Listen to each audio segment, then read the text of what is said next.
The Mammoth Book of Best New Horror, Volume 10. Edited by Stephen Jones. DB 105623. Collection and editorial content, copyright Stephen Jones, 1999. Read by Doug Tisdale, Jr. This book contains 489 pages. Approximate reading time, 21 hours, 40 minutes. This book contains markers allowing direct access to, at Level 1, the front matter, table of contents, acknowledgments, introduction, stories, novellas, and back matter, and at Level 2, the sections and chapters. Library of Congress Annotation.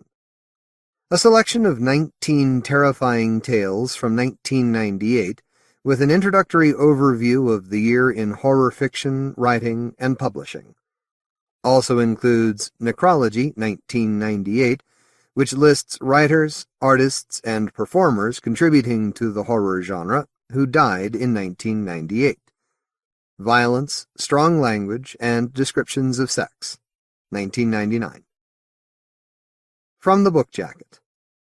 The 10th anniversary edition of the multiple award-winning Best New Horror series, now firmly established as the premier annual showcasing excellence in contemporary dark fantasy and the macabre.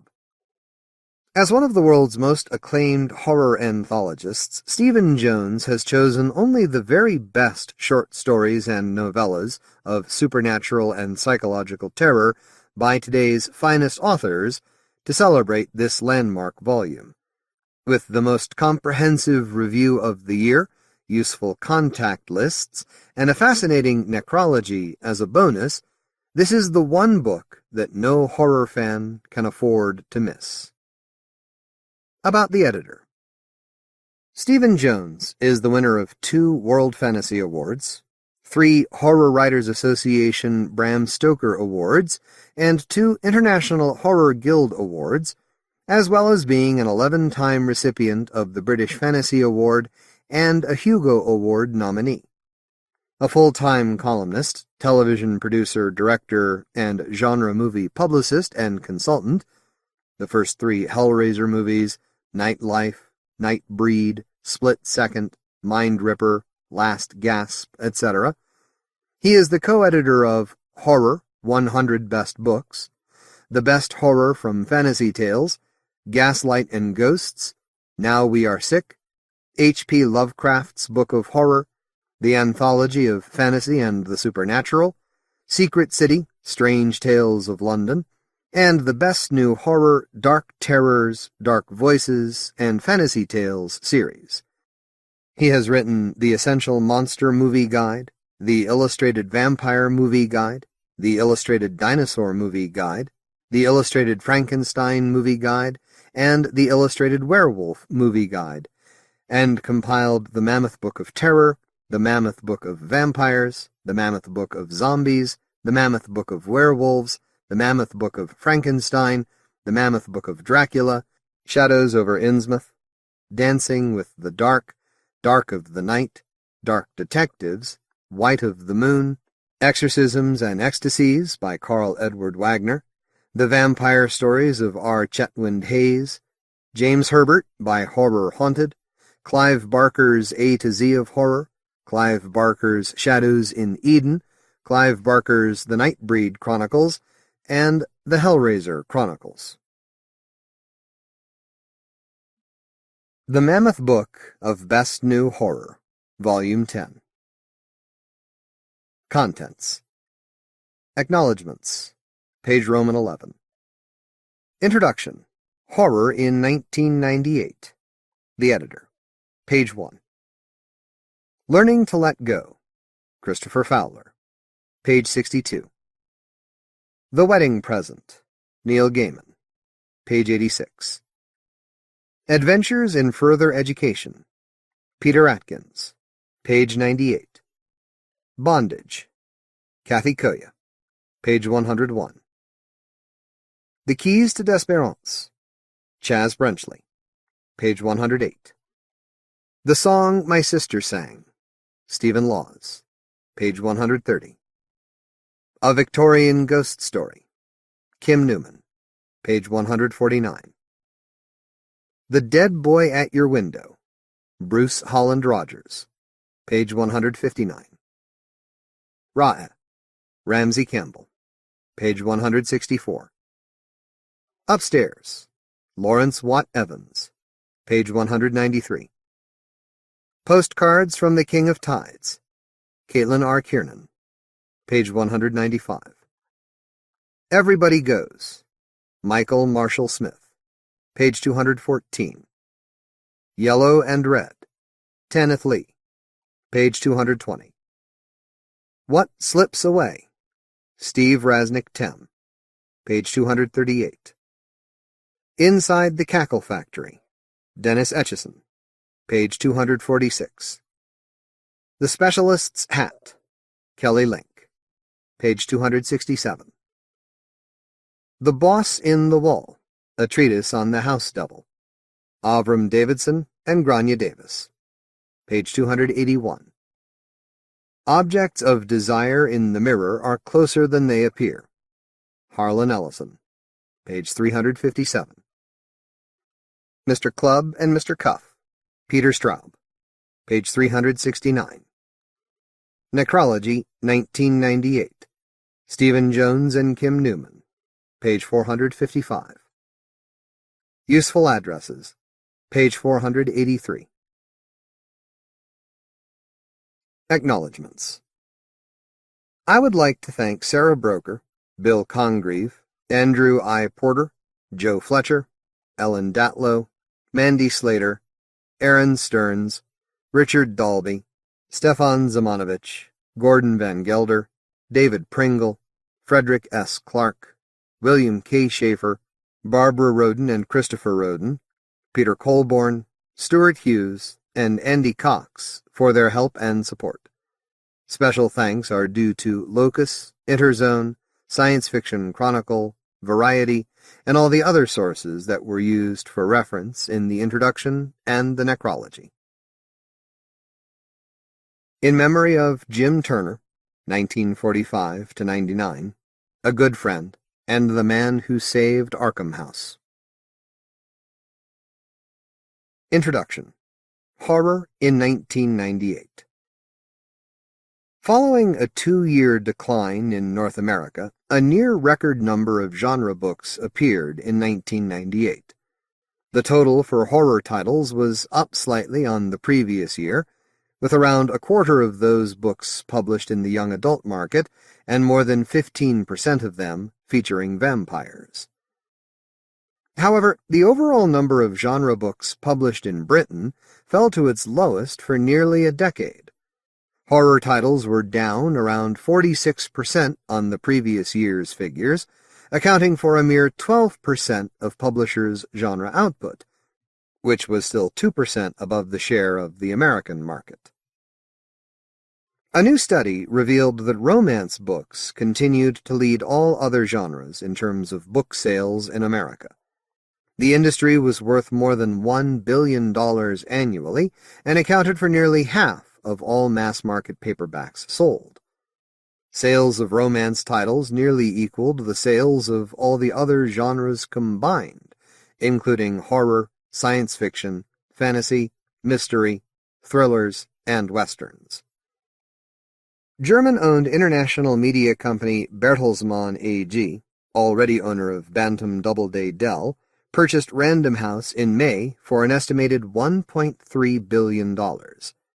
This resulted in a merger of the two publishers under the Random House name. With a base of 35 million book and music club members worldwide, Bertelsmann announced an agreement with book-selling giant Barnes & Noble Incorporated to establish a joint venture with its internet subsidiary, barnesandnoble.com. Under the agreement, Bertelsmann reportedly paid $200 million for a 50% stake in the online service, and each party also contributed $100 million capital. Launched in May 1997, barnesandnoble.com became one of the 25 fastest-growing websites in the world, generating sales of $22 million for the 6 months ending 1 August 1998.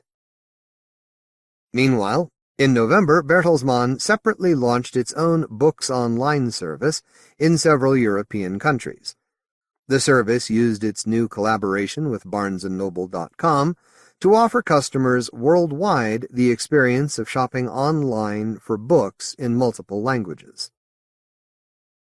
In another major deal, Barnes & Noble acquired distribution giant Ingram Book Group for $200 million in cash and $400 million in stock, much to the consternation of many in the publishing and bookselling world. The purchase put Barnes & Noble in control of the primary distributor for its main online competitor, Amazon.com, and for most of the small chains and independent bookstores throughout the United States.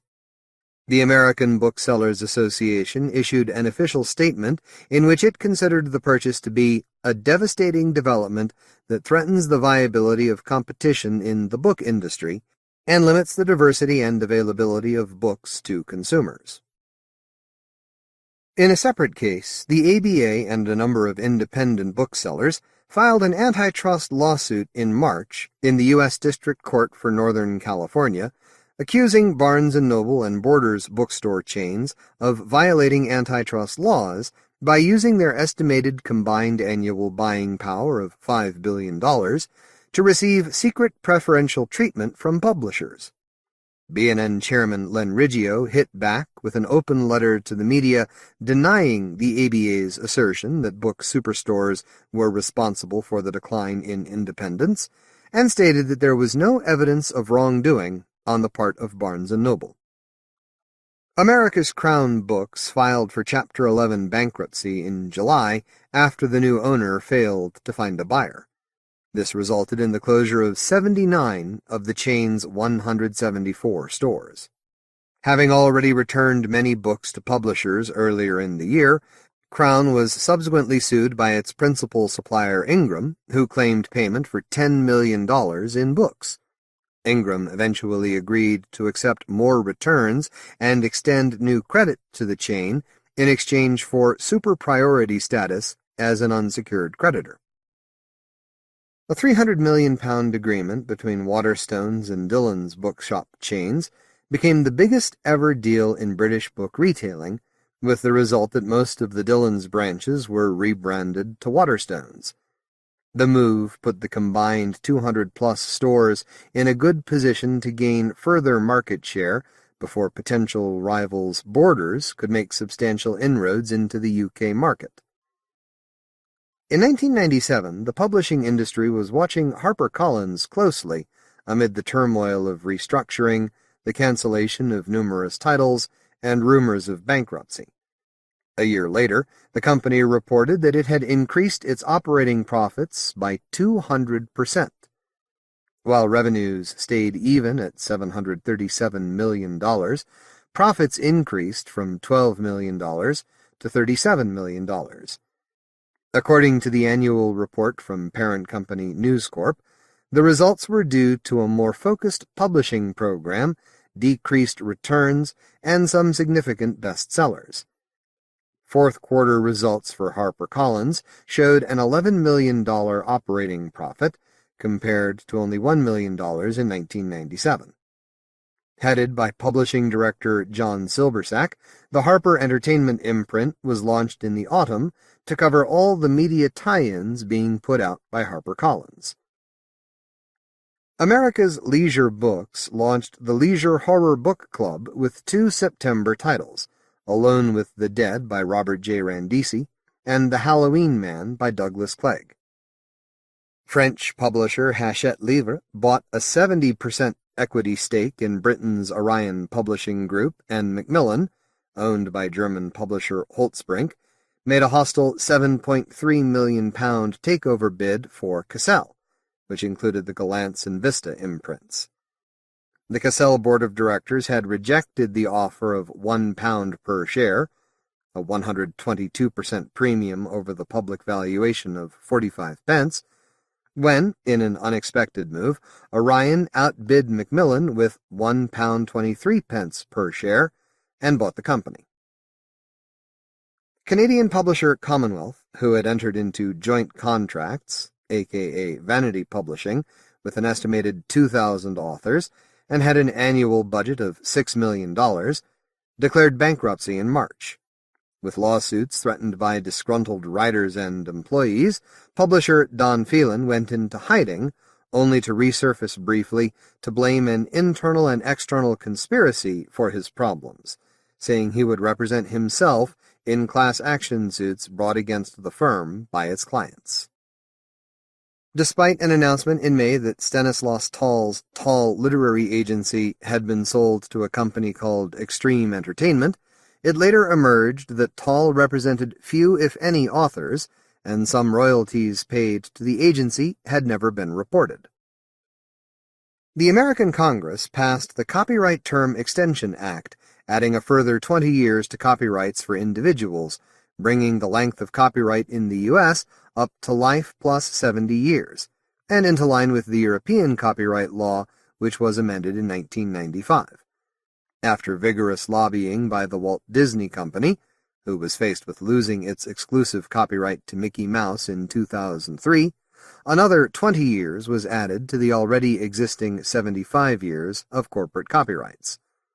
The Digital Millennium Copyright Act also gave full protection to work appearing online. It was the summer of Stephen King. After his move in 1997 to Simon & Schuster for a $2 million advance and nearly 50% of the profits, his big release for the year was the novel Bag of Bones. It was about best-selling author Mike Noonan, suffering from writer's block following the unexpected death of his wife and their unborn child, who found himself caught up in a supernatural mystery centered around Dark Score Lake and a town in the grip of a tyrannical millionaire. In America, the book had a first printing of 1,360,000 copies from Scribner, backed by a $1 million promotional budget. Despite his phenomenal popularity on both sides of the Atlantic, the author had not appeared at a public event in Britain for nearly 15 years. To coincide with the publication of the new book, King visited London in mid-August for a rare promotional tour. Bottles of a special King lager were available during the UK launch party, produced especially for the event by a London microbrewery, and a commemorative signed edition of Bag of Bones, limited to just 2,000 copies, went on sale at London's Royal Festival Hall when King was interviewed by novelist and broadcaster Muriel Gray, read from his work, and answered questions in front of a capacity audience. Books, etc., in association with Hodder and Stoughton, gave away a free trade paperback omnibus to coincide with the publication of Bag of Bones. Only available from stores in the London area, King, etc., included a brief message from the author, plus extracts from 12 of his novels. Just in time for Christmas, Donald M. Grant, publisher, re-released the first 3 books in King's Dark Tower series, packaged together at a suggested retail price of $110. This included a third printing of the first title in the series, The Gunslinger, 1982, with a new dust jacket, and a second printing of The Drawing of the Three, 1987, with a new dust jacket and 10 new paintings by artist Phil Hale. The third book, The Wastelands, 1991, was a first edition. The set weighed a total of 8 pounds and was available in a leatherette slipcase stamped on the spine in silver and maroon. Dean Koontz's Seize the Night was the sequel to the author's Fear Nothing, and once again involved night dweller Christopher Snow, who discovered more about the mutated gene virus infecting the inhabitants of Moonlight Bay and a secret government time travel experiment. It was also released in a 750-copy, signed, leather-bound, slipcased edition by Cemetery Dance Publications, illustrated by Phil Parks, along with a 52-copy lettered edition. Anne Rice's Pandora was the first volume in the new Tales of the Vampire series, as Rice's undead characters David Talbot and Pandora returned from the author's previous books. It was followed by The Vampire Armand, which told the tale of the eponymous bloodsucker and leader of the Théâtre des Vampires across the centuries. The first volume in a new two-part series, Clive Barker's Galilee, a Romance, was a Southern Gothic involving the eponymous male protagonist whose love affair with Rachel Pallenberg reawakened an old conflict between rival families. While the Gearys were rich and powerful, the Barbarossas were much darker and stranger. Butterfly, Crystal, Brook, Raven, and Runaways comprised the Orphans series by V.C. Andrews, registered trademark, and marked a transition away from horror to young adult fiction for the late author. The story involved 4 teenage orphans who escaped from an evil foster home. Meanwhile, Music in the Night was the 4th in the Gothic horror Logan family series under the Andrews byline, still probably written by Andrew Niederman. Thriller novelist Frederick Forsyth sold the American, Canadian, and audio rights for The Phantom in Manhattan to New Millennium Entertainment, a new publisher based in Beverly Hills, for an advance reported to be in the mid-7-figure area. The novel was a sequel to Andrew Lloyd Webber's version of the Gaston Leroux classic The Phantom of the Opera. New Millennium also planned to release the book in DVD format, while rumors of a stage version of The Phantom in Manhattan had already been circulating in theatrical circles for over a year.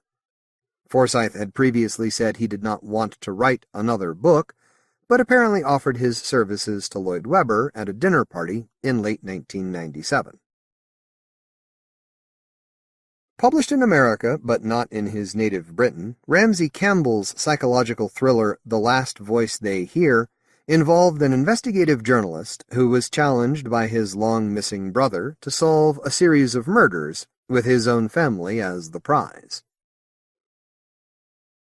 Although not usually known for their horror or dark fantasy work, Terry Brooks' A Night of the World was the sequel to his bestseller Running with the Demon, while Homebody was a haunted house novel from Orson Scott Card. Legacies was the second Repairman Jack novel from F. Paul Wilson, writing as Colin Andrews on the UK edition. The mysterious fixer became involved with a woman intent on destroying a house she had just inherited, and also the evil Arabs, Japanese agents, and American hitmen who were out to discover the secrets concealed in the dilapidated mansion. Charles Grant's Millennium Quartet continued with Chariot, the 3rd novel in the series about the 4 horsemen of the apocalypse. This time, plague used smallpox to wreak havoc in a world already at the mercy of famine and death, and only Las Vegas was spared. The author also launched a new series about a private occult investigation service with Black Oak 1, Genesis, and 2, The Hush of Dark Wings. The Searchers, City of Iron, by Chet Williamson, marked the beginnings of a new X-Files-type trilogy about a team of 3 CIA agents investigating the supernatural. Phil Rickman's The Wine of Angels was the first in a series featuring new vicar Marilee Watkins and a mystery linked to the town's 17th-century witch hunts. Set in the near future, Peter James' Denial was about a psychiatrist who gave the wrong advice to a patient, an aging movie actress, who killed herself as a result. Her sociopath son held the doctor responsible and decided to avenge her death. Soho Black, by Christopher Fowler, concerned the high-pressure lifestyle of a failing film executive who dropped dead in a trendy bar one evening, and by doing so, revitalized his career. Michael Marshall Smith's One of Us was set in a world where dreams and memories could be accessed. A group of survivors confronted an ancient evil released from The Chasm by Stephen Laws. A horror writer discovered where he got his bizarre ideas from in Straker's Island by Steve Harris. And the myths behind the Arabian Nights and the secret history of Tutankhamun's tomb were explored by Tom Holland in The Sleeper in the Sands. Terror was the 3rd in Graham Masterton's series about Jim Rook, a teacher with supernatural powers. while House of Bones was a young adult novel in the Point Horror series from the same author. After his success in 1997 with the mainstream thriller Bad Karma, under the Andrew Harper pseudonym, Douglas Clegg's The Halloween Man marked a return to the horror field for the author. It was set in the quiet New England town of Stonehaven, which was filled with secrets of both natural and supernatural origin, including the terrifying figure of the title. William Browning Spencer's Irrational Fears followed Jack Lowry, an alcoholic ex-professor trying to dry out. After witnessing the bizarre death of a fellow inmate in a hospital ward and being introduced to The Clear, a group of clean-cut young men who are the sworn enemy of Alcoholics Anonymous, Jack was transferred to a rural retreat where everyone gave thanks to H.P. Lovecraft's elder gods. Greg Kine's Big Rock Beat was a sequel to the author's horror show, also featuring director Landis Woodley, who this time became mixed up in the production of a bizarre teen monster beach movie. Andrew Neiderman's In Double Jeopardy was about a female medical student who found herself involved with a man who behaved just like her brother-in-law, who had been executed for the brutal murder of her sister. The Good Children by Kate Wilhelm strayed into V.C. Andrews and Shirley Jackson territory with its tale of 4 young people trying to keep their family together in the face of lies, love, insanity, and possible murder. Joe R. Lansdale's Rumble Tumble was the latest Hap and Leonard crime novel in which Hap Collins' girlfriend learned that her teenage daughter was part of a hellish prostitution ring, and the two friends were forced to confront a biker army turned vice barons and stone-mad killers. Norman Partridge's The 10-Ounce Siesta was the second volume in the enjoyable Jack Badalack mysteries, in which the standard-issue good guy became involved with bikini girls with machine guns, cops with donuts, the heavyweight champion of the world, and a demon from hell. Voodoo Child by Michael Reeves was predictably set in New Orleans, while John Pritchard's Dark Ages took place in present-day Oxford, but harkened back to earlier horrors. A massacre in the 12th century resulted in a modern-day haunting in Jenny Jones' Where the Children Cry. Mary Murray's The Inquisitor concerned a depressed woman who became involved with pagan mythology, while a young widow joined a village coven of white witches in The Witching Time by Gene Stubbs. John Evans' Gordius was a sequel to the author's God's Gift.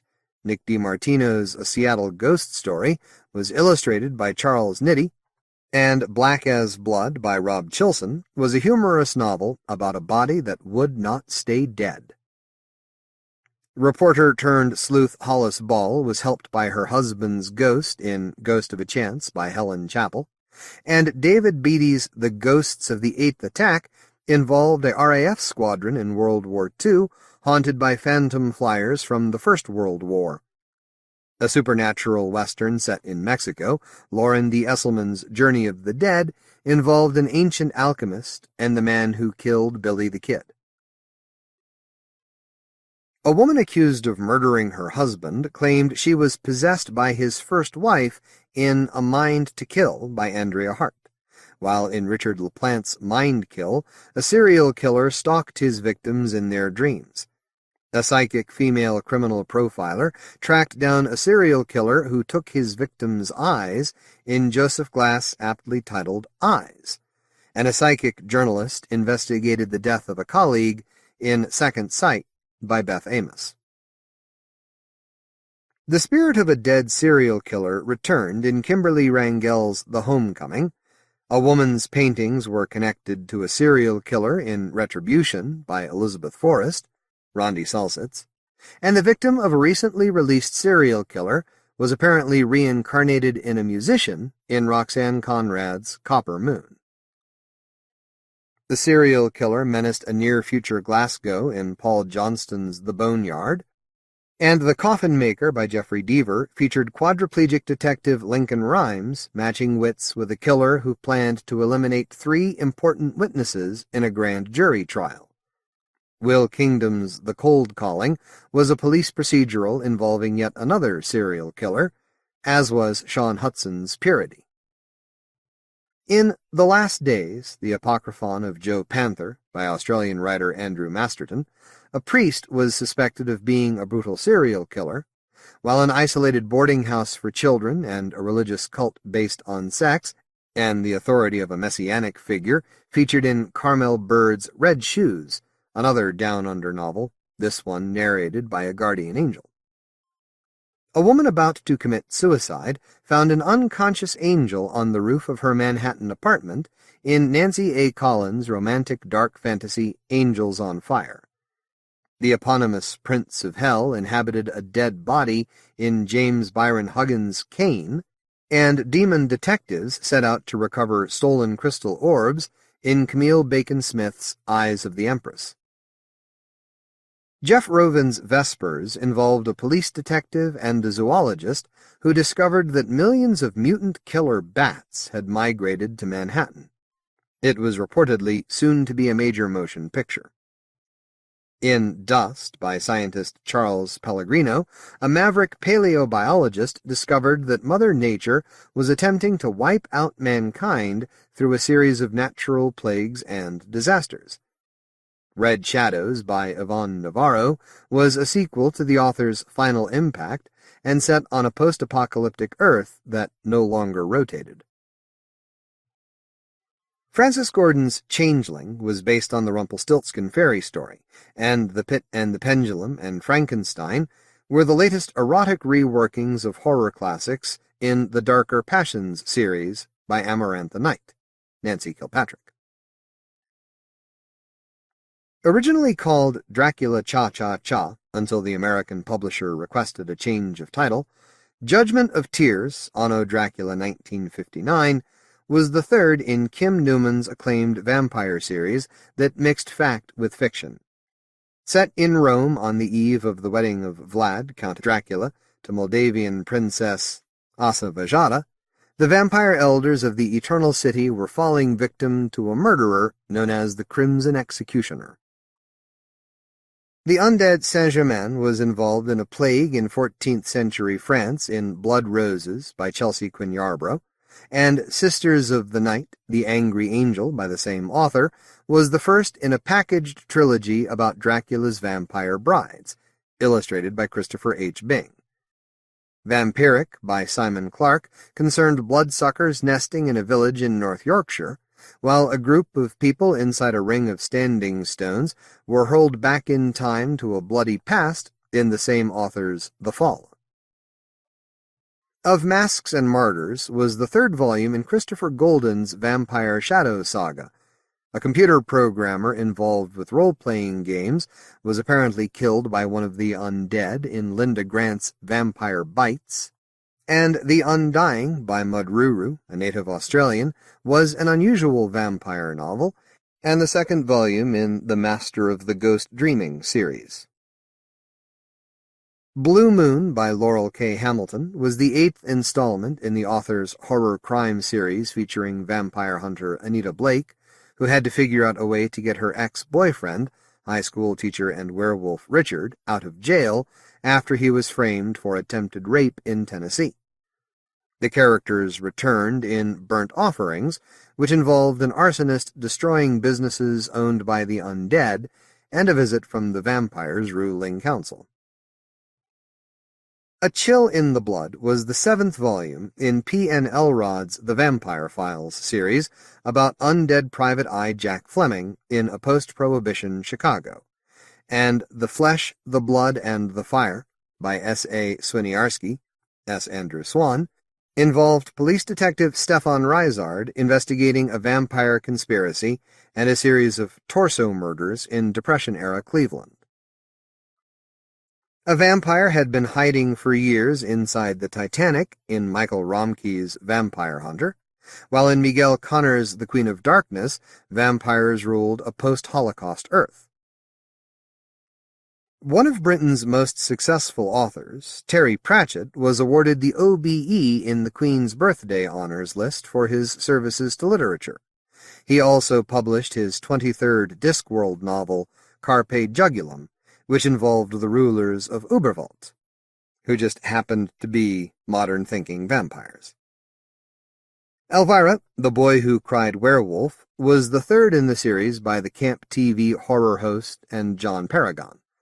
Lycanthropic detective Ty Merrick returned in Manjin Moon, the third volume in Denise Vitola's mystery series set in the near future. The Passion was a romantic tale about contemporary werewolves and a family secret by Donna Boyd, while A Book of Spells created a reluctant werewolf in Sandra Morris' dark fantasy Green Moon and Wolfsbane. A female werewolf attempted to control her own destiny in ancient Rome in Alice Borchardt's historical dark fantasy The Silver Wolf. Borchardt is the sister of Anne Rice, who of course blurbed her sibling's book. Shadow of the Beast was a first novel by Margaret L. Carter about a werewolf roaming the dark streets of a town in Maryland, while Julie Ann Park's Storytellers involved a best-selling horror author menaced by a legendary Native American evil. Both books were published by Design Image Group. Michael Morano's ambitious debut novel Dawn Song followed the lives of a gay man in 1990s Boston and a body-hopping succubus from hell intent on stealing 20 male souls. The city was soon caught up in a supernatural struggle between two of hell's demonic rulers against the backdrop of the Gulf War. Respected short story author Caitlín R. Kiernan made her novel debut with the paperback original Silk, about an emotionally disturbed woman named Spider who invited the members of a struggling rock band into her world of blood rituals and vengeful spirits. Published in the Do Not Press Frontlines series, Head Injuries by Conrad Williams was about a group of old friends reunited at a British seaside town during the off-season who were forced to confront the ghosts of their past. A man suffering from a strange neurological disease repaired a sinister house and investigated the chain of deaths surrounding the property in Daniel Hecht's first novel, Skull Session. Elizabeth Cody Kimmel's debut novel, In the Stone Circle, was a young adult ghost story set in a haunted house in Wales, while King Rat by China Miéville was described as urban Gothic and set in London. Valley of the Shadow by the brother and sister team of Earl Hardy and Naoma Hardy appeared from California's Re-Gi-Ji Press. A modern woman searching for her lost son encountered ancient mythology in Raven Stole the Moon by Garth Stein, and a woman in a failing marriage was possessed by the soul of an exotic dancer in David L. Robbins' Souls to Keep. Krista Faust's first book, Control Freak, was about a female writer researching a true crime volume based on a grisly sex murder, who became involved in New York's sadomasochism club scene and developed into a natural dominant. Nalo Hopkinson's Brown Girl in the Ring won the Warner Aspect First Novel Contest and was set in a 21st century Toronto where Creole magic worked.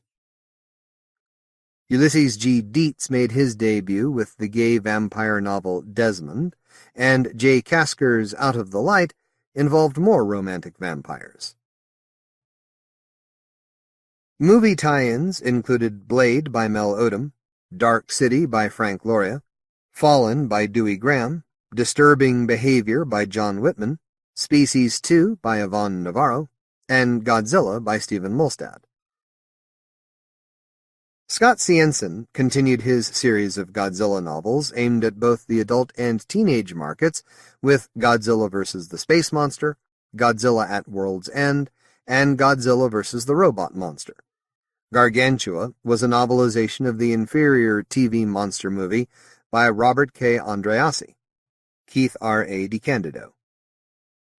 A sequel to the 1941 movie starring Lon Chaney Jr., Return of the Wolfman by Jeff Roven, was the first and apparently only volume in a series based on Universal Studios' classic monster characters. The X-Files: Fight the Future was the original title of the film by Chris Carter, adapted by Elizabeth Hand, and Ellen Steiber continued the series of young adult X-Files novelizations with Hungry Ghosts. Replacing the X-Files as the hottest TV tie-in property was Buffy the Vampire Slayer, with the novels Night of the Living Rerun by Arthur Byron Cover, Return to Chaos by Craig Shaw Gardner, and Blooded and Child of the Hunt, both by Christopher Golden and Nancy Holder. Holder was also responsible for the first book in the spin-off series, The Angel Chronicles, a young adult collection of 3 stories. Richie Tankersley wrote the second volume. Once again proving that old vampires never die, Forever Night, These Our Revels, by Anne Hathaway Nane, was based on the cancelled Canadian series, and actress Lara Parker revived her witch character Angelique from the old TV show Dark Shadows for the origin novel Angelique's Descent, described as a tale of erotic love and dark obsessions. Based on the graphic book and movie series created by James O. Barr, The Crow, Quoth the Crow, by David Bischoff, was about a dark fantasy writer forced to confront the evils he created to ultimately save his wife. Poppy Z. Bright's The Lazarus Heart had less to do with the series, and was an original novel about a resurrected New Orleans photographer framed for the murder of his lover, and the bizarre cast of characters he encountered. Clash by Night by Chet Williamson was another Crow novel, and involved the destruction of a daycare center by an extreme militia group and the ghost of a woman seeking revenge. Ray Garton found himself reduced to writing the Sabrina the Teenage Witch TV novelization All That Glitters under his own name, and the busy Nancy Holder also added to the series with Spying Eyes. From California's Lucard Publishing, Dracul, an Eternal Love Story by Nancy Kilpatrick, was a vampire novel based on a stage musical, and came with an optional CD cast recording of the original San Diego performance. Probably the 2 most unlikely crossovers of the year were Star Trek The Next Generation, X-Men, Planet X by Jan Michael Friedman, and the graphic novel Tarzan vs. Predator, At the Earth's Core, by Walter Simonson and Lee Weeks, in which Edgar Rice Burroughs' Ape-Man and the alien hunter from the movies battled it out in Pellucidar. White Wolf's The World of Darkness series, based on the role-playing games, continued with To Speak in Lifeless Tongues and To Dream of Dreamers Lost by David Neal Wilson, the second and third volumes respectively in the Grail's Covenant trilogy, and The War in Heaven by Robert Weinberg, the third and final volume in the Horizon War trilogy. The Winnowing and Dark Prophecy by Gerbaud Fleming were the final 2 volumes in the vampiric trilogy of The Blood Curse. Dark Kingdoms by Richard Lee Byers was an omnibus of 3 novels, 2 previously unpublished, and The Quintessential World of Darkness, edited by Stuart Wyke and Anna Branscombe, contained 3 novels, 1 previously unpublished by William Bridges, Rick Hautala, and Edo von Belkom, along with 2 original stories by Kevin Andrew Murphy and Jody Lynn Nye. Ravenloft, Shadowborn by William W. Connors and Carrie A. Bebris, and Ravenloft, I. Strahd, The War Against Azalin by P. N. Elrod, were both based on the TSR role-playing vampire game. Gabriel Knight, The Beast Within by Jane Jensen, was the second novel based on the Gothic CD-ROM game written by the game's creator. Jonathan Carroll's Kissing the Beehive involved a best-selling paperback thriller writer who investigated a decades-old murder of a teenage beauty in his hometown and encountered his most devoted fan, who called herself Veronica Lake. Second Coming Attractions, the third novel from David Prill, was a funny and offbeat look at the Christian cinema industry, which forced both the characters and reader to question their faith. With a nod to M.R. James and other authors of the supernatural, Andrew Clavin's The Uncanny involved a Hollywood producer who traveled to Britain to discover a real ghost story. The Migration of Ghosts contained 12 original stories by Pauline Melville, while A.S. Byatt's Elements, Stories of Fire and Ice, collected 6 reprints, all touched with magic, with at least 2 tales that could be considered horror. The Collector of Hearts, New Tales of the Grotesque by Joyce Carol Oates, contained 27 stories, most of which were originally published over the past few years. Oates also edited Telling Stories, an anthology for writers, which included 111 stories, poems, and nonfiction pieces designed as a learning tool for writers. Among the authors represented were Stephen King, H.P. Lovecraft, Harlan Ellison, Angela Carter, and Oates herself. The 1794 Gothic The Mysteries of Udolpho by Anne Radcliffe was reprinted by Oxford University Press in a new edition edited by Bonamy Dobry, with an introduction and notes by Terry Castle. Published as part of Penguin Viking Children's Books' The Whole Story series, Mary Shelley's Frankenstein reprinted the 1818 novel along with various pieces of art, including new illustrations by Philippe Munch. Bram Stoker's Dracula Unearthed was yet another edition published by Desert Island Books, annotated and introduced by editor Clive Leatherdale, which included an introduction by Stoker to the 1901 Icelandic edition. From the same publisher, Dracula, The Shade and the Shadow, edited by Elizabeth Miller, contained 20 critical essays about Stoker's novel. The Dream Woman and Other Stories by Wilkie Collins collected 11 stories and an introduction by editor Peter Miles. The Daedalus Book of French Horror, the 19th Century, included 24 stories translated by editor Terry Hale and Liz Heron, and Dover published The Complete John Silence, containing 6 supernatural stories about the psychic detective by Algernon Blackwood, edited by S.T. Joshi. Carolyn Graff's edition of 30 Strange Stories was a welcome reissue of mostly horror and dark fantasy tales by H.G. Wells, with a new introduction by Stephen Jones. John Evangelist Walsh's biography Midnight Dreary, The Mysterious Death of Edgar Allan Poe, looked into the cause of the author's death, while Poe's Selected Tales, published by Oxford University Press, was a new selection, edited and introduced by David Van Leer. The Penguin Signet Classic edition of Poe's The Fall of the House of Usher collected 15 stories, a new introduction by Stephen Marlowe, and an updated bibliography. Books of Wonder's Classic Frights series of trade paperback reprints for young adults featured The Fall of the House of Usher by Edgar Allan Poe, illustrated by William Sayer, Dracula's Guest, containing 2 stories by Bram Stoker, illustrated by Eric Schanauer, The Haunting of Holmescroft by Rudyard Kipling, illustrated by Barb Armada, Mary E. Wilkins Freeman's The Southwest Chamber, illustrated by Margaret Organ Keene, Who Knows by Guy de Maupassant, illustrated by Jennifer Dixon, and The Inexperienced Ghost by H.G. Wells, Casting the Runes by M.R. James, Man-Size in Marble by E. Nesbit, The Body Snatcher by Robert Louis Stevenson, and The Monkey's Paw by W. W. Jacobs, all illustrated by Jeff White. Academy Chicago's edition of The Monkey's Paw and Other Tales of Mystery and the Macabre collected 18 stories by Jacobs, edited with an introduction by Gary Hoppenstand, while the Hazelwood Press published The Monkey's Paw, a facsimile of the original manuscript, limited to just 300 copies. The Witch's Tale was American Network Radio's first dramatic series devoted to tales of terror, conceived, written, and directed by Alonzo Dean Cole.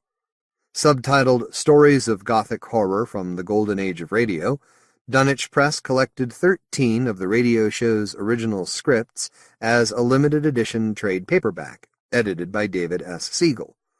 2 of the scripts were also recreated and broadcast live as a special Halloween program on a West Coast radio station on October 30th. A trade paperback printing of Tales of the Cthulhu Mythos was significantly revised from the 1969 edition, with a new introduction by James Turner, and Arkham House finally reprinted Lovecraft's Selected Letters 3. After going out of print for a short while, and just in time to tie in with Gus Van Sant's pointless shot-for-shot remake, Robert Bloch's classic Psycho was reissued with a new cover by Tor Books.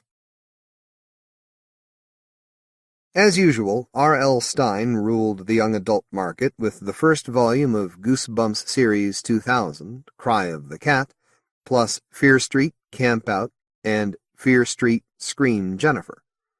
Stine's Fear Street Seniors, a new 12-part series about a class of doomed students at Shadyside High School, began with 1. Let's Party, 2. In Too Deep, 3. The Thirst, and 4. No Answer. Fear Street Super Chiller 1, Stepbrother, was about a girl whose dreams revealed that her stepbrother murdered her in a previous life. Although credited to R.L. Stine on the covers, the pseudonymously written Fear Street Sagas series continued with 11, Circle of Fire, by Wendy Haley, 12, Chamber of Fear, by Brandon Alexander, 13, Faces of Terror, by Cameron Doakey, 14, One Last Kiss, by Brandon Alexander, 15, Door of Death, by Eric Weiner, and 16, The Hand of Power, by Cameron Doakey. It Came from Ohio, My Life as a Writer, was a young adult biography of Stine, written by the author as told to Joe Arthur. Christopher Pike's The Hollow Skull involved the inhabitants of yet another small town being taken over by an alien evil, while Christopher Pike's Tales of Terror 2 collected 5 stories by the author. Night World, Witchlight, by L.J. Smith, was the 9th in the series, and Black Rot and Temper Temper were the 3rd and 4th volumes, respectively, in the Weird World series by Anthony Masters. 4 children battled with the city's supernatural forces in Celia Reese Haunts. H is for haunting, A is for apparition, U is for undercover, N is for nightmare, and T is for terror, the first 5 volumes in a 6-book series. M.C. Sumner's Extreme Zone series continued with Dead End, and Monsters and My One True Love by Diane Curtis Regan was the 4th and final volume in the Monsters of the Month Club Quartet. Kipton and the Voodoo Curse by Charles L. Fontenay was the 10th volume in the Kipton Chronicles series of SF mysteries, and involved Kipton investigating a voodoo curse on Mars. The Flesh Eater, by the excellent John Gordon, was a variation on Casting the Runes, about a mysterious club and its ghostly boogeyman. Teresa Radcliffe's Garden of Shadows was inspired by Nathaniel Hawthorne's story Rappaccini's Daughter, and Louise Cooper's Creatures, Once I Caught a Fish, If You Go Down to the Woods, and See How They Run, were the first 3 volumes in a series which reinterpreted old nursery rhymes. Another small town was menaced by evil in Darker by Andrew Matthews. A Girl Defied Her Uncle and Opened the Boxes by William Slater. And a girl ended up at a Greek clinic run by Gorgons in Snake Dreamer by Priscilla Galloway. In A Coming Evil by Vivian van de Velde, a young girl and a medieval ghost helped hide refugees from the Nazis. From the same author, Ghost of a Hanged Man was set in the Wild West. A boy encountered the ghost of an old actor in The Face in the Mirror by Stephanie S. Tolan, and a girl with agoraphobia could hear strange voices in Angels Turn Their Backs by Margaret Buffy. Margaret May's novella The Horribly Haunted School was about a boy who had an allergy to ghosts, and there were more spooks in The Haunting by Joan Lowry Nixon, The Crow Haunting by Julia Jarman, The Ghost Twin by Richard Brown, The Ghost of Sadie Kimber by Pat Moon, The Ghost of Fossil Glen by Cynthia De Felice, The Phantom Thief by Pete Johnson, and Blackthorn Whitethorn by Rachel Anderson. A Boy Was Pursued by an Evil He Could Never Escape, in Catchman by Chris Wooding, and there were more devilish happenings in The Secret of the Pit by Hugh Scott. Vlad the Undead by Hannah Lutzen was a translation of the 1995 Danish novel about a young woman who read an account of a vampire in an old journal. Andrew Bromfield translated A Werewolf Problem in Central Russia and Other Stories, a collection of 8 tales by Victor Pelevin, first published in 1994. Here There Be Ghosts collected 11 stories, 5 reprints, and 7 poems, 1 reprint, by Jane Yolen.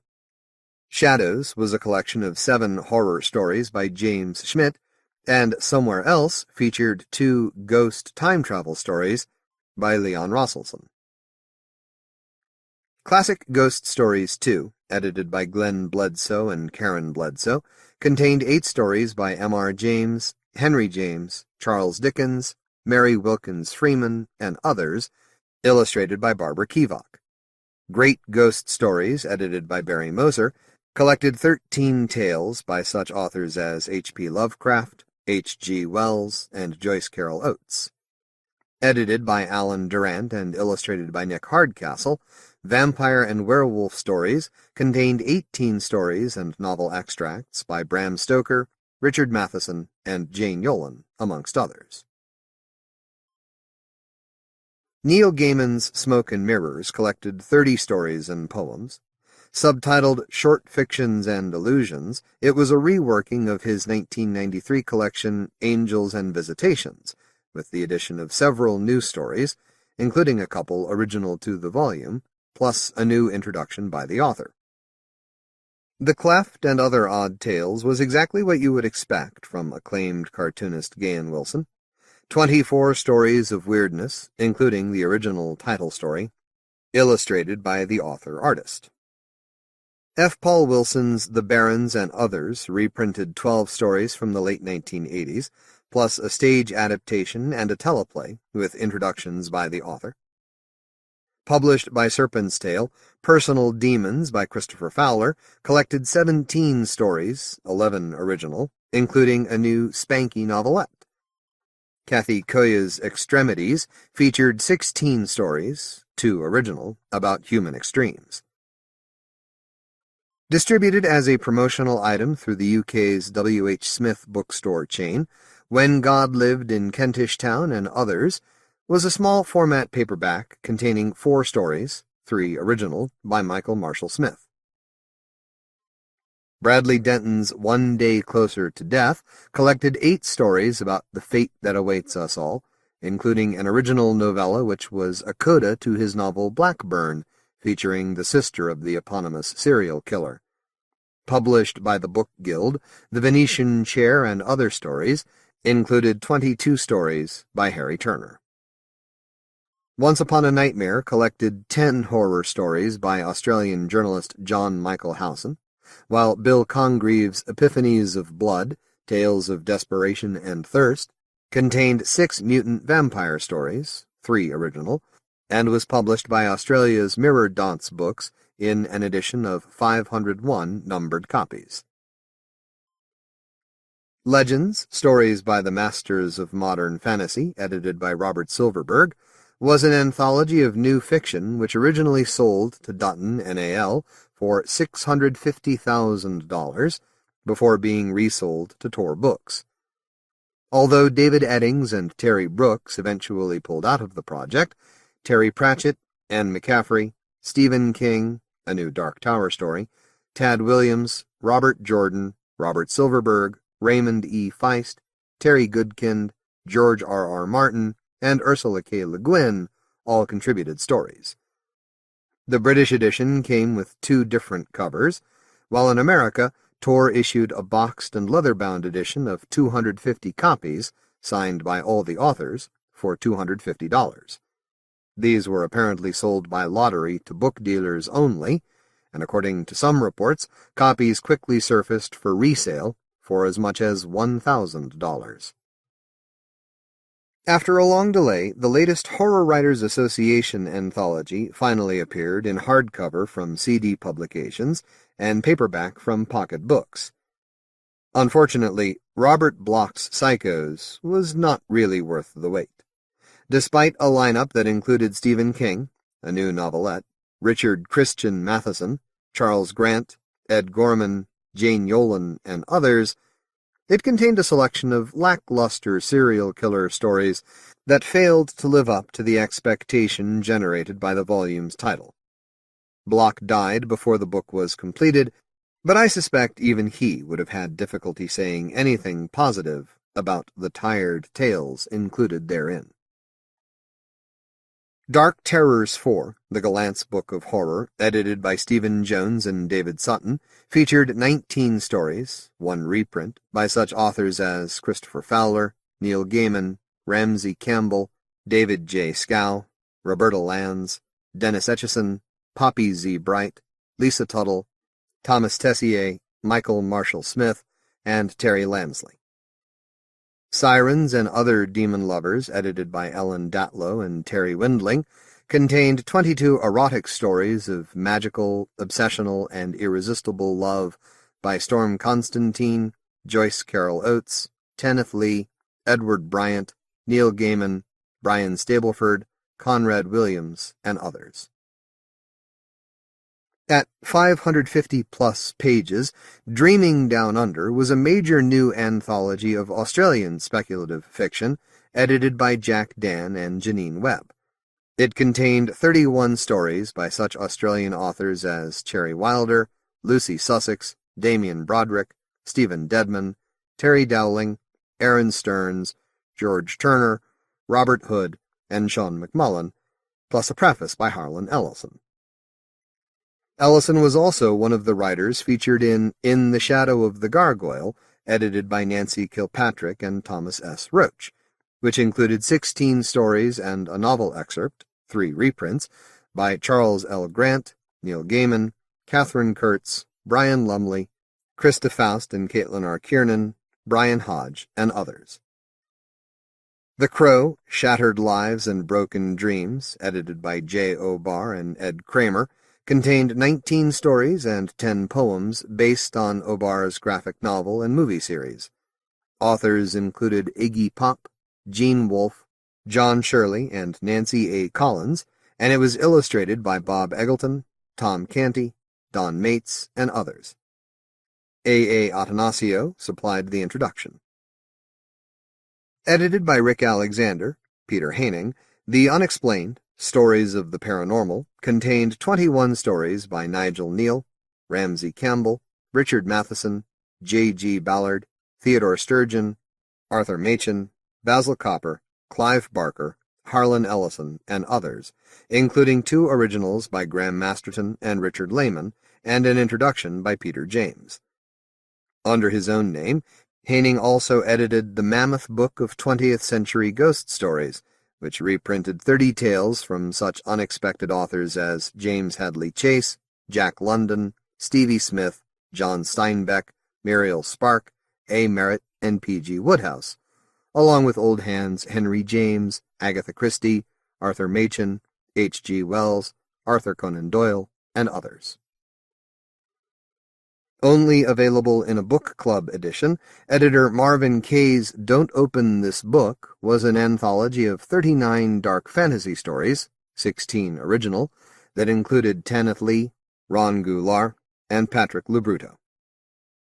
The X-Files, New Stories About Old Flames, edited by Nicholas Royal, contained 25 original stories about the breakup of relationships from such authors as M. John Harrison, D.F. Lewis, Pat Cadigan, Conrad Williams, Joel Lane, John Burke, James Miller, and Michael Marshall Smith. Royal also edited Neon Lit, Time Out Book of New Writing, Volume 1, the first in a series of annual anthologies which featured Christopher Fowler, with the very clever 13 Places of Interest in Kentish Town, Mike O'Driscoll, James Miller, Jason Gould, Christopher Kenworthy, and Conrad Williams. Editor and book packager Martin H. Greenberg celebrated the publication of his 1,000th book in a career so far spanning 23 years. With John Helfers, he edited Black Cats and Broken Mirrors, which included 17 original stories based around the premise that superstitions can come true, from such authors as Bruce Holland Rogers, Nina Karicki Hoffman, Peter Crowther, and Charles DeLint. Lawrence Schimmel and Greenberg edited Fields of Blood, Vampire Stories of the Heartland, containing 13 stories, 4 original, by Henry Kuttner, Nancy Holder, P.N. Elrod, and others, and Streets of Blood, Vampire Stories from New York City, collecting another baker's dozen tales by such writers as Susie McKee Charnas, Edward Bryant, and Esther M. Friesner. From the editorial team of Stefan Zemanovich, Robert Weinberg, and Greenberg, Horrors, 365 Scary Stories, was a massive 700-plus page instant remainder anthology published by Barnes & Noble Books. It featured original short shorts by numerous horror authors, both new and established, including Peter Atkins, Steve Rasnic Tem, Don Webb, Brian McNaughton, Brian Hodge, Nancy Kilpatrick, Phyllis Eisenstein, Donald R. Burleson, Mandy Slater, Michael Marshall Smith, Wayne Allen Sally, Edward Bryant, Lisa Morton, Brian Stableford, Yvonne Navarro, and Hugh B. Cave. A much better anthology from the same editorial team was 100 Twisted Little Tales of Terror, also published by Barnes & Noble. It contains some excellent reprints by such well-known names as David J. Scow, Les Daniels, Carl Edward Wagner, Tanith Lee, H.P. Lovecraft, Frank Belknap Long, Fritz Leiber, Joe R. Lansdale, Thomas Ligotti, Kim Newman, R. Chetwynd Hayes, Ramsey Campbell, Hugh B. Cave, August Derleth, John Shirley, Edward Bryant, Joel Lane, Michael Marshall Smith, Clark Ashton Smith, and many more. Stefan Zemanovich, Denise Little, and Robert Weinberg edited the Barnes & Noble instant remainder Mistresses of the Dark, 25 Macabre Tales by Master Storytellers, which included reprints by Margaret Atwood, A.S. Byatt, Angela Carter, Daphne du Maurier, Patricia Highsmith, Shirley Jackson, Doris Lessing, Joyce Carol Oates, Ruth Rendell, Muriel Spark, and Fay Weldon. The Raven and the Monkey's Paw was an uncredited anthology of 15 stories and 8 poems. 8 of the tales and all the poems were by Edgar Allan Poe, and there were also classic reprints from W. W. Jacobs, Charles Dickens, Saki, and Edith Wharton, amongst others. Classic Ghost Stories, edited by John Grafton, featured 11 Tales of the Supernatural by Charles Dickens, M.R. James, J. Sheridan Lefanu, and other familiar names, and Patricia Craig edited 12 Irish ghost stories for Oxford University Press. Hot Blood 10 was the 10th volume in the sexual horror series edited by Jeff Gelb and Michael Garrett. It included 17 pieces of fiction, 1 reprint, from Ramsey Campbell, Graham Masterton, Lawrence Block, Nancy Holder, Melanie Tem, Brian Hodge, and Bentley Little, amongst others. Demon Sex, edited by Amarantha Knight, Nancy Kilpatrick, contained 11 explicit horror stories, including 1 reprint by Neil Gaiman, from Thomas S. Roach, Ado Van Belkom, and Kilpatrick herself. Lisa Tuttle edited Crossing the Border, Tales of Erotic Ambiguity, which included 22 stories, 13 reprints. Although not really a horror book, it included stories by Poppy Z. Bright, Graham Joyce, Angela Carter, Joyce Carol Oates, Michael Blumlein, Nicholas Royal, Carol Emshwiller, Lucy Taylor, Neil Gaiman, Jeff Ryman, and the editor. The Ghost of Carmen Miranda and Other Spooky Gay and Lesbian Tales, edited by Julie K. Trevelyan and Scott Brassert, contained 23 stories, 5 reprints. Most horror readers also probably passed on Otto Penzler's new crime anthology Murder for Revenge. If they did, they missed Peter Straub's remarkable novella Mr. Clubb and Mr. Cuff, plus new stories by David Morrell, Joyce Carol Oates, Eric Lustbader, Lawrence Block, and others. The year's Best Fantasy and Horror 11th Annual Collection, ably edited as usual by Ellen Datlow and Terry Windling, weighed in at more than 500 pages and contained 37 stories, 9 poems, and summaries by the editors, James Frankel, Edward Bryant, and Seth Johnson, along with the usual pointless list of honorable mentions. The Mammoth Book of Best New Horror Volume 9, edited by Stephen Jones, contained 19 stories, only one of which, Stephen Law's The Crawl, overlapped with the Datlow-Windling volume. Eternal Lovecraft, The Persistence of HPL in Popular Culture, was edited by Jim Turner and published under his Golden Griffin Press imprint. Described as ex-Arkham House editor Turner's farewell to H.P. Lovecraft, the retrospective anthology was split into 3 sections that contained 18 reprints from Stephen King, Fritz Leiber, Nancy A. Collins, T.E.D. Klein, and Harlan Ellison, amongst others. Meanwhile, Arkham House itself returned to its dark fantasy roots with Flowers from the Moon and Other Lunacies by the late Robert Bloch, which contained 20 previously uncollected stories, mostly reprinted from Weird Tales and Strange Tales, edited and with an introduction by Robert M. Price. Also from Arkham, Peter Cannon edited Lovecraft Remembered, a collection of 65 reminiscences and other pieces about HPL by Robert Bloch, August Derleth, Robert E. Howard, Clark Ashton Smith, and others, many reprinted from obscure sources. Canada's Battered Silicon Dispatch Box revived Arkham's Mycroft and Moran imprint to publish In Lovecraft's Shadow, which collected all 23 of August Derleth's original Cthulhu Mythos stories, along with 3 poems, 1 original, and an essay, illustrated by Stephen E. Fabian. The same imprint also issued Derleth's The Final Adventures of Solar Ponds, an original collection of early unpublished Sherlockian detective stories, comprising a novel, 6 stories, including 2 collaborations with Mack Reynolds, and a number of vignettes, edited by Peter Ruber. Published by Fedogan and Bremer, A Coven of Vampires, the collected vampire stories of Brian Lumley, collected 13 stories and a new foreword by the author. From the same imprint came Adam Niswander's The Sand Dwellers, a Lovecraftian Cthulhu Mythos novel set in the mountains of the American Southwest. Both books were available in trade hardcovers, plus 100-copy signed and limited editions. From Britain's Pumpkin Books came Ghosts and Grisly Things, a collection of 20 of Ramsey Campbell's uncollected stories, 1 original, in simultaneous hardcover and trade paperback format.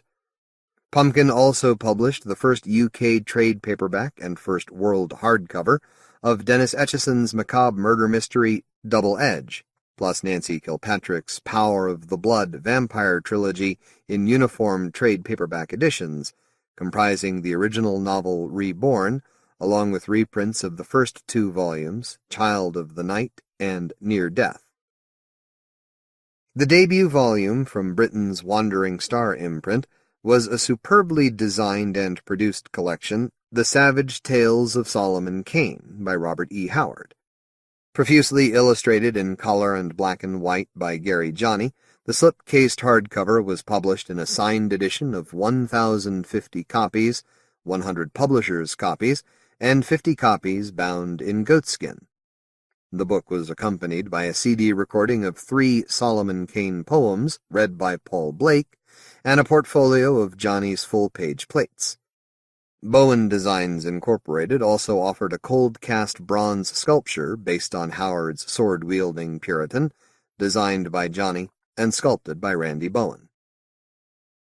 Gauntlet Press issued a 40th anniversary edition of Ray Bradbury's classic collection The October Country, with the original illustrations and unpublished sketches by Joe Mugnini, an introduction by Dennis Etchison, an afterword by Robert R. McCammon, and a previously unpublished preface by Bradbury, originally written for the 1955 printing. It was limited to a 500-copy slip-cased edition, signed by all the writers.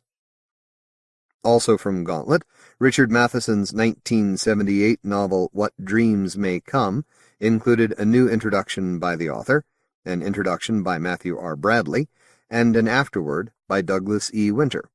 It was published in a 500-copy signed and slip-cased edition, while a deluxe edition contained an additional afterword by Richard Christian Matheson. The younger Matheson also contributed an afterword to Gauntlet publisher Barry Hoffman's second novel, Eyes of Prey, a self-published sequel to his dark crime novel Hungry Eyes, in which that book's female protagonist tracked down a woman with her own murderous agenda. The cleverly titled Are You Loathsome Tonight was a new collection of 12 short stories by Poppy Z. Bright, published by Gauntlet. It included an odd introduction by Peter Straub, an afterword by Caitlín R. Kiernan, and several distinctive photo illustrations by J.K. Potter, including some bizarre portraits of the author. The 2,000-copy limited edition was signed by all the writers. Cemetery Dance Publications had another busy year with the launch of a new series of hardcover novellas featuring full-color dust jackets, interior illustrations, full-cloth binding, and acid-free paper. Each book was signed by the author in an edition of 450 numbered copies and 26 lettered copies, bound in leather and tray-cased. The first 6 titles were The Wild by Richard Lehman, Spree by Lucy Taylor, 411 by Ray Garton, Untitled by Jack Ketchum, an untitled Halloween classic by William F. Nolan, and Lynch by Nancy A. Collins.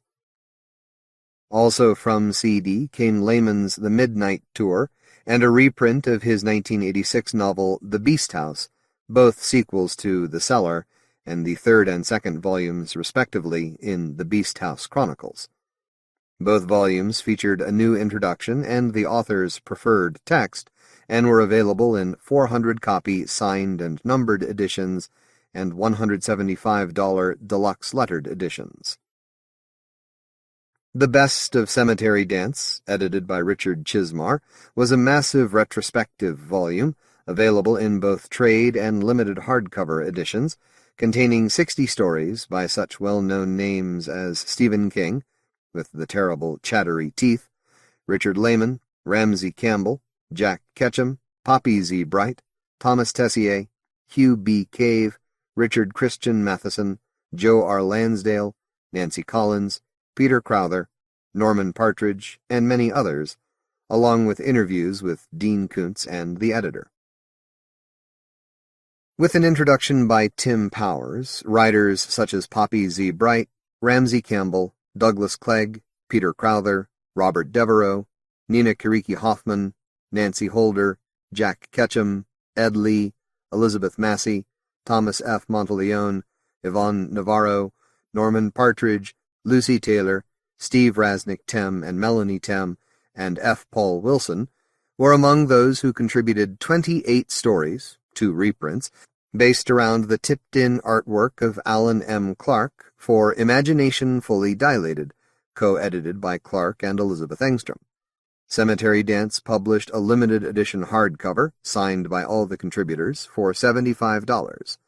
A deluxe leather-bound and slip-cased edition with extra art was also available for $195.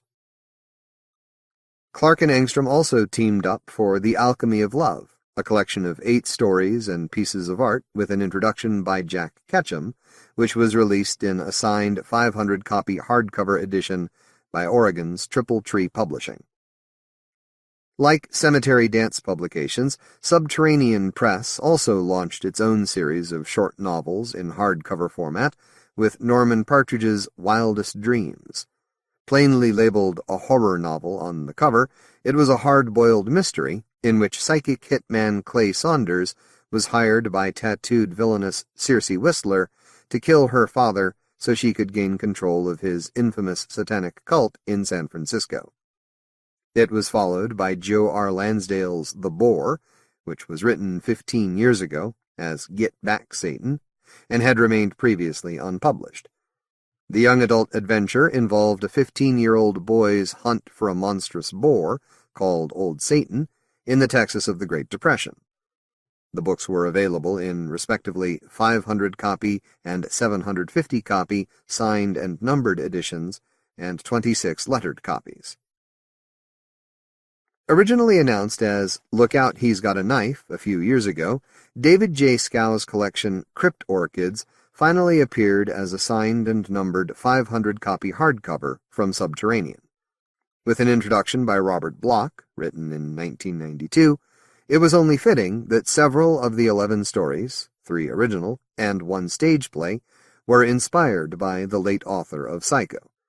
It was also available in a lettered edition. From Dark Highway Press, Robert Devereux's sexually explicit Santa Steps Out, a fairy tale for grown-ups, came with forewords by editors David Hartwell and Pat Labruto, and illustrations by the ubiquitous Alan M. Clark. Published by Mark V. Ziesing, Black Butterflies, A Flock on the Dark Side, was a collection of 17 horror stories, 2 original by John Shirley, with a foreword by Paula Garan and illustrations by John Bergen. Faces Underwater was the first volume in Tanith Lee's new dark fantasy series, The Secret Book of Venus, about a league of murderers in an alternate 18th-century Venice, from the Overlook Connection Press. The same publisher issued a trade hardcover of Jack Ketchum's Dallas Muir 1986 novel The Girl Next Door, which retained the 1996 limited edition's introduction by Stephen King. Obsidian Books published The Exit at Toledo Blade Boulevard, the first collection from Ketchum, containing 12 stories, 6 original, along with a memoir about the author's meeting in the 1980s with Henry Miller, and an introduction by Richard Lehman. It was available in a signed and limited edition of 500 copies, and 52-copy lettered and leather-bound edition in a matching tray case. Ketchum also contributed the introduction to the novel Shifters by Edward Lee and John Palin, published by Obsidian in a signed and numbered edition of 375 copies. Splatterspunk, the Micah Hayes stories, was a collection of 5 hardcore horror stories by Lee and Palin, available in a limited trade paperback edition of 550 copies and a lettered hardcover from Sideshow Press. From Florida's Necro Publications, Portrait of the Psychopath as a Young Woman by Edward Lee and Elizabeth Steffen concerned an emotionally disturbed advice columnist who attracted the attention of a crazed serial killer. It was available in a signed and limited trade paperback edition of 500 copies, a 150-copy signed hardcover, and a deluxe lettered slipcase edition for $150. Also from Necro, Charlie Jacobs' vampire novel This Symbiotic Fascination was available in a 100-copy hardcover edition and a 300-copy trade paperback, both of which were signed and numbered. Terminal Fright Press published the aptly titled Terminal Frights, edited by Ken Abner, which featured 22 stories originally scheduled for the eponymous magazine or specially commissioned for the anthology, from such writers as Peter Crowther, Yvonne Navarro, J. N. Williamson, Tom Piccirilli, and other regulars of the small press field. The same publisher also issued David Neil Wilson's novel This Is My Blood, which combined vampires with the Bible's New Testament as an undead Mary Magdalene tempted Jesus Christ. From Meisha Merlin Publishing, Bloodwalk was an omnibus of Lee Killaw's vampire detective novels Blood Hunt, 1987, and Blood Links, 1988, with a new foreword by the author.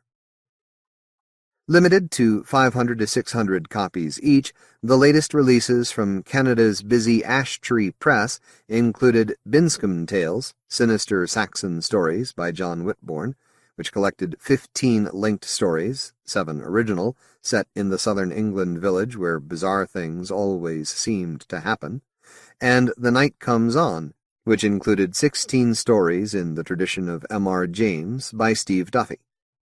The Fellow Travelers and Other Ghost Stories by Sheila Hodgson contained 12 stories, several based on plot ideas by M.R. James, and 8 originally written as radio plays. Edited and introduced by Hugh Lamb, Out of the Dark, Volume 1, Origins, by Robert W. Chambers, was the first of 2 volumes and collected 9 stories written prior to 1900, while The Black Reaper, by Bernard Capes, was a revised and expanded version of Lamb's 1989 Equation edition, collecting 23 stories with a revised introduction by the editor and a foreword by Ian Burns. Nightmare Jack and Other Stories by John Metcalf collected 17 stories and an afterword by Alexis Lickyard, and Knights of the Round Table by Marjorie Lawrence was a reprint collection of 12 stories from the 1920s. Both volumes were edited with an introduction by Richard Dalby. The Clock Strikes 12 and Other Stories by H.R. Wakefield contained all 18 stories from earlier editions, plus a further 3 uncollected tales, along with a new introduction by Barbara Roden. Jessica Amanda Salmonson edited both Twilight and Other Supernatural Romances, the first of 2 collections by Marjorie Bowen, containing 17 stories, and Lady Fairy and Other Uncanny People, which included 11 stories by Sarah Orne Jewett and a preface by Joanna Russ. The latter volume was the first in Ash Tree's Grim Maids series, reprinting the supernatural fiction of unjustly neglected women writers. Collected Spook Stories, The Terror by Night, was the first in a series of 5 volumes, collecting all E.F. Benson's strange and supernatural tales. Edited and introduced by Jack Adrian, it contained 15 stories.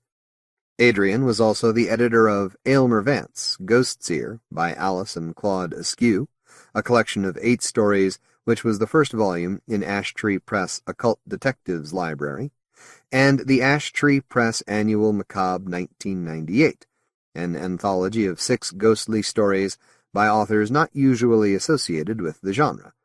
These included W. Somerset Maugham, Arthur Ransom, Ford Maddox Ford, A.C. Bentley, Hilaire Belloc, and John Buchan. Sarab Press in Wales launched a series of limited numbered hardcovers with yet another edition of J. Sheridan Le Fanu's Carmilla, limited to 200 copies.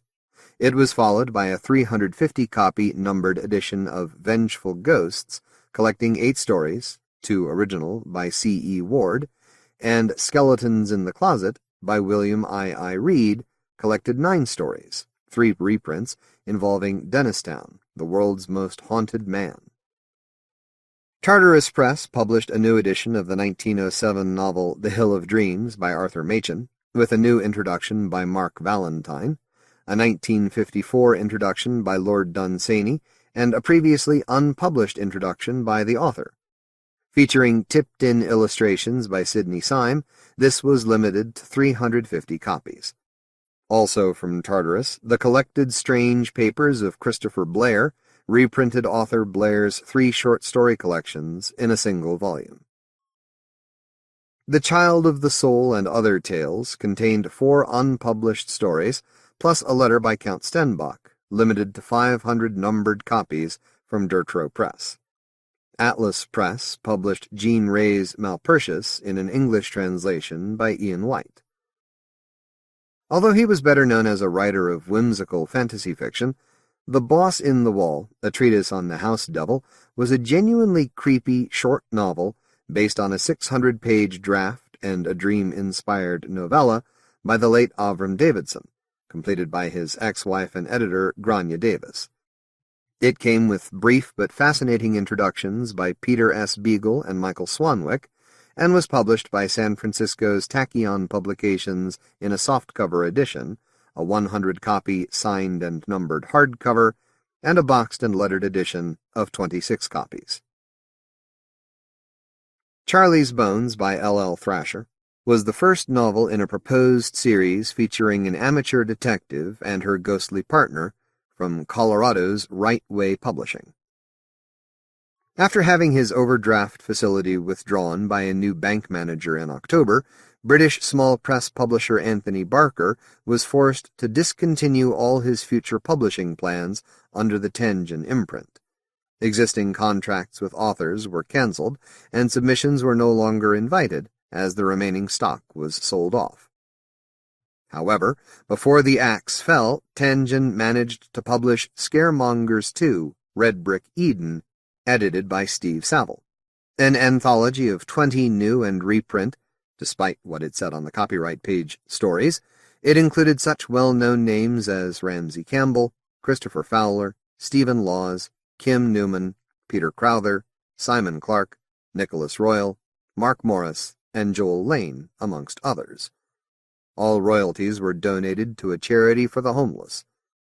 The other final Tangen title was Mesmer, a first novel by Tim Leben, in which a man who saw his murdered ex-girlfriend found himself in a world where the dead could live again. From Britain's Razorblade Press, Tim Leben's Faith in the Flesh, The First Law, From Bad Flesh, collected 2 original novellas along with an introduction by Peter Crowther, while The Dreaming Pool by Gary Greenwood contained an introduction by Simon Clark. The first 3 titles from new publisher The Design Image Group were The Darkest Thirst, a trade paperback vampire anthology containing 16 provocative tales of the undead by such authors as Robert Devereux and Edo van Belkom, the vampire novel Night Prayers by P.D. Kasich, and Carmilla the Return, Kyle Marfin's contemporary retelling of J. Sheridan Le Fanu's classic novella set in Chicago. These were followed by another vampire anthology, The Kiss of Death, containing 16 stories, 3 reprint, by Don DeMassa and others. Silver Salamander Press published a collection of 13 stories, 5 original, by Lucy Taylor, entitled Painted in Blood. From the same imprint, Falling Idols by Brian Hodge was a trade paperback collection of 7 stories, 2 original, available in a signed edition of 500 copies, along with a 300-copy hardcover edition and a 50-copy leather-bound version.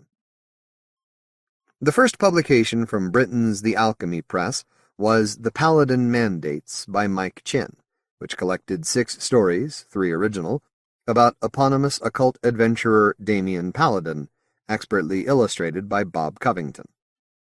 Published as a slim hardcover by Aargetlav Publications and The Alchemy Press, Shadows of Light and Dark collected 32 poems, 21 original by Joe Fletcher, in an edition of 250 numbered copies, signed by the writer, artist Les Edwards, photographer Seamus A. Ryan, designer Michael Marshall Smith, and Neil Gaiman, who contributed the introduction.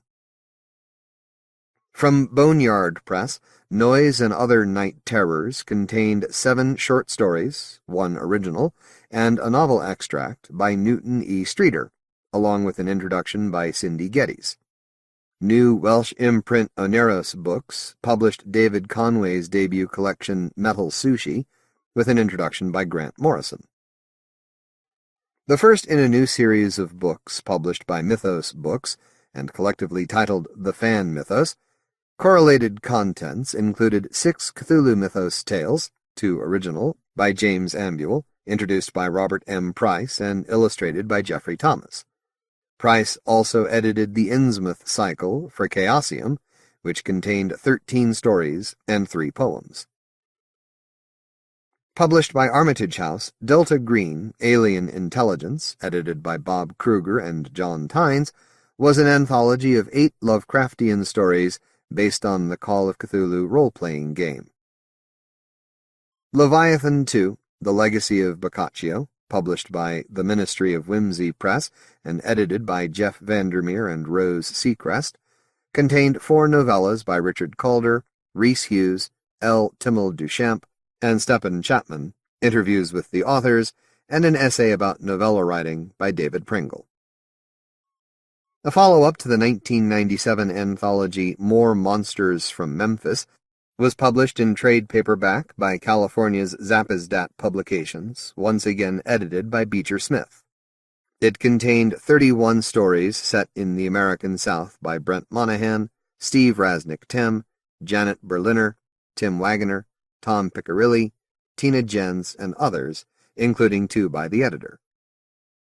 Published by Space and Time, Going Postal, edited by Gerard Daniel Howarner, was an original paperback anthology of 18 stories and one poem about people going crazy, by such authors as Bentley Little, Gordon Linsner, Carly Jacob, Tom Piccirilli, Melanie Tem, Don Webb, and James Dorr. Harvest Tales and Midnight Revels, edited by Michael Mayhew, contained 19 horror stories to be read aloud on Halloween night and was published by California's Bald Mountain Books. Subterranean Press continued its series of signed and numbered chapbooks with Red Right Hand by Norman Partridge, about a bank heist during the 1930s, and Fugue on a G-String by Peter Crowther, introduction by Ed Gorman, continuing the exploits of hard-boiled Private Eye Kikorian Tate. 2 more titles in the series, released in time for Halloween, were The Night in Fog by David B. Silva and The Keys to Desperance by Chaz Brenchley, introduced by Peter Crowther. These were each available in an edition of 250 copies and also 26 lettered hardcovers. Also from Subterranean came Testament, the unpublished prologues by David Morrell, in which the author examined the writing of his 1975 thriller. It was available in numbered and lettered editions, both signed. Monsters and Other Stories by small press publisher-editor Richard Chismar collected 6 recent tales introduced by Edward Bryant. Subterranean's lettered edition also added an essay by Hugh B. Cave. Candles for Elizabeth was an attractive chapbook from Meisha Merlin Publishing that collected 3 stories, one original by Caitlín R. Kiernan, with an introduction by Poppy Z. Bright. Steve Harris Challenging the Wolf from the Squains Press was limited to 500 copies and contained the original novelette of the title, plus the first chapter from the unpublished novel The Switch. Dark Raptor Press released chapbooks of Expiry Date by Scottish author Carol Ann Davis, the werewolf tale The Case of the Police Officer's Cock Ring and the Piano Player Who Had No Fingers by Ed Lee and John Palin, The Adventures of Threadwell the Tailor, or Alterations Made While You Wait, by P.D. Kasich, and Yours Truly, Jackie the Stripper, by Ado von Belkom. Each was limited to 333 signed copies. Writhing in Darkness, Part 1 and Part 2, were a brace of chapbooks from California's Dark Regions Press, which collected, respectively, 19 and 17 pieces of horrific verse by Michael Arnzen, with introductions by Wayne Edwards and John Gray. Dark Tales and Light by Bruce Boston was a collection of 10 stories from Dark Regions, while Poking the Gun, the selected poetry of John Gray, contained 28 poems, 7 original, along with an introduction by Michael Arnzen and illustrations by Dale L. Spruill. Each was limited to 125 signed copies. Nice Guys Finish Last was the title of a story by Gary Jonas, which Barnes & Noble Books cut from the anthology 100 Wicked Little Witch Stories. It was rescued by Oklahoma's Ozark Triangle Press, who published it in chapbook format. From the same imprint also came Jonas' Curse of the Magazine Killers, a collection of 4 stories which were sold to markets which subsequently folded before they could publish them. Britain's Enigma Press kicked off its series of enigmatic novellas chapbooks with Moths by L. H. Maynard and M. P. N. Sims, followed by The Dark Satanic, a collection of 2 novellas by Paul Finch, and Candlelight Ghost Stories, 2 traditional ghost stories by Anthony Morris. 11th Hour Productions launched a series of Twilight Tales chapbooks featuring Chicago-area authors, with Tales of Forbidden Passion, Dangerous Dames, Strange Creatures, and Winter Tales, all edited by Tina L. Gentz. There was not much horror or dark fantasy in the 11 issues of the Magazine of Fantasy and Science Fiction, published in 1998 under editor Gordon Van Gelder. Novelettes by Joyce Carol Oates and Tanith Lee were the standouts, and there was also fine fiction from Nina Kiriki Hoffman, Ian MacLeod, Ian Watson, Elizabeth Hand, Howard Waldrop, and Phyllis Eisenstein. At least Douglas E. Winter's occasional book review column kept the flag flying for horror. Edited by David Pringle, Britain's monthly Interzone continued to showcase some of the best imaginative fiction available, along with articles and reviews. Among the authors featured were Tanith Lee, Paul J. Macaulay, Don Webb, Thomas M. Dish, Ian Watson, Gary Cousins, Michael Bishop, Cherry Wilder, John Whitbourne, Gwyneth Jones, Daryl Schweitzer, Ramsey Campbell, and Kim Newman, plus interviews with Whitbourne, Jones, Stephen Gallagher, Sarah Ashe, Dennis Etchison, John Shirley, and Jack Williamson. Under new publisher DNA Publications, Worlds of Fantasy and Horror changed its name back again to Weird Tales, but it remained a pale imitation of the legendary pulp magazine under the editorship of Daryl Schweitzer. Tanith Lee, Melanie Tem, Ian Watson, David J. Scow, Brian Stableford, and S.P. Somtow were among the authors who contributed to the 2 oversized issues published in 1998. Cemetery Dance, edited by Richard T. Chismar, included fiction by Thomas Tessier, Nancy A. Collins, Ed Gorman, Gary Razor, Chaz Brenchley, Hugh B. Cave, Norman Partridge, Jack Ketchum, Poppy Z. Bright, Dennis Etchison, Douglas Clegg, Joe R. Lansdale, and Norman Partridge, plus interviews with Tessier, Cave, Brian Hodge, Michael Marshall Smith, Edward Bryant, David Morrell, David B. Silva, and Ramsey Campbell.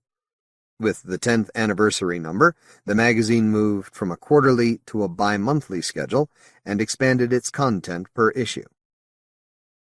Andy Cox's glossy quarterly The Third Alternative included new fiction from Conrad Williams, Jason Gould, Rhys Hughes, Christopher Priest, James Lovegrove, Paul Finch, Joel Lane, Steve Rasnic Tem, Jeff Vandermeer, and Tom Piccirilli, plus interviews with Priest, Graham Joyce, Jonathan Coe, and Joyce Carol Oates.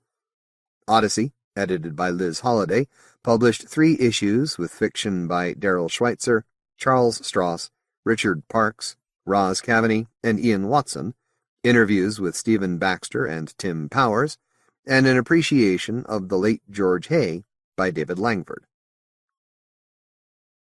After disappearing in 1994, Amazing Stories, the oldest of the science fiction magazines, created in 1926, was once again resurrected in July, this time by gaming company Wizards of the Coast. Unfortunately, despite an initial print run of around 75,000 copies, the new contents were mostly limited to media tie-in fiction, including Star Trek, articles, and reviews. In June, Stephen King had a new short story, That Feeling You Can Only Say What It Is in French, in the summer fiction double issue of The New Yorker. The special SM issue of Barry Hoffman's Gauntlet, Exploring the Limits of Free Expression, included an interview with Clive Barker by Del Hallison and fiction by Poppy Z. Bright. The following number featured Hallison's interview with Richard Christian Matheson, a spoof interview by Bright, plus short fiction by Matheson and Richard T. Chismar, and a novel excerpt from editor Hoffman. Ténèbres, toutes les couleurs du fantastique, was a new quarterly magazine launched in France that attempted to provide a professional market for fantastic literature. Edited by Daniel Conrad and Benoit Domy, the first 3 issues included fiction by J.R. Bonansinga, Les Daniels, Stephen Dedman, Poppy Z. Bright, Krista Faust, Nancy Kilpatrick, John Brunner, Terry Dowling, and Kim Newman, along with interviews with Dan Simmons, Bright, Faust, Kilpatrick, and Newman. Omni Online included a round-robin story written by Elizabeth Hand, John Clute, Kathleen Ann Goonan, Kim Newman, and Jonathan Lethem, and another collaboration from Kelly Eskridge, Graham Joyce, Edward Bryant, and Kathe Koja, before the website was closed down in March following the death of founder Kathy Keaton in 1997. 4 former editors of the site, including Ellen Datlow, subsequently launched the new fiction webzine Event Horizon, http://www.eventhorizon.com/sfzine, 5 months later, with fiction and columns by Terry Dowling, Pat Cadigan, Lucius Shepard, Jack Womack, Edward Bryant, and others. Another round-robin story by J. Russell, Elizabeth Massey, Roberta Lands, and Brian Hodge appeared over the November and December issues. The March issue of the Book and Magazine Collector contained an overview of the career of R. Chetwynd Hayes, Master of the Macabre, by David Whitehead, along with a very useful bibliography and a guide to the current values of the author's first editions. The same issue also included articles on Arthur Conan Doyle and the Paranormal, Aubrey Beardsley and the Savoy, and the usual pages of bookseller ads. The annual SF Fantasy and Horror issue of A.B. Bookman's Weekly in October featured a profile of Lord Dunsany by Henry Wessels, along with reviews and book dealer ads. Dean Koontz was the featured writer in the December issue of Publishers Weekly's The Author Series 20-page supplement. During an informative interview with Jeff Zaleski, Koontz revealed that his presidency of the Horror Writers of America would haunt him forever, and that he resigned his office because of excessive political infighting in the organization, particularly over awards. "I've written some horror," the author also admitted, "but I don't like horror." Edited monthly by Frederick S. Clark and Steve Bedrowski, the always excellent Cinefantastique included in-depth features on Tomorrow Never Dies, Blade, Buffy the Vampire Slayer, Lost in Space, Species 2, The X-Files movie, Mulan, Virus, Mighty Joe Young, and double issues based around The Outer Limits, The X-Files, and Star Trek Deep Space Nine. Tim and Donna Lucas' indispensable Video Watchdog kept to its bi-monthly standard with features on David Lynch's Lost Highway, The Lathe of Heaven, The Evil Dead Trilogy, The Awful Starship Troopers, Dracula on Video, and director Uli Lommel, along with Douglas E. Winter's soundtrack column and all the news and reviews expected from one of the most intelligent and entertaining magazines in the field. Edited by Dave Golder, the glossy monthly multimedia magazine SFX devoted cover features to Starship Troopers, Buffy the Vampire Slayer, The X-Files, Lost in Space, Godzilla, Star Wars, The Truman Show, Highlander the Raven, Uma Thurman, former Doctor Who Tom Baker, and the top 20 sexiest people in SF. Over at Visual Imagination, David Richardson's Starburst concentrated on science fiction with Starship Troopers, Lost in Space, Babylon 5, Deep Impact, Godzilla, Star Trek Insurrection, Armageddon, Star Trek Voyager, Deep Space Nine, and the inevitable Las Vegas's Star Trek The Experience. Meanwhile, David Miller's companion horror title Shivers celebrated its 50th issue and featured The X-Files, Buffy the Vampire Slayer, Scream 2, Wishmaster, John Carpenter's Vampires, Species 2, Halloween H2O, and Blade. Sci-Fi Entertainment, the official magazine of the Sci-Fi Channel, was just one of a growing number of titles edited by Scott Edelman. It included features on The X-Files, Babylon 5, Sliders, Lost in Space, Xena Warrior Princess, Godzilla, Armageddon, Buffy the Vampire Slayer, Stargate SG-1, 7 Days, Mercy Point, and various Star Trek movies and TV shows, along with British and American news and numerous ads. The 16 October issue of the film magazine Entertainment Weekly contained a surprisingly knowledgeable list of the Sci-Fi 100, from Star Wars at number 1 to Independence Day at number 100, along with some interesting sidebar features. Despite some administration problems, Necronomicon Press continued to churn out numerous small press booklets, mostly dedicated to H.P. Lovecraft and his fiction.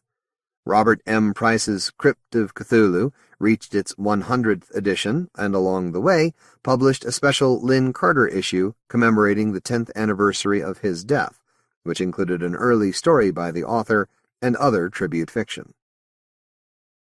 Price also published HPL-inspired fiction and poetry in 3 issues each of Cthulhu Codex, featuring James M. Buell, D.F. Lewis, Darrell Schweitzer, and Richard L. Tierney, Midnight Shambler, with Adam Niswander, James M. Buell, Stephen M. Rainey, and Darrell Schweitzer, and Tales of Lovecraftian Horror, including W. H. Pugmire, Gary Myers, R. G. Capella, and Peter Cannon.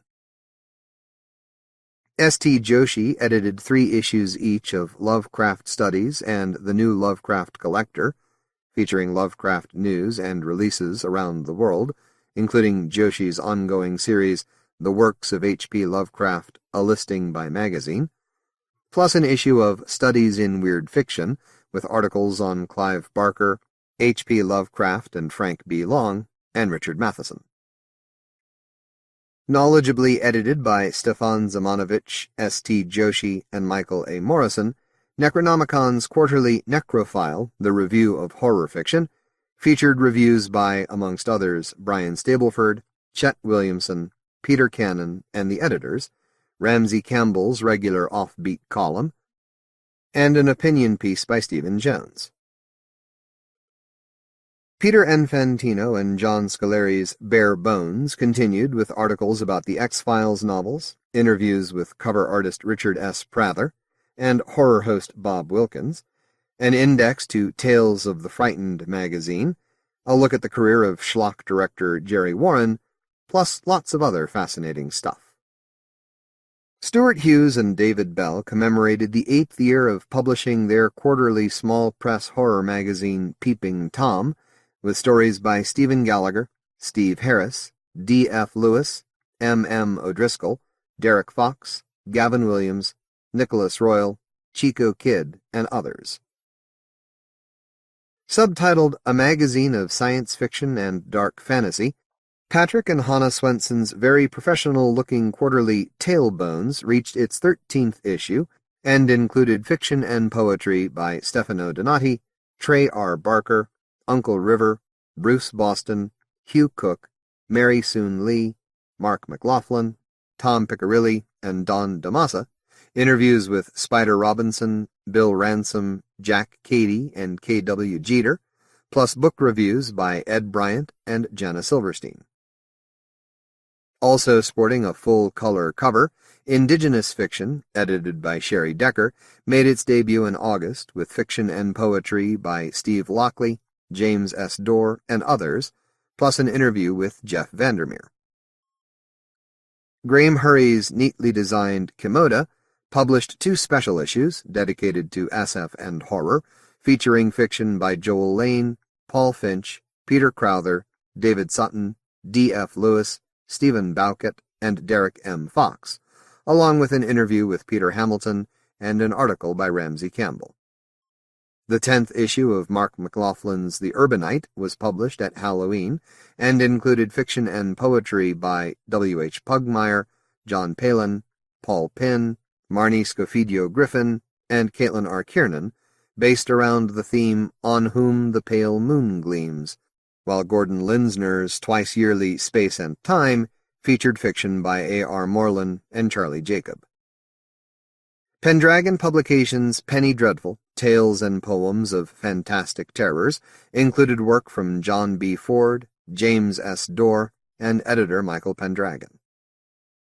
Writer and editor John B. Ford continued to build his small press publishing empire with Ghouls and Gore and Twisted Tales, a collection of 14 stories illustrated by Steve Lines, and The Derelict of Death, a William Hope Hodgson pastiche co-written with Simon Clark. He also edited the final 2 issues of Terror Tales, featuring stories by Michael Pendragon, Paul Finch, Derek M. Fox, and L. H. Maynard and M. P. N. Sims. Mick Sims and Len Maynard also launched their own supernatural ghost and horror story magazine, Enigmatic Tales. The 3 perfect-bound issues featured fiction and poetry by John B. Ford, Bernard Capes, Paul Finch, Rhys Hughes, Steve Sneed, A.F. Kidd, Peter Tennant, and the editors, along with articles by Hugh Lamb and Richard Dalby. The first volume of Steve Algieri's Pulp Eternity was a time travel issue, with fiction by Cynthia Ward, Christopher Rowe, and others. Published back-to-back, Dark Regions, the year's best fantastic fiction, edited by Joe Morey and Mike Olson, respectively, featured fiction and poetry by Brian Lumley, Brian Hodge, and Bruce Boston. The 9th issue of Rod Heather's Lore included fiction from Stefan Grabinski, W. H. Pugmire, and Elizabeth Massey, while the 4th issue of Epitaph, Tales of Dark Fantasy and Horror, edited by Tom Piccirilli, included an interview with Melanie Tem. D.E. Davidson's Night Terrors celebrated its 2nd anniversary with 2 issues that contained fiction by Hugh B. Cave and Don DeMassa. Canadian book dealer Raymond Alexander also included a new story by Cave in his first My Back Pages magalogue. There were 2 issues of Dreams of Decadence, Vampire Poetry and Fiction, edited by Angela Kessler, and Vampire Dan's Story Emporium, edited by Daniel Paul Medici, featured interviews with Janet Fox and Jim Bain. The premiere issue of Masque Noir, from editor Rod Marsden, billed itself as the new wave of Australian avant-garde. Meanwhile, Eidolon 2526 appeared a bit late, with stories by Terry Dowling and Rick Kennett, and Aurelius managed just 1 issue in 1998. Altair was the title of a new Australian speculative magazine edited and published by Rob Stevenson. Issue 45 of Joe R. Christopher's Yeches was a special dark fantasy number with essays about Stephen King, H.P. Lovecraft, and others by such contributors as Mike Ashley, S.T. Joshi, Sam Moskowitz, and Daryl Schweitzer, who was also interviewed. Issue 72 of Foundation, the Review of Science Fiction, edited by Edward James, included an article about Susie McKee Charnas, plus an interview with the author. The 9th issue of Horror Magazine from Dark Regions Press featured interviews with Joe R. Lansdale, Yvonne Navarro, Daryl Schweitzer, and Susie McKee Charnas, plus a report on the 1997 World Horror Convention.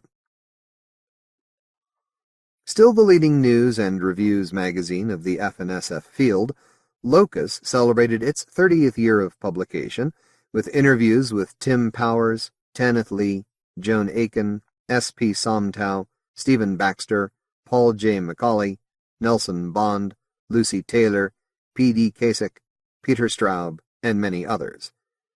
Andrew I. Porter's news and reviews magazine Science Fiction Chronicle managed only 5 issues in 1998, 1 up on the previous year, and included interviews with Charles L. Grant and Tanya Huff. The Ghost Story Society's excellent journal All Hallows published 3 perfect-bound editions edited by Barbara Roden and Christopher Roden that contain stories by Rhys Hughes, Paul Finch, Tina Rath, and Simon McCulloch. They also included reviews, news columns, and nonfiction by Roger Dobson, Richard Dalby, David G. Rowlands, and others about The Twilight Zone, Charles L. Grant, Robert Aikman, Arthur Conan Doyle, and The Innocents. Given a welcome redesign by editor Debbie Bennett, the British Fantasy Society's bi-monthly newsletter Prism UK featured articles by Mark Chadburn, Mike Chin, Meg Turville Heights, Simon Clark, and Stephen Gallagher, interviews with Whitley Strieber, Peter Atkins, Graham Joyce, and Stephen King, and regular columns from Nicholas Royal, Tom Holt, and Chaz Brenchley, along with all the usual news and book and media reviews. Dark Horizons number 37 was edited and produced for the Society by Peter Colborne, Mike Chin, and Phil Williams, and included fiction from Simon McCulloch, Rich Cadger, Paul Finch, Mark McLaughlin, and D.F. Lewis, plus an article by Storm Constantine. The BFS also published its first major paperback and hardback release, Manitou Man, The Worlds of Graham Masterton, by Graham Masterton, Ray Clark, and Matt Williams. Containing 10 tales of sex, death, and terror, 3 original, a critical analysis of the author, and a complete Masterton bibliography, the book was limited to a 300-copy paperback edition and a 100-copy deluxe cased edition signed by the 3 authors, plus cover artist Les Edwards, illustrator Bob Covington, editor David J. Howe, and Peter James, who supplied the introduction. The Horror Writers Association newsletter finally found its direction under Meg Turville Heights, appearing on schedule and with each issue packed with news, controversy, and a lively letters column.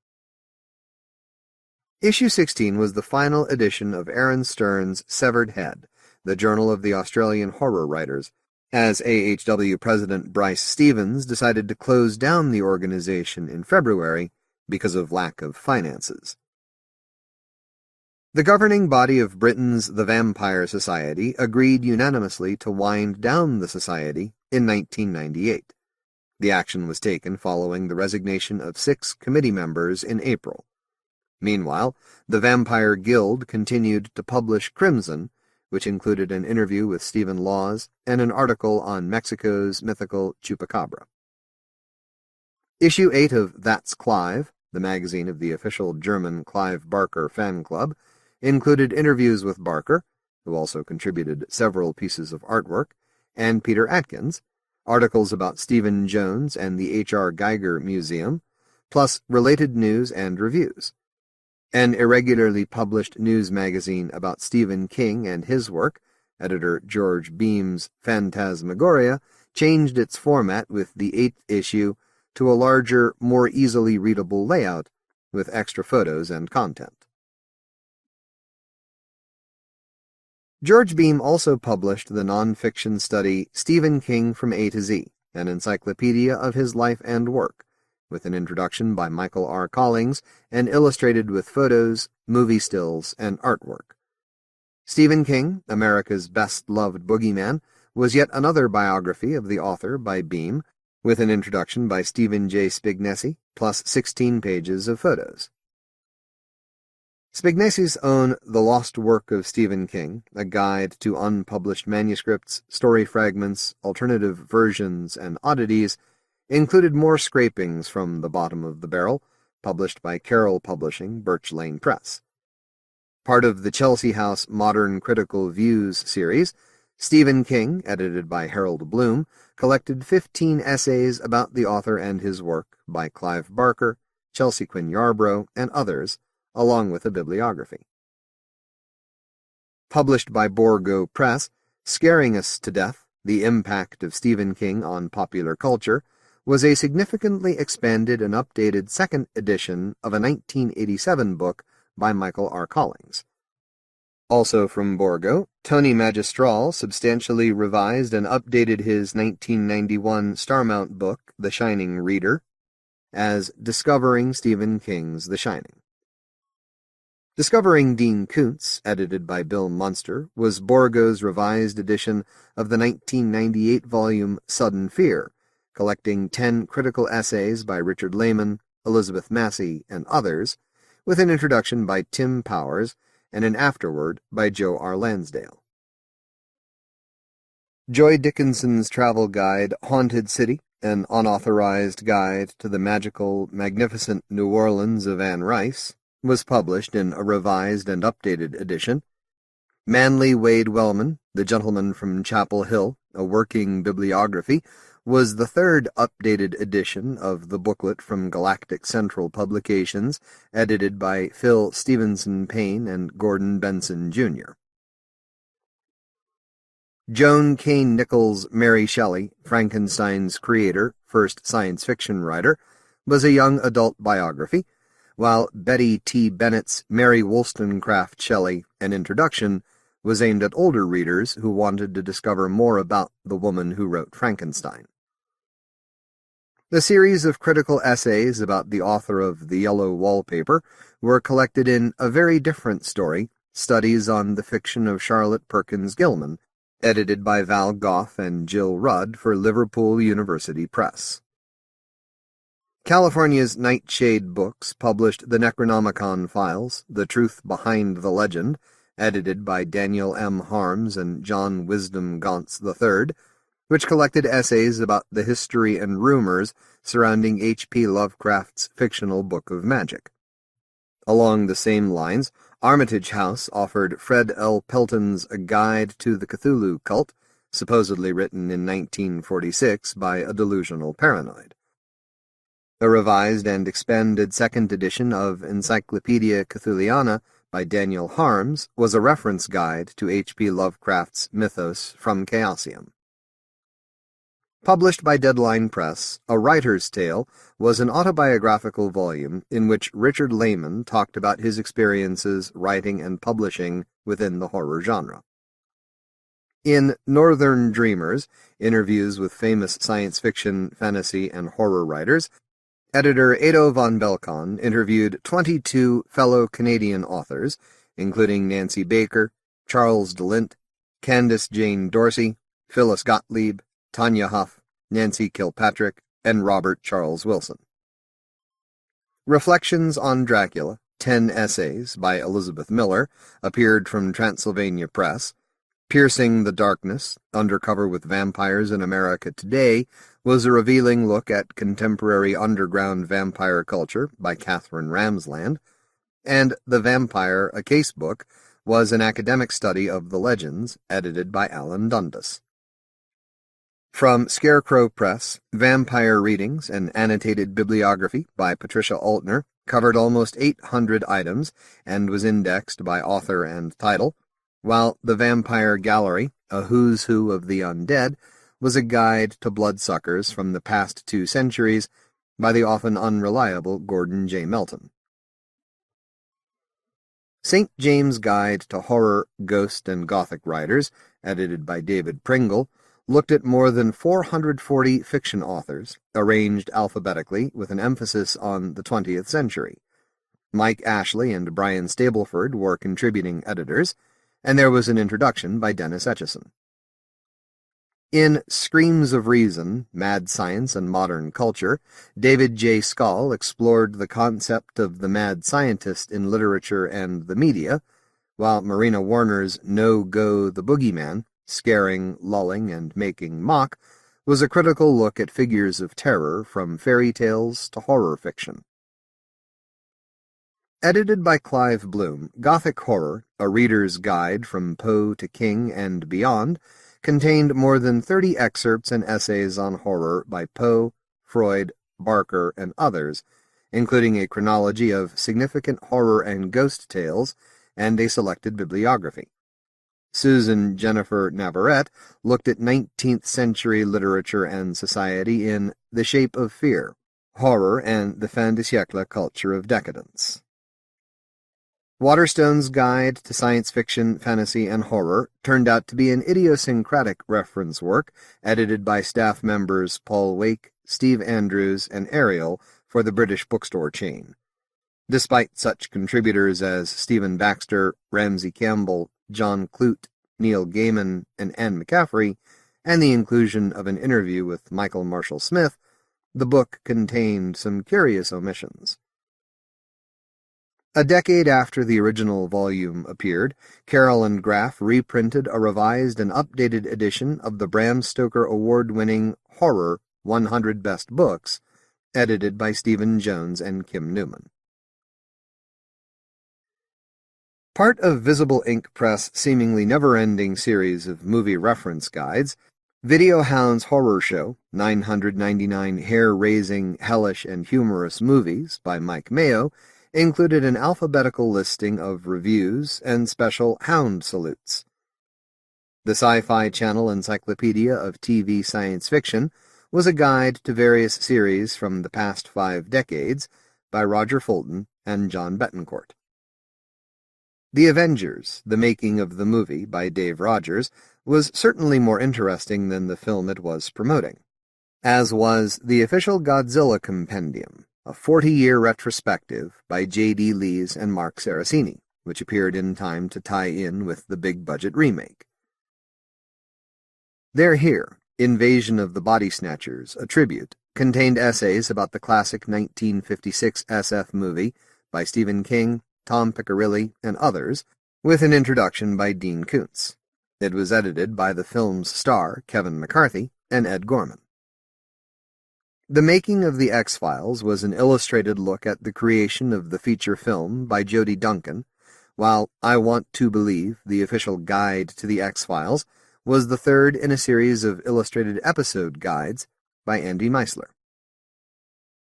Christopher Golden and Nancy Holder's Buffy the Vampire Slayer, The Watcher's Guide, the official companion to the hit show, was a confusingly designed look at the first 2 seasons, complete with background information and an exclusive interview with creator Joss Whedon. However, Buffy Exposed by Ted Edwards was an unauthorized biography of actress Sarah Michelle Gellar that also included an episode guide plus black and white photos. All I Need to Know About Filmmaking I Learned from The Toxic Avenger by Lloyd Kaufman and James Gunn was the former's autobiography and charted the history of his Troma distributing company. At the other end of the spectrum, James Whale, A New World of Gods and Monsters by James Curtis, was a biography of the famed Hollywood director. McFarlane's expensive reference works included Of Gods and Monsters, a critical guide to the Universal Studios science fiction, horror, and mystery films 1929 to 1939, by John T. Soyster, Italian horror films of the 1960s, a critical catalog of 62 chillers, an A to Z guide by Lawrence McCallum, and Tom Weaver's Science Fiction and Fantasy Film Flashbacks, conversations with 24 actors, writers, producers, and directors from the Golden Age, which included interviews with John Badham, Edward Dmytryk, and Deborah Paget. From the same publisher came John Kenneth Muir's Wes Craven, The Art of Horror, while Brian J. Robb's Screams and Nightmares, the films of Wes Craven, appeared from Titan Books. Batman Animated by Paul Dini and Chip Kidd was a beautifully produced full-color look at the stylized TV cartoon series based on the classic DC Comics character. Also superbly designed by Chip Kidd, Superman, The Complete History, The Life and Times of the Man of Steel, was impeccably researched by Les Daniels. From Collector's Press, Pulp Culture, The Art of Fiction magazines, was a marvelously illustrated history of pulp magazines edited by the knowledgeable Frank M. Robinson and Lawrence Davidson, and featuring full-color reproductions of more than 400 mint-condition covers. It was also available as a limited edition hardcover. William Gibson contributed the introduction to The Art of the X-Files, edited by Marvin Heffernan and Carol Kismarek. The Haunted Tea Cozy was Edward Gorey's very strange reworking of Charles Dickens' A Christmas Carol. Published by Morpheus International, Barlow's Inferno contained various personal views of hell by artist Wayne Barlow, with an introduction by Tanith Lee, and The Fantastic Art of Bekczynski collected the paintings of Polish artist Zdzisław Bekczynski. Also from Morpheus, H.R. Geiger's retrospective, 1964 to 1984, was a translation of a 1984 German edition covering 2 decades of the artist's work. For Underwood Books, Arnie Fenner and Kathe Fenner edited Icon, a retrospective collection by the Grand Master of Fantastic Art, the single largest collection of Frank Frazetta's work ever published. It also included text by Rick Barry, James Bama, and William Stout, along with an illustrated biography. Besides the trade edition, it was published in a deluxe slipcased edition of 1,200 copies, containing an extra 16 pages of art, and as a $300 leather-bound tray-cased edition of 100 copies, which included an unpublished Frazetta drawing. Also from Underwood and edited by the Fenners, Spectrum 5, the best in contemporary fantastic art, included more than 300 pieces of art from over 180 artists, selected by a jury system. The only hardcover edition appeared from the Science Fiction Book Club. From Mythos Books came the Lovecraft Tarot, a handsome-looking set of 78 illustrated cards by David Wynn and illustrator D.L. Hutchinson, accompanied by a 10-page booklet. A $200 CD-ROM compilation of the complete archives of Heavy Metal magazine was withdrawn from sale when a number of contributors complained that they had not been notified about the project nor offered any compensation for the reuse of their work. Night of the Living Dead co-author John A. Russo and composer-computer artist Vlad Lichina launched Midnight Comics in November. The imprint kicked off with Children of the Dead, a 3-issue miniseries by Stephen Hughes, Phil Nutman, and John Russo, based on a proposed film written by Russo that examined the lives of a special group of youngsters born during the zombie plague. A special CD soundtrack was composed and recorded for the series by Vlad and the Dark Theater. Winter's Edge 2, a special from DC Comics' Vertigo, featured a new story about death written by Neil Gaiman and illustrated by Jeffrey Jones, plus stories by other hands featuring the Golden Age Sandman Wesley Dodds, John Constantine, Tim Hunter, and several more characters. Meanwhile, artist Yoshitaka Amano produced a new Sandman poster as part of the 10th anniversary of Gaiman's character. Dark Horse Comics launched a new series based on the popular TV show Buffy the Vampire Slayer, written by Andy Watson and illustrated by Joe Bennett. As a special promotion, a 5-page color Buffy strip scripted by Christopher Golden appeared exclusively in the 21-27 November issue of TV Guide. Along with its ongoing regular series, Dark Horse also published a 3-issue Buffy the Vampire Slayer The Origin miniseries, based on Joss Whedon's 1992 movie, from the creative team of Dan Brereton, Golden, and Bennett.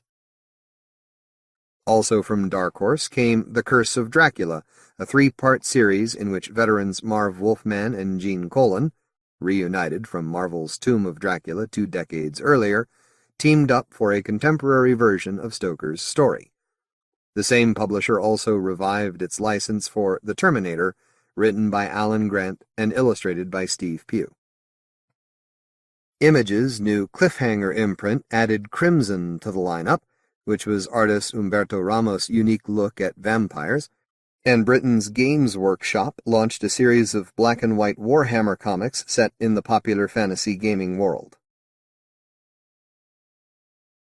At the 70th Academy Awards presentation in Los Angeles, James Cameron's overblown Titanic, which features a supernatural coda, tied with the Oscar record set by Ben-Hur, 1959, picking up mostly technical awards for visual effects, sound effects editing, sound, original score, film editing, costume design, cinematography, art direction, director, and Best Picture. Rick Baker and David Leroy collected the Makeup Award for their work on Men in Black. To celebrate a century of American films, in 1998 the American Film Institute created a highly controversial list of the 100 best American movies, based on the recommendations of a 1,500-member panel, including President Bill Clinton. Citizen Kane was voted the top film, but the list was so skewed towards contemporary titles that Steven Spielberg was the most chosen director, and nothing by Buster Keaton, Greta Garbo, or Fred Astaire was even listed. Only 19 of the final 100 were genre titles.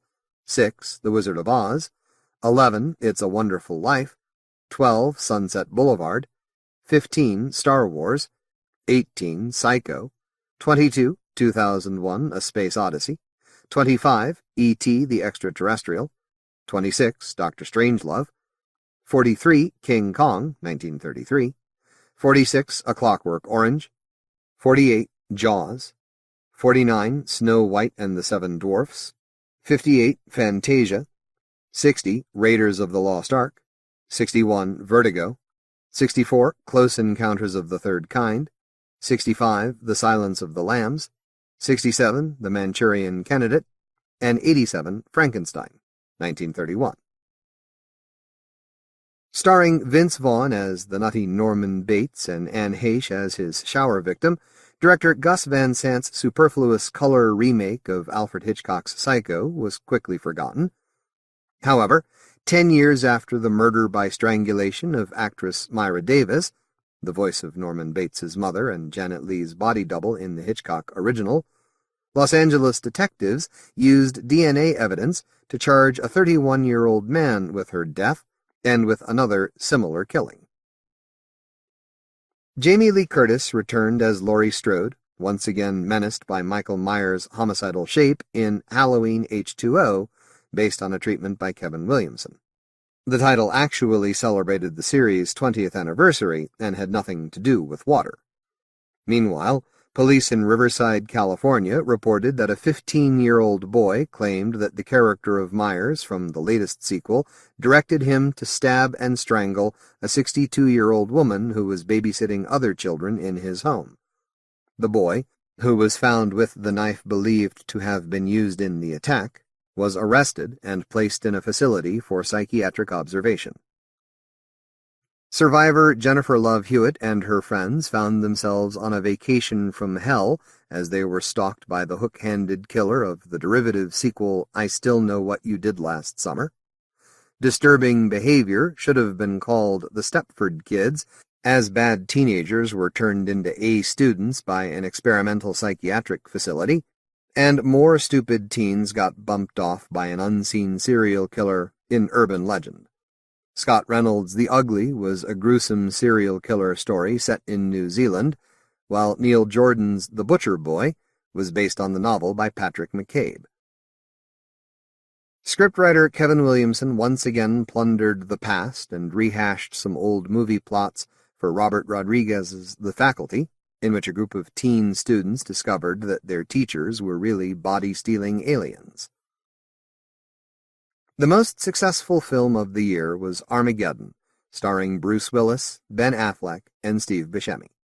Despite being overlong and filled with cliches, Michael Bay's big-budget disaster movie worked, thanks to memorable characters, strong performances, and superb special effects, as a team of oil workers were sent into space to destroy a huge asteroid that was on a collision course with Earth. Mimi Leder's Deep Impact covered similar ground as a comet hit the Earth, causing a giant tidal wave which decimated the American East Coast and thankfully drowned star Téa Leoni. Despite a massive publicity campaign in America, the huge box office take for Roland Emmerich and Dean Devlin's misguided $120 million reworking of Godzilla was still considered a disappointment. Daily Variety reported that the film had trouble in Japan as well.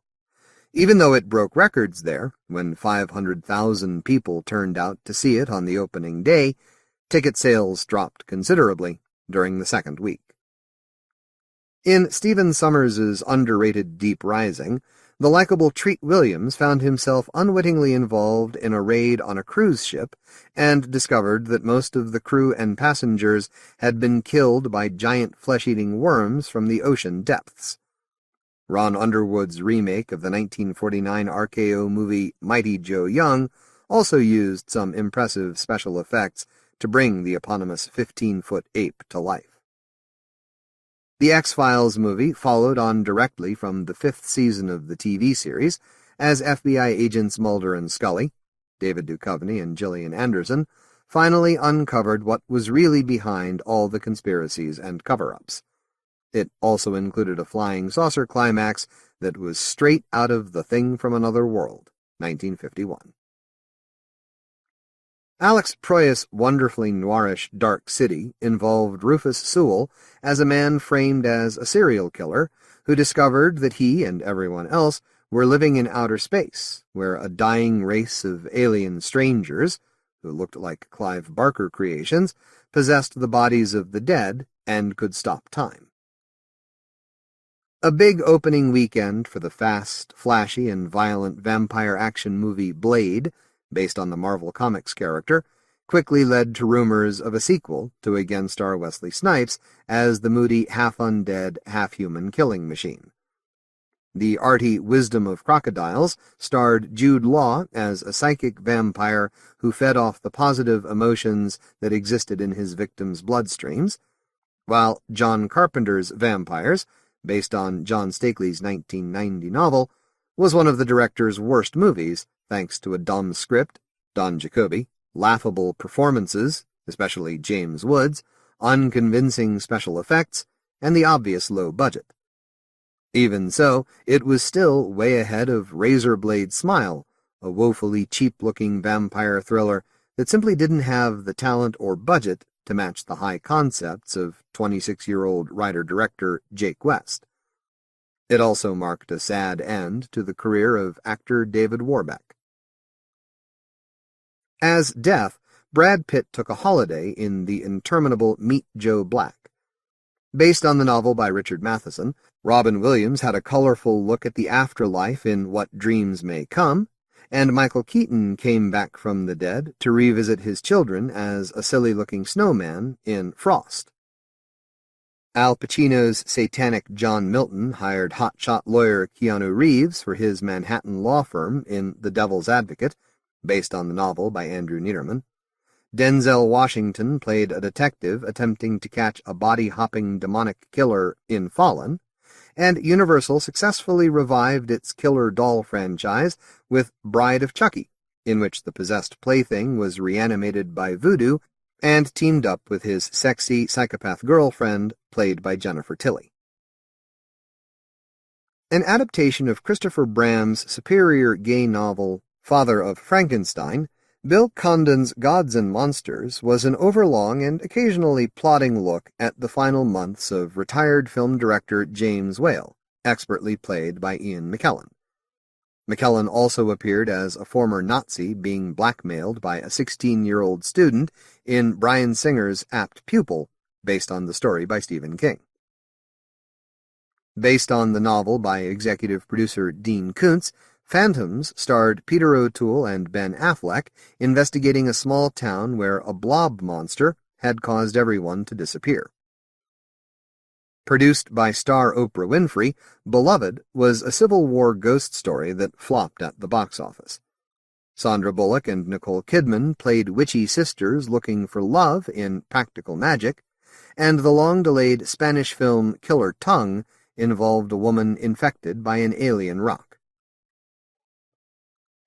Natasha Henstridge returned as a sexy alien shape-changer still looking to get laid in the laughable Species 2.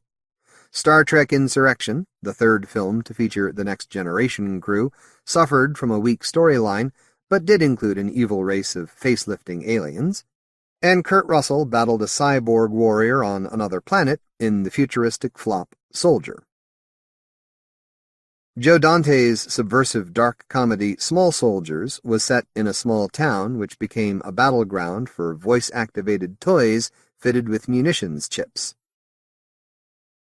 Vincenzo Natali's student film Cube resembled an overlong Twilight Zone episode, as a group of strangers found themselves trapped in an endless maze of interlocking cubes, some of which contained lethal traps. In Sphere, based on the novel by Michael Crichton, Sharon Stone, Dustin Hoffman, and Samuel L. Jackson discovered an alien artifact underwater which gave them the power to unconsciously manifest their dark sides. Lost in Space, starring William Hurt, Gary Oldman, Matt LeBlanc, and Mimi Rogers, was loosely based on the 1960s TV show about the space family Robinson. Supposedly inspired by the same period, Jeremiah Chechik's The Avengers was an incompetent travesty of the cult sci-spy show, with Ralph Fiennes and Uma Thurman lacking any screen chemistry as John Steed and Mrs. Peel, and Sean Connery hamming it up as the villain. It reportedly lost $40 million and became the third biggest box office disaster of all time after Inchon and Heaven's Gate. It was hard to believe that yet another version of The Phantom of the Opera, starring a maskless Julian Sands, was the movie Italian cinemagoers said they wanted to see from co-writer-director Dario Argento. The anniversary re-release of William Friedkin's 1973 classic The Exorcist in Britain meant extra business for the clergy, who were inundated with requests for spiritual guidance from moviegoers overwhelmed by the experience.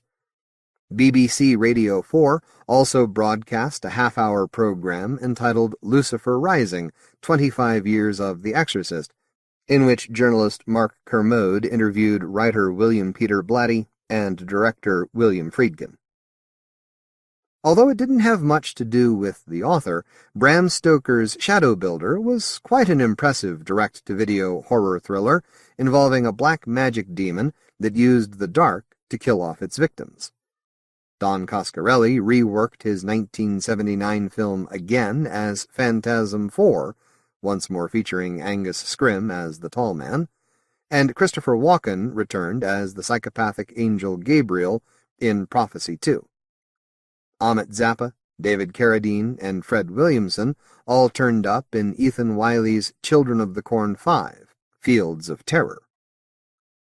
Curse of the Puppet Master and Subspecies 4 were the latest entries in executive producer Charles Band's direct-to-video series, while Frankenstein Reborn and Werewolf Reborn were the first two titles in Band's Film Monsters series aimed at teenagers.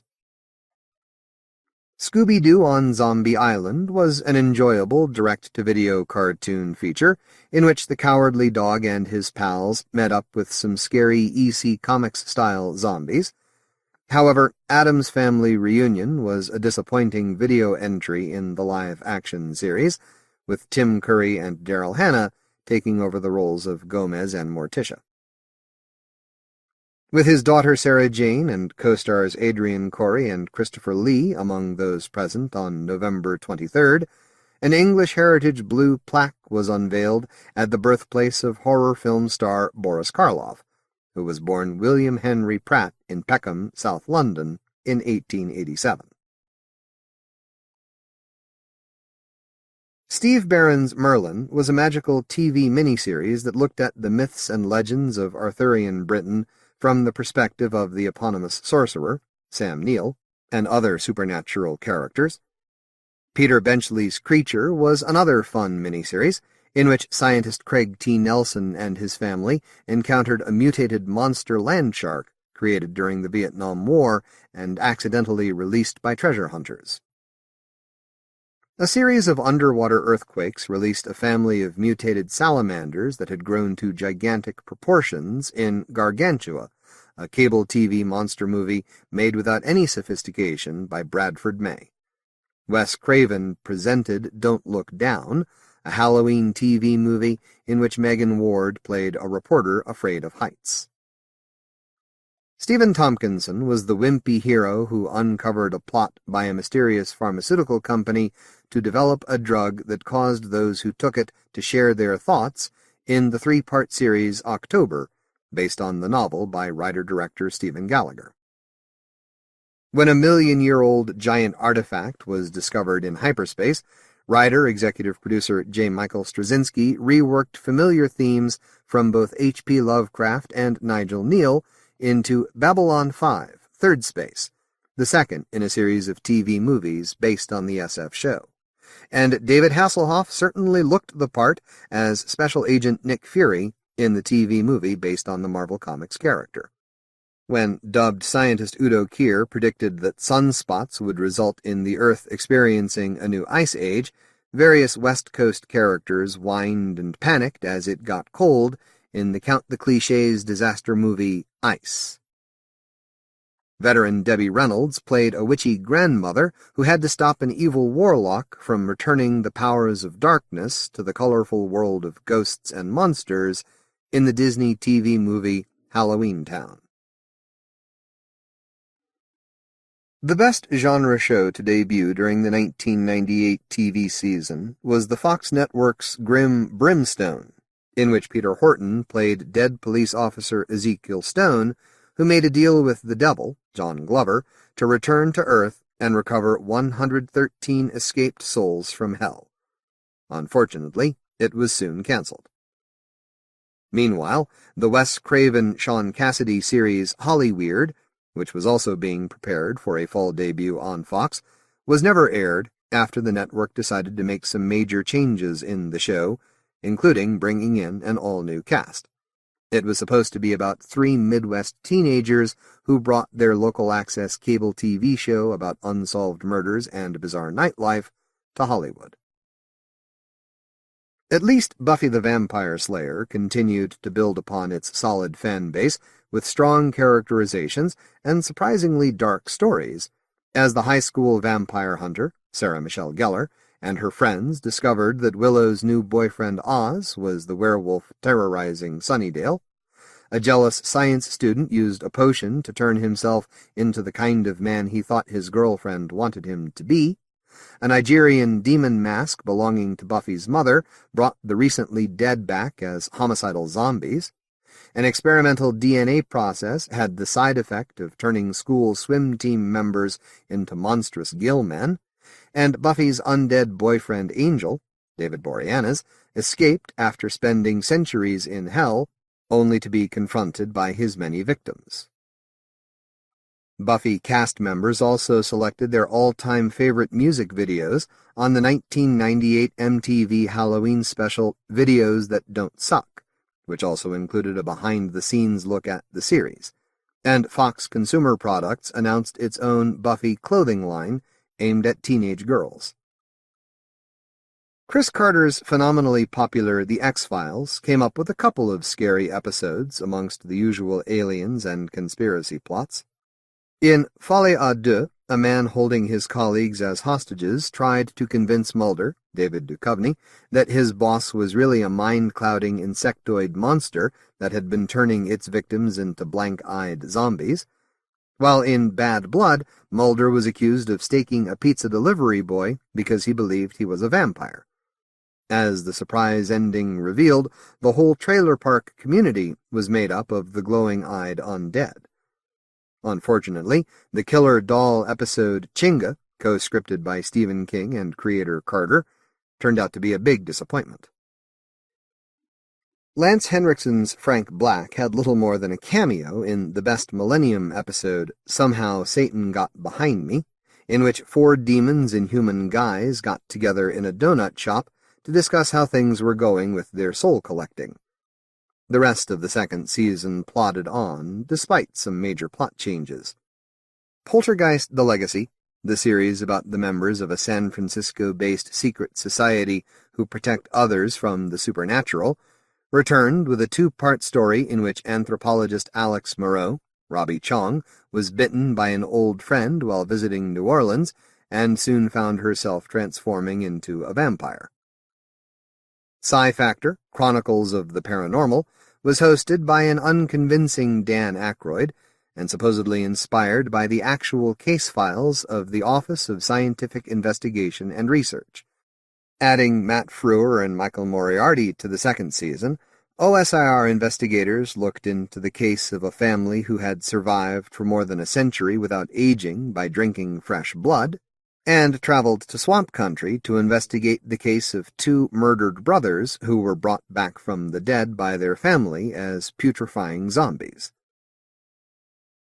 Ultraviolet was a moody 6-part British serial in which a police detective, Jack Davenport, found himself recruited by a covert organization dedicated to eradicating modern-day vampires in a secret war being fought on the streets of contemporary London. Malcolm McDowell brought a nice dark edge to his role as Mr. Rourke in the ill-fated revival of Fantasy Island, and Jeremy Piven was either the eponymous Roman god or a madman in the light-hearted Cupid. In Charmed, Shannon Doherty, Holly Marie Combs, and Alyssa Milano starred as the 3 Hallowell sisters, who discovered they were witches. Using a magic recipe book found in the attic of their San Francisco home, the trio solved crimes of a supernatural nature. Mark Dacascos played a musician brought back from the dead seeking revenge in The Crow: Stairway to Heaven, which was based on the books and movies created by James O'Barr. The usually tedious Star Trek Deep Space Nine managed at least one memorable episode, Far Beyond the Stars, that looked at racism in the 1950s against the background of the SF pulp magazines. Deborah Messing portrayed bioanthropologist Dr. Sloane Parker, who uncovered the existence of a new species dedicated to the annihilation of mankind in the underrated Prey. Robert Lee Schock was the new lead in Earth Final Conflict, playing bodyguard Liam Kincaid, a man more than human who was caught in the struggle between the alien Talons and the human resistance. Sliders also revised its cast as Jerry O'Connell, Cleavant Derricks, Kari Wurr, and the talentless Charlie O'Connell continued to slide between parallel Earths on the Sci-Fi Channel, and discovered an apparently haunted hotel and a digitized world where their real bodies wandered around as zombie-like empties. 7 Days was a time travel series about an ex-CIA agent, Jonathan LaPaglia, who had to save the Earth on a weekly schedule. Following a 1996 pilot movie, The Vanishing Man finally made it to British TV screens for an inane 6-part series starring the irritating Neil Morrissey as undercover agent Nick Cameron, who turned invisible whenever he came into contact with water. Even worse was the BBC Scotland and Sci-Fi Channel produced Invasion Earth, which was shown in 6 50-minute episodes, each costing a reported $1.2 million. Written by Jed Mercurio, this tale of aliens from another dimension invading a remote Scottish village was one of the most ludicrously inept science fiction shows ever broadcast in the UK. Having apparently lost the title they wanted, see above, Steven Spielberg's DreamWorks SKG produced the anime-style cartoon Invasion America in 3-hour-long segments. Despite a cast of well-known voices, including Leonard Nimoy, old ideas and poor animation didn't help. DreamWorks and Spielberg had more success with Toonsylvania, featuring the gruesome comedy cartoon adventures of Igor, Wayne Knight, Dr. Frankenstein, David Warner, and his dumb monster Phil, along with the zombie family of Night of the Living Fred. The Simpsons Halloween Special 9 was also fun, as Homer's new hairpiece was possessed by the revenge-seeking spirit of an executed criminal, Bart and Lisa were sucked into an Itchy and Scratchy cartoon on TV, and Maggie turned out to be the offspring of alien Commander Kang. Even better was the Angry Beavers episode The Day the World Got Really Screwed Up, an hilarious Halloween special narrated by Peter Graves, in which Beavers, Daggett, and Norbert ended up at the home of B-movie actor Oxnard Montalvo, where they battled monsters controlled by an evil vampiric alien intelligence from another dimension. Guest voices included Adrienne Barbeau, William Schallert, and Jonathan Hayes. Vampires was a syndicated live-action and computer-animated series in which a group of teens attempted to stop parasites from sapping the Earth of all its natural gases. The Fox Saturday morning cartoon Godzilla the Series was a vast improvement over the flashy movie it was based on, and Saban's cartoon Monster Farm was set on a rural farm full of monsters, including vampiric rooster Cluckula, Jekyll and Hyde sheep Dr. Woolley, monster pig Frankenswine, living dead bull Zombeef, and Egyptian mummy Cleopatra. A quartet of transforming mummies with superhuman powers, with the strength of Ra and their sacred cat, protected a 12-year-old San Francisco skateboarder who was the reincarnation of an Egyptian prince in the cartoon Mummies Alive. The inevitable action toys followed. Goggle Watch, The Horror of the House of Goggle, Part 13, was a daily half-hour children's series featuring the Goggle family, who decided to turn their guest house into a themed hotel, Goggle House of Horror. Even more infantile was the BBC's Julia Jekyll and Harriet Hyde, in which a schoolgirl, Olivia Hallinan, periodically transformed into a hairy giant monster. A juvenile spin-off from the Kevin Sorbo show Hercules: The Legendary Journeys, Young Hercules involved the teenage son, Ryan Gosling, of Zeus and his friends battling the fanged followers of the evil god Bacchus over several half-hour episodes. Based on the short-lived 1991-92 series, Erie, Indiana, The Other Dimension involved Mitchell Taylor, Bill Switzer, and his friend Stanley, Daniel Clark, who discovered that weirdness was spilling into their world via an interdimensional television signal. The New Addams Family was an unfunny half-hour comedy series based upon the creepy characters created by Charles Addams.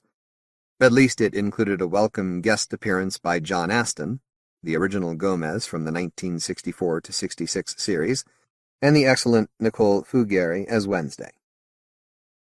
Inspired by the 1989 hit film and characters created by Stuart Gordon, Brian Usna, and co-executive producer Ed Naha, Honey, I Shrunk the Kids followed the usually bizarre exploits of scientist Wayne Zelinsky, Peter Scolari, and his family. The title of Kevin Brownlow's slightly disappointing cable TV documentary Universal Horror was something of a misnomer, as it also included material from several other studios. The History Channel's In Search of History series featured two well-researched documentaries based around genre themes. Legends of the Werewolves looked at lycanthropes, both real and fictional, while The Real Dracula investigated the life of Dracula author Bram Stoker and the historical facts behind the character. However, E! Entertainment's Mysteries and Scandals, Bela Lugosi, was a sleazy tabloid-style expose of the tormented life of the actor that simply rehashed rumor, innuendo, and myths as it concentrated on the end of Lugosi's career as an alcoholic and drug addict. For computer users, the learning company Red Orb, a division of Mindscape, released Blackstone Chronicles, an adventure in terror, a game for the PC that was based on John Saul's series of books set in and around a haunted asylum. The 8th World Horror Convention was held in Phoenix, Arizona, over the weekend of 7 to 10 May. Guests of honor were Brian Lumley, Bernie Wrightson, and publisher Tom Doherty, with John Stakely as Toastmaster. The media guest, Tom Savini, failed to show up. The Bram Stoker Awards were presented by the Horror Writers Association at a banquet on 6 June in New York City, with Douglas E. Winter as the keynote speaker and Edward Bryant as Toastmaster. The winners were Children of the Dusk by HWA President Janet Berliner and George Guthridge in the novel category, Lives of the Monster Dogs by Kirsten Backus for first novel, The Big Blow by Joe R. Lansdale, from Revelations Millennium, for long fiction novelette, Rat Food by Ado von Belkom and David Nickel, from On Spec magazine, for short story, Carl Edward Wagner's Exorcisms and Ecstasies, edited by Stephen Jones, for collection, and Stanley Weader's Dark Thoughts on Writing, for nonfiction. Both William Peter Blatty and Jack Williamson were presented with Lifetime Achievement Awards. A Specialty Press Award was given to Richard Chismar for Cemetery Dance magazine and CD books, while Sheldon Jaffrey received the Board of Trustees' 1998 Hammer Award for his service to the HWA. Winners of the International Horror Guild Award were announced at the Dragon Con Awards banquet on Friday, 5 September, in Atlanta, Georgia. The Lifetime Achievement Award went to Hugh B. Cave. Ramsey Campbell's Nazareth Hill was voted Best Novel. The Throne of Bones by Brian McNaughton won in the collection category. The Best Anthology Award went to Revelations Millennium, edited by Douglas E. Winter. Drawn to the Grave by Mary Ann Mitchell won First Novel. Coppola's Dracula by Kim Newman, from the Mammoth Book of Dracula, won in short form. Cram by John Shirley, from Wet Bones 2, was Best Short Story. Stephen R. Bissett was Best Artist. Best Graphic Story went to Preacher, Proud Americans by Garth Ennis and Steve Dillon. And Best Publication was Necrophile, edited by Zamanovich, Joshi, and Morrison. Although nominations were made in the film category, judges Edward Bryant, Hank Wagner, and Fiona Webster abstained from presenting an award. The 1998 British Fantasy Awards were presented at FantasyCon 22 in Birmingham, England, on Sunday, 13 September. Voted for by members of the British Fantasy Society and Fantasy Con, the winners were announced at the awards banquet by Master of Ceremonies Ramsey Campbell and guests of honor Freda Warrington and Jane Yolen. Light Errant by Chaz Brenchley won the Best Novel Award, the August Derleth Fantasy Award. Best Short Story was Christopher Fowler's Wage Slaves, from Destination Unknown, Secret City, Strange Tales of London. Dark Terrors 3, The Gallant's Book of Horror, edited by Stephen Jones and David Sutton, was voted Best Anthology. Jim Burns was Best Artist. The Best Small Press Award went to Interzone, edited by David Pringle. D.F. Lewis was presented with the special Carl Edward Wagner Award, and a special convention award was announced for past BFS president Kenneth Bulmer. Only the location saved one of the worst ever organized World Fantasy conventions held in Monterey, California, over 29 October to 1 November. Guest of honor was Gayan Wilson. Special guests were Frank M. Robinson, Cecilia Holland, and Richard Lehman, and Richard A. Lupoff was Toastmaster. The winners of the World Fantasy Awards, selected by a panel of judges, were announced at an anticlimactic buffet lunch. The special award, non-professional, went to Fedogan and Bremer for book publishing. The special award, professional, was won by the Encyclopedia of Fantasy, edited by John Clute and John Grant. Best Artist was Alan Lee. Best Collection went to The Throne of Bones by Brian McNaughton. The Best Anthology was Bending the Landscape, Fantasy, edited by Nicola Griffith and Stephen Pagel. Dust Motes by P.D. Kasich, from Gothic Ghosts, won for Best Short Fiction. Richard Bowes' Streetcar Dreams, from the Magazine of Fantasy and Science Fiction, April 1997, was voted Best Novella, and the Best Novel was The Physiognomy by Jeffrey Ford. Life Achievement Awards were announced for editor Edward L. Furman and writer Andre Norton. California-based dealer Barry R. Levin announced that Peter F. Hamilton had won his Collector's Award for 1998 for Most Collectible Author of the Year. The limited Tor edition of Robert Silverberg's anthology Legends was Most Collectible Book of the Year, and Britain's George Locke received the special Lifetime Collector's Award for his unique contributions to the bibliography of fantastic literature. 10 years is a long time. It's even longer in publishing. The past decade has not been kind to horror fiction, with the erosion of the mid-list and the cancellation of genre imprints resulting in the all-but collapse of the commercial field. Which makes it all the more remarkable that the Best New Horror series has reached this landmark number of volumes. This is mostly due to the tenacity of Nick Robinson of Britain's Robinson Publishing and Kent Carroll and Herman Graff of America's Carroll and Graff Publishers. Despite various changes of title and format, they have continued to publish and support this series of anthologies in the face of industry apathy to the genre. If not for them, I could not have reprinted more than 1.5 million words of the best horror fiction to have appeared over the past 10 years. I have always said that the aim of this series is to present a representative sampling of stories which are being nominally published under the description of horror or dark fantasy or whatever the publisher's current nomenclature for the genre is.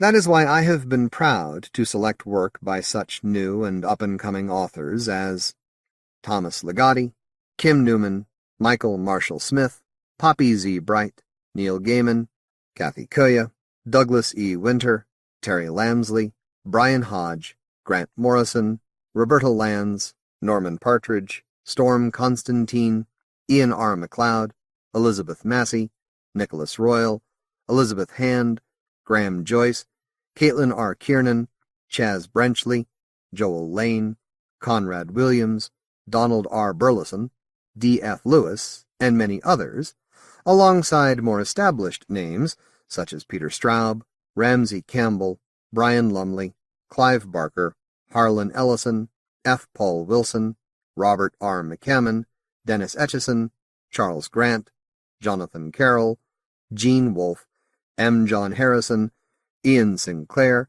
Tanith Lee, T.E.D. Klein, Graham Masterton, Kate Wilhelm, Richard Lehman, Gahan Wilson, and Thomas Tessier, to name only a few. Sadly, others like Carl Edward Wagner, Robert Bloch, Manly Wade Wellman, John Brunner, and Robert Westall are no longer with us, but their work lives on, preserved in the pages of this series and elsewhere. In fact, Best New Horror has published a total of 239 stories and novellas and one poem in its 10-year history. During that period, only 2 authors have ever refused a request to reprint their work. It just so happens that they are the 2 biggest-selling names in horror on either side of the Atlantic. Go figure. Best New Horror has also been fortunate enough to win the World Fantasy Award, the British Fantasy Award, and the International Horror Critics Guild Award, as well as being nominated on several other occasions. To everyone who voted for the book and has supported it over the years, my sincere thanks.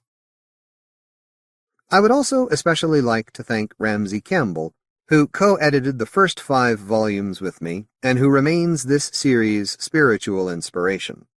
I continue to strive to match his taste, skill, and intelligence with every new edition. But what of the future? As the new millennium arrives and the horror field claws its way back from the brink of the abyss and begins to find its commercial voice again, Best New Horror will hopefully be there to chart its resurgence and supply a few pointers along the way. This series will continue to discover the most exciting new names in dark fiction, in all its myriad forms, and present them alongside some of the best-known authors currently working in the field. At its best, horror fiction is amongst the most imaginative and challenging work being published today, and Best New Horror will continue to reflect that literary excellence into the 21st century. I hope you'll be along for the ride. The Editor. May 1999. Christopher Fowler, Learning to Let Go. Christopher Fowler's latest novel is titled Calabash. His other recent books include 2 new collections of short stories, Uncut and Personal Demons, and the novel Soho Black. Among his earlier work is Roof World, currently being developed as a big-budget action horror movie, Rune, Red Bride, Disturbia, Spanky, and Psychoville, also in development. Mens Insanza is a large graphic novel from DC Comics' Vertigo, illustrated by John Bolton. Learning to Let Go came from my desire to get away from traditional horror stories, explains the author. I had read many tales that were similarly constructed, and few seemed to contain any of the author's actual experiences. So I began with a very traditional take on such tales, the journey into mystery, and gradually pulled it apart until I found something I related to myself, at which point I discovered that I no longer wished to write traditional horror stories. So this is a closure, if you like, the last of my old style. For a while after, I stopped writing altogether, trying to work out what to do.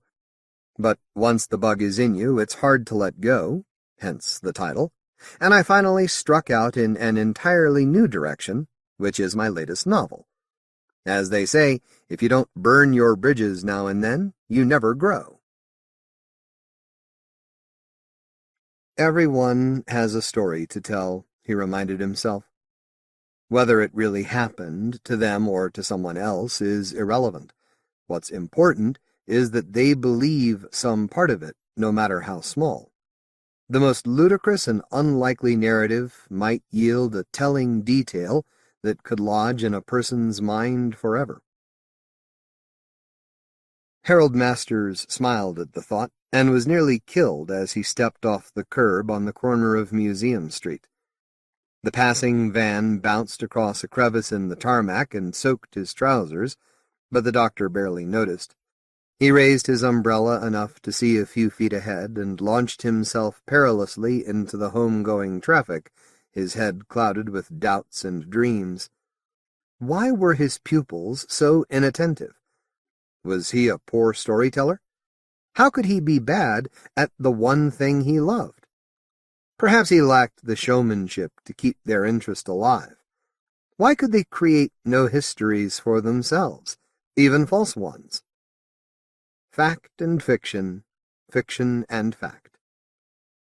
What was the old Hollywood maxim? Nobody knows anything. Not strictly true, he thought.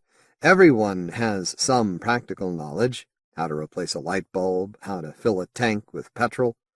But it was true that most information came second-hand, even with the much-vaunted advent of electronic global communication. You couldn't believe what you saw on the news or read in the papers, not entirely, because it was written with a subtle political, commercial, or demographic slant. So why, he wondered, should you believe what you read in a washing machine manual or see on a computer screen? A taxi hooted as he hailed it, the vehicle's wing mirror catching at his coat as he jumped up onto the opposite curb. Dr. Harold Masters, at the end of the 20th century. Insect-spindled, gray, dry, disillusioned, unsatisfied, argumentative, especially with his wife, whom he was due to meet on the 1840 p.m. train from Paddington this evening. Hopeful, childish, academic, isolated, impatient, 44 years old and losing touch with the world outside, especially students. He and Jane had two of their own, Lara, currently at Exeter University, and Tyler, currently no more than a series of puzzling postcards from Nepal.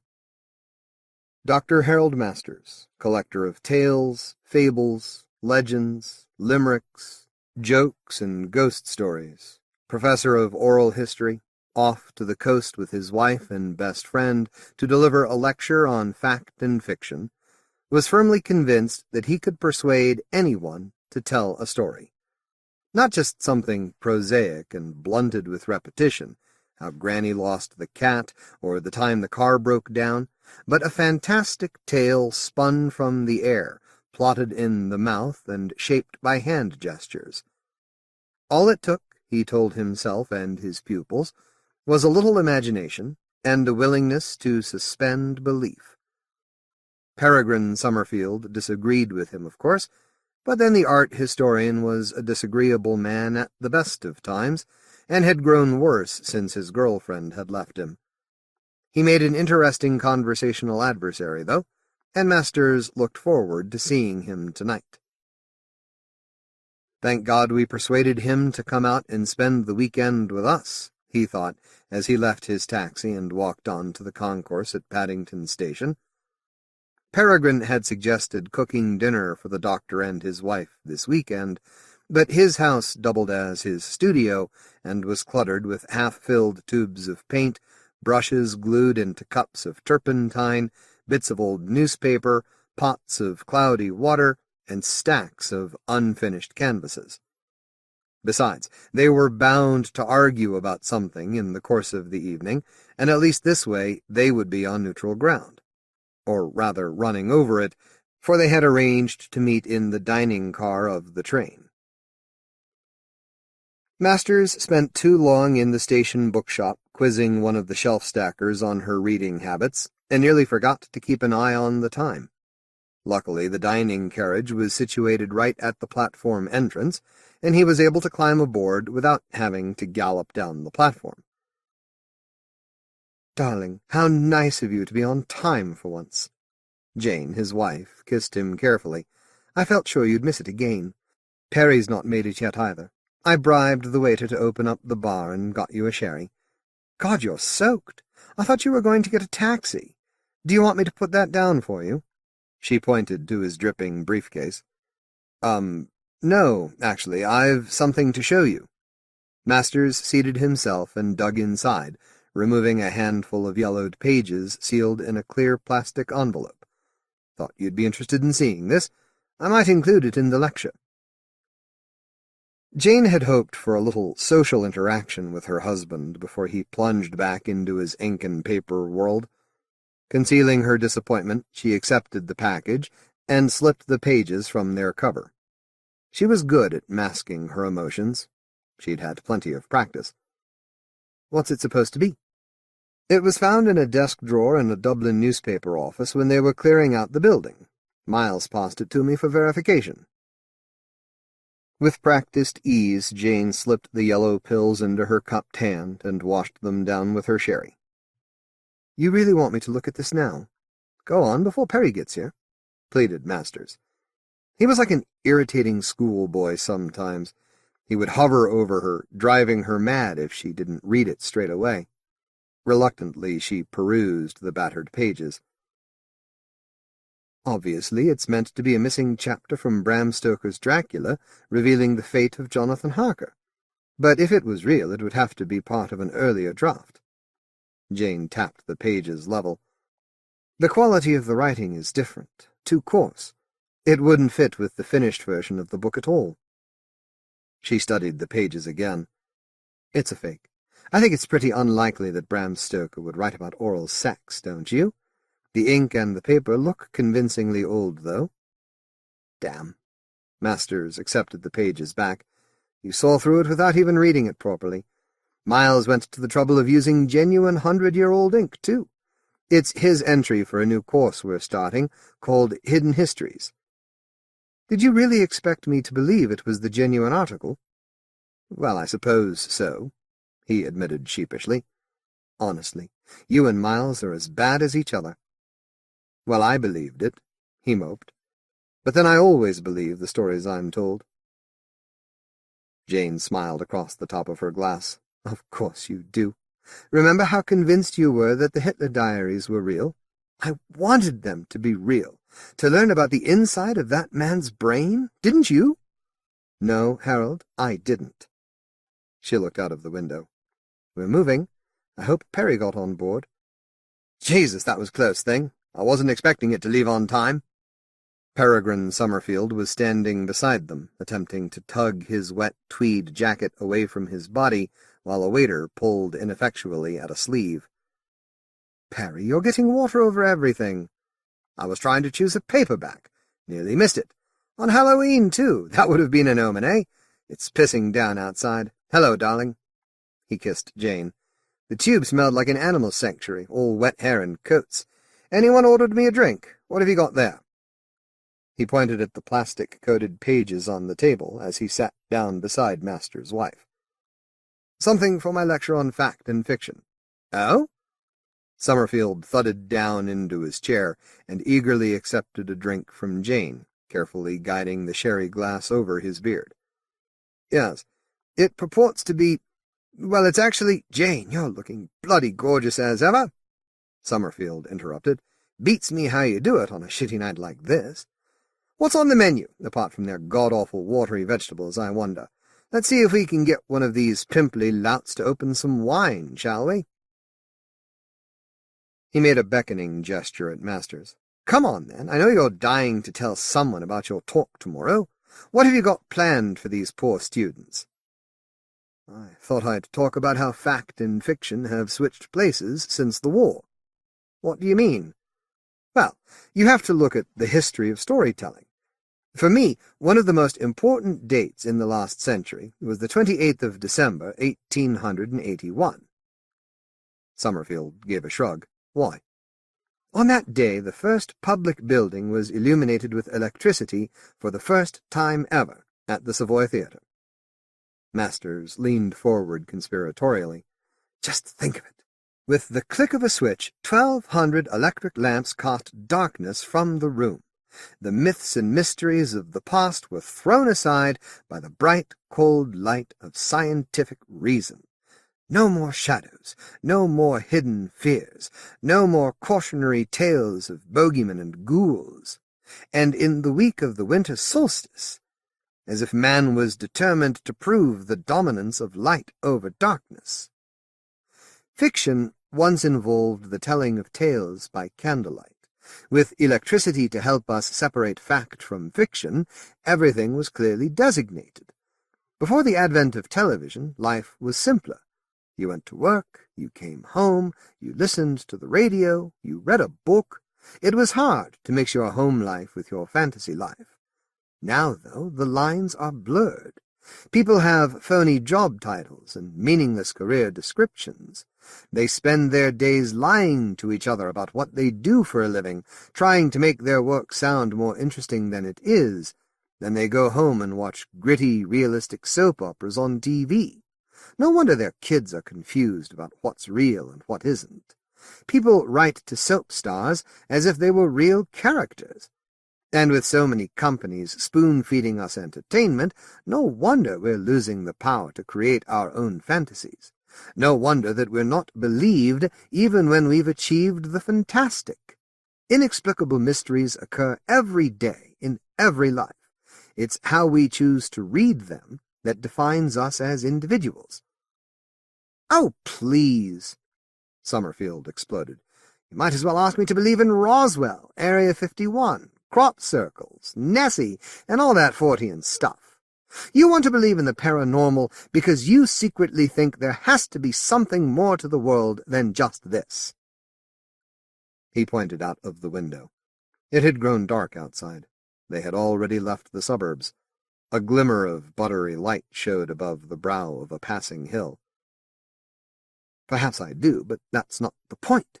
It's important to keep an open mind. Then you'll never make any decisions in your life. You'll be like a child forever." "Wait a minute. Let's simmer down a little." Jane Masters held up her hand for peace. The table was becoming rowdy earlier than usual. A pair of diners in black plastic witch hats were staring at them. "Where are we?" "I'm not sure. It's too dark to see." "Besides," Summerfield plowed on, "getting someone to believe in something is simply a matter of theatricality and good presentation. If I wanted you to believe a strange story, I could easily make you do it, especially on a night like tonight of all nights." He emptied the wine bottle. "At this rate," thought Masters, "we'll be crocked before we reach the coast." The air pressure in the carriage altered as they entered a tunnel, sucking out the flame from the little orange pumpkin candle the waiter had placed on their table. Summerfield turned to the others, his command of the table absolute, and raised his hands. For the next few minutes he told a tale, the odd affair of a businessman who became imprisoned within an ancient London building. At the conclusion, he sat back and drained his glass.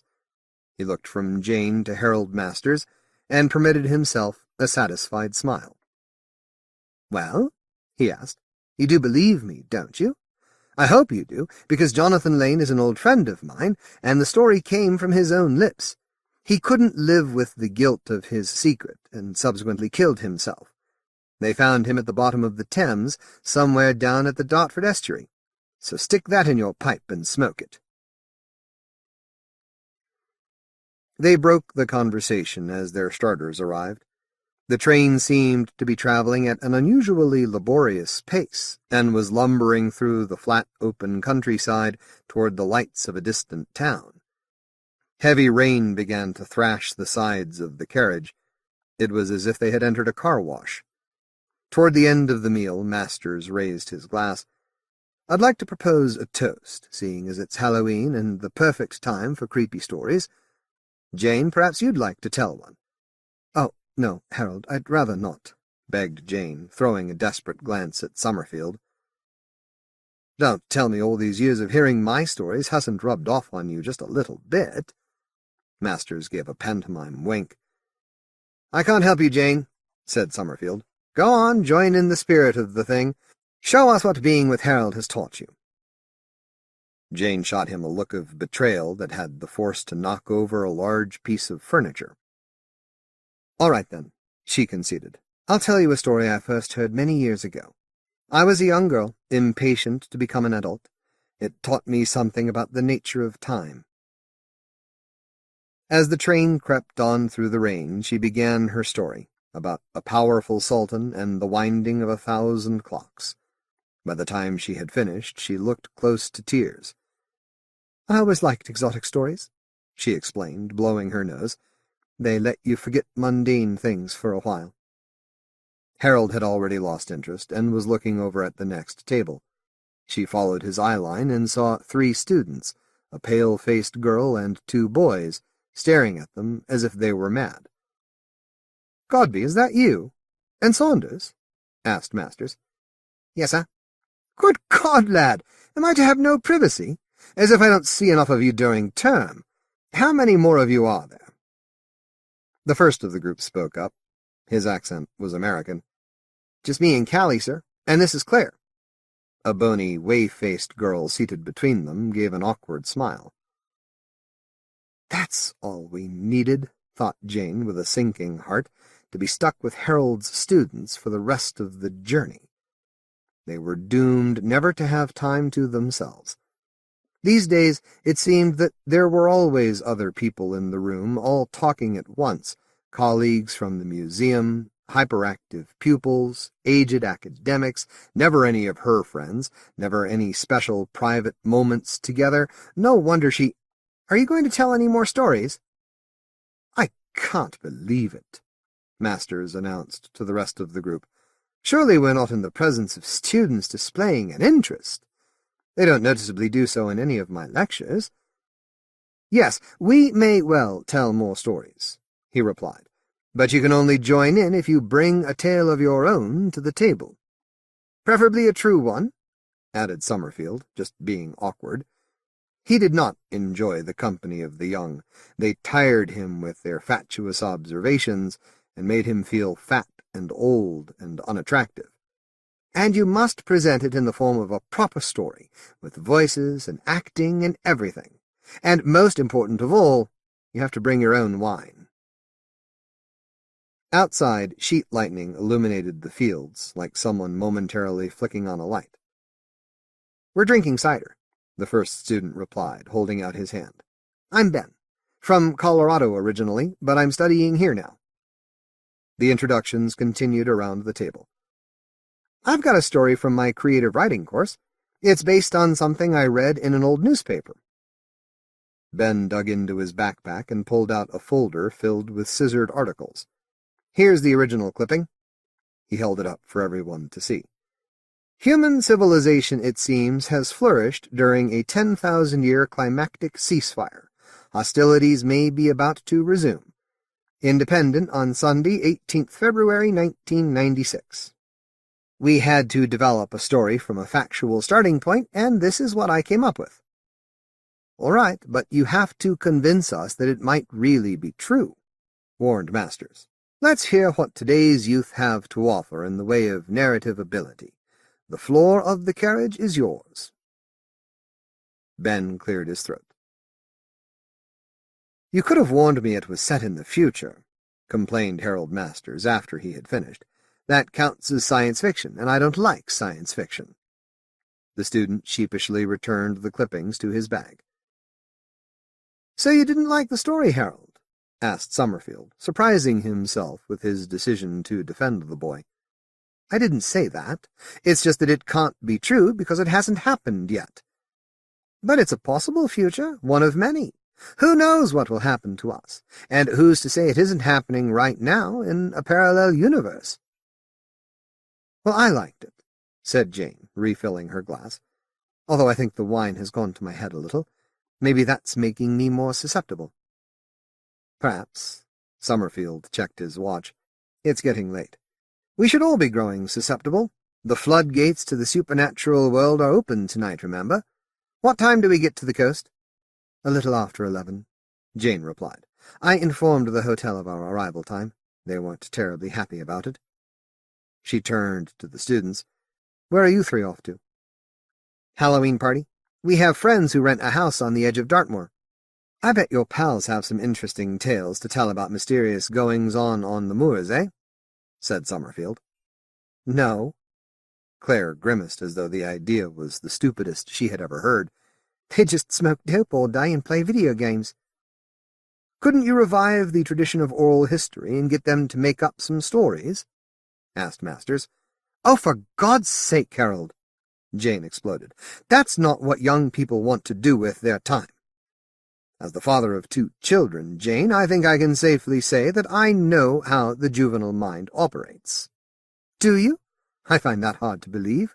Our offspring are certainly not children. They're not even teenagers anymore. And not only do I not know who Lara has been seeing lately, or where Tyler is, I'm not entirely sure I would recognize either of them if they sent me recent photographs." She was referring to the snapshot their son had mailed from Nepal earlier in the year. The emaciated young man with the shaved head and the wispy beard seemed to bear no resemblance to the thoughtful child who used to sit beside her at night writing endless fantastic stories in his school exercise book. "I'm working on a story at the moment," said Callie. "It's not set in the future, is it?" asked Masters cautiously. "No, London Docklands in the present day. I read about electromagnetic pollution somewhere. Microwaves can create hotspots, areas rippling with force fields stronger than the most powerful ocean cross-currents. The story's about a corporation that accidentally creates them in its offices." "Sounds a bit far-fetched."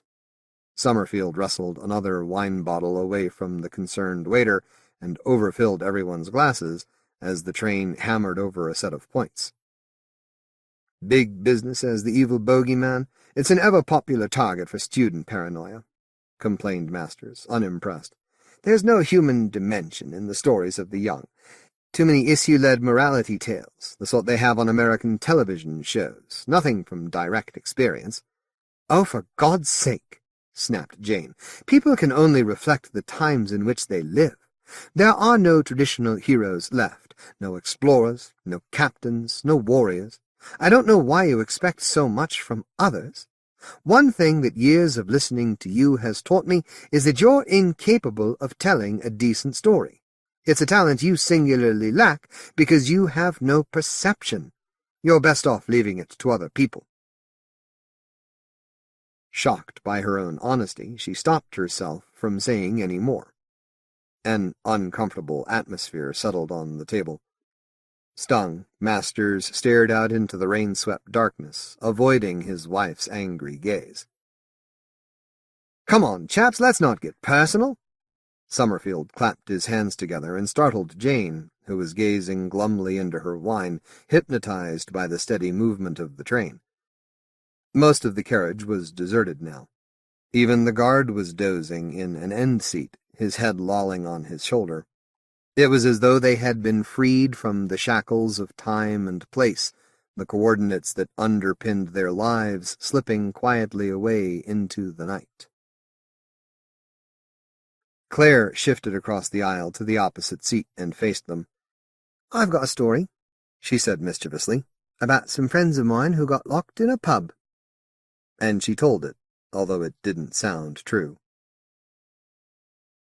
"Well," Jane cleared her throat at the end, slightly flummoxed, "that was certainly frank, although I'm not sure it's really a fit subject to turn into a dramatic piece.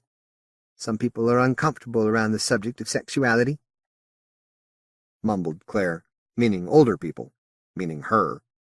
The senior members of the group were a little embarrassed by the girl's intensity, although it obviously did not bother Callie or Ben. Jane drained her glass and pushed back into her seat, unsettled by what she had heard. Masters cleared a spot on the window and peered out. "My watch has stopped. I thought we'd be able to see the sea by now. Doesn't the train run along the coast for the last hour? There's not much of a moon. Even so, you should be able to see something." The carriage shifted across a set of uneven points, and the overhead lights flickered. Electricity crackled somewhere beneath their feet. "Maybe we're on the Halloween train to hell." Summerfield looked around. Jane was half asleep. Suddenly, the train lurched hard and shuddered to a hard halt, its brakes squealing. Wine bottles and glasses toppled on tables, and several pieces of luggage bounced down from the overhead racks. "What on earth?" Jane blearily pulled herself upright. "Are we there? God knows where we are." The doctor pressed his forehead against the window. "It's pitch black out there. I can't see a thing." Ben retrieved his backpack from beneath his seat. I'm going to ask someone. You needn't bother asking the guard, said Masters, pointing. He seems to have wandered off. Maybe he's dead, Summerfield stage whispered. Drugged, shot with a poisoned dart. A minor character in an Agatha Christie play. Someone whose Rosencrantz-like role exists simply to fulfill a duty to the plot. Now who's muddling fact and fiction? Masters asked uncomfortably. He turned to his wife. Are you warm enough? You've noticed it too, then? The heating had gone off. They could hear the steady tick of the radiators cooling all along the carriage. Jane sensed that there was something wrong, as if the world had slipped a notch deeper into darkness. Panic was descending on her like a cold veil of rain. She dug into her purse for the tablets Dr. Coulson had prescribed, but could not find them. She had taken 2 earlier. What had she done with the rest of the packet? When she turned to her husband, she found that he was making his way along the aisle toward the exit. There was something wrong. She needed the tablets to stop her from worrying. She dumped the purse out onto the table and began scrabbling through the contents. The foil sheet glittered between her fingers as she popped out 2 of the yellow capsules. Claire pulled a mobile phone from her bag and checked it. No reception, she said casually. Anyone else? Wait. Jane retrieved a small black square from her coat and flipped it open. None here either. The service isn't reliable in heavily wooded areas. At the front of the carriage, Masters pushed down the train window and peered out into the darkness, his breath condensing in the invading night air. He looked back along the curving track, but could see nothing until the moon cleared the clouds. When the lunar light finally unveiled the landscape, he saw that there were no other carriages behind them. Theirs had been uncoupled from the main body of the train and released into what he could only assume was a siding. It sat by itself on a gravelled incline, with low hills rolling away on either side. The sea was not in sight, not where it should have been. He tried to see ahead in the other direction, and could make out a vague, dark shape beside the track, a large, squat building of some sort. Clearly there had been a mistake, some kind of accident. He decided to head back and give a cautious report to the others. Well, we have no power to move by ourselves, said Summerfield when the situation had been explained. As I see it, we have 2 choices. We can stay here and freeze our nuts off, hoping that somebody finds us, or we can head for the building you saw and try to find a telephone that works. I don't understand how this could have happened. Jane looked over at the students, annoyed that they could be so calm and still, and by the way they sat apart, implying some kind of private pact of solidarity that did not exist among their elders. Isn't anyone worried at all? There's not really much to worry about, said Summerfield. This sort of thing happens all the time. You always read about trains overshooting their stations, and passengers having to walk down the track in the dark. I'm not walking along the track. We could be electrocuted. I'm not saying we all do, but someone should. This looks like an old branch line. Suppose a connection came loose and we got separated when we went over the points back there. It could happen, even with advanced information systems. Perhaps nobody will be aware that there's a carriage missing until the train reaches its destination. Maybe not even then. Harold, I think your imagination is bypassing your common sense, Summerfield admonished. Let's face it, you've never been much good in a crisis. Let's try and be logical about this. The carriage coupling must have made a noise when it disconnected. Doesn't anyone remember hearing it? Masters looked around. And what happened to the guard? When I last saw him, he was asleep in the end seat there. They searched the carriage, not that there were any places where someone could be concealed. The toilet was empty. The 6 of them were the only passengers left on board. Callie pulled his coat down from the overhead rack. The others began donning their topcoats. As they were doing so, the lights began to dim to a misty yellow. Jane released a miserable moan. I was going to stay in tonight, said Claire, checking her hair in the window. There was a Wheatbee on TV. but I decided to join these two. Right now I could be snuggled up indoors with a tub of ice cream, watching Betty Davis going blind. Was Dark Victory on tonight? Asked Callie. I love that film. Yeah, but I think it was sandwiched between Curse of the Demon and Tarantula. How can you people just chatter on as if nothing is wrong? Jane snapped. Yeah, you're right, Claire agreed. Let's all panic instead. What exactly is in those little pills you're taking, by the way? I also suggest we make for the building further along the line, said Masters, unless anybody wants to stay here. I've got a torch in my bag, Callie offered. Well, I'm not stepping foot outside of this carriage. Jane dropped back into her seat just as the overhead lights faded completely. Oh, great. Jane, you cannot stay here, can't I? Watch me. I just don't think we should split up, that's all. Yeah, Claire cut in. Look what happens when they do that in movies. Somebody gets a spear through them. Please, Jane, you're making things awkward. Do whatever you want, snapped Jane. I'm staying here. You can make your own decision for once in your damned life. Then I say we go, said Masters, hurt. You can't leave your wife here by herself, Summerfield protested. You're right, Peregrine. Would you mind staying with her? We shouldn't be gone too long. But I was going to come with you. He looked hopelessly at Jane, who was clearly anxious for him to stay. Oh, all right. We'll wait for you to return. Okay, who else is coming? Asked Masters. The students already had their bags on their backs. Are you sure you'll be all right, darling? I'll be fine. I'll settle once you go. This is southern England in autumn, Harold, not Greenland in January, said Summerfield. Go on, piss off the lot of you, and come back with a decent explanation for all of this. The four of them made their way to the end of the carriage, leaving behind Jane Masters and Peregrine Summerfield, who layered themselves in sweaters and nestled beneath an orange car blanket that made them look like a pair of urbanized Buddhist monks. It was lighter outside. The moon gave the surrounding wooded hills a pallid phosphorescence.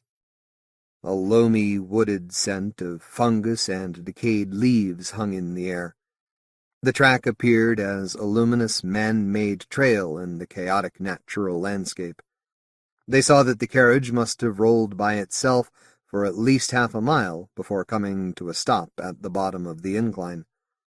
The grass around them was heavily waterlogged, so they stayed in the center of the track. Callie kept his torch trained a few feet ahead. How far do you think it is? He asked, pointing to the distant black oblong beside the track. I don't know. Half a mile, not much more. We could have a sing-song, said Masters. Claire, what kind of music do you like? Trance, techno, and hard house, Claire replied. You don't sing it.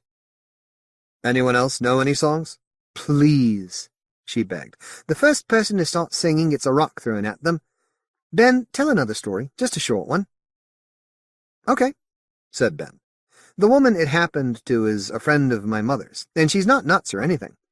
At least, he added darkly, she wasn't until this happened. And he told the tale of the lottery demon. Sounds to me like her boyfriend left her and she couldn't handle it, said Masters.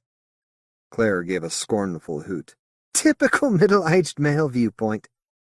So what are we saying here, that for every positive action there is a reaction? Asked Callie. Like you can't win without making someone else suffer. Thanks for the morality play. No, said Ben defensively. Just that luck works in both directions. Look at tonight. If we hadn't booked the dining car and then stayed late over our meals, if we hadn't joined your table, we wouldn't be in this fucking mess now. Something hooted in the rustling hillside at their backs. The black bulk loomed a few 100 yards ahead.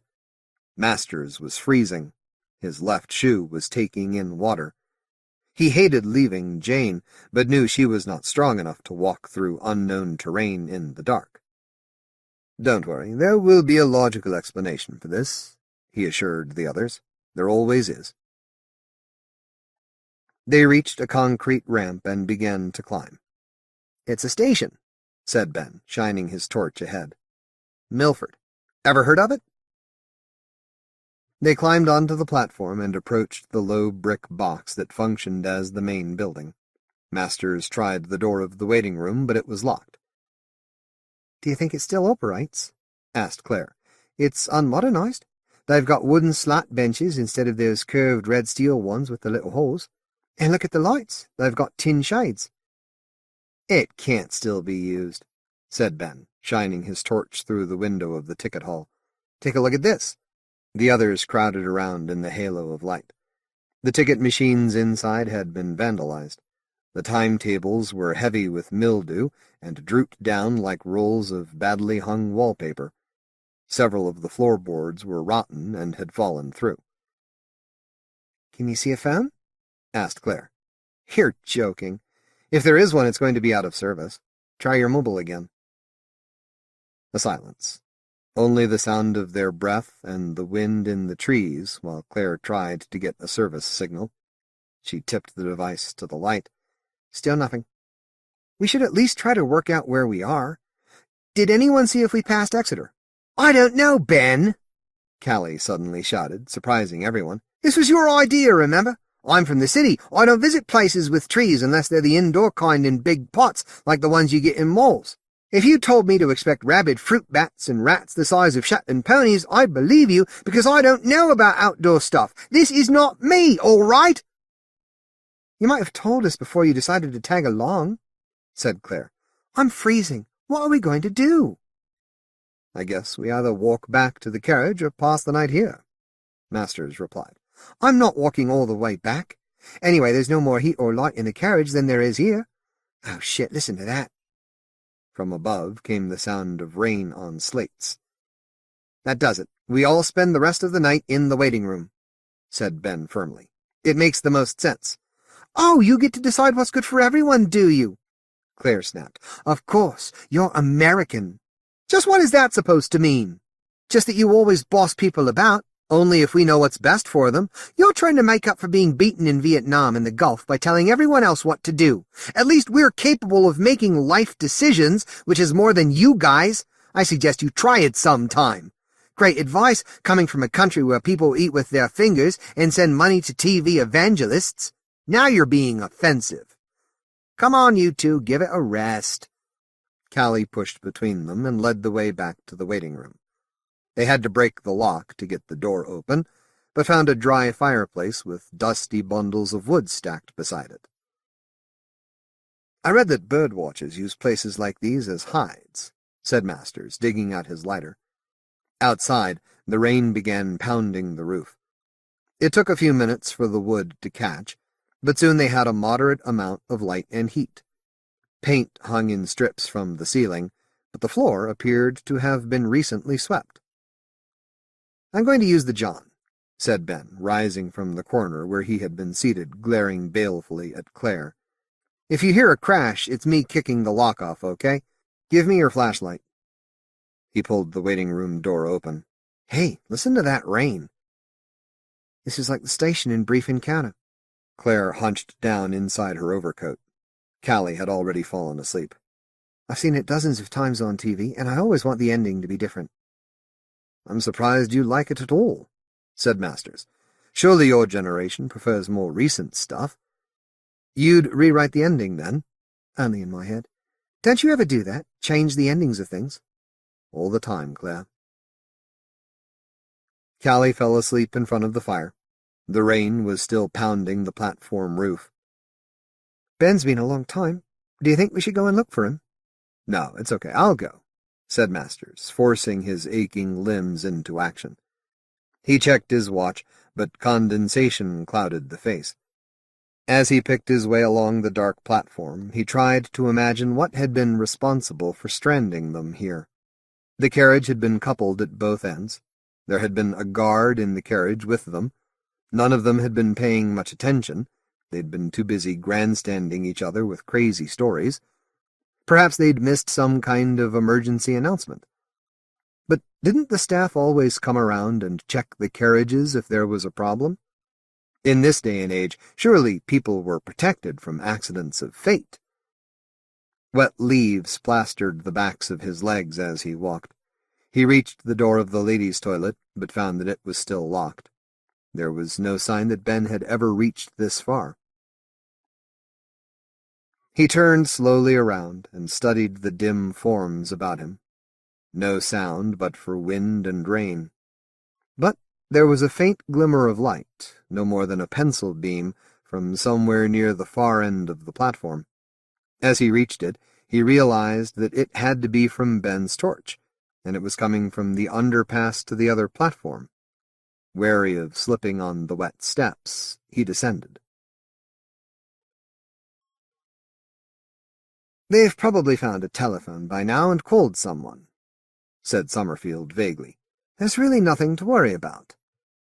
He and Jane sat side by side in the pitch-black carriage, protected from moonlight by the hill behind them, as the art historian emptied the last of the wine into his glass. At least she had stopped crying now. "I want to know why this is happening," she said finally. "That's like trying to explain the moon or the course of people's lives. It's all so random, and it shouldn't be. We've been telling each other stories all night, but they're not like life because they have plots. Nothing is left to chance. All this, there's no plot here, just a stupid accident, someone not doing their job properly." She wiped her nose with a tissue. "I don't want to be worried all my life. I'm tired of always thinking of others. When the children were ill, when my mother died, when Harold had his breakdown, I was always the strong one. I had the answers and the energy to go on. It seems like there was never a moment in my life when I wasn't prepared to face disappointment.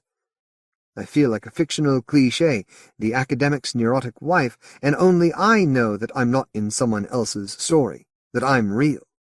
Well, I don't want to be like that anymore. I want someone else to take care of the worrying for a while.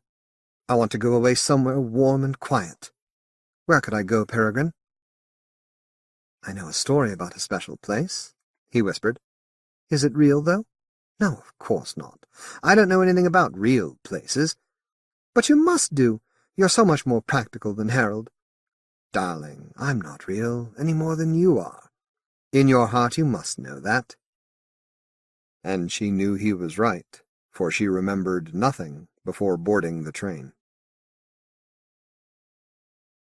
Masters reached the bottom of the dripping tunnel and peered ahead. He could see nothing but the glare of the flashlight. "Ben?" he called, and the reverberation of his voice was lost in the falling rain. The torch lay in a shallow puddle. He picked it up and allowed the beam to cross the walls. There was no sign that anyone had been here.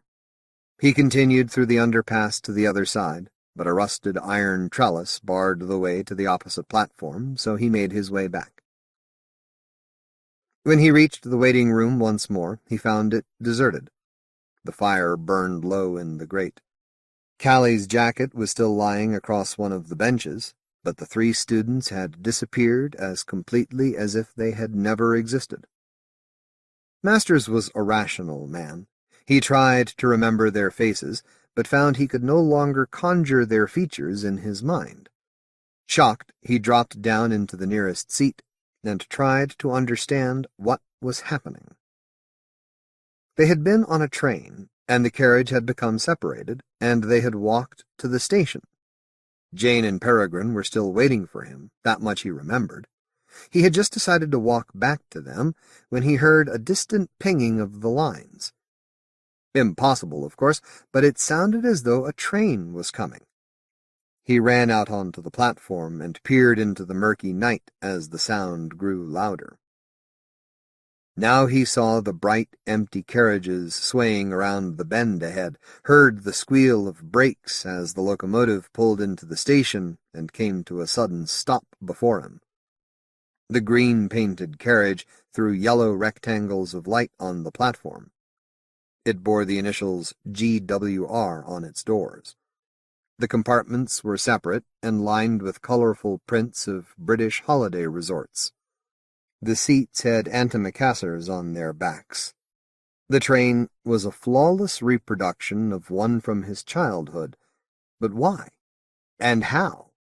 And surely it occupied the same line as their poor stalled carriage.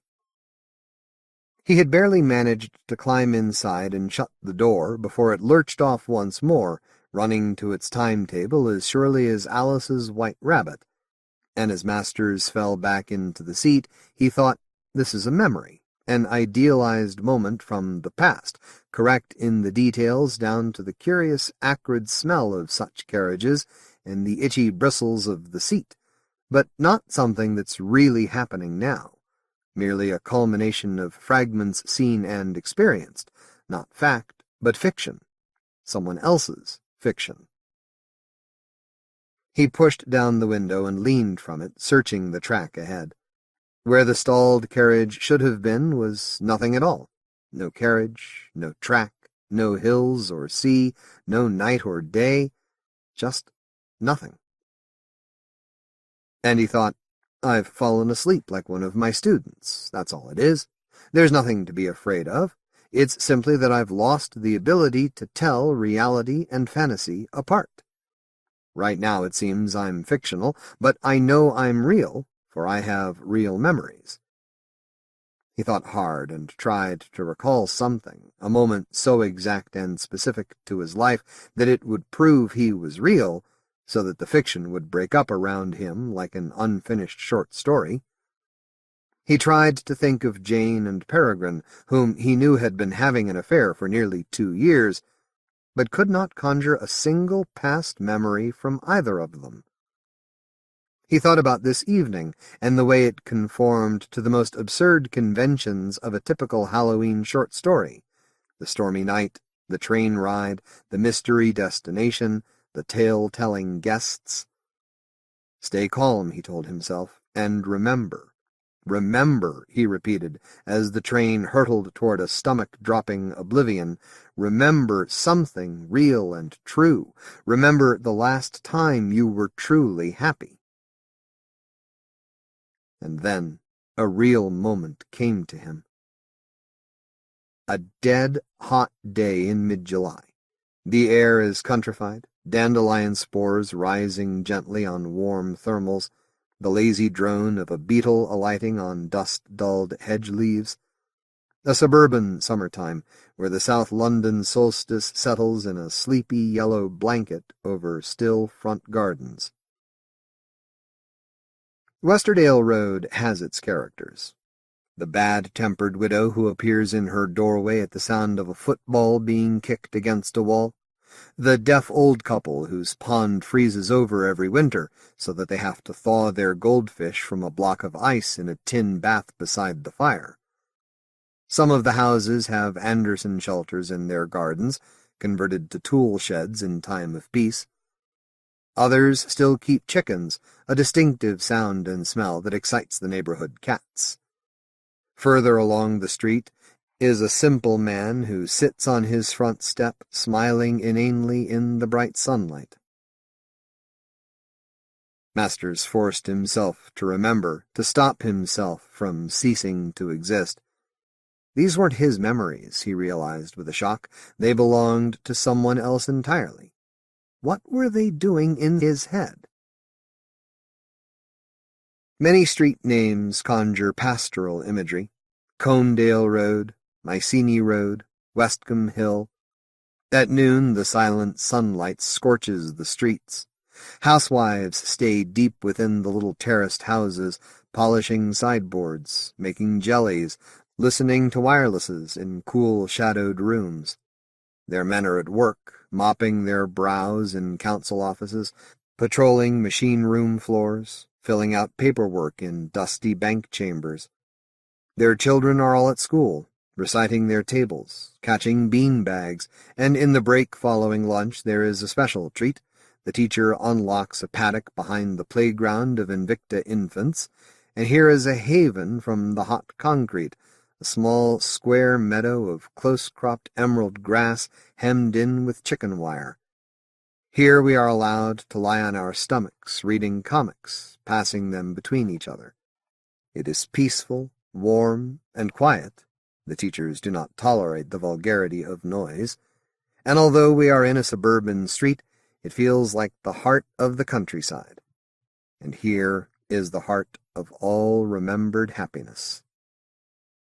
Confused, Masters began crying as the carriages dissolved around him and tumbled away through the night sky, the foundations of his life evaporating as he fought to recall anything at all that made him human.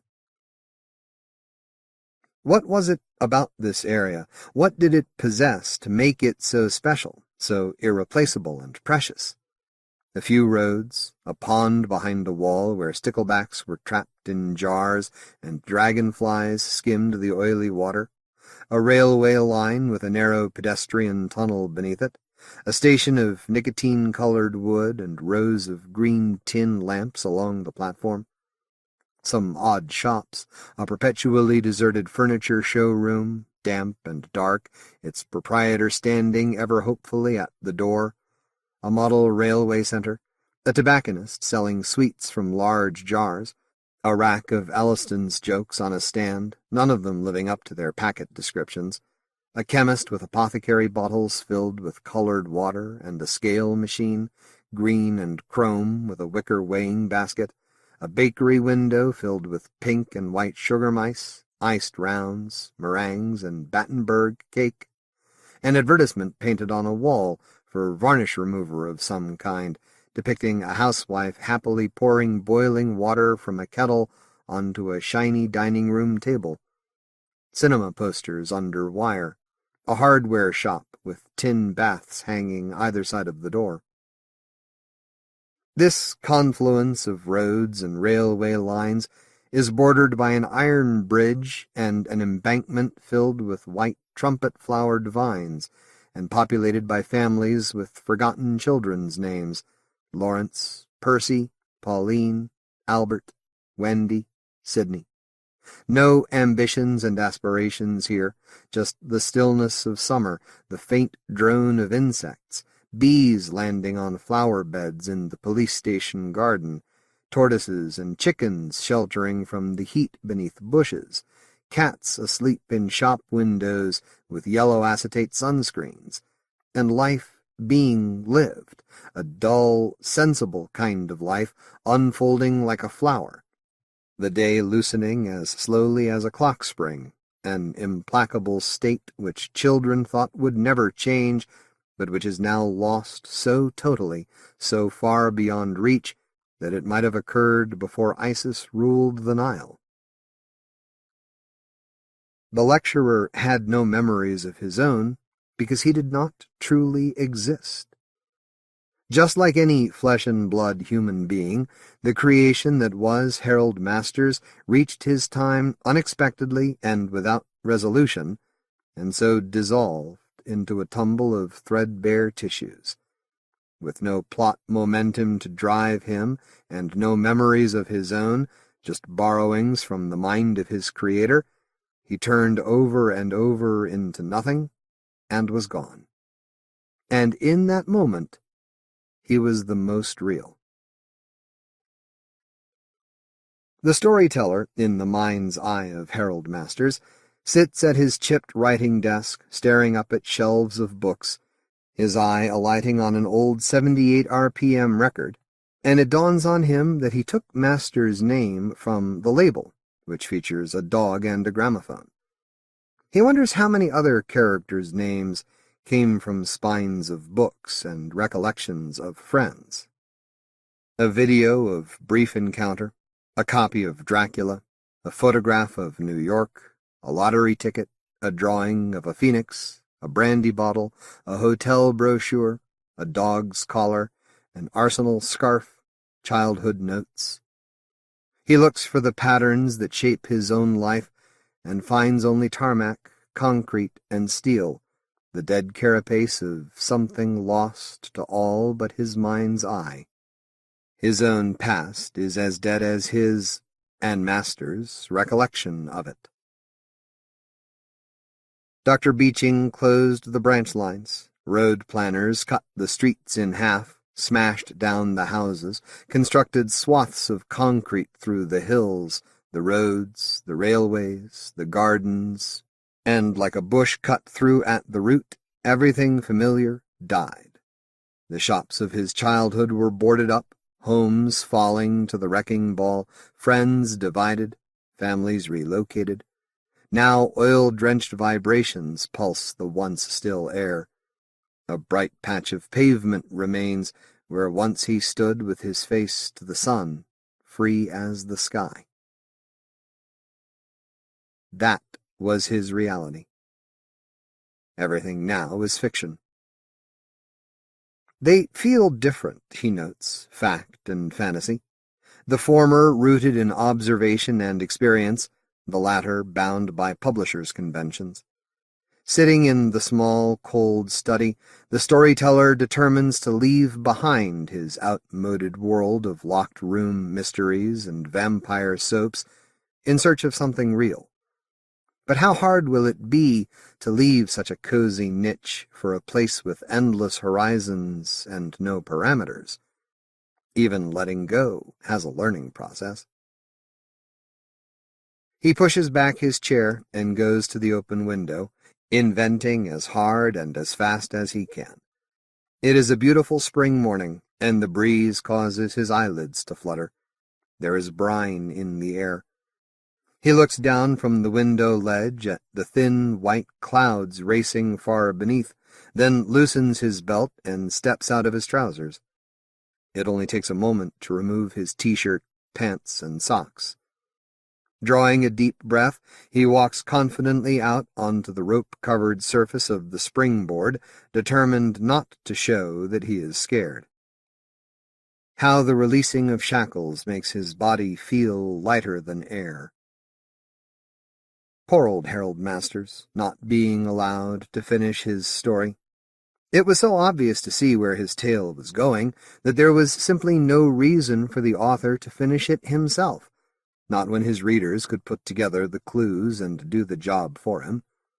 The burden is always on the author to rediscover ways of surprising his audience, and that task has been fulfilled, albeit in a rather unorthodox manner. It's good to be standing at the edge, he tells himself, bouncing lightly on the balls of his feet. There's a new world ahead. As the old century closes, he can leave behind his plots and characters. There are some excellent practitioners of the art who seem more than happy to close up the store behind him. There will always be the attraction of lies. His body is pale and unused to such exposure. The clouds below appear as if seen from an airplane window. He moves further to the end of the board and gives a few experimental bounces. Then he bends his knees, jumps into the air, comes down onto the board, and straightens his legs. The tension released in the board springs him high into the air, so high he feels he could punch a hole in the sky. For a brief moment, it seems as if he could stay like this forever.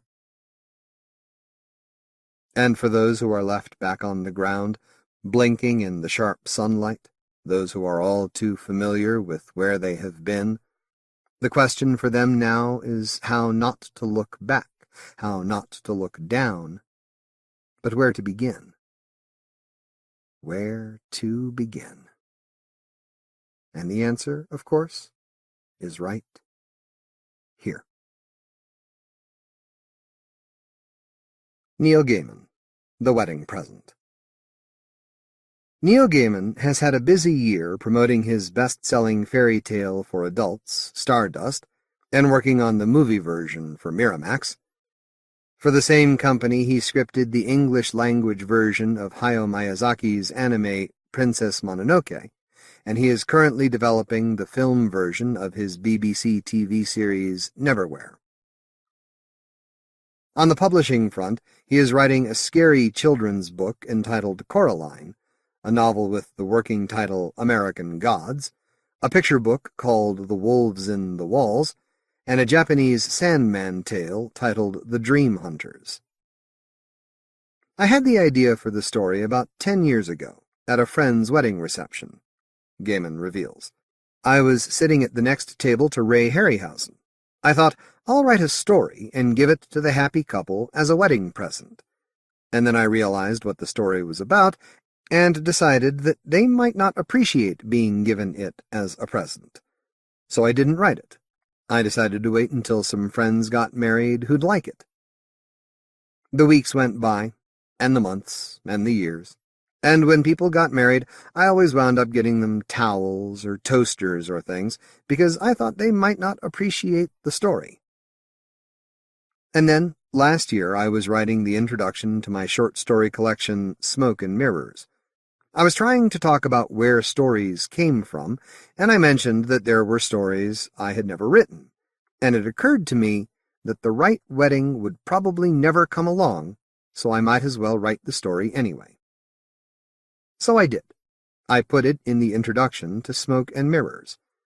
People who don't read introductions will never know there was a story in the collection that they never read. After all the joys and the headaches of the wedding, after the madness and the magic of it all, not to mention the embarrassment of Belinda's father's after-dinner speech, complete with family slideshow, after the honeymoon was literally, although not yet metaphorically, over, and before their new suntans had a chance to fade in the English autumn, Belinda and Gordon got down to the business of unwrapping the wedding presents and writing their thank-you letters. Thank yous enough for every towel and every toaster, for the juicer and the bread maker, for the cutlery and the crockery and the teas maid and the curtains. "Right," said Gordon. "That's the large objects thank you'd. What have we got left?" "Things in envelopes," said Belinda. "Checks, I hope." There were several checks, a number of gift tokens, and even a 10-pound book token from Gordon's Aunt Marie, who was poor as a church mouse, Gordon told Belinda, but a dear, and who had sent him a book token every birthday as long as he could remember. And then, at the very bottom of the pile, there was a large, brown, businesslike envelope. "What is it?" asked Belinda. Gordon opened the flap and pulled out a sheet of paper the color of 2-day-old cream, ragged at top and bottom, with typing on one side. The words had been typed with a manual typewriter, something Gordon had not seen in some years. He read the page slowly. "What is it?" asked Belinda. "Who's it from?" "I don't know," said Gordon. "Someone who still owns a typewriter. It's not signed." "Is it a letter?" "Not exactly," he said, and he scratched the side of his nose and read it again. "Well," she said in an exasperated voice, but she was not really exasperated. She was happy. She would wake in the morning and check to see if she were still as happy as she had been when she went to sleep the night before, or when Gordon had woken her in the night by brushing up against her, or when she had woken him. And she was. "Well, what is it?" "It appears to be a description of our wedding," he said. "It's very nicely written. Here." And he passed it to her. She looked it over. It was a crisp day in early October when Gordon Robert Johnson and Belinda Karen Abingdon swore that they would love each other, would support and honor each other as long as they both should live. The bride was radiant and lovely, the groom was nervous, but obviously proud and just as obviously pleased. That was how it began. It went on to describe the service and the reception clearly, simply, and amusingly. "How sweet," she said. "What does it say on the envelope?" "Gordon and Belinda's wedding," he read. "No name? Nothing to indicate who sent it?" "Uh-uh." "Well, it's very sweet, and it's very thoughtful," she said, "whoever it's from."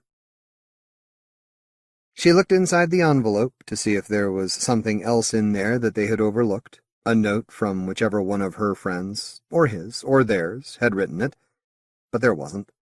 So, vaguely relieved that there was one less thank-you note to write, she placed the cream sheet of paper back in its envelope, which she placed in a box file along with a copy of the wedding banquet menu and the invitations, and the contact sheets for the wedding photographs, and one white rose from the bridal bouquet.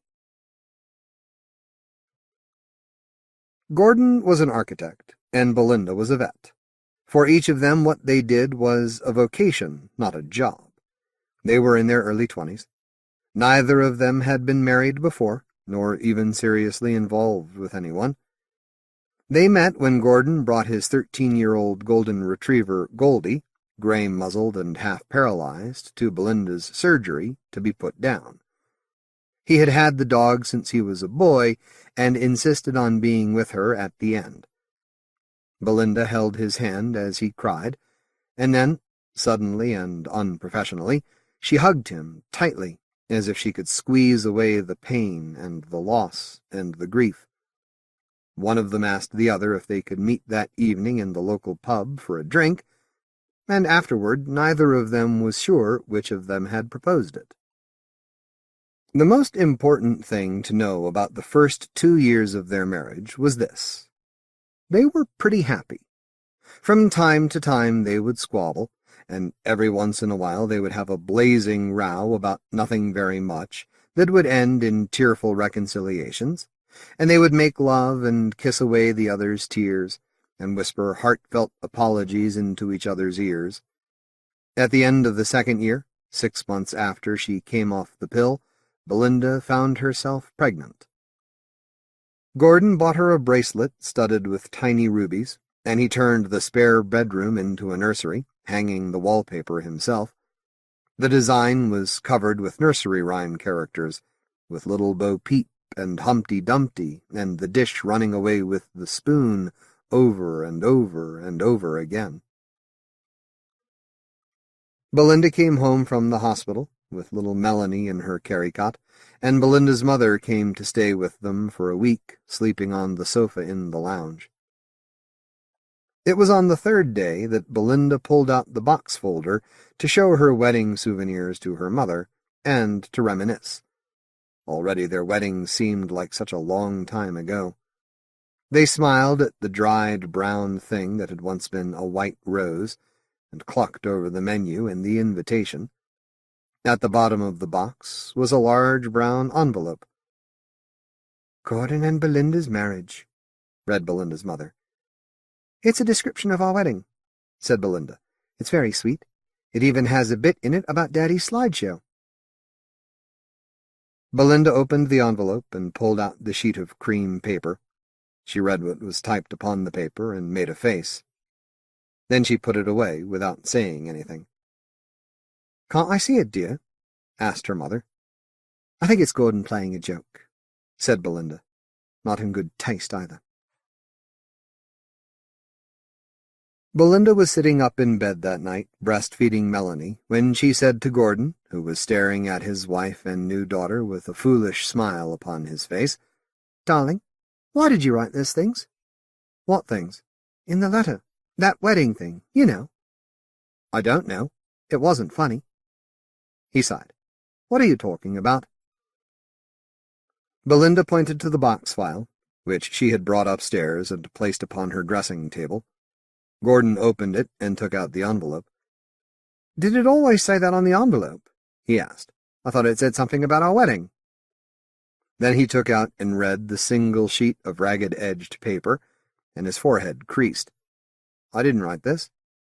He turned the paper over, staring at the blank side as if expecting to see something else written there. "You didn't write it?" she asked. "Really, you didn't?" Gordon shook his head. Belinda wiped a dribble of milk from the baby's chin. "I believe you," she said. "I thought you wrote it, but you didn't." "No." "Let me see that again," she said. He passed the paper to her. "This is so weird. I mean, it's not funny, and it's not even true." Typed upon the paper was a brief description of the previous 2 years for Gordon and Belinda. It had not been a good 2 years, according to the typed sheet. 6 months after they were married, Belinda had been bitten in the cheek by a Pekingese, so badly that the cheek needed to be stitched back together. It had left a nasty scar. Worse than that, nerves had been damaged, and she had begun to drink, perhaps to numb the pain. She suspected that Gordon was revolted by her face, while the new baby, it said, was a desperate attempt to glue the couple together. "Why would they say this?" she asked. "They? Whoever wrote this horrid thing?" She ran a finger across her cheek. It was unblemished and unmarked. She was a very beautiful young woman, although she looked tired and fragile now. How do you know it's a they? I don't know, she said, transferring the baby to her left breast. It seems a sort of theyish thing to do. To write that, and to swap it for the old one, and to wait until one of us read it? Come on, little Melanie. There you go. That's such a fine girl. Shall I throw it away? Yes. No. I don't know. I think... She stroked the baby's forehead. Hold on to it, she said. We might need it for evidence. I wonder if it was something Al organized. Al was Gordon's youngest brother. Gordon put the paper back into the envelope, and he put the envelope back into the box file, which was pushed under the bed and more or less forgotten. Neither of them got much sleep for the next few months, what with the nightly feeds and the continual crying, for Melanie was a colicky baby. The box file stayed under the bed. And then Gordon was offered a job in Preston, several hundred miles north, and since Belinda was on leave from her job and had no immediate plans to go back to work, she found the idea rather attractive. So they moved. They found a terraced house in a cobbled street, high and old and deep. Belinda filled in from time to time at a local vet's, seeing small animals and house pets. When Melanie was 18 months old, Belinda gave birth to a son, whom they called Kevin, after Gordon's late grandfather. Gordon was made a full partner in the firm of architects. When Kevin began to go to kindergarten, Belinda went back to work. The box file was never lost. It was in one of the spare rooms at the top of the house, beneath a teetering pile of copies of the Architect's Journal and Architectural Review. Belinda thought about the box file and what it contained from time to time, and one night, when Gordon was in Scotland overnight consulting on the remodeling of an ancestral home, she did more than think. Both of the children were asleep. Belinda went up the stairs into the undecorated part of the house. She moved the magazines and opened the box, which, where it had not been covered by magazines, was thick with 2 years of undisturbed dust. The envelope still said Gordon and Belinda's marriage on it, and Belinda honestly did not know if it had ever said anything else. She took out the paper from the envelope, and she read it, and then she put it away and sat there at the top of the house, feeling shaken and sick. According to the neatly typed message, Kevin, her second child, had not been born. The baby had been miscarried at 5 months. Since then, Belinda had been suffering from frequent attacks of bleak, black depression.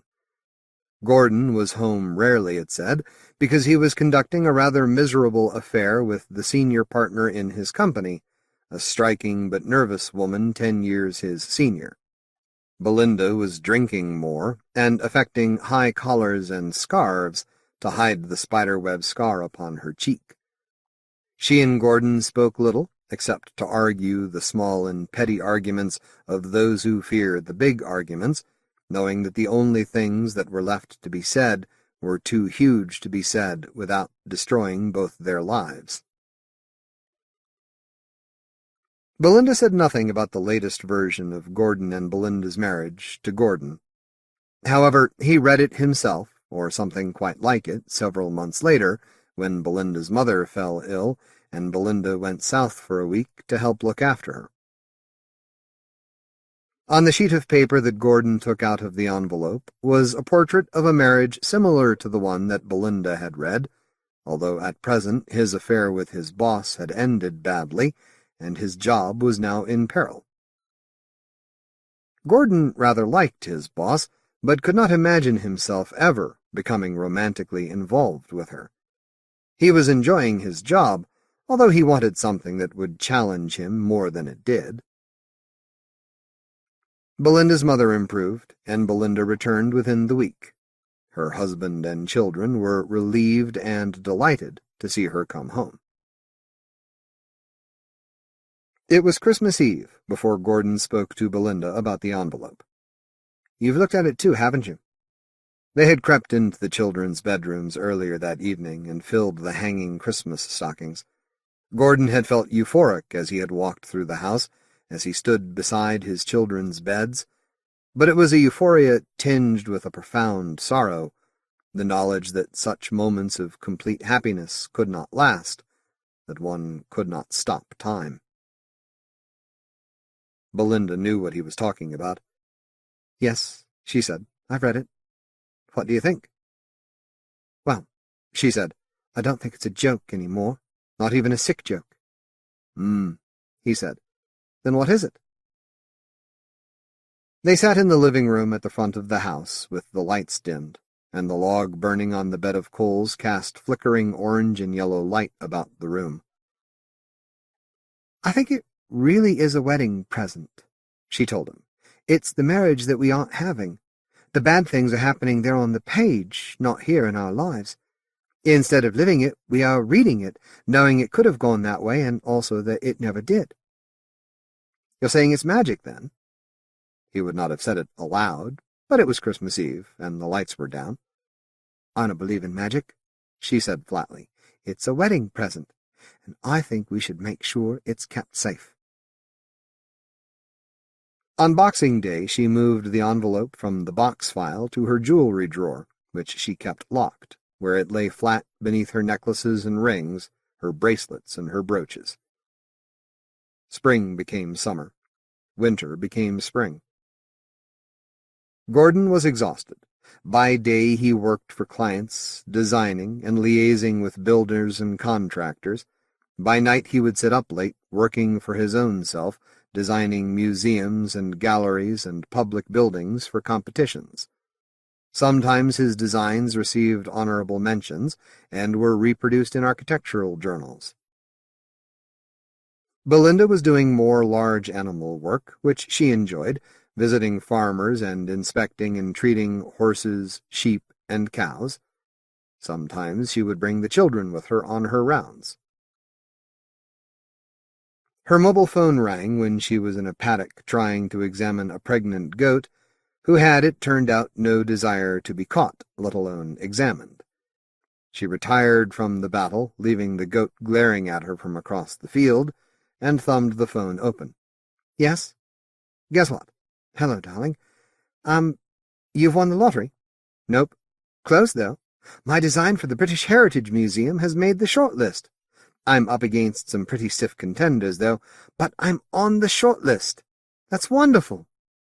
I've spoken to Mrs. Fulbright, and she's going to have Sonia babysit for us tonight. We're celebrating." "Terrific. Love you," she said. "Now got to get back to the goat." They drank too much champagne over a fine celebratory meal. That night in their bedroom, as Belinda removed her earrings, she said, "Shall we see what the wedding present says?" He looked at her gravely from the bed. He was only wearing his socks. "No, I don't think so. It's a special night. Why spoil it?" She placed her earrings in her jewelry drawer and locked it. Then she removed her stockings. "I suppose you're right. I can imagine what it says, anyway. I'm drunk and depressed, and you're a miserable loser. And meanwhile, well, actually, I am a bit tiddly, but that's not what I mean. It just sits there at the bottom of the drawer, like the portrait in the attic in The Picture of Dorian Gray. And it was only by his rings that they knew him. Yes, I remember. We read it in school." "That's really what I'm scared of," she said, pulling on a cotton nightdress. "That the thing on that paper is the real portrait of our marriage at present, and what we've got now is just a pretty picture. That it's real and we're not. I mean," she was speaking intently now, with the gravity of the slightly drunk, "don't you ever think that it's too good to be true?" He nodded. "Sometimes. Tonight, certainly." She shivered. "Maybe really I am a drunk with a dog bite on my cheek, and you fuck anything that moves, and Kevin was never born, and all that other horrible stuff." He stood up, walked over to her, put his arms around her. "But it isn't true," he pointed out. "This is real. You're real. I'm real. That wedding thing is just a story. It's just words." And he kissed her and held her tightly, and little more was said that night.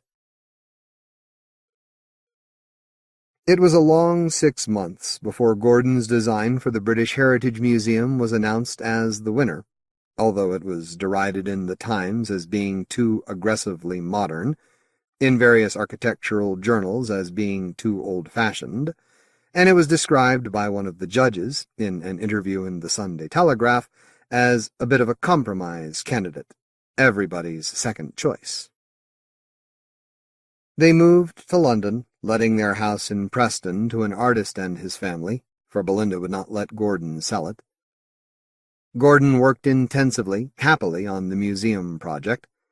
Kevin was 6, and Melanie was 8. Melanie found London intimidating, but Kevin loved it. Both of the children were initially distressed to have lost their friends and their school. Belinda found a part-time job at a small animal clinic in Camden, working 3 afternoons a week. She missed her cows. Days in London became months and then years, and despite occasional budgetary setbacks, Gordon was increasingly excited. The day approached when the first ground would be broken for the museum. One night Belinda woke in the small hours, and she stared at her sleeping husband in the sodium-yellow illumination of the street lamp outside their bedroom window. His hairline was receding, and the hair at back was thinning. Belinda wondered what it would be like when she was actually married to a bald man. She decided it would be much the same as it always had been. Mostly happy. Mostly good. She wondered what was happening to the them in the envelope. She could feel its presence, dry and brooding, in the corner of their bedroom, safely locked away from all harm. She felt suddenly sorry for the Belinda and Gordon trapped in the envelope on their piece of paper, hating each other and everything else. Gordon began to snore. She kissed him gently on the cheek and said, "Shh." He stirred and was quiet, but did not wake. She snuggled against him and soon fell back into sleep herself. After lunch the following day, while in conversation with an importer of Tuscan marble, Gordon looked very surprised and reached a hand up to his chest.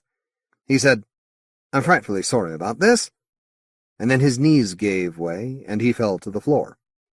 They called an ambulance, but Gordon was dead when it arrived. He was 36 years old. At the inquest, the coroner announced that the autopsy showed Gordon's heart to have been congenitally weak. It could have gone at any time. For the first 3 days after his death, Belinda felt nothing, a profound and awful nothing. She comforted the children. She spoke to her friends and to Gordon's friends, to her family and to Gordon's family, accepting their condolences gracefully and gently, as one accepts unasked-for gifts. She would listen to other people cry for Gordon, which she still had not done. She would say all the right things, and she would feel nothing at all. Melanie, who was 11, seemed to be taking it well.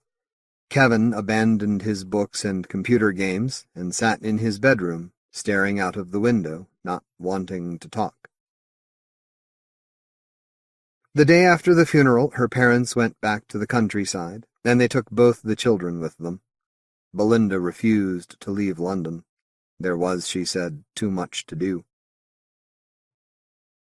On the 4th day after the funeral, she was making the double bed that they had shared when she began to cry, and the sobs ripped through her in huge, ugly spasms of grief, and tears fell from her face onto the bedspread, and clear snot streamed from her nose, and she sat down on the floor suddenly, like a marionette whose strings have been cut, and she cried for the best part of an hour, for she knew that she would never see him again. She wiped her face. Then she unlocked her jewelry drawer and pulled out the envelope. She opened it and pulled out the cream-colored sheet of paper and ran her eyes over the neatly typed words. The Belinda on the paper had crashed their car while drunk and was about to lose her driving license. She and Gordon had not spoken for days. He had lost his job almost 18 months earlier, and now spent most of his days sitting around their house in Salford. Belinda's job brought in what money they had. Melanie was out of control. Belinda, cleaning Melanie's bedroom, had found a cache of 5 and 10-pound notes. Melanie had offered no explanation for how an 11-year-old girl had come by the money, had just retreated into her room and glared at them, tight-lipped, when quizzed. Neither Gordon nor Belinda had investigated further, scared of what they might have discovered. The house in Salford was dingy and damp, such that the plaster was coming away from the ceiling in huge, crumbling chunks, and all three of them had developed nasty bronchial coughs. Belinda felt sorry for them. She put the paper back in the envelope. She wondered what it would be like to hate Gordon, to have him hate her. She wondered what it would be like not to have Kevin in her life, not to see his drawings of aeroplanes, or hear his magnificently tuneless renditions of popular songs. She wondered where Melanie, the other Melanie, not her Melanie, but the there but for the grace of God Melanie, could have got that money from, and was relieved that her own Melanie seemed to have few interests beyond ballet and Enid Blyton books. She missed Gordon so much it felt like something sharp being hammered into her chest, a spike perhaps, or an icicle made of cold and loneliness and the knowledge that she would never see him again in this world. Then she took the envelope downstairs to the lounge, where the coal fire was burning in the grate, because Gordon had loved open fires. He said that a fire gave a room life. She disliked coal fires, but she had lit it this evening out of routine and out of habit, and because not lighting it would have meant admitting to herself, on some absolute level, that he was never coming home. Belinda stared into the fire for some time, thinking about what she had in her life, and what she had given up, and whether it would be worse to love someone who was no longer there, or not to love someone who was. And then, at the end, almost casually, she tossed the envelope onto the coals, and she watched it curl and blacken and catch, watched the yellow flames dancing amidst the blue. Soon the wedding present was nothing but black flakes of ash which danced on the updrafts and were carried away, like a child's letter to Santa Claus, up the chimney and off into the night. Belinda sat back in her chair and closed her eyes, and waited for the scar to blossom on her cheek. Peter Atkins, Adventures in Further Education. Peter Atkins was born in Liverpool and now lives in Los Angeles. The scriptwriter of such movies as Hellbound, Hellraiser 2, Hellraiser 3, Hell on Earth, Hellraiser Bloodline, and Fist of the North Star, his first two novels were Morning Star and Big Thunder. The author is currently working simultaneously on his third novel and a screenplay version of the same story, tentatively scheduled for filming in early 2000. The screenplay has been retitled Prisoners of the Sun by its producers, but Atkins is keeping his original title, The Source of the Nile, for the novel. He also has a collection of his short fiction out from Pumpkin Books, which has as its centerpiece his screenplay for the movie Wishmaster, which, according to Variety's year-end charts, was the most successful independent feature of 1997. As he explains, Adventures in Further Education was written for Horrors, 365 Scary Stories, an anthology where the upper limit for length was 750 words. I sold the editors 5 stories, of which this one, at 630 words, was the longest. Like the protagonist, I once had a teacher who tapped his pen on his desk, but unlike Kenny, I didn't continue the experiment. Kenny tapped the pen on the surface of his desk, for the 17,436th time. There was nothing the matter with him. It wasn't like it was an obsession or anything. It wasn't like he didn't do anything else. Since his sixth-grade teacher had first introduced the idea to him 20 years ago, he'd done all the normal things.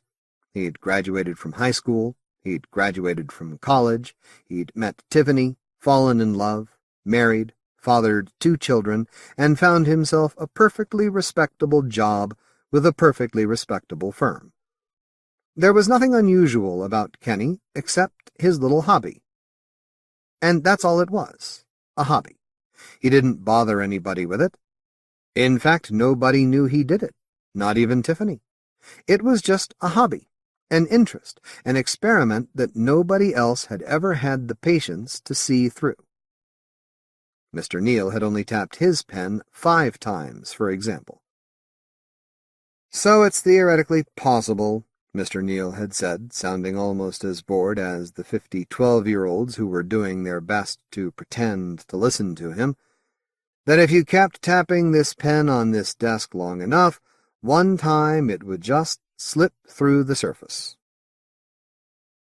He'd been giving the class a glimpse of the new physics, a taste of the theories that were revolutionizing the way scientists looked at the world, a hint that the matter that made up the forms of this world, which everyone accepted as solid and separate, was in fact all one, and that only probability kept everything as it was, and kept our reality apart from a multiverse of others. Kenny hadn't been particularly interested in the theoretical and metaphysical implications of what Mr. Neal was saying. He was 12 years old, for Christ's sake. He'd just thought it would be really fucking cool to see a pen slip through a desk, and had been disappointed when, after his 5th tap, Mr. Neal had put his pen down and moved on to something else. Quietly, and without drawing anybody's attention, Kenny had started tapping his pen, and counting. 17,437, 17,438. It wasn't the same desk, of course. It was the 6th desk since he'd started. But it was the same pen, dry now of ink, chewed up and useless for anything but its secret purpose, and that had to count for something. The phone rang. Kenny picked it up, dealt with the call, hung up. He laid the pen down throughout the call, and it didn't bother him at all. After all, he wasn't crazy. Life had to be lived. Work had to be done. His experiment required patience and tenacity, and Kenny prided himself on possessing plenty of both. 17,439, 17,440, 17,400 and... The pen slid effortlessly and smoothly into the desk. Kenny, letting go instinctively, threw himself back in his chair, an adrenal shock of surprised fulfillment shooting through his entire body. He looked up, ready to shout his triumph to the rest of the large open-plan office, but the office wasn't there. Kenny was staring at a kaleidoscope world of shifting, flickering lights, a surfaceless void with an unimaginably distant vanishing point near which huge amorphous shapes twisted and writhed in a constant fury of becoming. Lightning in colors he couldn't name seared across the infinite and multi-hued sky in jagged shards the size of which he couldn't conceive. Alien winds screamed their impossible being in warring cacophonies of notes he couldn't believe at volumes he couldn't bear. Had he still had hands, Kenny would have grabbed at his chair, had there still been a chair. Had he still had a mouth, Kenny would have screamed. Had he still had eyes, Kenny would have closed them. Had he still had his pen, Kenny would have started tapping. Kathe Koja, Bondage.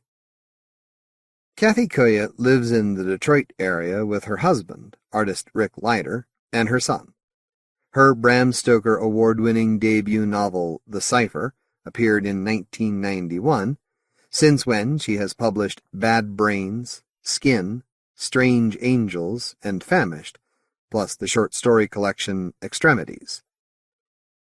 Her short fiction, including several collaborations with Barry and Maltzberg, has appeared in such magazines and anthologies as Omni, the magazine of fantasy and science fiction, Dark Voices 3, 5, and 6, Still Dead, Book of the Dead 2, A Whisper of Blood, Little Deaths, The Year's Best Horror Stories, and Best New Horror 3 and 5.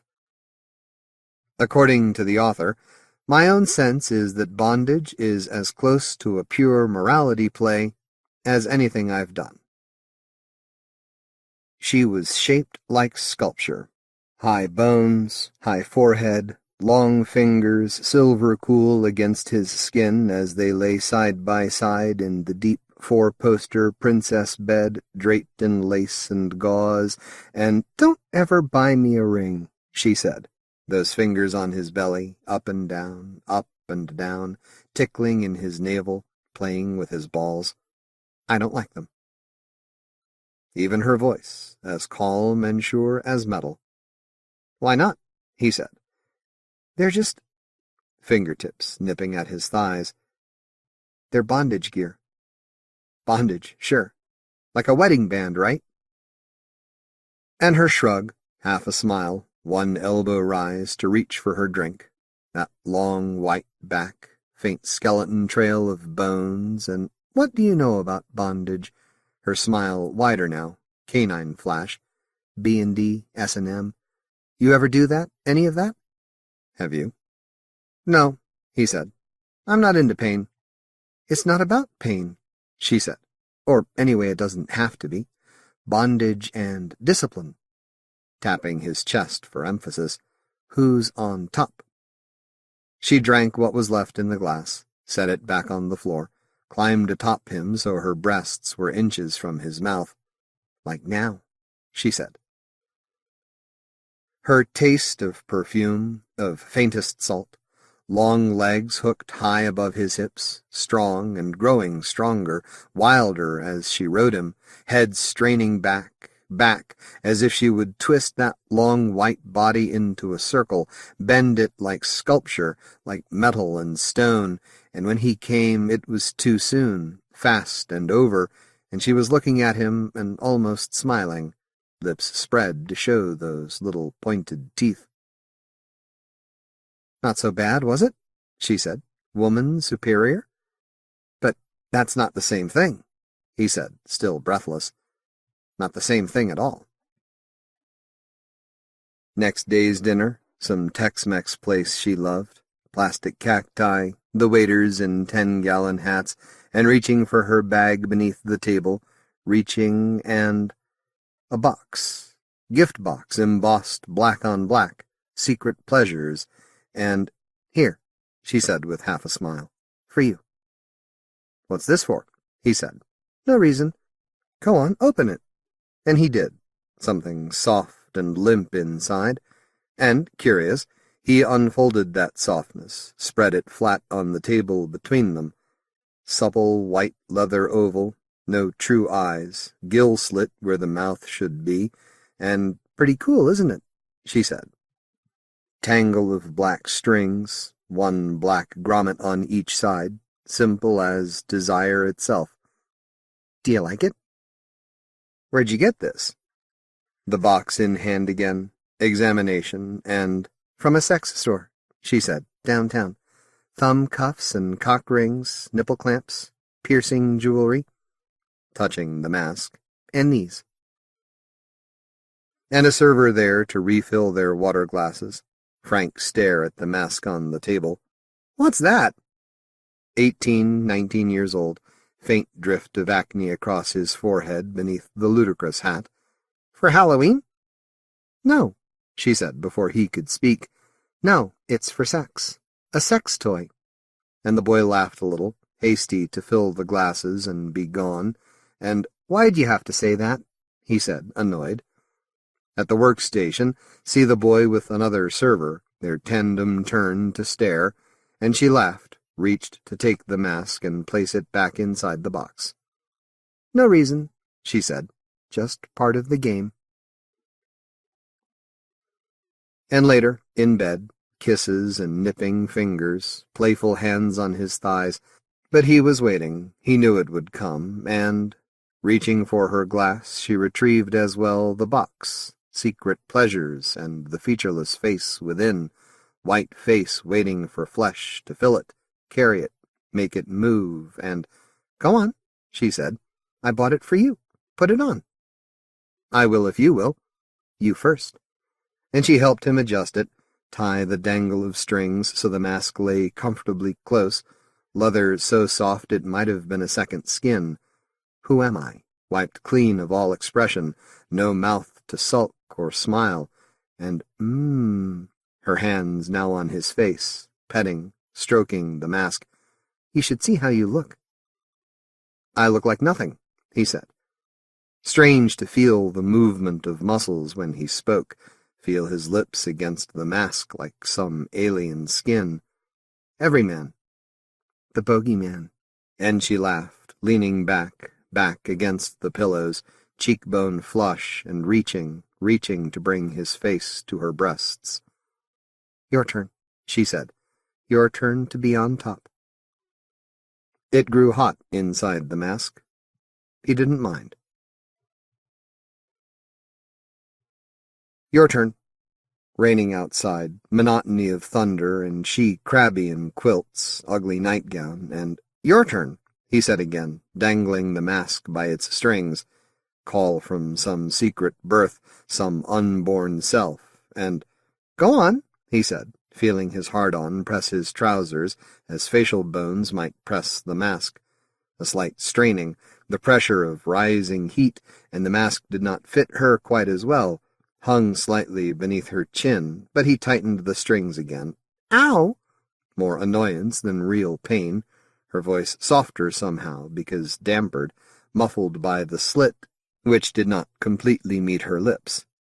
"It's too tight." Faint her voice, but he left it that way, no portion of her features visible, nothing but faceless white. "Lie down," he said. "Oh, not here." Yet without true complaint.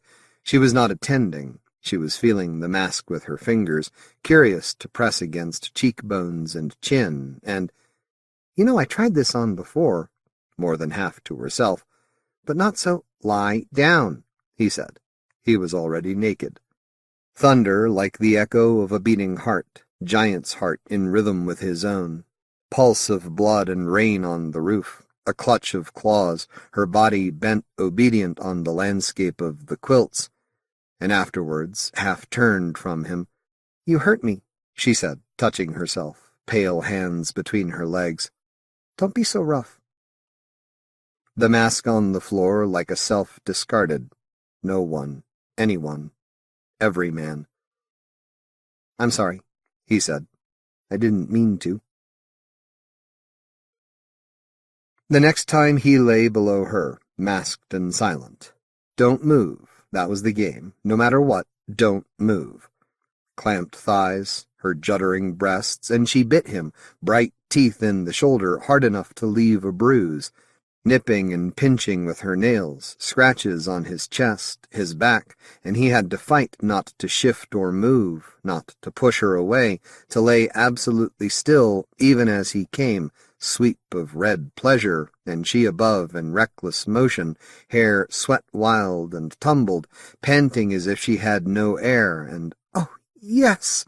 collapsing down to lie beside him, one leg stretched companionably across his two, thigh high on his hip, and without moving anything but his fingers, he pinched her, quick and brutal on her inner thigh, and in perfect reflex she slapped him very hard across the face, both sound and impact deadened by the presence of the mask. Neither spoke. Some time after that he fell asleep, woke much later to find her curled far across the bed and himself still in the mask, sweat dried to an itch across his cheekbones, the differing itch of his overnight beard, fingers clumsy with fatigue against the strings. Waking to true morning, he found it crumpled on the floor, spoor and element of dream made to follow the sleeper all the way to the waking world. "I'm sorry," she said. She might have been crying earlier in the shower. She had kept the bathroom door closed. Her eyes were clear but swollen, pink and sore around the lids. "I never meant to hit you." "I'm sorry, too." "Let's forget it," he said. "Okay?" The next time they made love, they did not use the mask. Plain faces, closed eyes, and although it was good, with her it was almost always good, still he missed it, the heat within that stasis, visible and not, here and not here, but said nothing, did not mention it at all. He wondered if she missed it too. Dinner, carry-out tie in little lumps. He had waited too long to leave the office, stuck twice in traffic in a heavy storm, so much rain lately. The food on his plate gone slick and cold, eating alone, clicking through channels, and outside another sound, her car in the driveway, half rising to open the door, let her in, and "Hi," wet and breathless, hair stuck to her face, raincoat spatter, and "Oh, good," she said, "you got dinner." Side by side on the sofa, and now that she was home, he opened a bottle of wine, 2 bottles, still on the sofa, and he started to undress her, blouse and bra, hooks and eyes, and "Wait," she said, voice slightly slurred and warm from the wine. "Just wait a minute." And gone then, as he stripped, lay back on the sofa, rain on the roof, and all at once the white face peering at him, mouth expressionless, but beneath, he knew, a smile. "Peekaboo," she said, and inside him the sudden surge, heat pure and rising like mercury, like the tempo of the storm, and "Let me wear it," he said, up on one elbow, rising to reach for the strings, "and then you can—" "No," from above him, pale and remote, "it's not your turn." That stare. He could not see her eyes, and inside him then a differing surge, something gray and chilly, like metal, like falling rain. Secret pleasures. Between a video store and a deli, glass door opaque, and inside the ratchet and thump of industrial music, steel-toned racks to display the shiny harnesses, leather hoods, and thigh-high boots, and below the counter a glass case of jewelry, piercing jewelry like little iron bars, dumbbells, hooks, and circles, and "Can I help you?" from a tall, thin boy in leather, boots and jacket, head to toe, and "Masks," he said. "I want to see the masks." And after all, it was very easy to say. No doubt the clerks had already seen it all. This boy with his thin cheeks and ragged hair leading him to the display carousel to show him what there was to see. Buckles and loops and ribbon ties, leather and rubber, all faces he might wear, desires he might claim, if only for a night. And "That one," he said, pointing with the tip of one finger. "Let me see that one." Red leather, harsh as meat exposed, no plain oval, but the true mask, face-shaped and stitchery like scars, strangely peaked at the eyebrows, and "What are these supposed to be?" he asked, touching the peaks. "Horns?" "Those are darts," the clerk said, "to make it fit tighter. See?" And positioned to his face, buckled on, and the clerk stepped back so he might use the mirror. Eyes kept closed for a moment, wanting tactile information, wanting the feel of the mask before any decision sight might make. This one much tighter than the other, stiffer, more formal. This mask would not fit her at all. And he opened his eyes to the mirror to see himself a stranger. Sex become power, desires become demands, demands made as orders, and when the clerk told him the price, he shrugged a little, more than he meant to spend, but what difference did that make? His credit card on the counter, bright and toy-like, the clerk brushing hair from his eyes. "Do you want a box or anything? A gift box?" "No," he said. "Just put it in a bag." Raining still, and nearly dark as he pulled into the driveway, heart in peculiar race, and he called her name when he entered, made his voice normal, called her name again as he walked through the darkened house with the bag tight in his hand, room to room. Nothing. She was nowhere, so circled back to the living room, silent and dark, rain-like voices to make a chorus, secret chorus in a language all its own, as, "Here I am." Her voice, very quiet, and then again, as if he had not heard, "Here I am." Past the sofa, in the corner where wall met wall, and she was naked and hooded, draped in a hood so shapeless and so black as to give no breath of the female, no hint of the human inside. If there were islets, he did not see them. There must be holes for breathing, but in this light he could not be sure. Gaze without words, but an alien shudder, as if some other creature, bullet-shaped, past fathoming, were rising from the fragile flesh of her body, the sloping shelf of shoulders made from bone. The bag made a sound as it touched the floor. His fingers trembled on the straps, the heavy red buckles of the mask. "I brought you something," he said. Silence. Arms crossed, her breath in hitching motion, both of them waiting for him to strip and cross the room. Chaz Brenchley, The Keys to Desperance. Chaz Brenchley has made a living as a writer since he was 18, and 1999 marks his 23rd anniversary in the job. He is the author of 9 thrillers, most recently Shelter, and is also the creator of a major new fantasy series, The Books of Outremer, based on the world of the Crusades. He is a prize-winning former poet, and has also published 3 fantasy books for children, and close to 500 short stories in various genres. He was crime writer in residence at the St. Peter's Riverside Sculpture Project in Sunderland, which he describes as a bizarre experience, and which led to the collection Blood Waters. His novel Dead of Light is currently in development as a movie, and he won the British Fantasy Society's 1998 August Derleth Fantasy Award for the sequel, Light Errant. The Keys to Desperance is one of those very rare stories that I wrote because I had to, without any market in mind, explains the author. I was, as ever, broke, and supposed to be working on a book that was already late, and for a month there was nothing I could do but put that aside and work on Desperance, which then sat around for years waiting for the right publisher to turn up. I was so pleased when Bill Schaefer of Subterranean Press offered to do it as a chapbook. That was perfect. It is very much the first of a series of stories about the house, in which I hope to write obliquely about the history of Britain through this century. I have the next couple of stories in my head, only waiting for me to find the time to write them. Actually, by the time the keys came, he no longer believed in the house.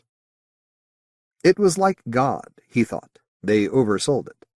Say too often that a thing is so, and how can people help but doubt? Most facts prove not to be the case, after all, under any serious examination. Even the earth isn't round. One day, they said, Desperance will be yours. You will receive it in sorrow, they said, and pass it on in joy. That is as it is, they said, as it always is, as it should be.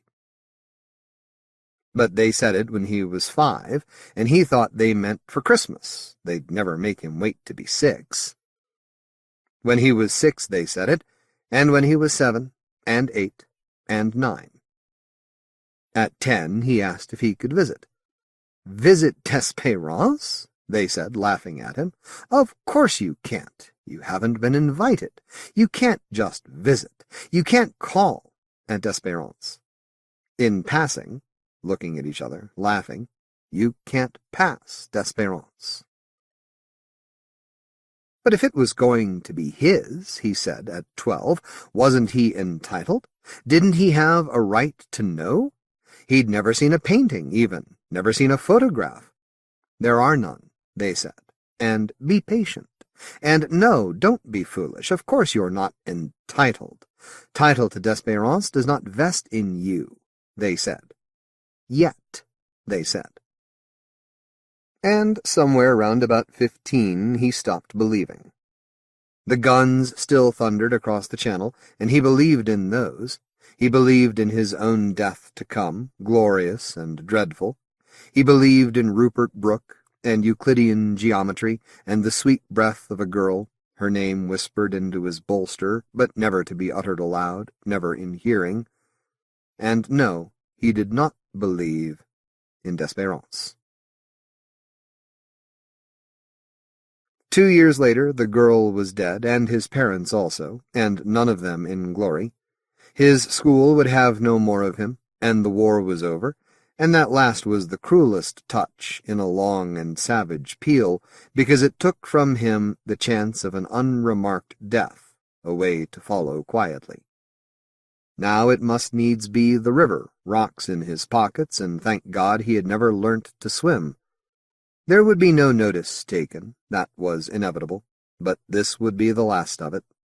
No more family, no one more to accuse or cut or scorn. The name quite gone, it would simply cease to matter. He hoped that he might never be recovered, that he might lie on the bottom till his bones rotted, being washed and washed by fast unheeding waters. Quite coldly determined, he refused to lurk within doors on his last long day. At sunset he would go to the bridge, rocks in my pockets, yes, and no matter who sees, they shan't stop me.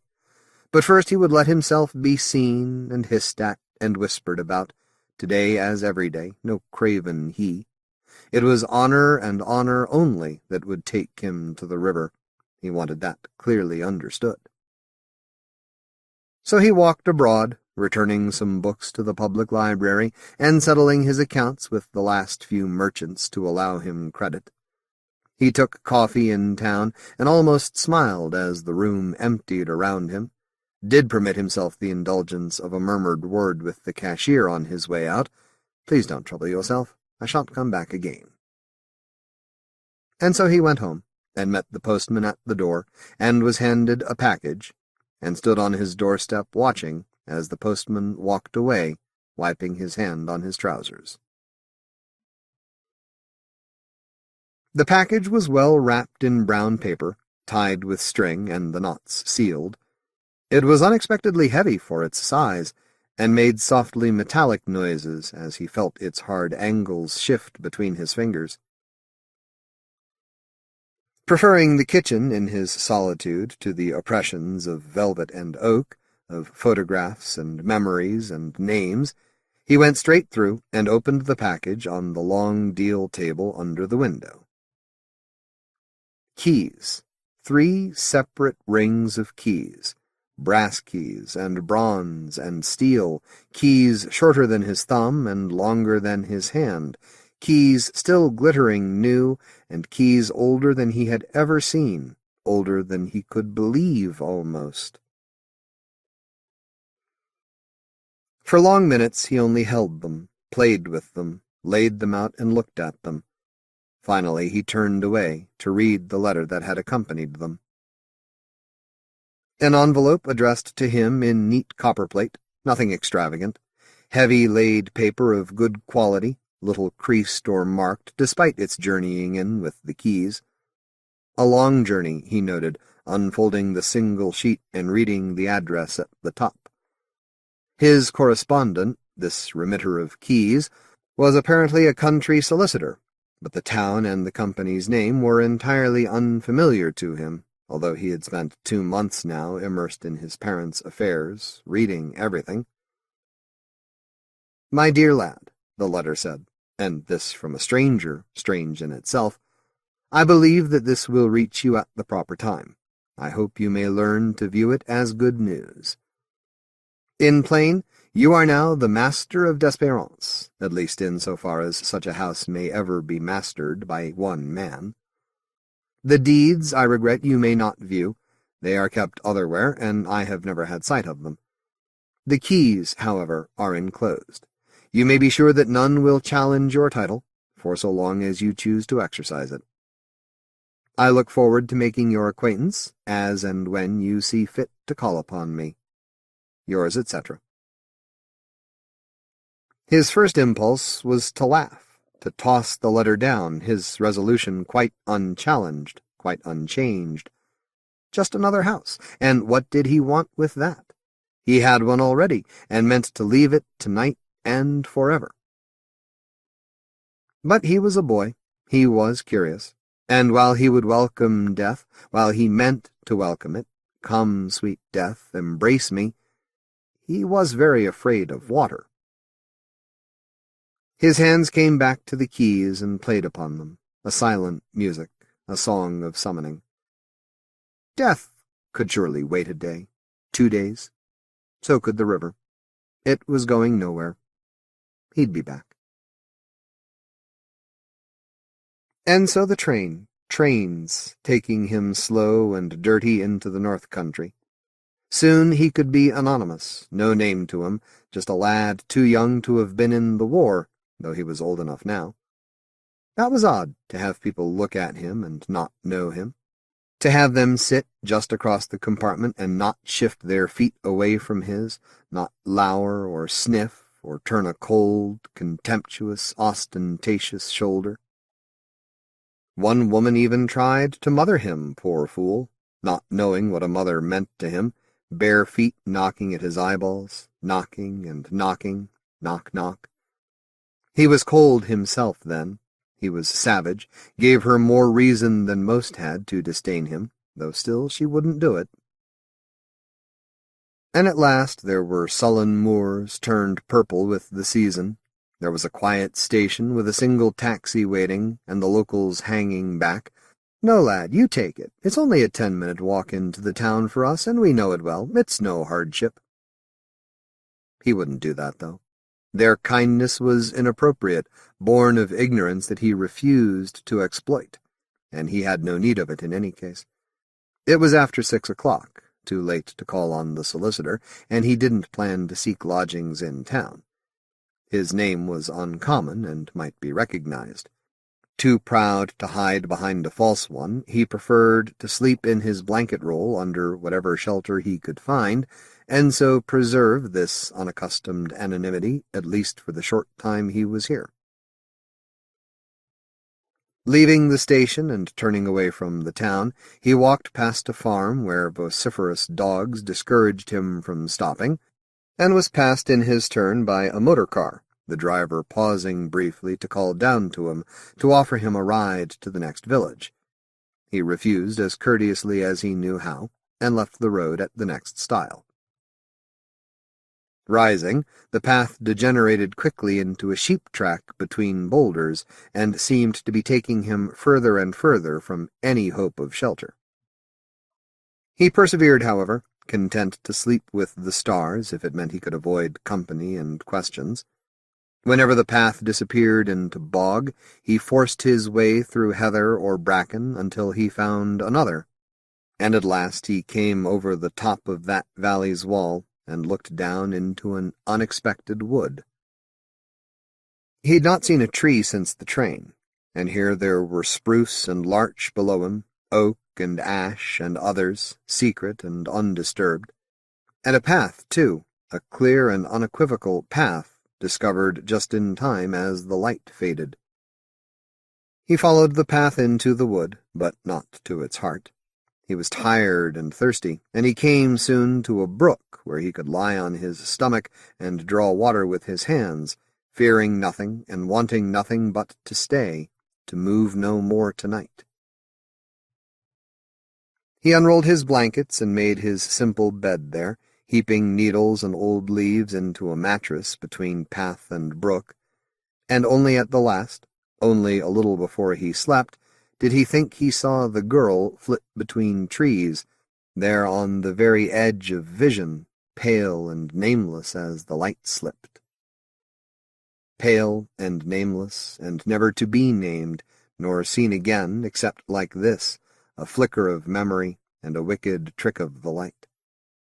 He closed his eyes, not to allow it passage, and breathed deeply, smelling sharp resins and the mustiness of rot, and so cleared his mind, and so slept. Slept well and woke well, sunlight through trees and a clean, cool breeze, and no fear, no anger, nothing but hunger in him. With the river's resolution to come, all else was resolved. There could be, nothing to be afraid of, except that last great terror. And why be angry against a town he'd left already, a world he would so shortly be leaving? Breakfast was an apple from his backpack, eaten on the march. Not enough for his belly, but that too was no longer the driving force it had been. He had higher considerations now. With time so short, a grumbling gut seemed less than urgent. Oddly, with time so short, he felt himself totally unhurried. He would walk back the way he had come. He would find his way into the town, and so to the solicitor. But not yet. Just now he would walk here, solitary among trees, and seeking nothing, driven by nothing. Which is how he came to Desperance, called perhaps, but quite undriven, strolling where others before him had run, finding by chance what was his already, though he meant to take only the briefest possession. The path he took grew wider, though no better cared for. Tree roots had broken it, in places the fall of leaves on leaves had buried it, but logic and light discovered its route to him, not possible to lose it now. It turned down the slope of the valley and found the brook again, and soon the brook met something broader, too shallow for a river, too wide for a stream. The path tracked the water until the water was suddenly gone, plunging through an iron grid into a culvert, an arch of brick mounded by earth. Steps climbed the mound, and so did he, and standing there above the sound of water, he was granted his first sight of Desperance. Never any doubt of what he saw. He knew it in that instant, and his soul sang. The house was dark in its valley, built of stone washed dark by rains and rains. Even where the sun touched, it kept its shadow. A long front, with the implication of wings turned back behind, though he couldn't see for certain even from this elevation, with the house full face and staring him down.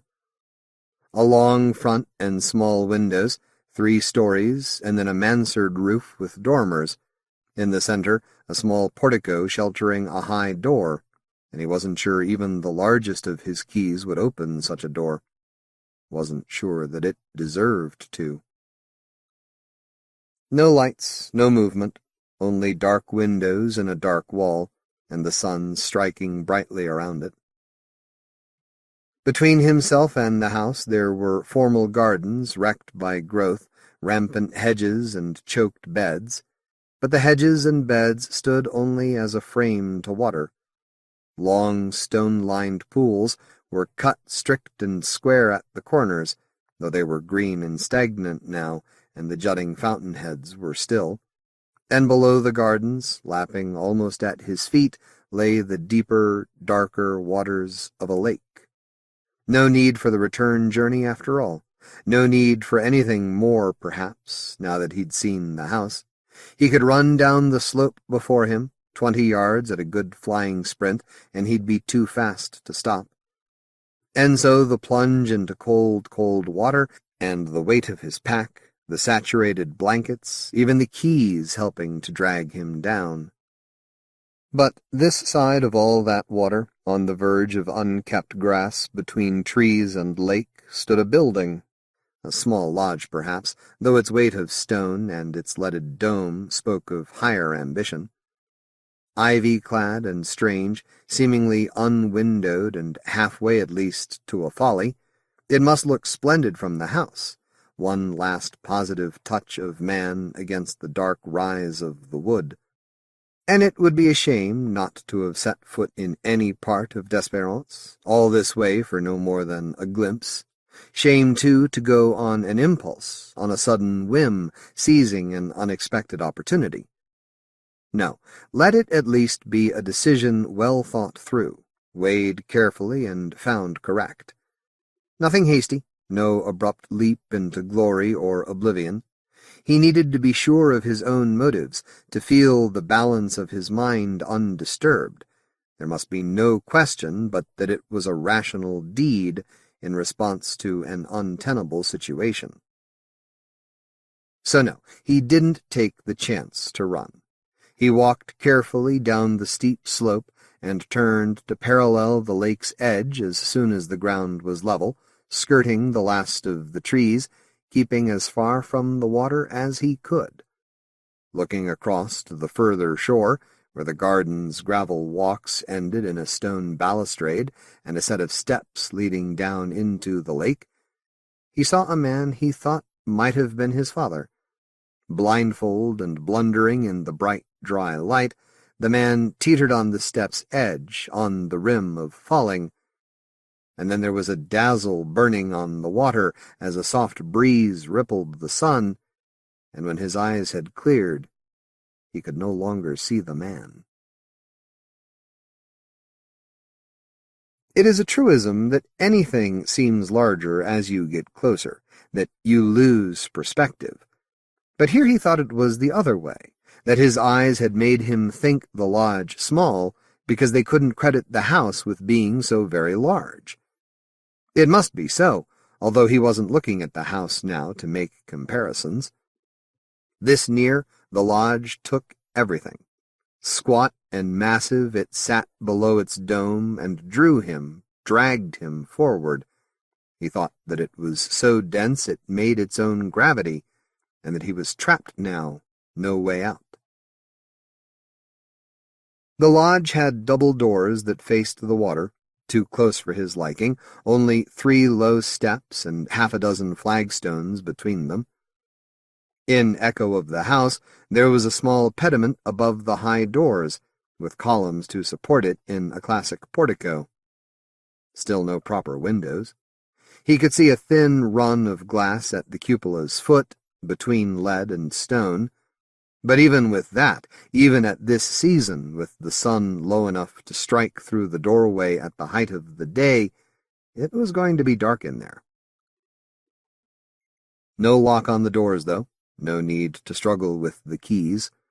He climbed the steps, laid his backpack down, set his shoulder to one of the doors, and pushed. There was rust in the hinges, and it spoke to him. Its voice was cold and harsh. It said, "Guilty," and then it squealed with laughter. He jumped back, sweating, clutched at a column for support, and looked out across the lake again. Saw nothing, no movement, no man. Stood still, listened, heard the blood hiss and suck in his ears, heard his heart labor behind his ribs, eventually heard birdsong and the soft lapping of the lake water, a more distant rushing which must be the underground flow to feed and freshen it. The door stood ajar, silent now, its greeting spoken and its accusation or its judgment made. He stepped forward and pushed again, and it swung wide with no sound beyond the grating of rust in its hinges. Not a lodge, then. Surely a folly after all. He stood in the doorway, and the sun threw his long and slender shadow across an enameled iron bath. One of 8, all set in a circle, radiating, and at the center a square-tiled pit, a plunge bath large enough for a dozen men to share. There was nothing else in the great circular chamber except for wooden slat benches around the sides, dark with mold and damp. The walls were adorned with intricate murals, figures from history painted in the pre-Raphaelite style, though the light was too dim for him to identify the scenes portrayed. A bathhouse, he thought, a bathing house. This vast construction, and it was only a place to bathe, ensemble or en famille, and that with the lake outside, just there, wide and deep and surely more attractive. Perhaps there'd been a club, a bathing club, the local gentlemen anxious to preserve their modesty or their ladies' blushes. That or something like it. Nothing else could explain so much labor, so much expense to such frivolous effect. But, frivolous or not, it was here, and so was he. If Desperance could spawn a structure so large and strange at such a distance, then he thought his keys could stay where they were, safely in his pack. Something he lacked to take him up to the house. He'd settle for this, at least for today. The child is father to the man. There were lessons here to be learned, aspects of the parent surely reflected in its idiot son. He thrust the door as wide as it would go, and then opened the other also, to let in as much light as he could, and to allow the breeze to freshen the musty air. Some few cracks in the domed roof added a little further light to what the door gave, and that high circle of glass below the dome, but this must be the most it ever saw by nature. He thought they would have needed lamps, those who used it, whatever they used it for. Still, there was enough to see by. Stepping inside, he could see a gallery now, circling just at the wall's height, below that ring of glass and the dome's first curving. All wrought iron, the gallery, and likewise the spiral stair that led up to it from behind the door. That must have been for strangers, he thought, for observers, non-participants. Now he was concerned about the murals. He thought at the very least they must be lewd. Some provincial mednum set, he imagined, building this bathhouse, ambitious to reproduce the Hellfire Club in their own gardens. But lowering his eyes tentatively to look, expecting grave disappointment, expecting a grand fancy rendered simply sordid, he found nothing like it.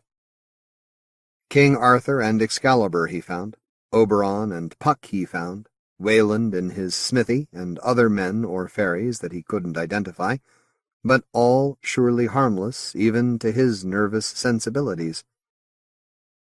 And all flaking, too, some cracking as the plaster bulged behind them, or staining darkly from beneath. Seeing one crack too long, too straight for nature, he went closer and found the outline of a door within the picture, found a painted leather strap to tug it open. And tugged, and first saw the mirror that backed the door, that showed him his own shape marvelously moving in this still place.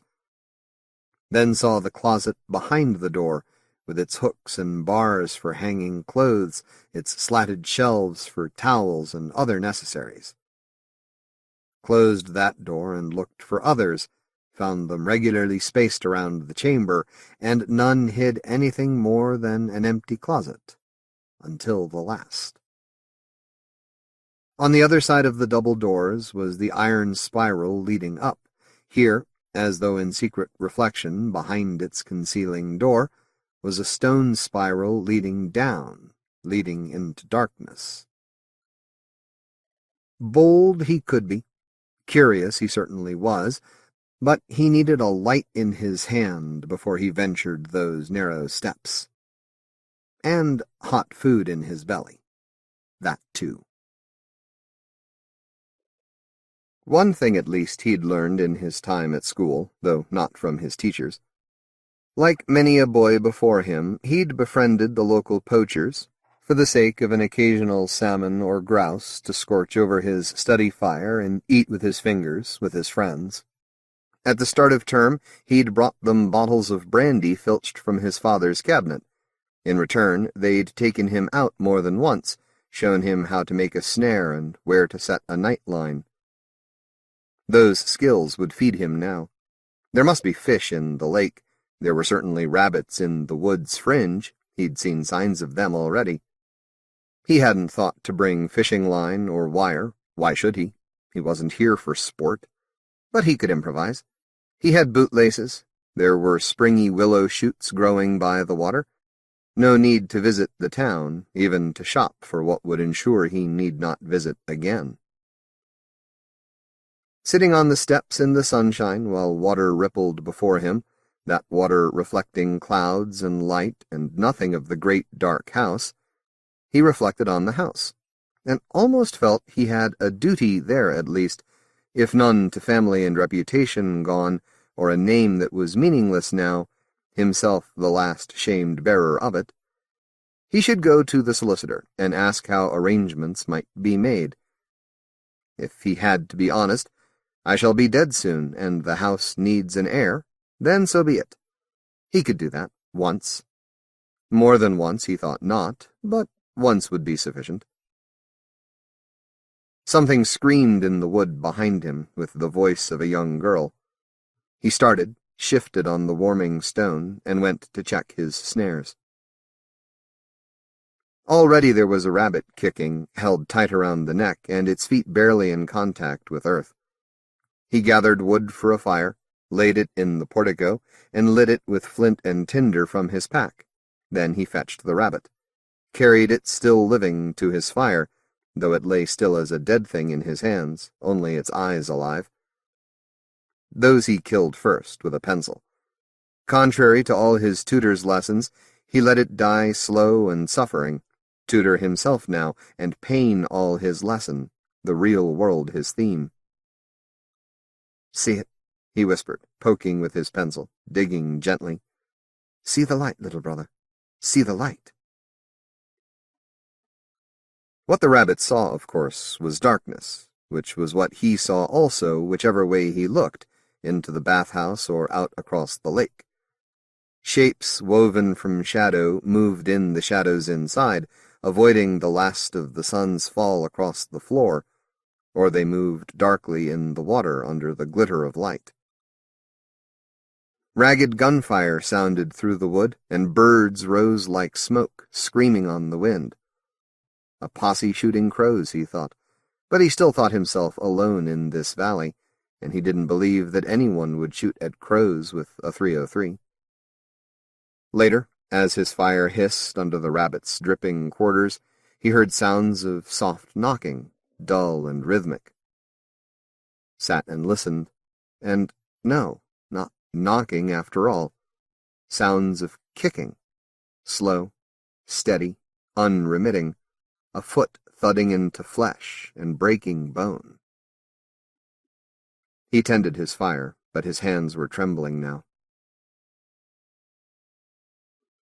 Sitting in the twilight, licking greasy fingers, not wanting to go to the lake to wash, not while it was light enough to see what moved within the waters, he thought he saw words scratched black across the red disk of the sun.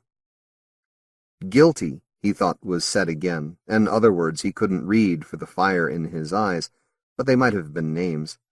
His father's, or his mother's, the girl's, or his own. It didn't matter which. Any name was a betrayal. He thought he should leave this valley before the games turned worse than cruel, before they remembered the real world and turned to blood. Not at night, though. He wouldn't leave at night. The wood had been friendly to him once, but there was coming in and there was going out, and they were different. He felt a little like an eel in a basket, trapped without trying. Come the morning, he'd test that. Not now. So he made his bed in the portico, on hard stone because there were too many shadows in the long grass moving, too many murmurs coming up. Between the wood and the water, even the bathhouse seemed to offer something of protection.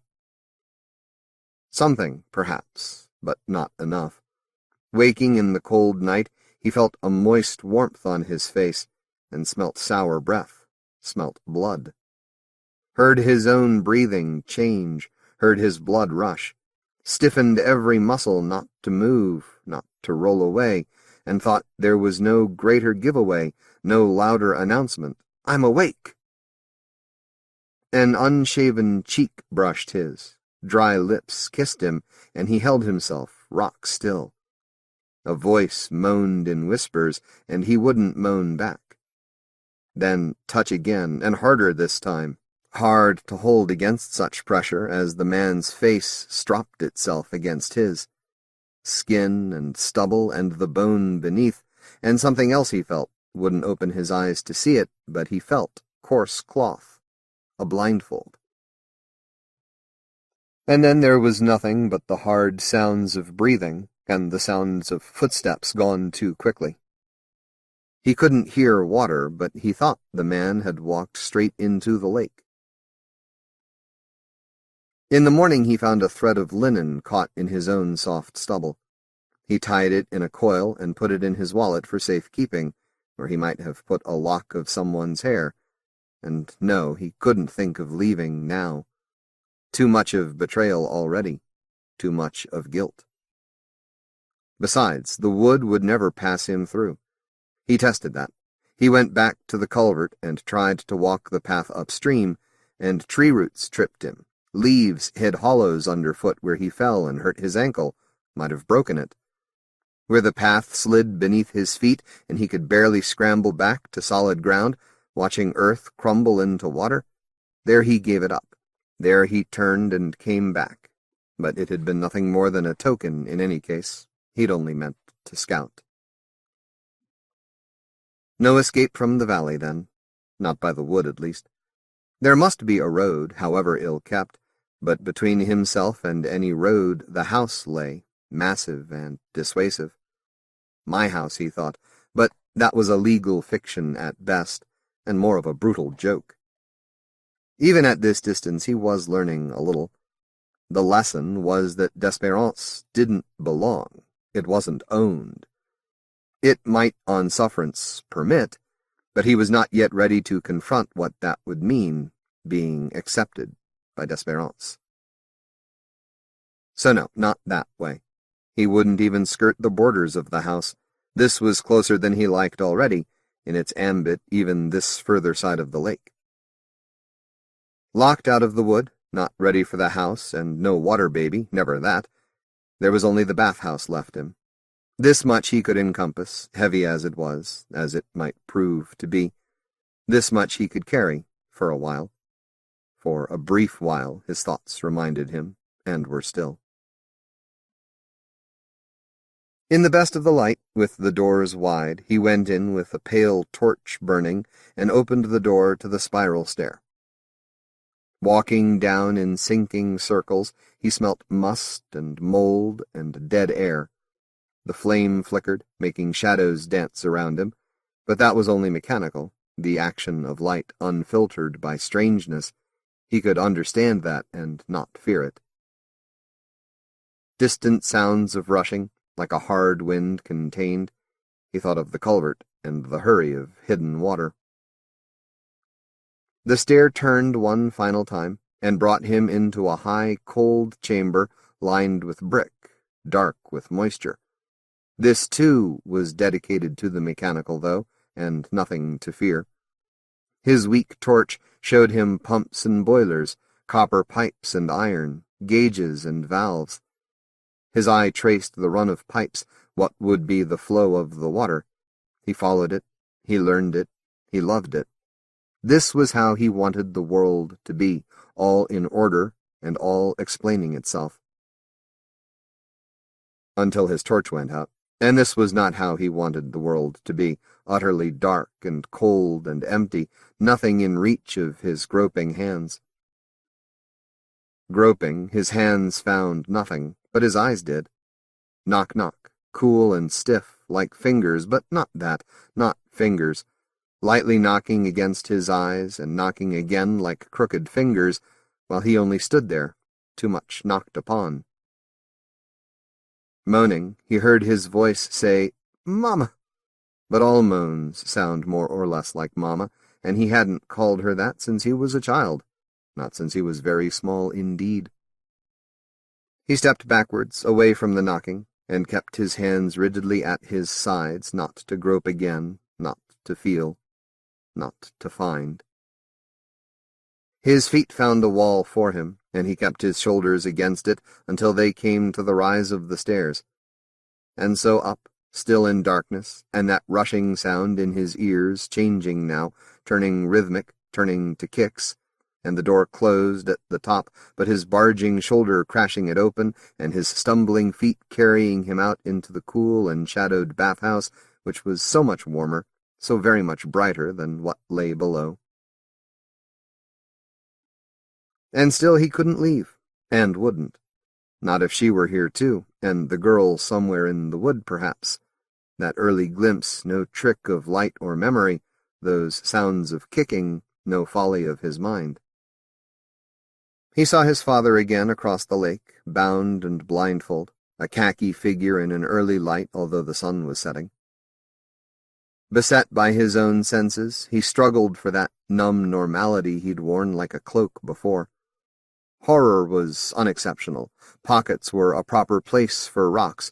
One deep plunge and never rising after was a fit deed in a nothing world.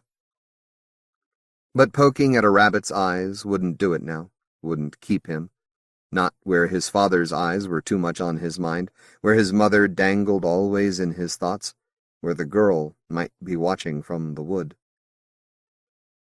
What could keep him? The only thing that might keep him from the slip, from sliding through terror and into its undermath, would be to walk that slip's edge, to hang on terror's lips against its speaking, to go back into the bathhouse and take possession of the dark below, where his mother currently possessed it. Gathering cobnuts and filberts at the wood's edge, his back turned to whatever threatened in the water, he heard a snuffling that might have been tears and saliva backed up in a sobbing girl's throat. He heard a scratching that might have been a girl's desperate nails digging furrows in the path, and then a steady, heavy, thuddin' scrape that sounded like nothing so much as a boot falling, and its metal studs scraping on the path between falls as the foot drew back and lifted to fall again. He could hear breathing, too, hard grunts tied to the same rhythm. He lifted his head, expecting to see her kicked, and saw instead a bloated pink-brown rump swing and rub against a tree hard enough to shake the trunk. And it swung away and swung back, thud and scrape, and it was only a pig after all, a great sow twice or thrice his weight, let forage in the wood, or else, more likely he thought out here where no one was, escaped its sty and living feral. Unless Desperance did this too, throwing up animals unexpectedly and when they were most desired. He needed this sow badly, and lacked the means to take her. Means could be made, though. Made or found. He slipped away quietly, not to disturb her at her scratching, not to startle her off into the depths of the wood where he might not be allowed to follow. If this was her current rooting ground, then above all he wanted her to keep to it. He blunted his knife, cutting at ash saplings, hacking them away from their roots. With the blade given an edge again on the granite steps of the portico, he spent the evening trimming and whittling until he had an armory of sorts, 3 straight poles, each sharpened at one end. He hardened the points in his fire, remembering an engraving in a book that showed cavemen doing the same, and the work absorbed him so that he forgot to look over the water before the light failed to see if his father were there. He still listened for the creak of rope in the bathhouse, or sounds of kicking in the wood, as he turned his spears in the glowing ashes, but he heard neither tonight, only the sow's noise among the trees. He might have chased her then, but that he was learning to fear the dark, or those things that were couched within it. Instead, he trusted her still to be there in the morning, and lay all night fretting in his blankets, doubting her. Up at first light, he found the sow moved on, but didn't need his acquired skills to track her.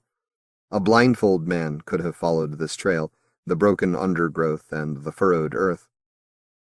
He caught up with her quickly, and with no hindrance from the wood, no tripping roots, no hanging branches tangling in his hair. There was hunting, apparently, and there was trying to leave, and they too were different. Slowing as soon as he heard the sow's heedless progress, he crept close enough to sight her rump again. And he wanted to do this hero style, one mighty cast to fell her swift and sure. But this wasn't sport. There was no one to applaud, and his spears weren't made for throwing. Silent as he knew how, as he had been taught, he slid forward into the wind, and the sow never heard him, her great flap ears trailing on the ground as she snouted under leaves and bushes, eating nuts and acorns, eating insects, eating frogs. At 3 yards' distance he set 2 spears to stand against a tree, and hefted the other in both hands above his head. The sow moved 1, 2 casual paces forward, blithe in her size and strength, and she was big, she was just what he needed, and he took a breath and ran and thrust all his strength in his arms as he stabbed down, driving the spear's haft deep as he could into the sow's flank. She screamed, as he was screaming as he stabbed, high and shrill both of them, vicious and unrestrained. But he thought she'd run, or try to, and she didn't run. She turned, although her hind leg failed her where the spear jutted from it, and her eyes were red in the shadowed wood, and her festering yellow teeth were snapping at him, and he tried to jump backwards, and he fell. Sprawled on his back, he looked up into a canopy of branches bearing themselves before winter, and he saw his mother twist above his head, lolling at the rope's end. Her bare feet swayed and turned, one way and the other, feeling in the absence for his eyes. He screamed again and rolled, and though he only sought to roll away from his mother, he was sprayed with slaver from the sow's jaws as her bite just barely missed him. Gasping and shaken, he scrambled away, and the sow strained to follow, hauling her weight unsteadily on 3 legs, slipping and rising again, squealing in pain and fury. Up at last, he wanted only to run, but his eyes snagged on his 2 spare spears, and this was what they were for, after all. He'd never expected to finish her with one. So he snatched up one of them, holding it 2-handed again against her sheer mass, and as she came at him open-mouthed, he rammed its dark point into what was soft at the back of her throat, and barely released his grip in time as her jaws threshed about its haft, where it jutted out between them, but she was a spent force now, crippled and gagged, blood coloring her leg and frothing between her teeth. He could take time to recover his last spear, time to consider his aim before thrusting. Trying for her heart, he didn't find it. She fell away, though, all her efforts on breathing now, no fight left in her, and he could work the spear deeper, turning and thrusting and leaning on it like pushing a stick into the earth. At last, something vital gave, be it her heart or her spirit. One last shudder, and then the slow moan of leaking air with no breath behind it, and she was dead. And he lifted his head, ready to howl if he needed to, and his mother was gone. There was no body dangling, wanting to knock, knock, knock against his eyes in this dappled daylight. He butchered the sow where she lay, bloody on a bed of dead leaves. There was no other choice. He couldn't possibly have dragged her back to the portico for a cleaner dismemberment. He hewed at her with his short-bladed knife, and this was butchery indeed, up to the elbows in blood and ankle-deep in the run of her spilt guts, with the stink of her rising all about him. The knife slipped often in his slimy hands, so that he added his own blood to hers, but he worked all day, and at last had all the pieces of her laid out on cool, clean stone under the shelter of the pediment. Then he could wash. He could strip off his fouled clothes and wash those also, naked under the cold sun, and briefly he had no fear of the lake.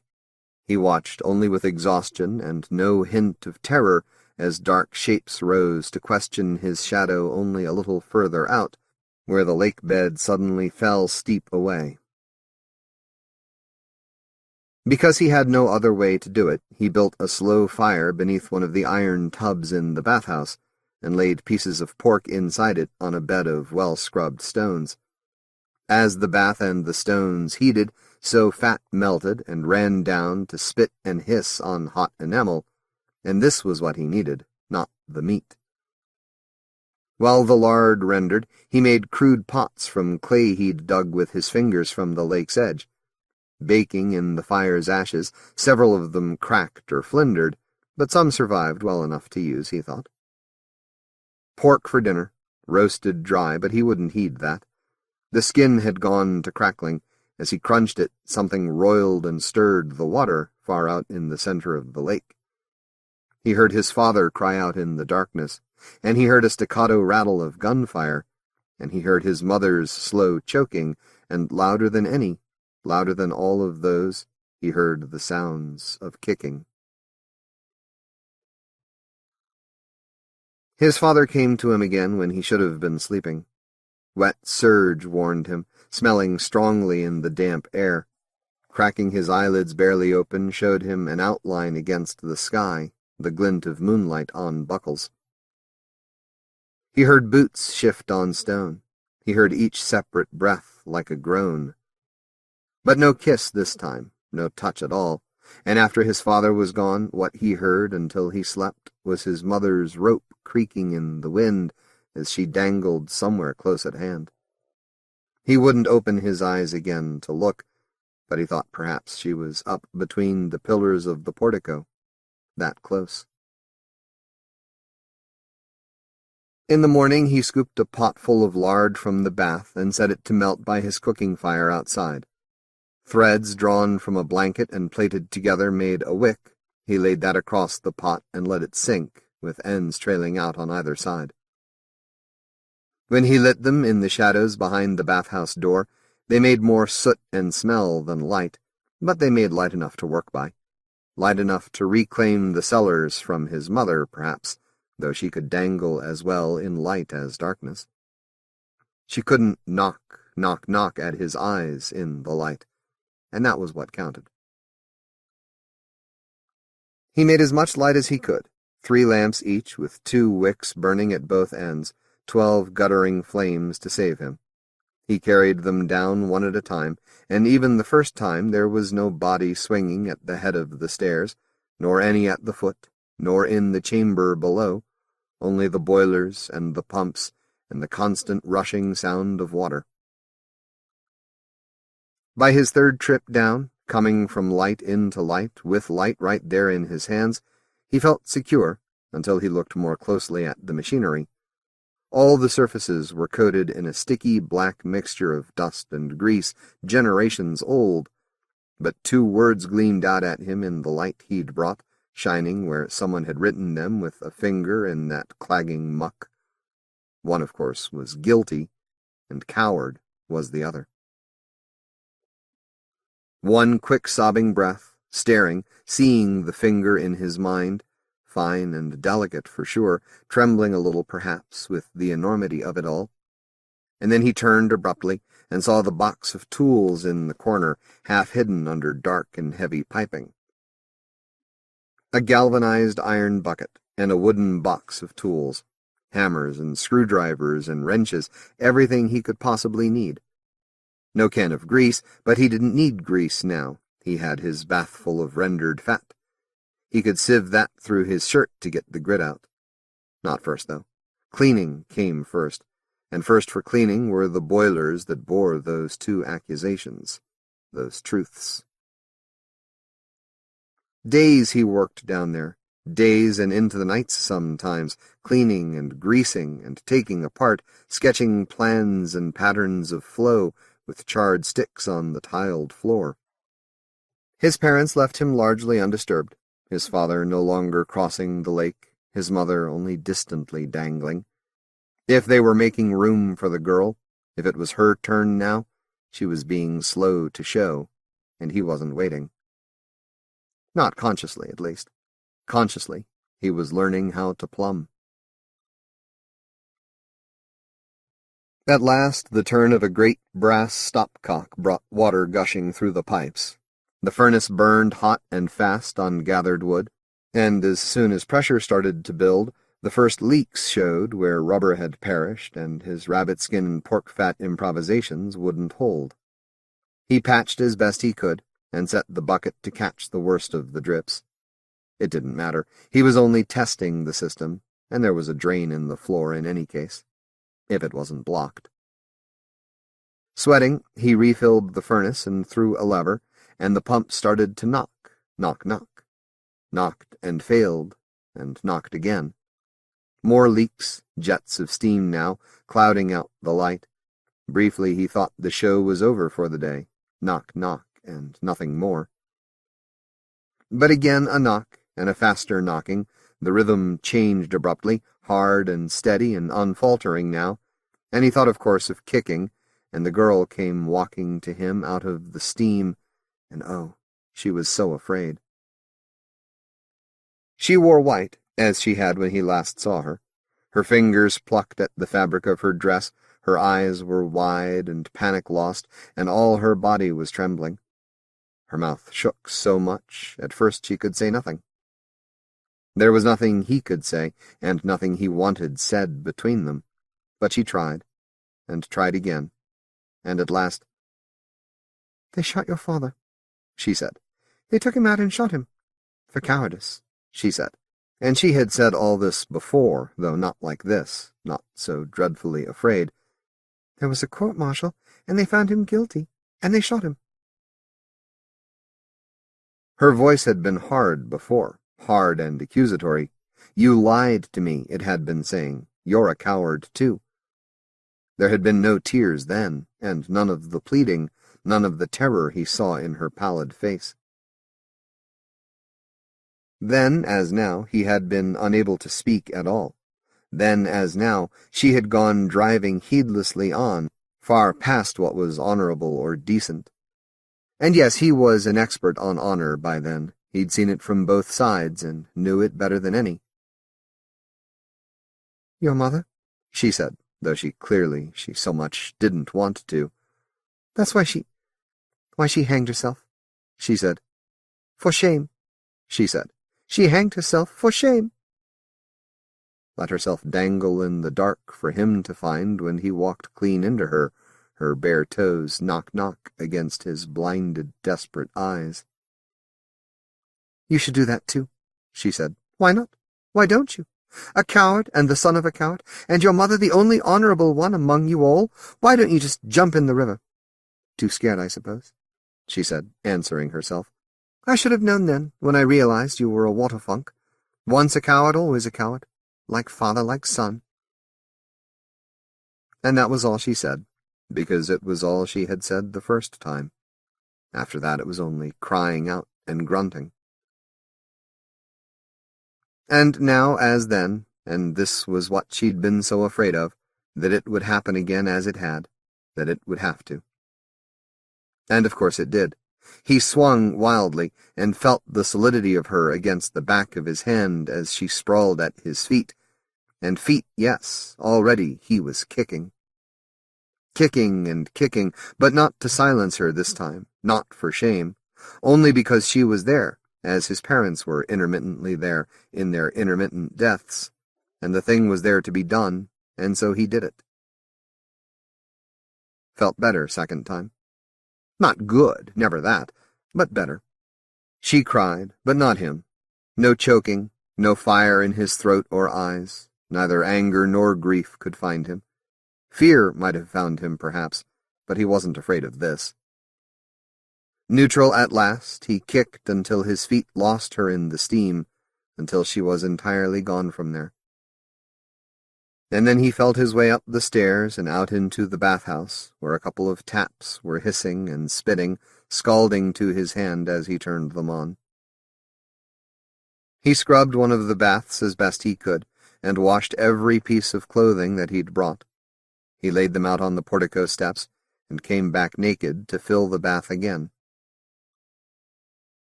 Lying back with his eyes closed, with burning water lapping at his ears and the corners of his mouth, he thought that nothing was finished, even now, but it didn't seem to matter. Let his father stumble blindfold against death, let his mother dangle, let the girl come for kicking when she chose, or when he called her. The world was wider, much wider than this, and here he was only on the fringes of it yet. He hadn't even been up to the house. Later, in the darkness, when his clothes were dry, he thought he might walk down to the lake and into the water.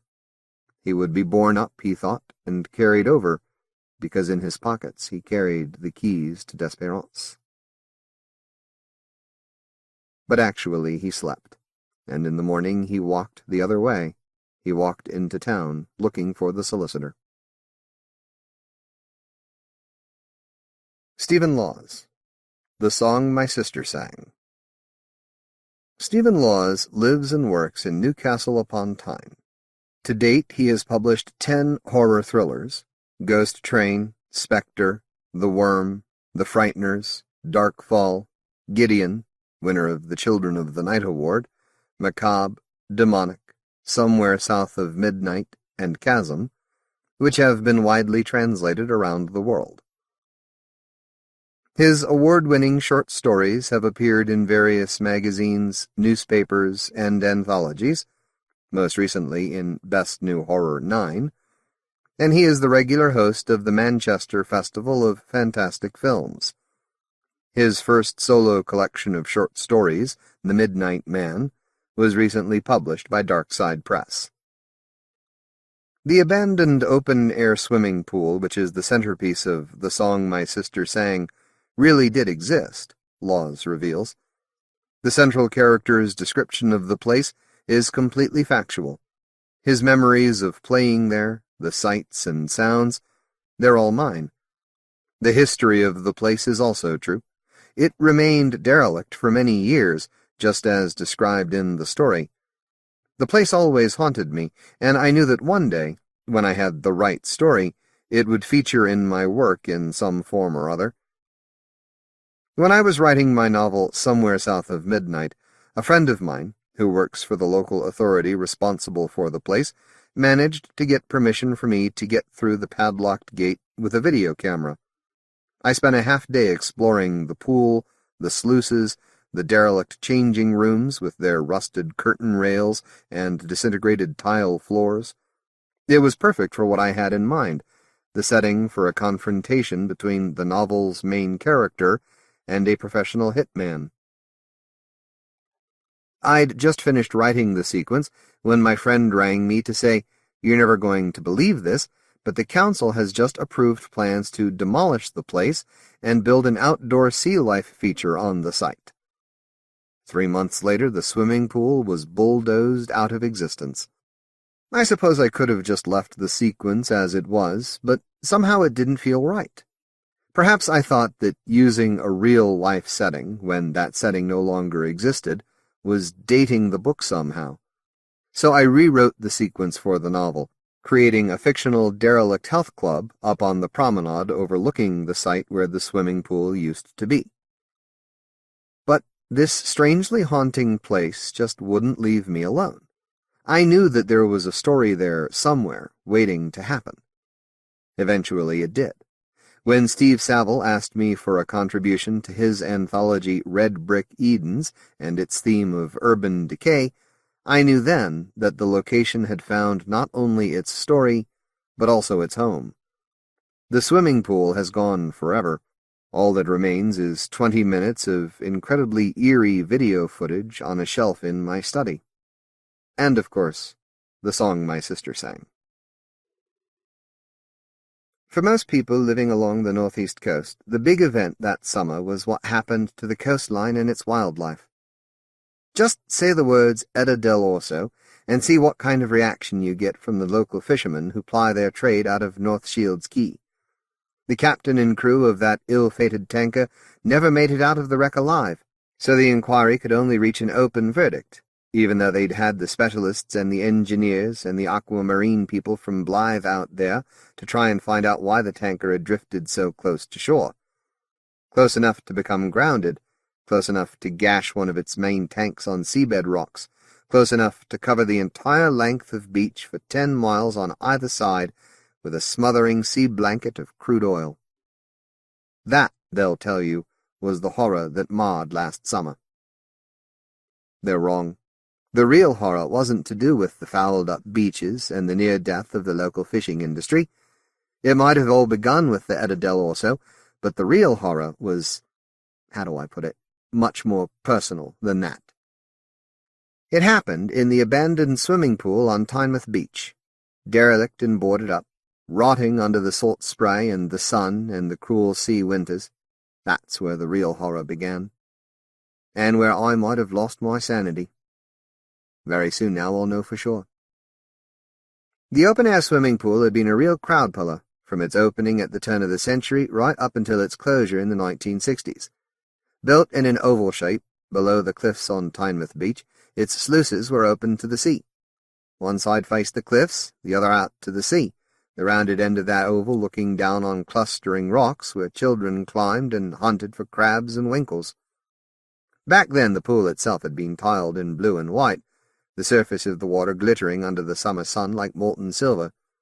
I played there as a kid, with my sister, just before the place was closed, and every time I try to get a picture of it as it was then, I always seem to get sounds instead. The sound of the sea, beyond the walls and in the sluices, the cries of children splashing and diving, matched by the wheeling cries of seagulls overhead. The cliffside of the pool was bordered by the pumping station and its chlorine tanks. There was a side gate there, with a steep and tightly winding set of stairs that took you straight up to the promenade above. The main building housed the changing area. Inside was a maze of mini corridors with individual tiled cubicles. Plastic curtains hung from the overhead rails. Again, the sounds come back to me. It seemed that the place was always filled with laughter, echoing screeches as kids ran and played, the slap of bare feet on tiled floors as they dashed in and out of those cubicles, consumed by holiday excitement. Lots of Scottish accents, I remember. Bloody funny, that. The accents, I mean. Every factory fortnight, all the shipyard workers from the River Tyne would pack the family up to Scotland for the traditional family holiday in cheap digs on the seafront. At the same time, all the shipyard workers from the Clyde would do the same thing and head down here to Tynemouth and Whitley Bay, staying in the same cheap bed and breakfasts, and doing pretty much everything their Geordie compatriots would be doing north of the border. I often wondered why everyone didn't just stay where they were. Anyway, I seemed to make a lot of Scottish holiday friends back then, close as blood brothers for 2 weeks, then gone forever after. Even though Amy and I were local kids, that swimming pool was an exotic visit for us, maybe 2 or 3 times a year in a good summer. And then that terrible, terrible thing happened. No one ever told me this, but I reckon it was Amy's death that led to the closure of the pool. 2 weeks after the funeral, the gates were chained. 30-odd years later, and the place still haunted me. First, let me tell you what happened on that Thursday morning when the Tisdale also ran aground. I guess you must have seen the television news reports about the oil slick that washed ashore and what it was doing to the seagulls and the guillemots. I've heard it said that more people were enraged about what was happening to the seabirds than what had happened to the crew. Right or wrong, I guess people felt that it was the men's fault at root, and that the dumb animals were suffering the consequences. I'm an animal lover. That's why I spend so much of my spare time working with the RSPCA and the RSPB, but I would never put animals before people, the way that some animal lovers do.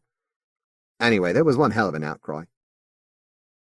And I was down there on Tanith Beach with the other volunteers doing my bit, trying my best not to scare to death the oiled-up gulls and the other seabirds which were bobbing on that tide of black filth, carefully trudging waist-deep through all that foamed-up crude oil in my waders and trying to get the poor buggers passed back to shore without getting my eyes pecked out.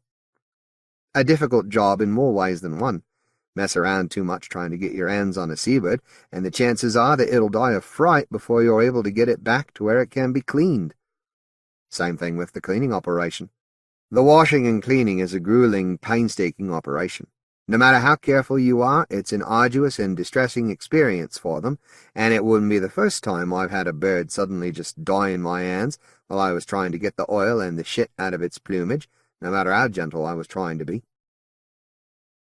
It was a particularly distressing experience on that Thursday morning. The oil was so thick close to shore that the waves just weren't breaking anymore.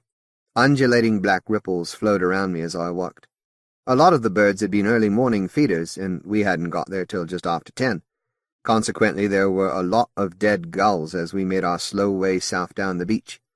A lot had drowned in that oily morass, others had struggled to be free, their wings hopelessly gummed until they'd died of exhaustion. And all the time we worked our way down the beach, I was aware that we were getting nearer and nearer to the abandoned swimming pool. I tried to keep its presence out of my mind, tried not to let those memories overwhelm me. To a great extent it worked. The needs of those birds were so immediate that they outweighed the bitter memories.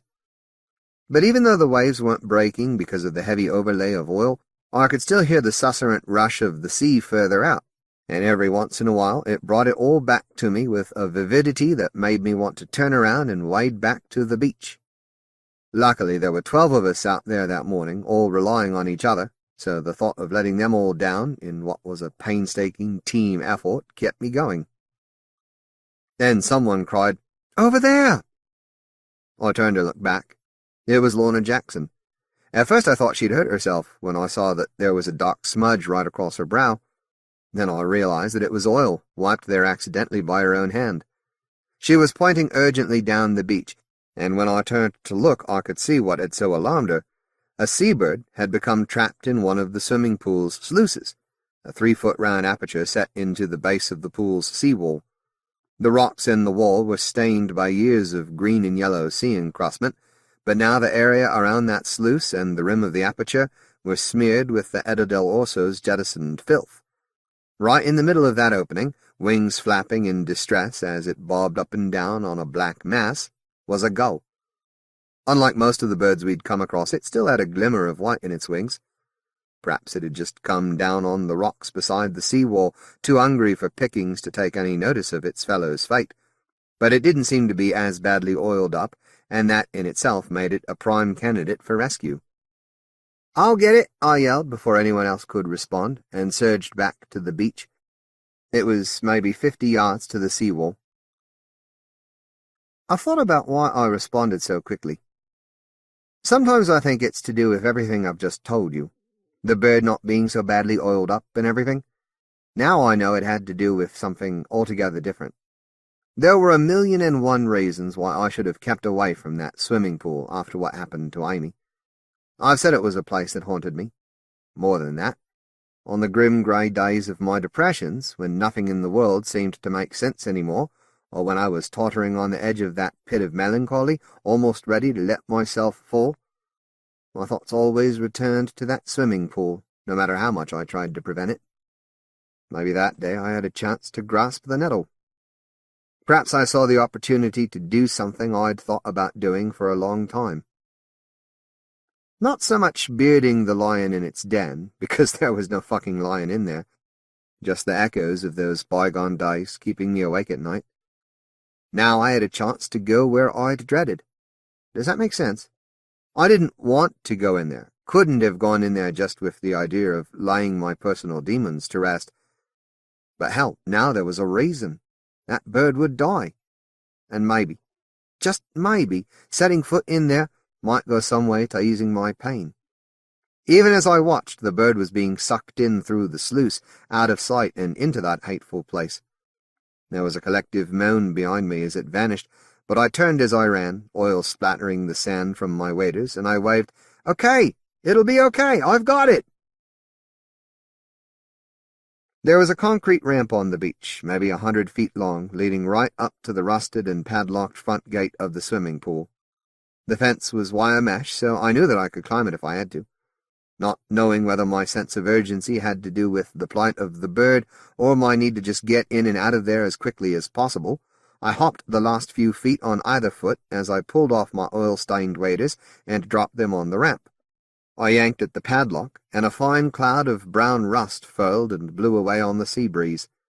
The fence seemed to vibrate away on all sides, a strange noise, like the singing that sometimes comes from telegraph wires. That sound affected me badly, and I didn't know why. Back on the beach, the others were continuing with their job, but were still watching me. Gritting my teeth, I hooked my fingers through the mesh and climbed. The fence was about 20 feet high, and I had no problem with heights. But my heart was hammering as I swung my legs over the top and began the climb down to the other side. When I hit bottom, I still clung to that fence, sweat making my shirt stick to my back and running in itchy rivulets down my face. I screwed my eyes shut. Then, with an angry curse, I pushed myself around, ran past the empty lifebelt stand, and came face to face with the cracked and rusted fountain that I had played in as a kid. Back then it had been a wonderful conical pyramid of bright blue and white paint, standing by the shallow end of the open-air pool. There had been steps there, so that the kids could climb up and stand beneath a glittering curtain of breath-catching cold sea-water. Now it was just a cracked and stained mass.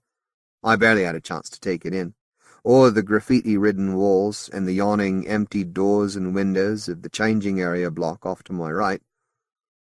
All I could see was the swimming pool itself. No more glittering water, no more sparkling blue and white tiles. The surface of the pool was a black mass, undulating and shifting as if there was something alive beneath it. Rubble, shattered spars of wood, and tangled ironwork had been dumped into that pool, but it was impossible to make anything out clearly. Hundreds of gallons of the Eta del Orso's crude oil had been sucked in through the sea sluices and had coated the entire surface. But it was not this that made the sight so obscene. It was what the tanker's spilled load had brought with it. The tide and the clinging oil had sucked more than one seabird in through that sluice. There were birds all over that undulating mass. Maybe 100, maybe more. It was impossible to tell.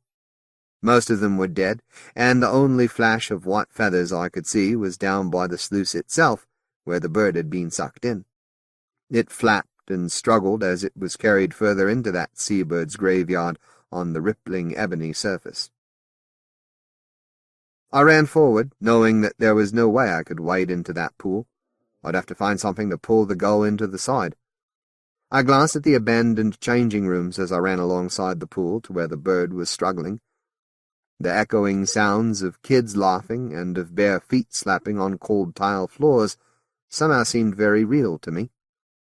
Now, I didn't know whether I was doing the right thing by coming in here, or whether I was just going to make the dreams and the memories even worse than they already were. It was replaying in my head now, the day when Amy died. I didn't want it to, but just being in this place brought it back with a horrifying intensity. It had been my birthday party the day before, and Amy had stolen all the attention as usual.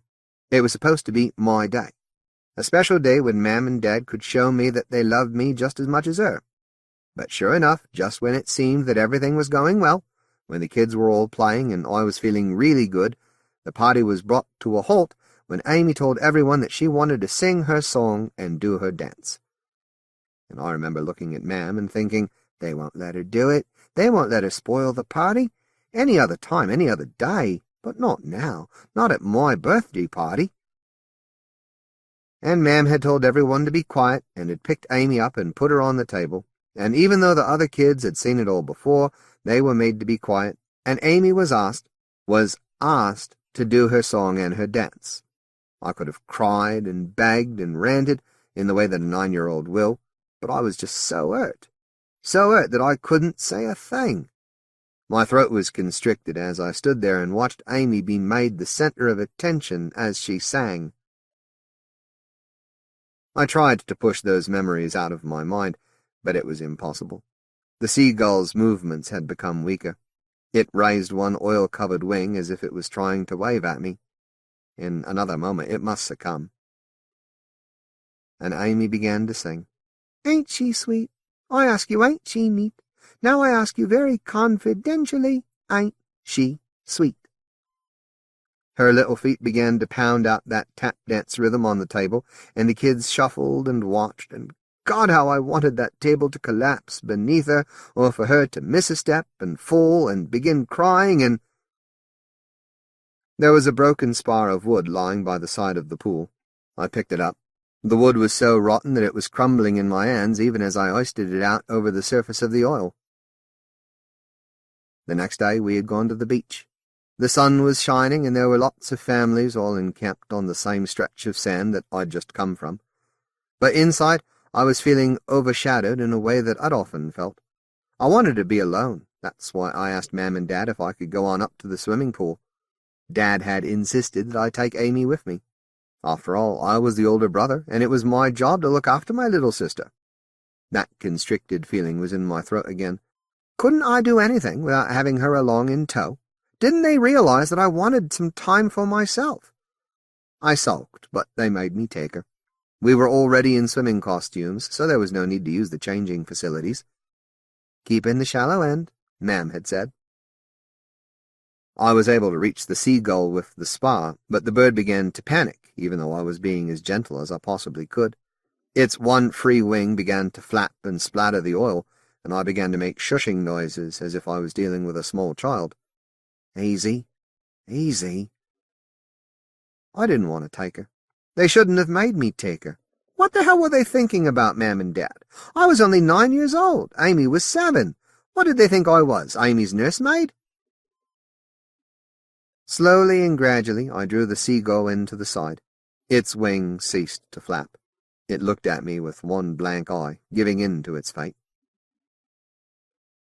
There were other kids there, kids my own age. Amy wanted to play, began to cry when I said she had to stay there in the shallow end while I went to play with those others. I knew why she wanted to come. She just wanted to be the center of attention, as usual, would probably sing that bloody song again and just embarrass me.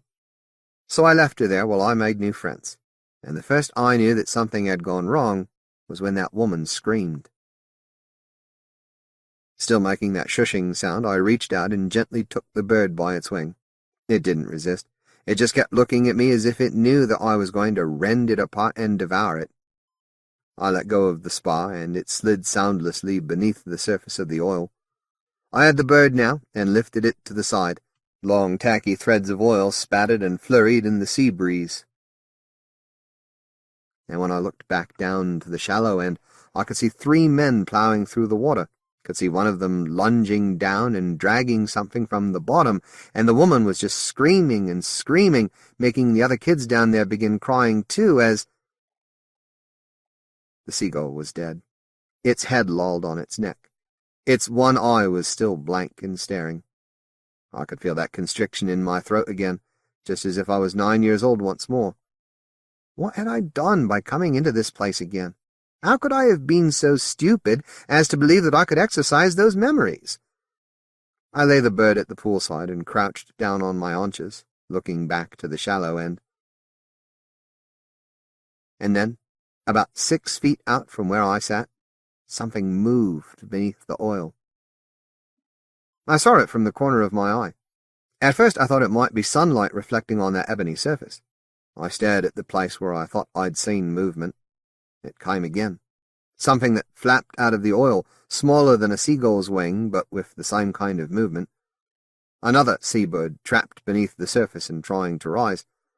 I looked for the spar, then remembered that I'd let it drop into the pool. Frantically I searched around for something else. Now it seemed as if there was a chance to make good on my failure. If I could save even one bird from this morass, then somehow it seemed that my desperation need not be so intense. There was nothing at hand, perhaps back there in the changing rooms. But then there was new movement, something so strange and graceful and eerie that I could only sit there and watch. A swan was rising from the oil. What I had at first assumed to be a wing was a swan's head breaking the surface, because now that swan's head was rising, and I could see its long and graceful black-coated neck as it emerged slow and dripping from the pool. But there was something wrong with that neck now. It had been broken in the middle. It was bending at an impossible angle as the neck emerged from the oil, and this was no swan's head, no swan's neck. It was a hand and an arm, now bending at the elbow as something came up out of the pool. A head crested from the oil, long hair, black and dripping. And all I could do was sit, frozen and terrified, as the woman finally stood up in the pool, so completely covered in black filth that she might have been a statue carved out of basalt. She was motionless now, facing me, as if waiting for me to do something. but all I could do was sit there and stare. The woman's eyes opened, 2 white orbs in that hideous black visage. I opened my mouth, but I couldn't say a word. And then the woman began to sing. The voice was ragged and halting, as if she had been under that oil for a long, long time, and had perhaps forgotten how to use her voice properly. Her face remained blank, but her eyes never left me as she sang, "Ain't she sweet? I ask you, ain't she neat?" That's when I must have fainted, because it seemed that the black oil was everywhere then, filling my eyes. The horror of what I was seeing and hearing was too unbearable. I remember hearing, "Ask you very confidentially," and then there was nothing. There were no dreams, no nightmares, just this terrible buzzing in my ears and a dreadful taste in my mouth. I knew then, even in that dark place behind my eyes, that I was asleep at home and in bed. I had been drinking again. And when I finally surfaced from that sleep, I would have a king-sized hangover. I would wake up and realize that everything about the swimming pool and the thing that had emerged from it was an alcohol-induced nightmare. Something was wrong with the mattress on my bed. It felt too hard, too uncomfortable. I struggled to wake, and felt concrete. Dislocated and afraid, I jerked out of that sleep and struggled to rise. I was still lying by the side of the swimming pool. It was still daytime. The oil lay thick and dark and heavy on the surface of the pool. And not 10 feet from where I lay, the young woman was still there. She had pulled herself to the edge of the pool, had tried to crawl out of that black mass, but her strength had given out at the last. She had hauled her upper body out of the pool, her arms stretched before her and her fingers clawing at the concrete. Oil lay spattered around her, thick streamers of the damned stuff. But her lower body and legs were still in the pool, hidden beneath the oil. Instinctively I recoiled, backing away until I sat heavily and groggily on the concrete steps which led up to the derelict changing rooms.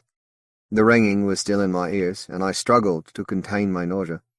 I looked at my watch and realized that I couldn't have been unconscious for more than a few minutes. Remembering the others back on the beach, I decided to run and get help. But then the woman groaned, and one hand groped feebly as she tried to haul herself the rest of the way out of the pool. I hesitated, thinking, this can't be happening. The woman groaned again, unable to pull herself any further. But she's alive. The least you can do is get her out of that pool, and then you can run for help. Unsteadily, I moved back to the poolside. It's all right. You're all right. I didn't want to touch her, was still struggling to contain the feeling that I hadn't woken up yet and that this was an ongoing nightmare. I'd had a terrible shock when I'd seen her emerging like that, but I must have imagined that she was singing that song. I must have. The woman tried to lift her head to look at me, but was too exhausted. Fumbling at her face, she tried to brush the straggling long hair away. "Please."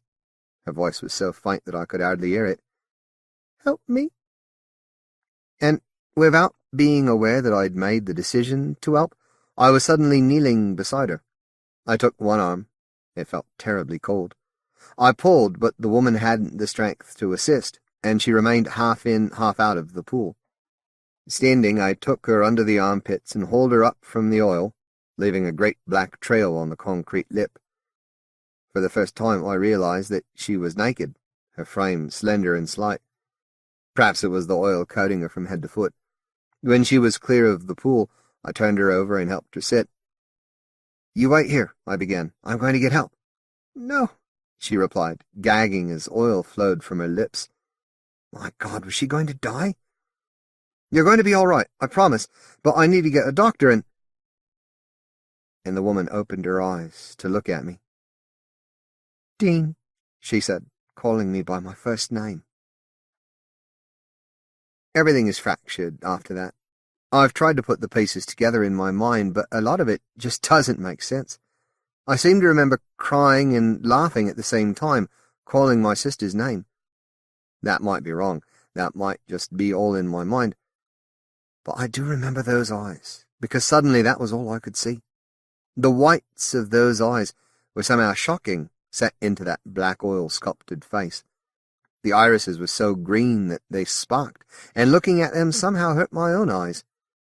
They were growing larger as I looked. And then I seemed to remember something to do with the side gate to the swimming pool, the gate behind the changing block, beyond which lay a steep flight of stone stairs leading up the cliffs to the seafront parade and its rows of hotels. Something to do with a length of corroded steel pipe that was lying around. Something to do with enormous effort on my part. I think, although I can't be sure, that I smashed the lock and chain on that side gate, and we must have climbed those stairs. We must have, because that's where I'd parked my car. I must have wrapped my own jacket around her, helped her into that car. Perhaps there were people up there staring in astonishment at us. I seem to recall faces. Perhaps not. I must have driven home to my flat. Because the next thing I remember clearly is standing in my living room just outside the bathroom. I was staring at that door, and when everything around me registered properly again, I realized that the shower was on. I could hear the water hissing. I raised my hand to shove the door open, but something made me stop. I looked around, trying to convince myself that I wasn't still dreaming. Yes, this was my living room, just as I'd left it earlier that day.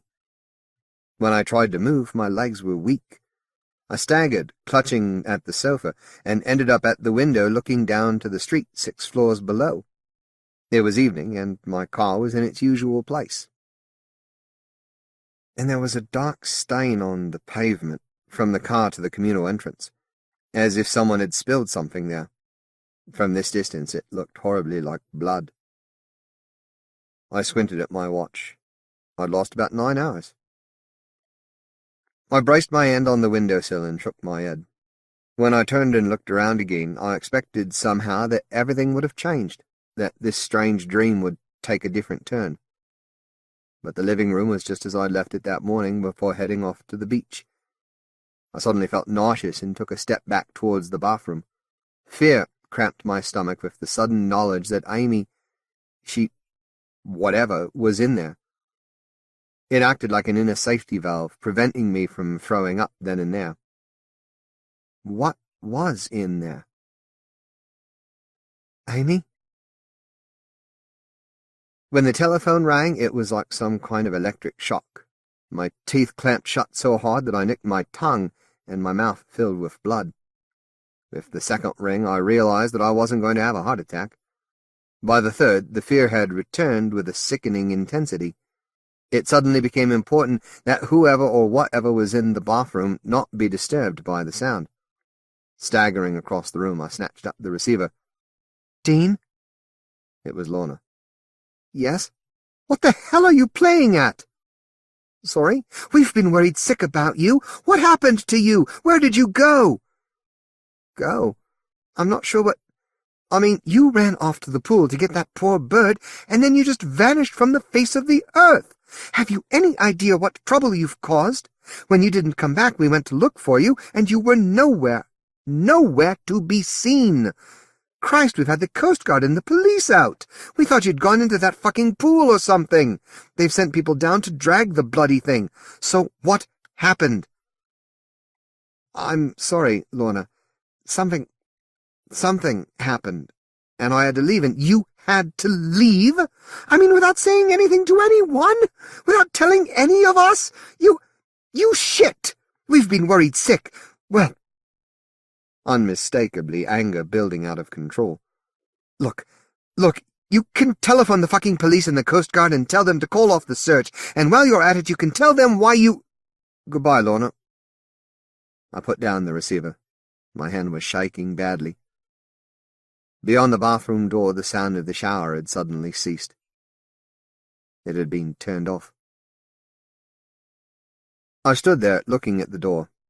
A part of me knew that I should just turn and get out of that apartment as fast as I could. But I couldn't move. I tried, but I was rooted to the spot. Something was going to happen, and there was nothing I could do. I tried to speak, but my voice choked in my throat. My heart was hammering. I could feel the blood pulsing in my temples. And that's when I heard the singing again, so low as to be almost inaudible, sly and hideously mischievous. Ain't she sweet? Oh, Christ, Amy, I didn't mean to leave you in the pool. Somehow my voice sounded like the voice of the 9-year-old I'd once been. I ask you, ain't she neat? It can't be you. Is it you? Amy, I'm so sorry. The sorrow erupted from me. 30 years of contained grief. The tears flowed down my cheeks to mingle with the blood in my mouth. It was the salt taste of the sea. Dean, said that voice, with a sibilant echo that must surely be impossible in there. Yes? Come and open the door, Dean. Oh, God, Amy, I can't. Come and open the door. I'm afraid. There was laughter then, girlish laughter, low but still somehow echoing, and with a terrifying sense of intent. Come, let me taste your tears. Suddenly I was moving. There was no conscious effort on my part. The voice was drawing me to it, and there was nothing I could do. Through the blurred vision of my grief and my terror, I saw my own hand reach forward for the bathroom door as I stumbled forward. The telephone began to ring again. It sounded thin and distant, nothing to do with me at all. I watched my hand turn the handle, saw the door swing open. Beyond, I could see only steam from the shower. Some inner and distant part of me knew that there shouldn't be steam in here at all. There was never steam when I showered. But it was there, and all the details of the bathroom were shrouded in that swirling, undulating mass. Ragged wisps and rapidly dissolving tentacles swirled over the threshold into the living room, dissolving before they reached me. Come here, Dean, said something hidden from sight. In terror and grief, I stepped into the bathroom and felt the warm embrace of the steam. And that's when everything becomes fractured again. Something happened in there, but it's as if my mind is either incapable of comprehending it or that the horror was so great that it shuts off every time I try to understand what was being done to me. I'm trying to think of it now, trying to get impressions, but nothing will register. I know it's in there, locked in my head, but nothing will come. When it ended, the nightmare had changed location again. The first thing I became aware of was the wind. It smelled of salt and seaweed, and when my vision cleared I could see the sea. I was standing on a beach, and moonlight was shining on the water. When I looked down, I could see that I was standing on shale, not sand. I'd spent enough time on the northeast coast to know that I was a great deal further south than Tynemouth or Whitley Bay. There was no oil on the water. I turned to look away from the sea and to the ragged cliffs behind me. The movement was too much for me, as if I'd been standing in the same position for hours and my limbs had frozen. I fell to my knees, retching. When I'd finished, something made me look back to the sea. She was standing in the water, silently watching me. I knew that she hadn't been there before, that there was no way she could have suddenly appeared like that. But there she was, the water troughing around her naked legs. The moonlight silhouetted her from behind. I could see no details of her face, or, thank God, those eyes. Please, I began. I knew that if she began to sing that song again, I must surely go mad. But she didn't say a word. She just stood motionless, watching me. I lowered my head once more, feeling the nausea swelling within me. When I looked up again, she had moved closer. But it was as if she hadn't moved at all, as if she had somehow floated closer to shore. The water foamed around her shins, but she was still in the same motionless position. Dean. The voice echoed impossibly once more. I moaned and waited for the end. Stand up. I staggered to my feet. I had no will to resist. Come closer. I took 3 shambling steps to the water's edge. We were perhaps 6 feet apart, but I still could not see her face. I don't know how long we just stood like that, facing each other. A part of me wondered if we'd stay like that forever, frozen in that tableau, with the hushing of the sea, the smell of salt and weed, and the flickering of moonlight on the water. Stay away from deep water, she said at last. Why? I barely recognized my own small voice. My sisters and I feed there. This time she did move. 3 languid steps towards me. For the first time I realized that there was no trace of oil on her naked body. Her long hair moved around her shoulders in the wind, as if it had a life of its own. And now I could see that her eyes were closed. I knew then that she could still see, knew with utter certainty that she could see into my mind and read everything that was there. She raised a graceful arm and placed her hand on my shoulder. It's difficult to tell you what happened next. I can't really tell you how, but I felt something then. Something hideous. She remained in that position, and there was no physical change in her. But that touch of her hand brought images in my mind, images that still haunt my nightmares. I seemed to see something that looked like a sea anemone, something with tentacle-like clusters surrounding barbed and voracious mouthparts, moving greedily like the mandibles of a crab or a sea spider.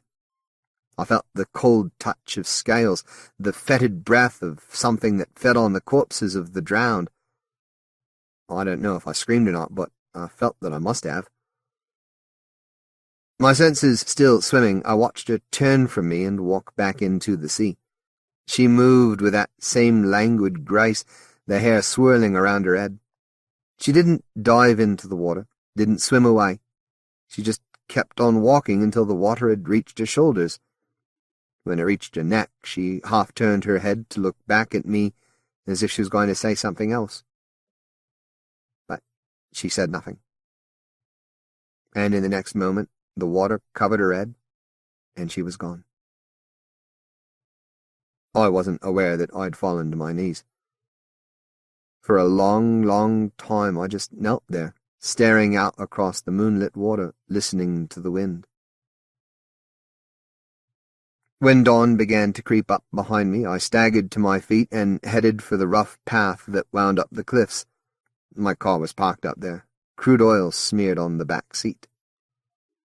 I didn't look back at the sea when I climbed into the car and headed home. So there you have it. End of story. And all I have are the bad dreams and the unanswered questions. Was it Amy? Or was it something that only looked human when it wanted to, and could pretend to be anyone it wanted to be by reading minds? Was it my sister, a grown woman 30 years later? Or one of those whom Ulysses had heard when he was lashed to the mast of his ship while his companion's ears were filled with wax?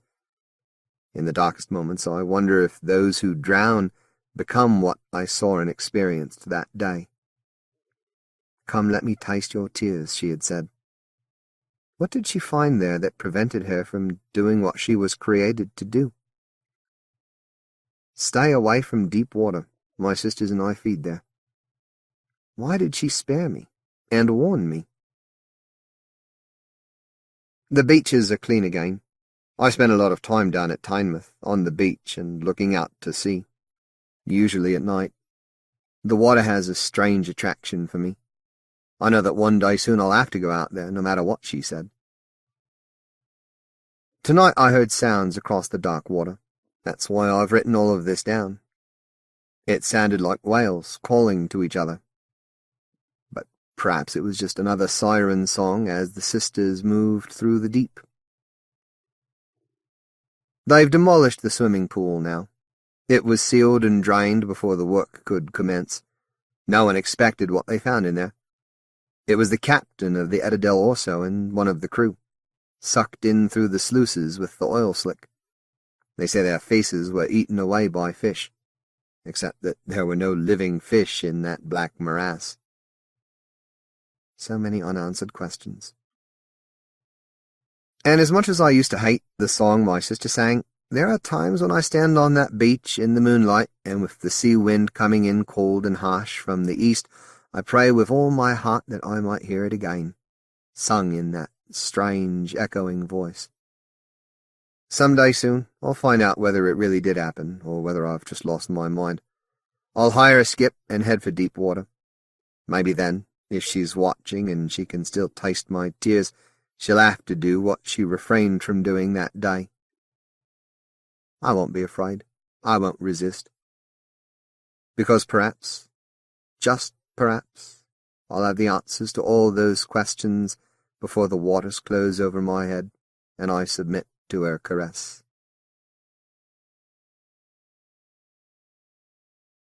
Kim Newman, A Victorian Ghost Story. Kim Newman's novels include The Nightmare, Bad Dreams, Jago, The Quorum, Back in the USSA, with Eugene Byrne, Life's Lottery, An English Ghost Story, and his multiple award-winning epic historical vampire novel Anno Dracula, plus its sequels The Bloody Red Baron and Judgment of Tears, a.k.a. Dracula Cha-Cha-Cha. The fourth book in the sequence is planned, titled Johnny Alucard. His short fiction is collected in the original Dr. Shade and Other Stories, Famous Monsters, and the forthcoming 7 Stars and Unforgivable Stories, while 2 recent chapbooks are Andy Warhol's Dracula and Where the Bodies Are Buried. Recent non-fiction volumes from the author include Millennium Movies, End of the World Cinema, and BFI Classics, Cat People. "Among the blessings of civilization," began Ernest Virtue, his shrewd glance passing over us one by one, "can any be more profound and yet simple than oak panelling? Its humble stoutness, derived from the most English of trees, serves us as our forefathers were served by the block stones of their castles. Observe the play of firelight upon the grain. Does it not seem like armor? In a room lined with oak panels, one is safe, shielded from all harm, insusceptible to all fear. If not for oak paneling, I would not have the fortitude to tell you this story. Wondrous indeed is it to plump oneself in a comfortably stuffed leather armchair in the heart of a metropolis and find oneself at peace, the raucous sounds of the outside world muffled, the pestilential fogs of the capital banished.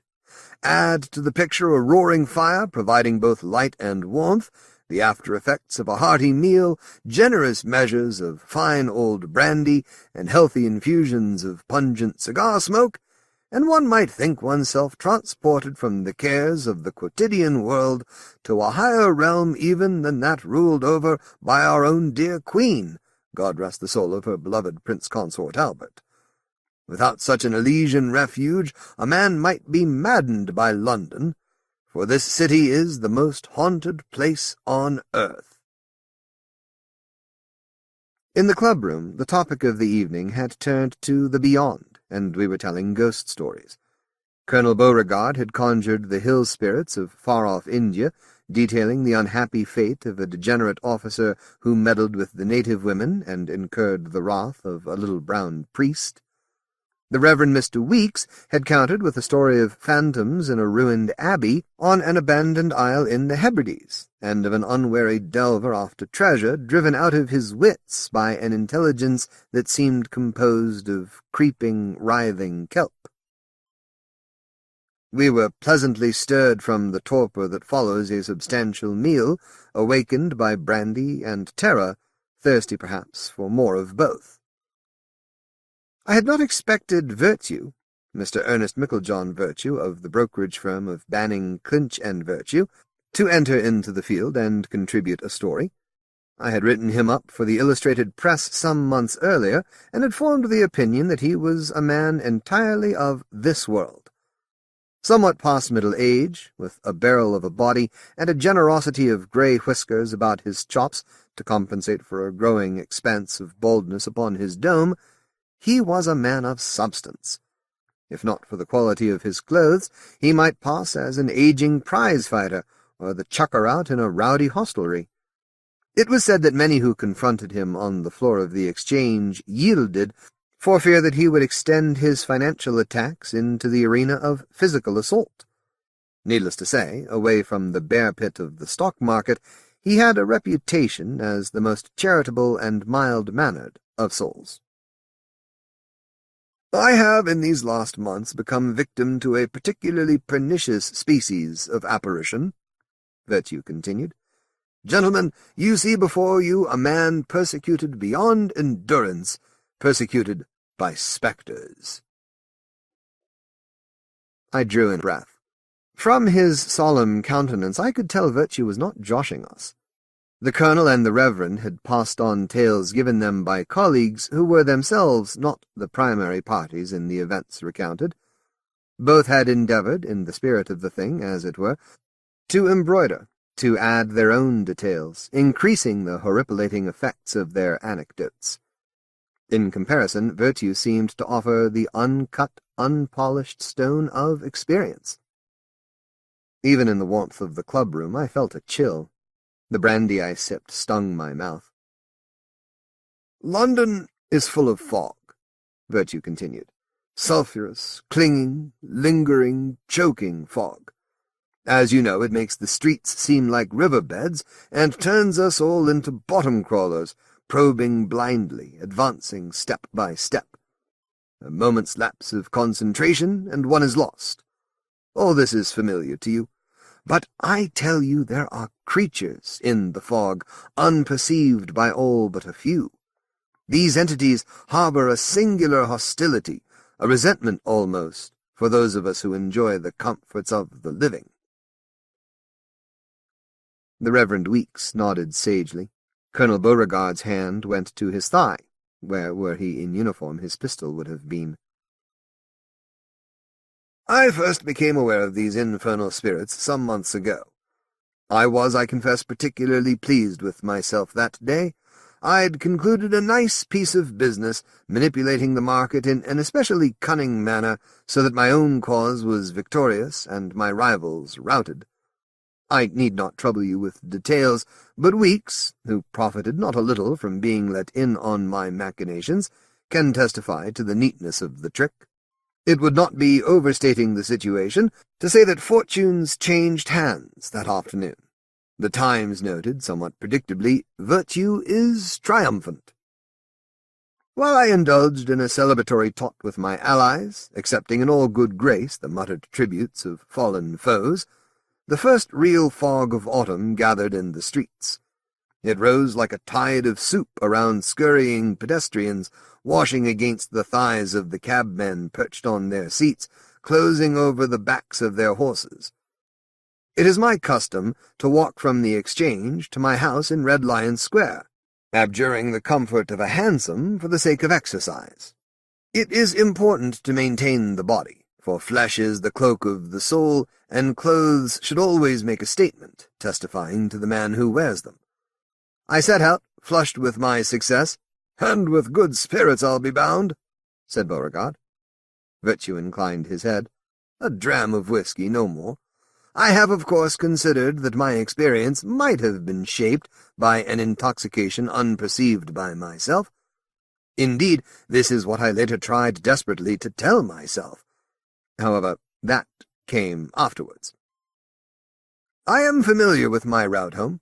I was often given to expressing the sentiment that I dare say I could find my way to my front door blindfold. This sudden fog, which you might remember being of remarkable consistency, put my rash boast to the test. I must have made a misturn, for I walked for some considerable time, far longer than it should have taken me to return myself safely to my own doorstep. The outlines of the buildings that I perceived through the yellow, wafting curtain of fog did not resolve themselves into the familiar contours of Red Lion Square. I was going over and over in my mind the triumph of the day, allowing myself something of the sin of pride in appreciating my own cleverness, Strategic minor purchases, like the opening feints of a fencing match, diverted those who opposed my interests until I was ready to deliver the elegant killing thrusts that secured my victory. I saw columns of figures piled up like heavenly bricks, and neglected to pay attention to the earthly stones beneath my feet. At length I brought myself up short and looked around. It is a very queer sensation indeed to find oneself utterly alone in the middle of London. The fog hung so thickly as to be impenetrable, seeming almost to have coalesced about my person. If I reached out, my hand grew indistinct, and then disappeared entirely from my sight. The effects of the fog were by no means restricted to the obscuring of my sense of sight. It was of that singular texture, that dampness and stickiness that clings to one's clothes and can sometimes never be washed away, that gums up your eyes and makes your nostrils flow, that tickles the throat, that seems to invade your anatomy and clog your chest and heart. The taste we Londoners can never entirely be free of was strong in my mouth to the point of vileness. It was as if the fog had targeted me of all the millions of the city and wrapped me in its woolly, stinking shroud, isolating me from my fellows, holding me fast in one spot. I would have continued to walk, but in my unlovely gloating I had lost all sense of direction. The sun was setting, and the yellow of the fog turning to a darker hue, tendrils of brown and black winding through it. But this change of light was general, not from a specific direction that would have enabled me to at least fix a compass point. Dread fingertips touched my heart, coldly caressing. Terror sparked in my brain.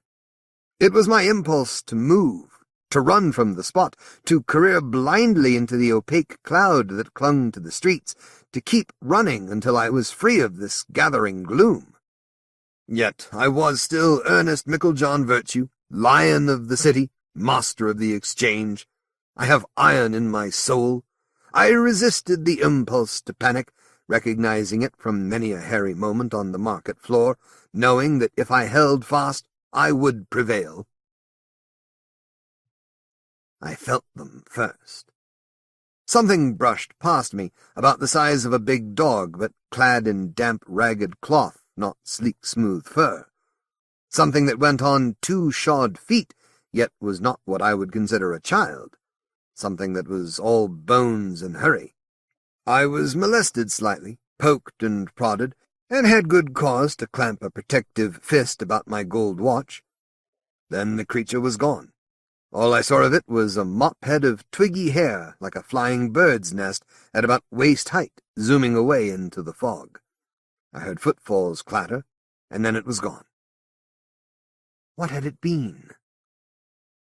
There were others. It was at an intersection, it seems, and these creatures passed every which way at will, jostling me one way and another. I glimpsed sparkling eyes, and felt hard little shoulders. I heard their mewlings, which were not the cries of animals, and yet bore little resemblance to the patterns of civilized speech. I was possessed, I admit, with a loathing that went deeper than my intellect, an instinctive revulsion that made me shrink inside my clothes with each rude touch. I was sure their touch left deposits upon my person, and that these substances would prove even less susceptible to cleaning away than the miasmal filth of fog. They chattered and stank and jeered and passed by. It could only have taken a minute or so. The creatures were soon gone. I found myself breathing hard, sucking into my lungs yet more of the ghastly fog, which made me cough and splutter all the more. I bent double. I was drowning in the city's visible stench. Virtue took a swig of brandy and sloshed it around his mouth, trying to wash away the remembered taste. He had become quite agitated in the recounting of his experience, offering none of the eye-rolls and leers with which the Colonel and the Reverend had punctuated their tales. His ghost story was of a different quality. I found myself feeling a little of the horror Virtue claimed to have felt, but tempered by a distance, a quarrelsome need to question. I bit my tongue and let him continue. When I straightened up, a miraculous transformation was taking place, as if in answer to a prayer I had not dared to voice. The fog was thinning, as it sometimes does. Good, clean, transparent air rushed in from somewhere and diluted the muddy clouds, reducing it to streamers of ropey substance and a ground covering of thin white mist. A draught hurried the worst of the stuff away, and I could again make out something of the situation in which I found myself. Naturally, I felt a surge of joy at my deliverance, but it froze in my breast. The scene disclosed was not that which I had expected. Simply put, I was transported, from the London we know to another realm entirely, a Stygian parody of the city, entirely loathsome in its crepusculence. I stood on a street washed with filth, more mud than stone, more ordure than mud. Buildings stood all around, walls stooped over to make a tunnel of this thoroughfare. The ill-fit bricks bulged in places, allowing foul water to dribble. There were smashed street lamps, none lit. Fires burned in the night, within the buildings or in barrels set on the street, but heat and light were swallowed by the darkness and cold of this unnatural place. A nearby sign was splashed with dirt, unreadable. I knew that I was, in a more profound sense than I could imagine, lost. This place was inhabited. That is the worst of it. The first ghost I got a good look at inspired me not to horror, but to pity. It was a waif-like thing, with huge liquid eyes and a tiny knot of a mouth, clad only in a vest-like singlet that disclosed wasted arms and grubby bare feet. I was unsure of its sex, for it wore a shapeless cap of some rough material over its hair, but I knew that it was not alive as we are. This was some poor lost soul, wandering. It saw me and stretched out a hand, palm up, beseeching. I had much this creature wanted, I was sure, but nothing I could give. Its eyes grew wetter, and its head angled to one side. I heard its painful moan, a wordless begging. I stifled the pity that sprang up unwanted in my breast, and was on my guard against this ghostly thing. I fancied malice in its eye. That this creature loved me not, would do me harm if it could, was not to be trusted. There were others, roughly in the shapes of men and women, but clad as even the lowest savage of India would never clothe himself, in the meanest of rags. I was assaulted by details, rotten teeth, marbled eyes, grimy claw-nails, fungus swatches of hair, great scabs, mismatched buttons. Had these once been people? They came out of their dwellings and gathered around me like a pack of dangerous dogs. "You are spirits," I declared, "and you cannot harm a Christian soul. Be gone!" My words gave them pause. My mental strength returned. I was better than these creatures. I was alive. They could only touch me if I let them. My moment of weakness was past. I still had to escape from this place, and to do so I would have to turn my back. I believe this is the most courageous thing I have ever done. I turned and walked away, loudly reciting the Lord's Prayer. As I knew they would not, the ghosts did not rush at me from behind. I was too strong for that, and they knew me for their better. But I heard barks of laughter, horribly close to human sounds of mirth. As I plunged into a bank of thickening fog, returning, I hoped, to the world of the living, my cheeks burned with an inexplicable embarrassment. The ghosts mocked me, jeering at my back, possessed by a cruel hilarity that cast me out of their region as surely as my feet carried me away into the fog again. Now I was running almost, at least walking briskly. I began on the Psalms. After some interval I collided with a police constable in Farringdon Road, and was able from there to make my way home. The Reverend Mr. Weeks nodded sagely, and Colonel Beauregard scowled in sympathy. I felt as if I had myself been transported beyond the rational world into Ernest Virtue's hellish half-city. I thought that night, as I prepared for my bed, my horrible experience was at an end. I imagined this moment, when I would retell it to good friends within a room of stout oak, and know I was beyond the reach of those ghosts. I slept soundly, untroubled by what had occurred. The world was back as it should be, and my place in it was fixed and secure. But that laughter had followed me. 3 days later, in the street outside the Exchange, I heard that laughter again. I looked about, startled, rudely breaking off a conversation. It was broad daylight, if overcast. A great many brokers stood about in groups, discussing the day's business. Amid so many frock coats and top hats, it was hard to catch a glimpse of the tattered cloak. But it was there, I was sure. The quality of the laugh was not human. It came from the beyond. That was not the only incident. I have been certain, always when outside, when on the street, that I have seen a shadow or heard a cry which could only betoken the presence of one or more of that ghostly crew, escapees from that dreadful place abroad in the city of the living. Have they followed me back? Or have they always been among us, unseen by the many, maddening the few cursed souls who have awoken to their presence? I have been touched again.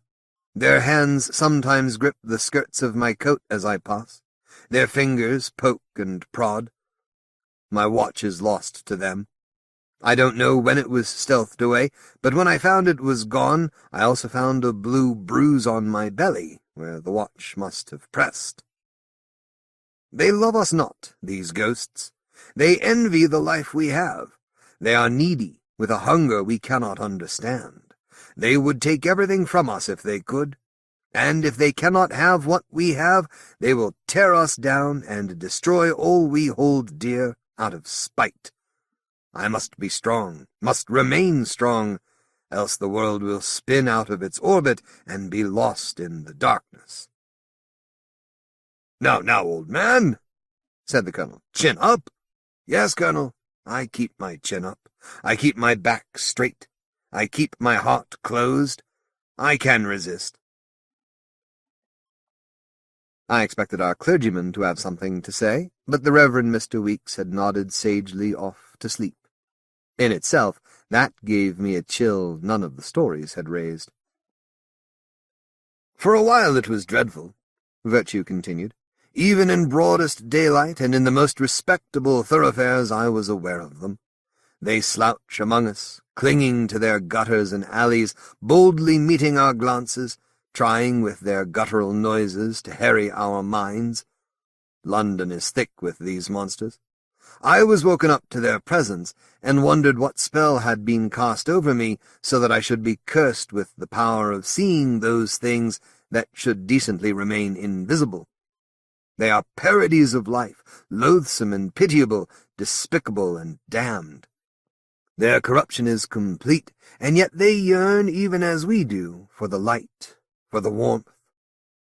I know you must find this hard to credit, for had another tried to persuade me of this before my experience in the fog, I would have deemed him mad. But these ghosts are among us, all the time. An excitement, almost a rage, had built up in me as Virtue spoke. I had expected one of the others to cut him off, to rend apart his strange misconception, and yet it fell to me. "Surely," I began, "your ghosts are nothing supernatural. The place you have described is simply a slum.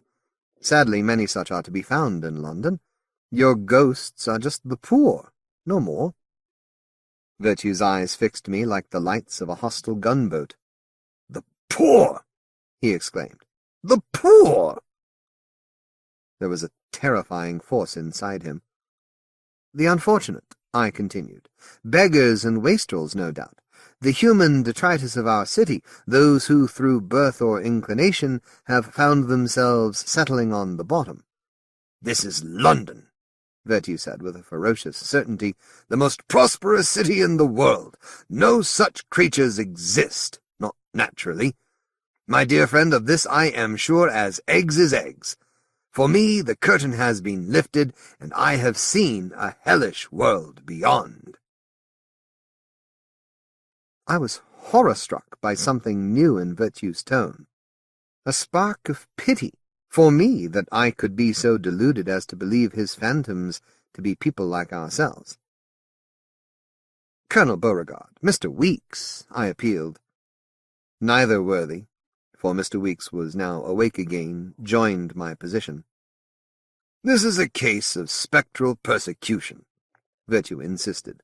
"It will be resisted. If you ignore them, I have found they go away. For I am winning my private war.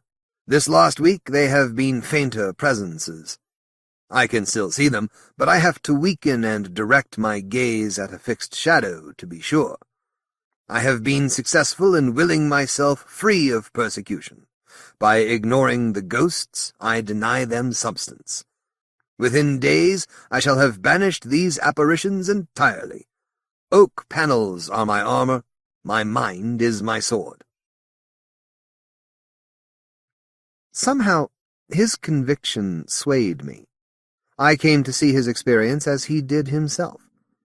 I still held in my mind my original assumption, but in my heart I knew I relied too much on my mind. There were ghosts. This city was spectre-plagued. Mr. Ernest Meiklejohn Virtue was haunted. I added my own story to the collection to conclude the evening. It was hurried, I confess, a confection of hooded monks and a hook-clawed madman, with lovers united beyond the grave and a villain harried over a cliff by the bloodied floating faces of his victims. The company broke up and departed the club to the quarters of the compass. It was not a foggy night, but it was moonless. I watched Virtue stride off vigorously down a street ill-lit by faint gaslight. He marched almost, swinging his cane like a lance, looking straight ahead and not into any of the alleys that fed into the street, whistling a hymn that spoke of the rich man in his castle and the poor man at the gate. He made them high and lowly and ordered their estate. In some of the alleys were huddles that breathed and stretched out empty hands. He walked past, unseeing. For Virtue, the haunting was almost over. But a horror worse than all the crawling severed hands, floating green shrouds, chattering skulls, and ambulant scarecrows pitched in together clung to the stones of this prosperous city, impinging when it had to on the main thoroughfares, but festering always in the shadows beyond the gaslight, wrapping the hearts of men and women like you and I in a misery more profound than the sufferings of any wailing spectre bride or seaweed-dripping wrecker's revenant. I remembered Virtue's convictions of his own rectitude and of the strength of oak panels. I resolved to model myself on him, and walked home, holding my breath in the darks between the pools of lamplight, arriving safely at my own oak-lined fortress. That night I saw no ghosts. Bruce Holland Rogers, The Dead Boy at Your Window. It's been a good year for Bruce Holland Rogers. His ghost story 13 Ways to Water, from the anthology Black Cats and Broken Mirrors, won the 1999 Nebula Award from the Science Fiction and Fantasy Writers of America, and the following story was the winner of the Horror Writers Association's Bram Stoker Award. The author contributes a regular column to the writing magazine Speculations about meeting the spiritual and psychological challenges of full-time fiction writing, and he is currently working on a collection of short stories with the support of an individual artist fellowship from the state of Oregon. About The Dead Boy at Your Window, he recalls, "This story began with a writing exercise I assigned myself: write a story about a lie. I was quite surprised to discover the consequences. of this particular lie. In a distant country, where the towns had improbable names, a woman looked upon the unmoving form of her newborn baby and refused to see what the midwife saw. This was her son. She had brought him forth in agony, and now he must suck. She pressed his lips to her breast. "But he is dead," said the midwife. "No," his mother lied. "I felt him suck just now." Her lie was as milk to the baby, who really was dead, but who now opened his dead eyes and began to kick his dead legs. "There, do you see?" And she made the midwife call the father in to know his son. The dead boy never did suck at his mother's breast. He sipped no water, never took food of any kind, so of course he never grew. But his father, who was handy with all things mechanical, built a rack for stretching him, so that year by year he could be as tall as the other children. When he had seen 6 winters, his parents sent him to school. Though he was as tall as the other students, the dead boy was strange to look upon. His bald head was almost the right size, but the rest of him was thin as a piece of leather and dry as a stick. He tried to make up for his ugliness with diligence, and every night he was up late practicing his letters and numbers. His voice was like the rasping of dry leaves. Because it was so hard to hear him, the teacher made all the other students hold their breaths when he gave an answer. She called on him often, and he was always right. Naturally, the other children despised him. The bullies sometimes waited for him after school, but beating him, even with sticks, did him no harm. He wouldn't even cry out. One windy day, the bullies stole a ball of twine from their teacher's desk, and after school they held the dead boy on the ground with his arms out so that he took the shape of a cross. They ran a stick in through his left shirt sleeve and out through the right. They stretched his shirt tails down to his ankles, tied everything in place, fastened the ball of twine to a buttonhole, and launched him. To their delight, the dead boy made an excellent kite. It only added to their pleasure to see that, owing to the weight of his head, he flew upside down. When they were bored with watching the dead boy fly, they let go of the string. The dead boy did not drift back to earth as any ordinary kite would do. He glided. He could steer a little, though he was mostly at the mercy of the winds. And he could not come down. Indeed, the wind blew him higher and higher. The sun set, and still the dead boy rode the wind. The moon rose, and by its glow he saw the fields and forests drifting by. He saw mountain ranges pass beneath him, and oceans and continents. At last the winds gentled, then ceased, and he glided down to the ground in a strange country. The ground was bare. The moon and stars had vanished from the sky. The air seemed gray and shrouded.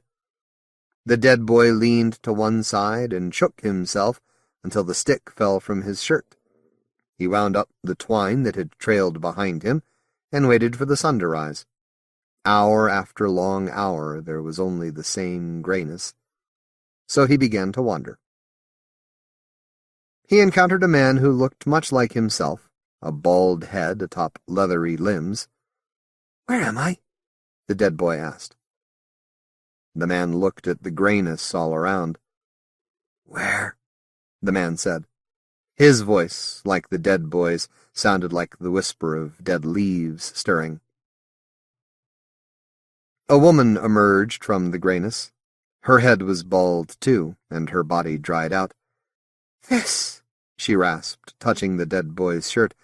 "I remember this." She tugged on the dead boy's sleeve. "I had a thing like this." "Clothes?" said the dead boy. "Clothes," the woman cried. "That's what it is called." More shriveled people came out of the grayness. They crowded close to see the strange dead boy who wore clothes. Now the dead boy knew where he was. This is the land of the dead." "Why do you have clothes?" asked the dead woman. "We came here with nothing. Why do you have clothes?" "I have always been dead," said the dead boy, "but I spent 6 years among the living." "6 years," said one of the dead, "and you have only just now come to us?" "Did you know my wife?" asked a dead man. "Is she still among the living? Give me news of my son. What about my sister?" The dead people crowded closer. The dead boy said, "What is your sister's name?" But the dead could not remember the names of their loved ones. They did not even remember their own names. Likewise, the names of the places where they had lived, the numbers given to their years, the manners or fashions of their times, all of these they had forgotten. "Well," said the dead boy, "in the town where I was born, there was a widow. Maybe she was your wife. I knew a boy whose mother had died, and an old woman who might have been your sister." "Are you going back?" "Of course not," said another dead person. "No one ever goes back." "I think I might," the dead boy said. He explained about his flying. "When next the wind blows." "The wind never blows here," said a man so newly dead that he remembered wind. "Then you could run with my string. Would that work?" "Take a message to my husband," said a dead woman. "Tell my wife that I miss her," said a dead man. "Let my sister know I haven't forgotten her. Say to my lover that I love him still." They gave him their messages, not knowing whether or not their loved ones were themselves long dead. Indeed, dead lovers might well be standing next to one another in the land of the dead, giving messages for each other to the dead boy. Still, he memorized them all. Then the dead put the stick back inside his shirt sleeves, tied everything in place, and unwound his string. Running as fast as their leathery legs could manage, they pulled the dead boy back into the sky, let go of the string, and watched with their dead eyes as he glided away. He glided a long time over the gray stillness of death, until at last a puff of wind blew him higher, until a breath of wind took him higher still, until a gust of wind carried him up above the grayness to where he could see the moon and the stars. Below he saw moonlight reflected in the ocean. In the distance rose mountain peaks. The dead boy came to earth in a little village. He knew no one here, but he went to the first house he came to and rapped on the bedroom shutters. To the woman who answered, he said, "A message from the land of the dead," and gave her one of the messages. The woman wept and gave him a message in return. House by house he delivered the messages. House by house he collected messages for the dead. In the morning he found some boys to fly him, to give him back to the wind's mercy, so he could carry these new messages back to the land of the dead. So it has been ever since. On any night, head full of messages, he may rap upon any window to remind someone, to remind you, perhaps, of love that outlives memory, of love that needs no names. Ramsey Campbell, Ra'at. Ramsey Campbell is someone else who enjoyed a good year in 1999. No sooner had he traveled to Atlanta, Georgia, to collect the Grand Master Award at the 9th World Horror Convention, than he was back in Los Angeles, receiving the Horror Writer Association's Bram Stoker Award for Life Achievement. Recent books by the author include the novels The Last Voice They Hear, The House on Nazareth Hill, The One Safe Place, The Long Lost, and the forthcoming Silent Children, plus such collections as Waking Nightmares, Strange Things, Stranger Places, and Alone with the Horrors. Ra'at was another tale written to an order that proved less firm than it had promised to be, reveals the author. Jeff Gelb and Lon Friend, editors of the Hot Blood series of anthologies, asked various people to write a long story about one of the 7 deadly sins. You will have guessed which attracted me. Alas, for whatever reason, the project failed to find a publisher, And so, although I completed the first draft of the tale in early 1996, I saw little point in revising such a lengthy piece to be touted elsewhere. For a while, a second volume of Dark Love seemed imminent, and apparently both editor Nancy Collins and her publishers wanted me in it, but it too faded and vanished. The story finally appeared in my latest collection, Ghosts and Grisly Things, published by Pumpkin Books. "You're joking, Laura. You're just doing your best to madden your mother and me. You're not going out like that, either." "Dad, I've already changed once." "And not for the better, but it was better than this. Toddle off to your room again, and don't come back down until you've finished trying to provoke us." "I'll be late. I am already. There isn't another bus for an hour unless I go across the golf course." "You know that's not an option, so don't give your mother more to worry about than she already has. You shouldn't have wasted all that time arguing. Wilf, see how your mother is now. Perhaps she can be permitted a chance to speak before you have your next say. What is it, Claire?" "I think she can probably go like that, rather than be waiting in the dark. I know you'd give her a lift if you weren't on patrol. I only wish I could." "Well, Laura, you've succeeded in getting round your mother and made her feel guilty for not being able to drive into the bargain. I'm sorry, Claire, that's how it seems to me, but then I'm just the man round here. Since my feelings aren't to be allowed for, I'll have to try and keep them to myself." "Thanks, Mum," Laura said swiftly, and presented her with a quick hug and kiss. Claire had a momentary close-up of her small, pale face, garnished with freckles above the pert snub nose, of large, dark eyes with extravagant lashes, which always reminded her how Laura used to gaze up at her from the pram. Then the 14-year-old darted out of the room, her sleek, straight hair as red as Claire's 5 years ago, swaying across the nape of her slim neck as her abbreviated skirt whirled around the inches of bare thigh above her black stockings. "Thanks, Dad," she called, and was out of the front door, admitting a snatch of the whir of a lawn-mower and the whiff of the scented May evening. Wilf had turned his back as she'd swung away from her mother. He sat down heavily in the armchair beside the Welsh dresser, on which ranks of photographs of Laura as a baby and a toddler and a little girl were drawn up. He tugged at the knees of his jogging pants as he subsided, and dragged a hand across his bristling eyebrows before using it to smooth his graying hair. "Better now?" said Claire, in the hope of dislodging his mood. He raised his lined-wide face until his Adam's apple was almost as prominent as the two knuckles of his chin. "I was serious." "Oh, now, Wilf, I really don't think you can say your feelings are swept under the carpet all that much. But do remember you aren't the only—" "About how she dresses, and don't bother telling me you used to dress that way." "I could again, if you like." "I'm still serious. You were older, old enough your parents couldn't stop us marrying. Besides which, girls weren't in the kind of danger they are these days." "That's why we have folk like you patrolling. Most people are as decent as they used to be, and 3 of them live in this house." He lowered his head as if his thoughts had weighed it down, and peered at her beneath his eyebrows. "Never mind hiding in there," she said with the laugh she had increasingly to use on him. "Instead of thinking whatever you're thinking, why don't you start your patrol early if you're so worried and see her onto the bus?"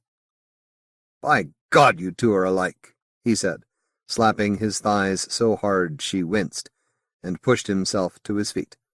"That's us women for you." The front door thumped shut, and Claire expelled a long breath through her nose. If only he wouldn't disapprove quite so openly and automatically of all that Laura was becoming. "What's wrong?" she blurted, because he had tramped back in. "Nothing you've spotted." He played the xylophone of the stripped pine banisters as he climbed the stairs to the parental bedroom. She'd begun to wonder what was taking him so long when he reappeared, drumming his fingernails on his neighborhood patrol badge, which he'd pinned to his black top over his heart. "Found it in with your baubles," he said. "Now maybe I've some chance of being taken notice of." In the photograph, he seemed determined to look younger, hence threatening. It still made her want to smile, and to prevent herself, she asked, "Who's out there at the moment, do you know?" "Your friend Mr. Gummer, for one." "No friend of mine. He'd better not come hanging round here if he sees you're away." "You'd hope putting on one of these badges would make him into a pillar," Wilf said, as he let himself out of the house. Claire followed to close the filigreed gate at the end of their cobbled path after him, and watched him trot along the street of large twinned houses and garages nestling against them. Perhaps she was being unfair, but Duncan Gummer was the kind of person, no, the only person, who made her wish that those who offered to patrol had to be vetted rather than merely to live in the small suburb. Abruptly, she wanted him to show himself and loiter outside her house, as he often found an excuse to do while he was on patrol. She could tell him she'd sent Wilf away and see how he reacted. She had a vision of his moist lower lip exposing itself, his clasped hands dangling over his stomach, their inverted prayer indicating his crotch. She wriggled her shoulders to shrug off the image, and sent herself into the house to finish icing Laura's cake. She was halfway through piping the pink letters onto the snow-white disk when she faltered, unable to think how to cross the T of happy birthday without breaking her script.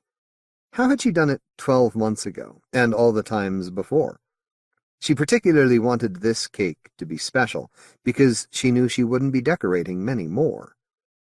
Perhaps it was the shrilling of an alarm somewhere beyond the long back garden with its borders illuminated by flowers that was putting her off, a rapid bleeping like an engaged tone speeded up.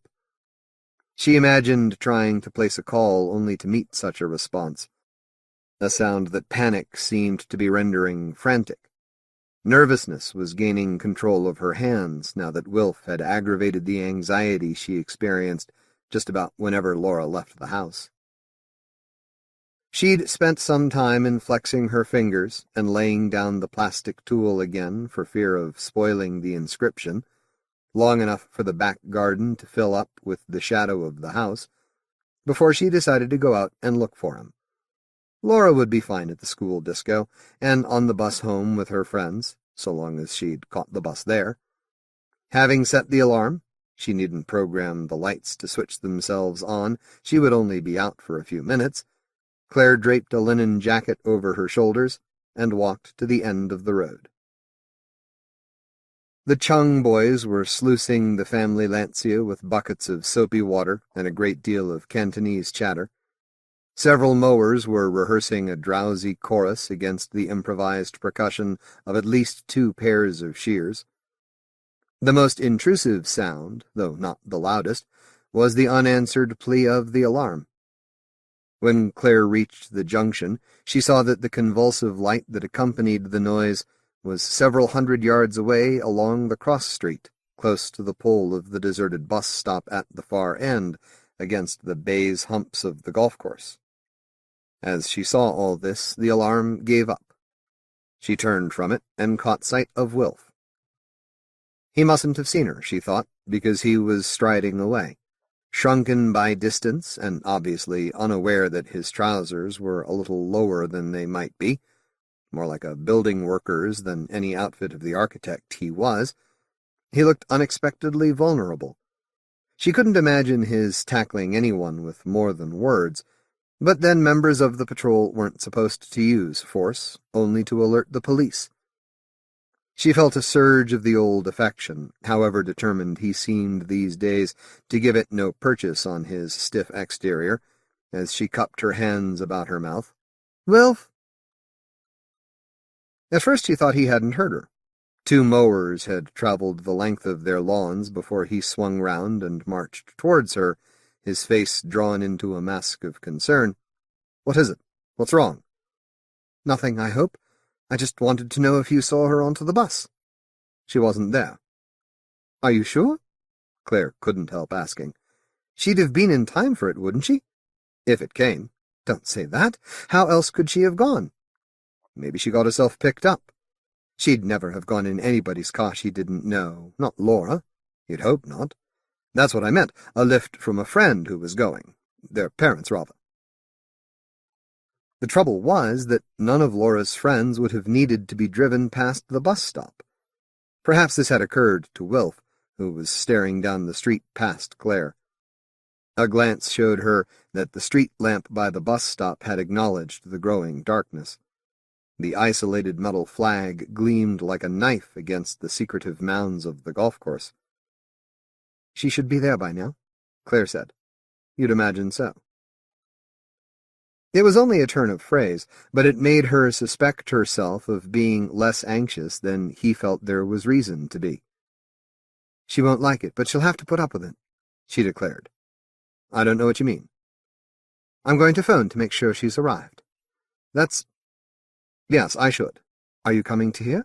You aren't due on the street for a few minutes yet." "I thought I'd send your favorite man, Mr. Gummer, home early. You're right, though. I ought to be with you for the peace of mind." If he had just the average share, she reflected, she might have more herself. It took her several minutes to reach the phone, as a preamble to doing which she had to walk home not unduly fast and unbutton the alarm, by which time there was surely no point in calling except to assure herself there wasn't. The phone at the disco went unanswered long enough for Wilf to turn away and rub his face twice. Then a girl's voice, younger than Claire was expecting, and backed by music loud enough to distort it, said, "Sintans!" "Hello, Sintans. This is Laura Maynard's mother. Could I have a quick word with her?" "Who? Oh, Laura."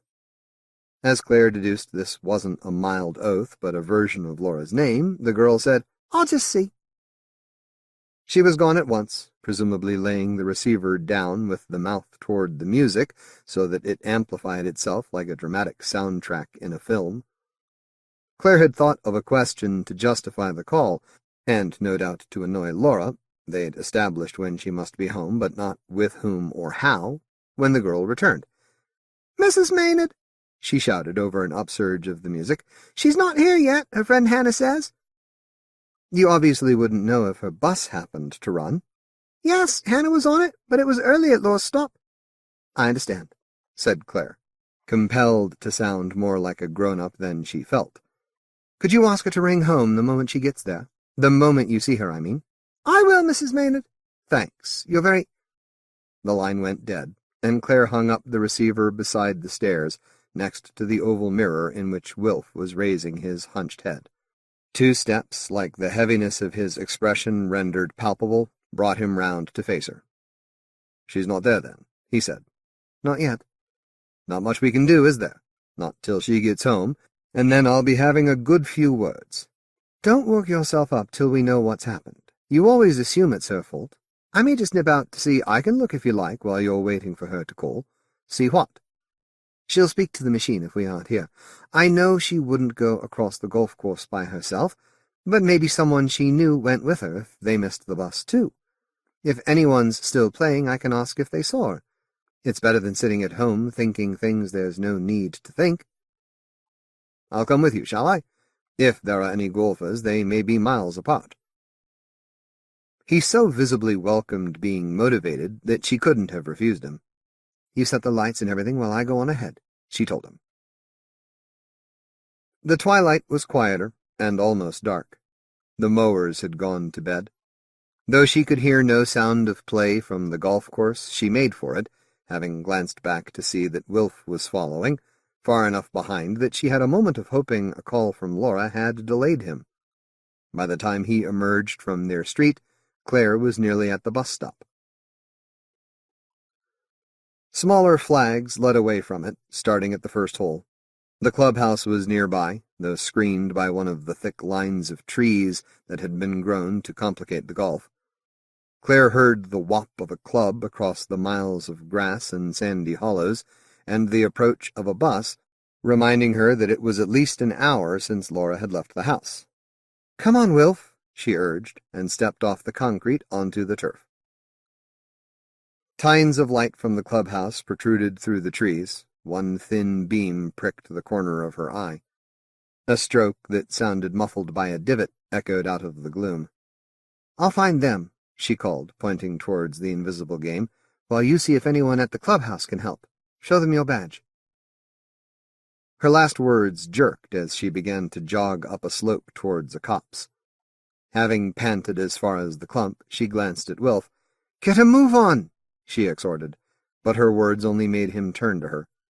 She waved him onward and lurched down the far side of the slope.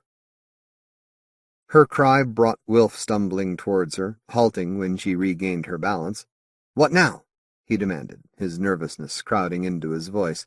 "What have you—" "Nearly fell in a bunker, that's all," she said, grateful to have an excuse for even a forced laugh.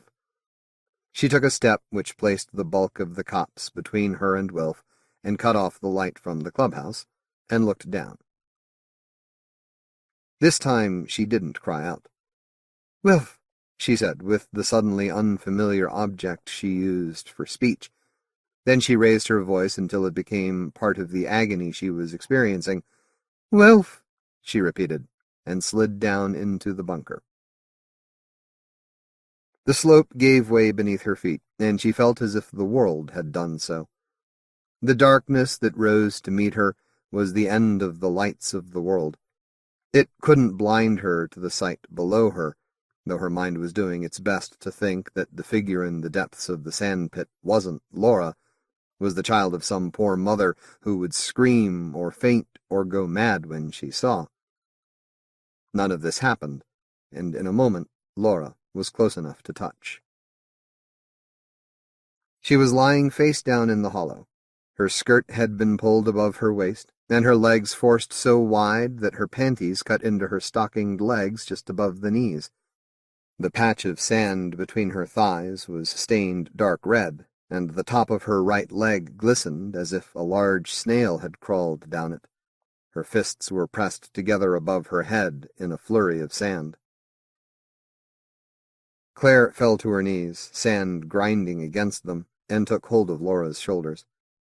She had never known them feel so thin and delicate. She seemed unable to be gentle enough. As Laura's face reluctantly ceased nestling in the slope, Claire heard the whisper of a breath. It was only sand rustling out of Laura's hair. More of the sand which filled her nostrils and her gaping mouth and even her open eyes. Claire was brushing sand out of Laura's eyelashes to give herself a moment before the glare of her emotions set about shriveling her brain. She was remembering Laura at 4 years old on a day at the seaside, her small sunlit face releasing a tear as Claire dabbed a grain of sand out of her eye, when she heard Wilf above the bunker. "Where are—" he said.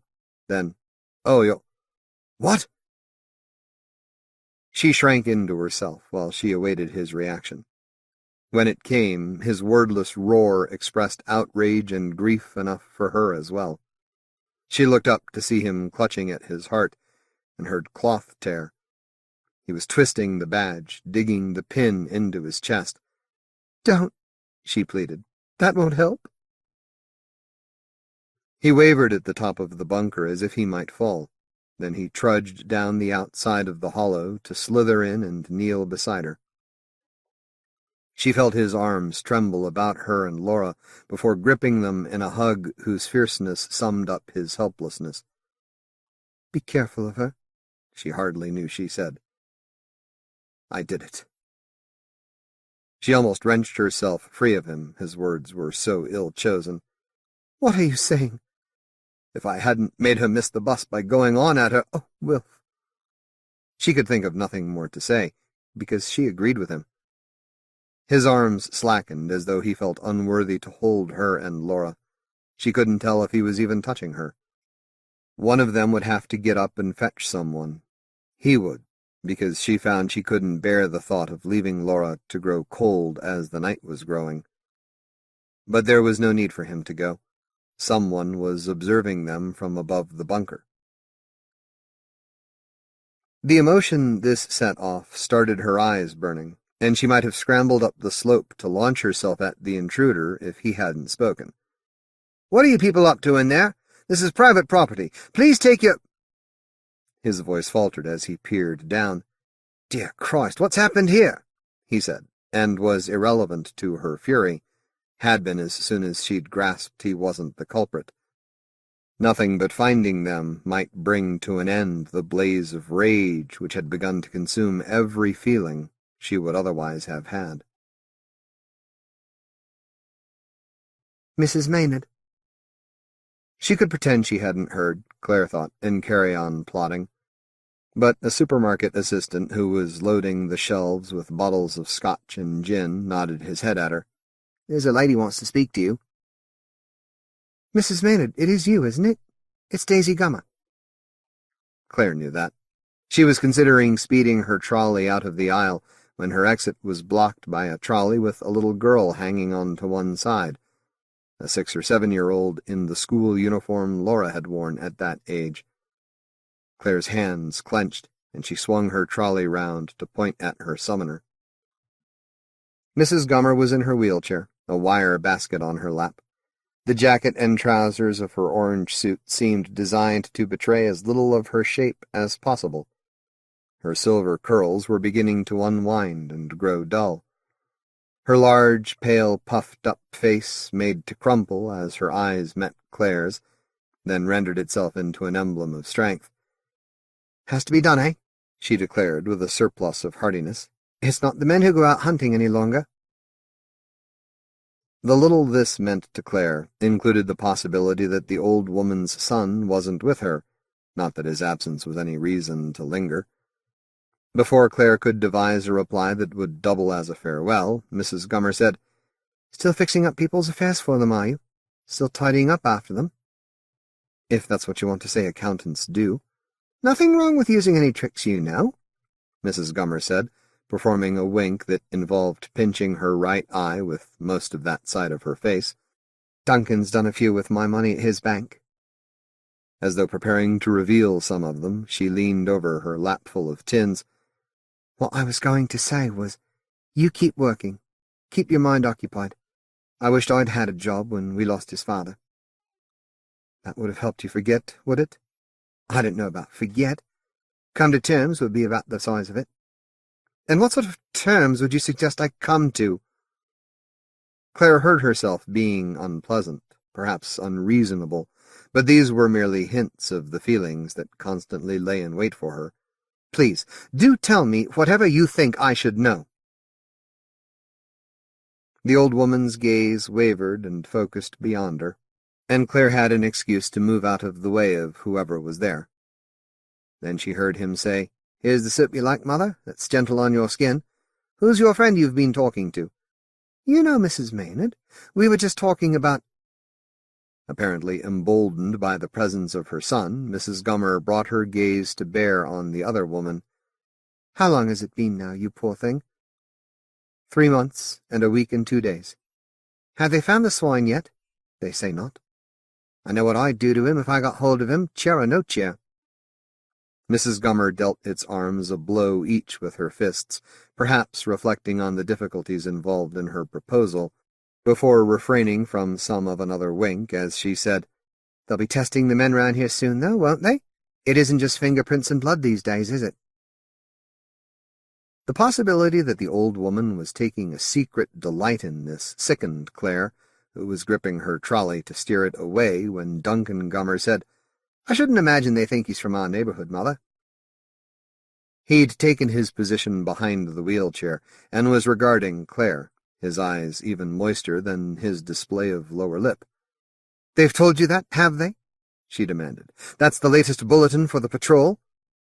Not officially, no, Mrs. Maynard. I'm sure Mr. Maynard would have told you if they had. I was just thinking myself that this evil maniac would surely have had enough sense. Not that I'm suggesting he has sense like ordinary folk. Unless he does, and that's part of how he's evil, he'd have kept his activities well away from home, would you not think? He looked away from her silence as a load of bottles jangled onto a shelf, and let his lips sag further. What I've been meaning to say to you, he muttered. I can't blame myself enough for not being out that night when I was meant to be on patrol. Don't listen to him. It's not true. Mother, you mustn't— It was my fault for being such a worn-out old crock. That's what I meant. You weren't to know. You mustn't take it on yourself. He thought I was turning my toes up, when all I was passed out from finishing the bottle. Can't be helped. Claire said for the Gummers to take how they liked, and turned away, to be confronted by the liquor shelves and her inability to recall how much gin was left at home. She was letting her hand stray along the relevant shelf when Mrs. Gummer said, "You grab it if that's what you need. I know I did when his father left us." Claire snatched her hand back and drove her trolley to the checkout as fast as the shoppers she encountered would allow. She couldn't risk growing like Mrs. Gummer while Laura went unavenged. Time enough when the law had taken its course for her to collapse into herself. She arranged her face to signify that she was too preoccupied to talk to the checkout girl, and imitated smiling at her before wheeling out the trolley onto the sunlit concrete field of the car park. Tasks helped advance the process of continuing to be alive, but tasks came to an end. At least riding on the free bus from the supermarket to the stop by the golf course was followed by having to drag her wheeled basket home. She might have waited for Wilf to drive her, if waiting in the empty house hadn't proved too much for her. His need to go back to work had forced her to do so herself, and on the whole she was glad of it, as long as she could do the computations and the paperwork while leaving her colleagues to deal face-to-face with clients. She didn't want people sympathizing with her, softening the feelings she was determined to hoard. As she let herself into the house, the alarm cried to be silenced before it could raise its voice. Once that would have meant Laura wasn't home from school, and Claire would have been anxious unless she knew why. She wouldn't have believed the removal of that anxiety would have left such a wound in her, too deep to touch. She quelled the alarm and hugged the lumpy basket to her while she labored to transport it over the expensive carpet of the suddenly muggy hall to the kitchen, where she set about loading the refrigerator. She left the freezer until last, because as soon as she opened it, all she could see was Laura's birthday cake. She'd thought of serving it after the funeral, but she would have felt bound to scrape off the inscription. That still ended at the unfinished letter, the cross she had never made. She'd considered burying the cake in the back garden, but that would have been too final too soon. Keeping it seemed to promise that in time she would be able to celebrate the fate of Laura's destroyer. She reached into its icy nest and moved it gently to the back of the freezer so as to wall it in with packages. While Wilf rarely opened the freezer, she could do without having to explain to him. He ought to be home soon. She might have made a start on the work she'd brought home from the office, except that she knew she would become aware of trying to distract herself from the emptiness of the house. She wandered through the front room, past the black chunks of silence that were the hi-fi and video recorder and television, and the shelves of bound classics she'd hoped might encourage Laura to read more, and stood at the window. The street was deserted, but she felt compelled to watch, to remember. Remember what, for pity's sake?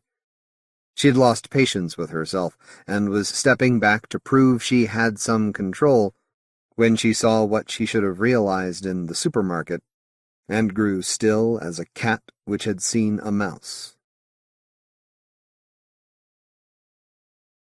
"Wilf, love, what would you do—" "Carry on. We've never had secrets from each other, have we? Whatever it is, you can say." "What would you do if you knew who it was who did that to Laura?" "Tell the police." "Suppose you hadn't any proof they'd think was proof." "Still tell them. They'll sort out if there's proof or not. If you tell them, they'll have to follow it up, won't they? That's what we pay them for. Those that do, that you haven't fixed up not to pay tax." "I'd be best phoning and not saying who I am, wouldn't I? That way they can't find out how much I really know." "Whatever you say, love." He had to agree with her, since he wasn't there. He'd left home an hour ago to be early at a building site. She couldn't really have had such a conversation with him when he would have insisted on learning why she was suspicious, and then at the very least would have thought she was taking umbrage, which in fact she was too old and used up to take. She knew better, however. If Duncan Gummer had been as obsessed with her as she'd assumed him to be, how could he have needed his mother to identify her at the supermarket? Now Claire knew he'd used his patrolling as an excuse to loiter near the house because he'd been obsessed with Laura, a thought which turned her hands into claws. She had to force them to relax before she was able to program the alarm. The suburb was well awake. All the surviving children were on their way to school. A few were even walking. The neighborhood's postman for the last 4 months had stopped for a chat with a group of mothers being tugged at by small children.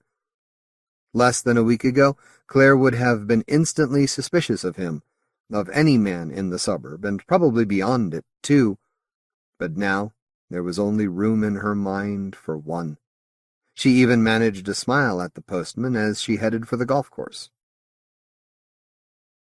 The old footpath, bare as a strip of skin amid the turf, led past the first bunker, and she made herself glance in. It was unmarked, unstained. "We're going to get him," she whispered to the virgin sand, and strode along the path to the main road. A phone box stood next to the golf course, presenting its single opaque side to a bus stop. Claire pulled the reluctant door shut after her and took out her handkerchief, which she wadded over the mouthpiece of the receiver. Having typed the digits that would prevent her call from being traced, she rang the police. As soon as a female voice, more efficient than welcoming, announced itself, she said, "I want to talk about the Laura Maynard case." "Hold on, madam, I'll put you through to—" "No, you listen." Now that she was past the most difficult utterance, describing Laura as a case, Claire was in control. "I know who did it. I saw him." "Madam, if I can ask you just to write this down, or if you can't do that, remember it. It's his name and address." Claire gave the information twice and immediately cut off the call, which brought her plan of action to so definite an end that she almost forgot to pocket her handkerchief before hanging the phone up. She stepped out beneath a sky which seemed enlarged and brightened, and had only to walk to the stop to be in time for an approaching bus. As she grasped the metal pole and swung herself onto the platform of the bus, she was reminded how it felt to step onto a fairground ride. "All the way," she said, and rode to the office. "Claire, I'm back. I was wondering where on earth you'd got to. Come and sit and have a drink. I've something I've been wanting to— I'm with someone, so— Who? No need to sound like that. Someone you know, Detective Inspector Bairns. Come in too, Inspector, if you don't mind me leaving off your first bit. I don't suppose you'll have a drink?" "I won't, thanks, Mrs. Maynard. Not in the course of the job. Thank you for asking." She wasn't sure she had. She was too aware of the policeman he'd made of himself. His tread was light for such a stocky fellow.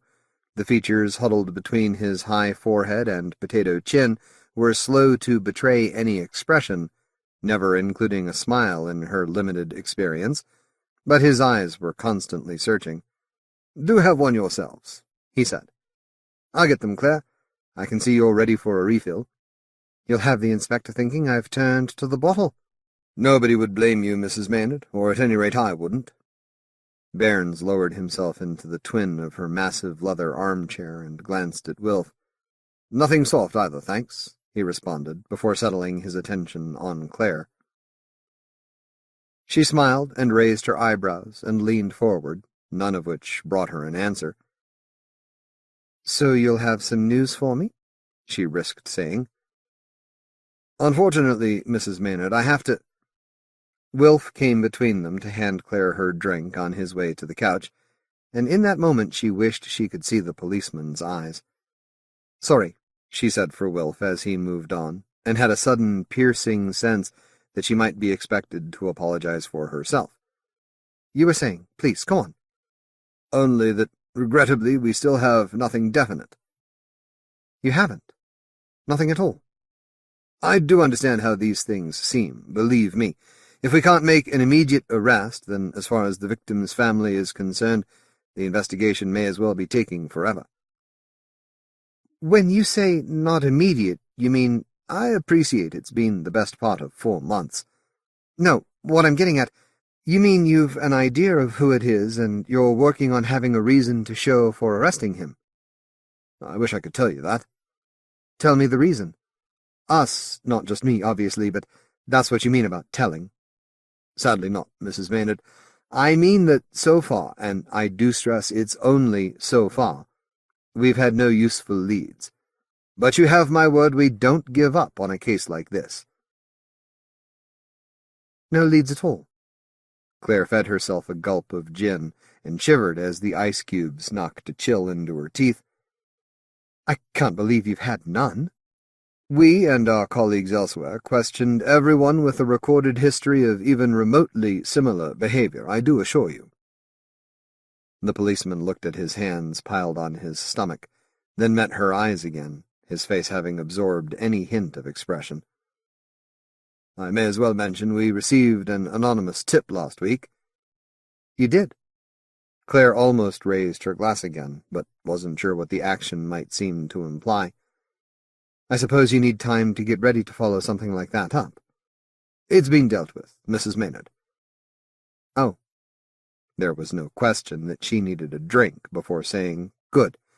And we're sure it was a vindictive call. The informant was a woman who must bear some kind of grudge against the chap. Felt rebuffed by him in some way, most likely. She didn't offer anything in the way of evidence, just his name and address. So that's enough of an excuse not to bother with anything she said. I understand your anger, but please don't let it make you feel we would be less than thorough. Of course we interviewed him, and the person who provided his alibi, and we've no reason to doubt either. Claire had. Mrs. Gummer had admitted to having been asleep, but how could she introduce that point or discover the story the old woman was telling now? So if there's no news, she said, to release some of her anger before her words got out of control, why are you here? I was wondering if either of you might have remembered anything further to tell me. Anything at all, no matter how minor it may seem. Sometimes that's all that's needed to start us filling in the picture. I've told you all I can. Don't you think I'd have told you more if I could? Mr. Maynard? I'd have to say the same as my wife. I'll leave you then, if you'll excuse me. Perhaps it might be worth your discussing what I asked when I'm gone. I hope, Mrs. Maynard— Barnes was out of his chair and had one foot in the hall before he said, I hope, at least, you can accept we're doing everything the law allows. She did, and her rage focused itself again, letting her accompany him to the gate and send him on his way. The closing of his car door sounded like a single decisive blow of a weapon, and was followed by the reddening of the rear lights. The car was shrinking along the road when she saw Duncan Gummer at the junction, saw him wave to Barnes as if he was giving him a comradely sign. The next moment his patrolling took him out of view, but she could still see him, as close and clear in her mind as her rage. Who is this? Hello? It's Claire Maynard. It wasn't you that kept ringing off when my mother answered, was it? Why would I have done that, Mr. Gummer? No reason at all, of course. My apologies. It's got us both a little— well, not her any longer, she's sound asleep. What can I do for you? I wanted to discuss an idea I had which I think might be profitable. I don't normally talk business outside business hours, but with you I'm happy to make an exception. Would you like to meet now? Why don't you come here and keep me company? We can talk over a couple of drinks. That sounds ideal. Give me 10 minutes. No more than that, I hope. And I shouldn't bother troubling your mother if she needs her sleep. Don't worry, I'm with you. Softly does it. I'm all in favor of not disturbing anyone who doesn't have to be. I'll be waiting, Claire said, with a sweetness she imagined she could taste. It made her sick. She heard him terminate the call and listened to the contented purring of the receiver, the sound of a cat which had trapped its prey. When she became aware of holding the receiver for something to do while she risked growing unhelpfully tense, she hooked it and went to pour herself a necessary drink. She loaded ice into the tumbler, the silver teeth of the tongs grating on the cubes, then filled the remaining 2/3 of the glass almost to the top. More room needed to be made for tonic, and she saw the best way to do that. The tumbler was nearly at her lips when she opened the gin bottle and returned the contents to it. She mustn't lose control now.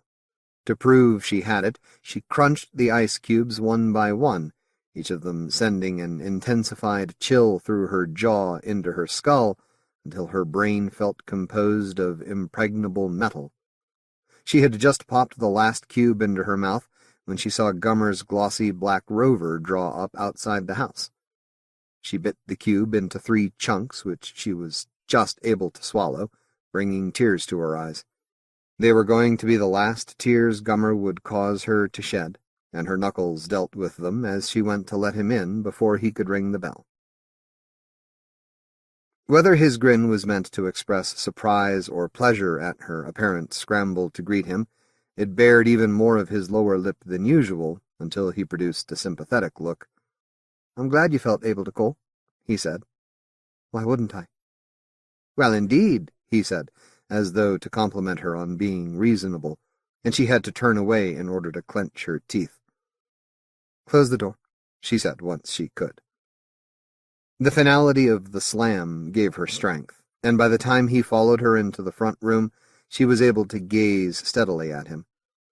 "What's your taste?" she said, indicating the bottles on the sideboard. "The same as you'll be having?" "I'm sure you'll have a large one," she told him, and managed to hitch up one corner of her mouth. "You've found me out." Whatever answer that might have provoked, she trapped behind her teeth as she busied herself at the sideboard. Perhaps, after all, she would have a real drink instead of pretending a tonic was gin. His presence was even harder to bear than she'd anticipated. Already the room smelled as though it was steeped in the aftershave he must have slapped on for her benefit.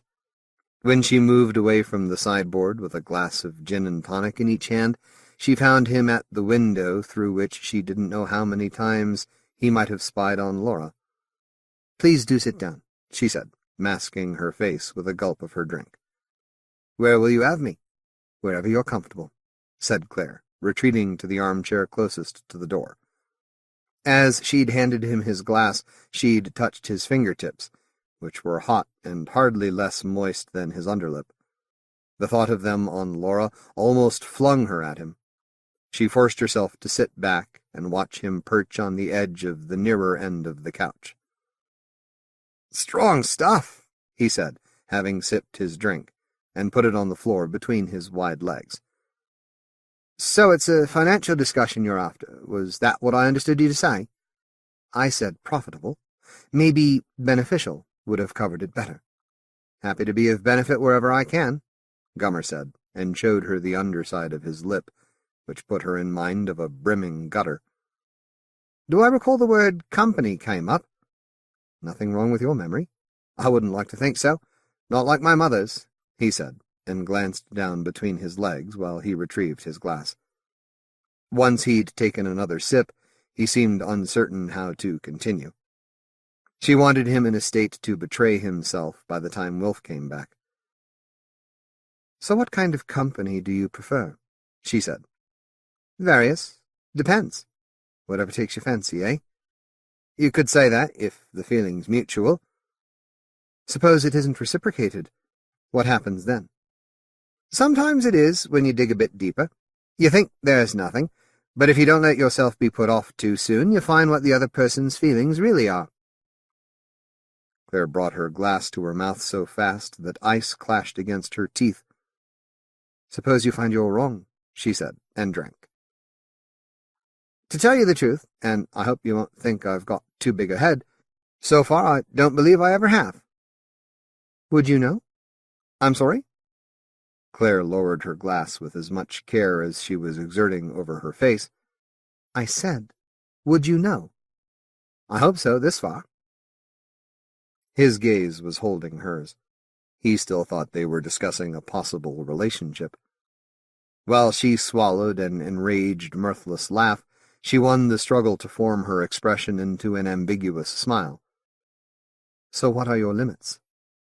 "There's always one way to find out," he said, and revealed his wet lip. "You don't think you should have any?" "As long as one takes care, and we know to do that these days. It isn't as though one's committed." "Wouldn't it come down to not being found out, even if you had a partner? I know you're good at not being." "As good as I need to be, right enough." That was almost too much for Claire, especially when, having planted her glass on the carpet to distract herself, she looked up to be met by the sight of his dormant crotch. "Wilf ought to be home in a few minutes," she reminded herself.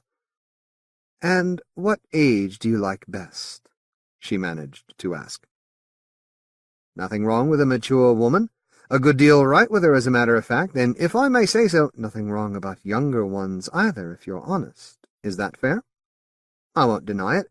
Teaching them a thing or two, that's pretty special. There again, and you'll tell me if I'm flattering myself, sometimes even when it's a lady of our generation— You bastard! Forgive me if I expressed myself badly. It wasn't meant as any kind of insult, I do assure you. Mature was what I meant, not so much in years as— You swine! I think that's a little much, Claire. May I call you Claire? I'm sorry if you're touchy on the subject, but if you'll allow me to say this, to my eyes, I remind you of a younger woman." "My feelings exactly. A young girl, in fact." "Ah." He faltered, and she saw him realize what he could no longer fail to acknowledge. "In some ways that's absolutely true. The best ways, may I say. Only I suppose I thought that under the circumstances— You loathsome, filthy, stinking, slimy pervert!" She saw his lip draw itself up haughtily, and was reminded of a snail retreating into its shell. "I fear there's been some misunderstanding, Mrs. Maynard," he said, and rose stiffly to his feet. "I understand you're being so upset still, but my mother will be wondering where I am, so if you'll excuse me—" Claire was faster. She swung herself around her chair with the arm she'd used to shove herself out of it, and trundled the heavy piece of furniture into the doorway. Having wedged it there, she sat in it and folded her arms. "I won't," she said. "I really must insist." He held out his hands as if to demonstrate how, once he crossed the yards of carpet, he would grasp her or the chair. "I'm truly sorry for any error. You think that should make up for it, do you?" "To be truthful, I don't know what more you could expect." He didn't believe he had been found out, she saw. Perhaps the idea hadn't even occurred to him. "Maybe you will when you see your mistake," she said, and made her arms relax, because her breasts were aching as they hadn't since they were last full of milk. "It'll be easiest if you tell me." "You think I should make it easy for you, do you?" Her mouth had begun to taste as foul as her thoughts of him, and she would have swallowed more than the taste if her glass had been within reach. "Try this for a hint. Maybe you should have kept your mother out of my way." "You've drifted away from me altogether. Let me suggest, in your interest as much as mine, or found a way to stop her talking. You're good at that, aren't you?" "Some understanding can usually be reached if it has to be. I assume that when you decide to let me go, you won't be telling like Laura never did." "Well, really, Mrs. Maynard, I must say that seems rather an unfortunate—" "Unfortunate!" Claire ground her shoulders against the chair rather than fly at him, ground them so hard that either the chair or the doorway creaked. "That's your word for it, is it? How unfortunate would you say she looked the last time you saw her?" He took a breath to give Claire yet another swift response. Then his mouth sagged before clamping shut. He rubbed the side of one hand across his lips, and she imagined how he might have wiped his mouth as he sneaked away from the golf bunker. She stared at his face to see what would come out of it next, until he spoke. "It was you." This was far less than the response she wanted, in fact nothing like it, and she continued to stare at him. "It was you who kept ringing off, wasn't it, till I was there to answer? What didn't you want my mother to hear? Maybe I shouldn't have rung off. For all I know, she's good at keeping secrets, especially if she thinks she's protecting her son. Why should she think—" His eyes wobbled and then steadied as though Claire's gaze had impaled them. "My God, that was you as well. You didn't just call us. Seems as though I might as well have. You tried to put the police onto me. If only they'd done their job properly, you wouldn't be here now. You'd be somewhere, but I'd have to put up with that being less than you deserved, I suppose. Only you are here, just the two of us for the moment, so—" Gummer turned to the window as if he'd observed someone. Wilf? The street was quiet, however, and it occurred to her that he was considering a means of escape. She lurched out of the chair and grabbed the bottle of gin by its neck. "Don't bother looking there. You're going nowhere till I've finished with you," she said. "Mrs. Maynard, I want you to listen to me. I know you must—" He was almost facing her when he stopped and rubbed his lip and gave her a sidelong look. "Finished what, exactly? Guess." "I don't believe I have to. Profitable was what you said this was going to be when you rang, wasn't it? If I may say so, God forgive you. You mayn't. You'd better, whatever you think about me, you were her mother, for heaven's sake. You're expecting me to pay you to keep quiet, aren't you? You're trying to make money out of the death of your own child," he said, and let his mouth droop open. It was expressing disgust. He was daring to feel contemptuous of her. His wet mouth was all she could see, and she meant to damage it beyond repair. She seemed less to be raising the weapon in her hand than to be borne forward by it as it sailed into the air. His eyes flinched as he saw it coming, but his mouth stayed stupidly open. She had both hands on the weapon now, and swung it with all the force of all the rage that had been gathering for months. "Claire!" he cried, and tried to dodge, lowering his head. For a moment she thought the bottle had smashed, that she would see it explode into smithereens, as bottles in films always did when they hit someone on the head. Certainly she'd heard an object splintering. When his mouth slackened further and his eyes rolled up like boiled eggs turning in a pan, she thought he was acting. Then he fell to a knee which failed to support him, and collapsed on his side with a second heavy thud. As if the position had been necessary for pouring, a great deal of dark red welled out of his left temple. When it began to stain the carpet, she thought of moving him or placing towels under his head, but she didn't want to touch him. He was taken care of. She peered at the bottle, and having found no trace of him on it, replaced it on the sideboard before returning to her chair. She supposed she ought to move the chair out of the doorway, not least to bring her within reach of her drink, but the slowness that had overtaken her since the night she'd found Laura's body was becoming absolute, and so she watched the steady accumulation of the twilight. In time she had a few thoughts. If Mrs. Gummer was awake, she must be wondering where her son was. She'd had decades more of him than Laura had lived, and soon enough she would learn he was only a lump on the floor. Claire considered drawing the curtains, but nobody would be able to see him from the pavement, and in any case there was no point in delaying the discovery of him. The discoverer was most likely to be Wilf, who would still have to live here once she was taken away, and she oughtn't to leave him the job of cleaning up after her, though perhaps the carpet was past cleaning. When she narrowed her eyes at the blind mound of rubbish dumped in her front room, she couldn't determine how far the stain had spread. It annoyed her on Wilf's behalf, and she was attempting to organize and speed up her thinking sufficiently to deal with it when she saw him appear at the gate. It wasn't guilt which pierced her then. It was his unsuspecting look, the look of someone expecting to enjoy the refuge of home at the end of a long day. He couldn't see her for the dimness. He wasn't as keen-eyed as a patrolman should be, Claire found herself thinking, as she stumbled to face the chair and drag it out of the doorway. That was as much as she achieved before he admitted himself to the house. "Claire?" he called. "Sorry I was longer than I said. Some old dear thought a chap was acting suspicious, but when I tracked him down, would you believe he was one of our patrol? Where are you? In here. I'll put the light on, shall I? No need for you to sit in the dark, love. He came into the room and reached for the switch, but faltered. Good Lord, who? Claire found his hand with one of hers and used them to press the switch down. My God, that's Duncan Gummer, isn't it? He gasped, and his hand squirmed free. Claire, what have you done? I hope I've killed him.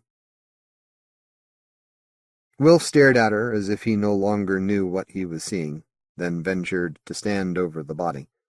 He'd hardly begun to stoop to it when he recoiled and hurried to draw the curtains. He held on to them for some seconds, releasing them only when their rail started to groan. Why, Claire, what could— It wasn't half of what he did to Laura. Wilf's face convulsed so violently it appeared to jerk his head down as he took a step towards Gummer. Claire thought he meant to kick the corpse, but he controlled himself enough to raise his head. How do you know? His mother lied about his alibi.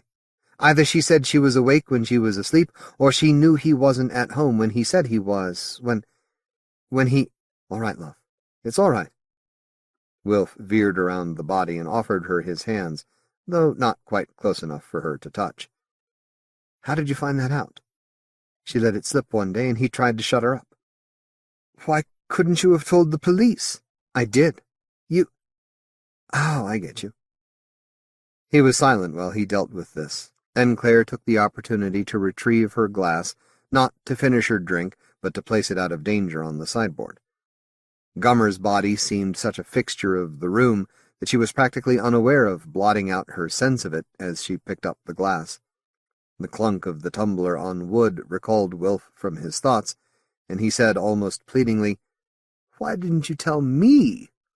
What would you have done? He stepped forward and took her hands at last. What do you think? When the police didn't listen, probably the same as you. Only I wouldn't have done it here where it can't be hidden. It's done now. It can't be helped, and I don't want it to be. I wish to God you'd left it to me. He stared around the room, so that she thought he was desperate for a change of subject, until he said, What did you use? The gin. The bottle, I mean. It did some good for a change.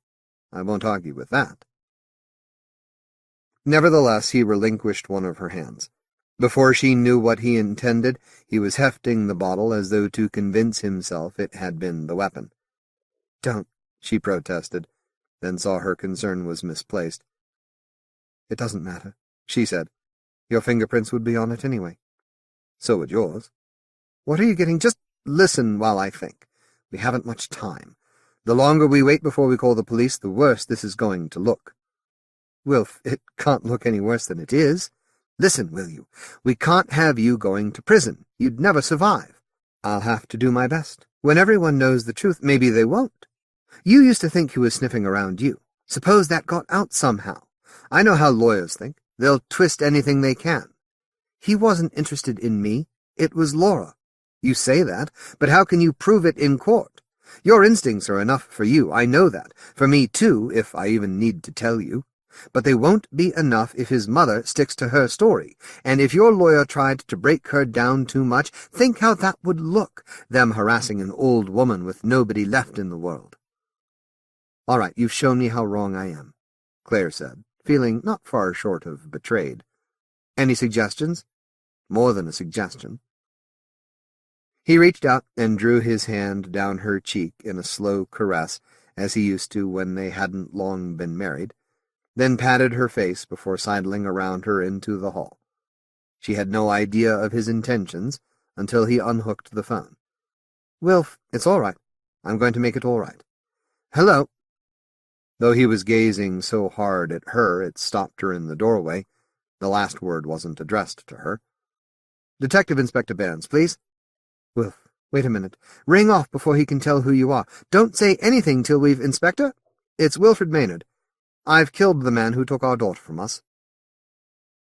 Claire grabbed the doorframe as her knees began to shake. She would have snatched the phone from him if it hadn't been too late. Instead, She sent herself into the room as soon as she felt safe to walk. She could hardly believe it, but she was hoping she hadn't killed Gummer after all. She fastened her fingertips on the wrist of the sprawled, empty flesh. She held it longer than made sense. She even said a prayer, but it was no use. The lump of flesh and muscle was already growing cold, and there wasn't the faintest stirring of life within. "I'll be staying here, Inspector. I give you my word. I wouldn't have called you otherwise," she heard Wilf say. She walked on her unwieldy, brittle legs into the hall in time to see him hang the receiver. "Wilf," she pleaded, "what have you done?" "Saved as much that we've got as I could. I know I can take prison better than you can. Quick now, before they come. Help me get my tale straight.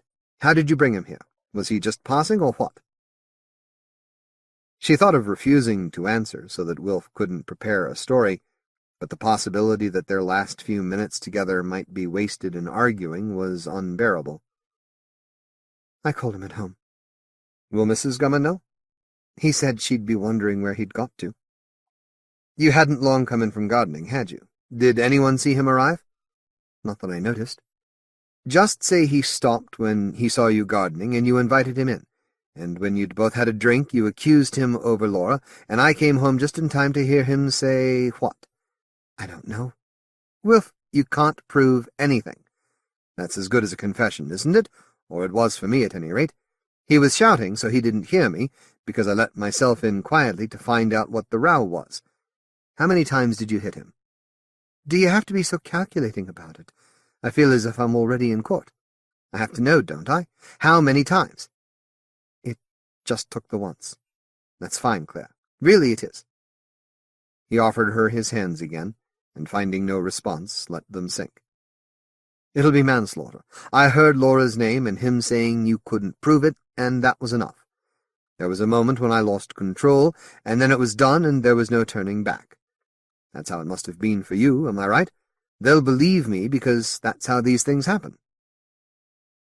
He must be trying to live through her experience, but she felt no less alone. "Do they, Wilf?" "Wait, I've got it. They'll believe me because I couldn't have had any other reason to kill him. It's not as though I could have imagined anything was going on between you two, even if you did imagine he fancied you." Even in the midst of their situation, that felt cruel to her. "Thank you, Wilf. I have to say it, haven't I? Otherwise they might get the wrong idea. Look, there's a good chance the court will be lenient, and if it isn't, I wouldn't be surprised if there's a public outcry. And I can't imagine I'll have too bad a time of it in jail. It's his kind that suffer the worst in there, not the ones who've dealt with them." "You sound as though you're looking forward to being locked up." "What a thing to say, Claire. How could anyone feel like that?" As she'd spoken, she'd known the remark was absurd, yet his need to persuade her it was made it seem less so. "Why would I want anything that's going to take me away from you?" he said. Claire had a sense of hearing words that didn't quite go with the movements of his mouth. No, not with those, with his thoughts. Before she could ponder this, she heard several cars braking sharply outside the house, and a rapid slamming of at least 6 doors. "Here they are," Wilf said. The latch of the gate clicked, and then it sounded as though not much less than an army marched up the path. The doorbell rang once, twice. The Maynards looked at each other with a deference that felt to Claire like prolonging the last moment of their marriage as it had been. Then Wilf moved to open the door. Bairns was on the step and came in at once. 5 of his colleagues followed, trying to equal his expressionlessness, and Claire didn't know when the house had felt so crowded. "He's in the front room, Inspector," Wilf said. "If you and Mrs. Maynard would stay here." Bairns' gaze had already turned to his colleagues, and a nod sent 2 of them to stand close to the Maynards. He paced into the front room and lingered just inside, hands behind his back, as a prelude to squatting by Gummer's body. He hardly touched it before standing up, and Claire felt as if he'd confirmed her loathing of it. "I must ask you to accompany us to the police station, Mr. Maynard," he said. "I'm ready." "You too, Mrs. Maynard, if you will. You'll understand if I ask you not to travel in the same car. In that case, do you mind if I give my wife a cuddle, Inspector? I expect it may be her last for a while. The policeman's impassiveness almost wavered as he gave a weighty nod. Wilf took hold of Claire's shoulders and drew her to him. For a moment she was afraid to hug him with all the fierceness in her, and couldn't quite think why. Of course, he'd scratched himself with his patrolman's badge that night on the golf course. The scratches would have healed by now, not that she had seen his bare chest for years. When he put his arms around her, she responded, and she felt him trying to lend her strength, and telling her silently to support his version of events. They remained embraced for a few seconds after Bairns cleared his throat. Then Wilf patted her back and pushed her away gently. "We'd best get this over and done with, then, Inspector." Bairns had been delegating men to drive the Maynards. He directed an unambiguously sympathetic glance at Claire before turning a more purposeful look on Wilf. Wilf was going to convince him, she thought, had already convinced him. She had never realized her husband could be so persuasive when he had to be. She saw him start towards the front door, matching his pace to that of his escort as though he was taking his first steps to his cell. Her sense of his persuasiveness spread through her mind, and in that instant she knew everything. "I'll drive you whenever you're ready, Mrs. Maynard," a youngish policeman murmured, but Claire was unable to move. She knew why Wilf had seemed relieved at the prospect of the sentence he was courting, because he'd been afraid he might be jailed for worse. Everything made its real sense now. Nobody had been more obsessed with the way Laura dressed and was developing than Wilf. Claire remembered accusing Gummer of being attracted to a girl as a preferred version of an older woman she resembled. The accusation had been right, but not the man. "Mrs. Maynard?" She saw Wilf's back jerking rhythmically away from her, and imagined its performing such a movement in the bunker. For a moment, she was certain she could emerge from her paralysis only by flying at him, but she was surrounded by police who would stop her before she could finish him off, and she had no proof. She'd nursed her rage until tonight. She had hidden it from the world, and she could do so again. She felt pregnant with its twin, which would have years to develop. "I'm ready now," she said, and took her first step as her new self. Wilf was being handed into the nearest police car as she emerged from the house. Shut him away, she thought. Keep him safe for me. His door slammed, then the driver's, but apart from a stirring of net curtains, the activity went unacknowledged by the suburb. As Claire lowered herself stiffly into the next car, Wilf was driven off. One thing he needn't worry about was her confirming his tale. She would be waiting when he came out of prison, and she could take all that time to imagine what she would do then. Perhaps she would have a chance to practice. While she was waiting, she might find other men like him.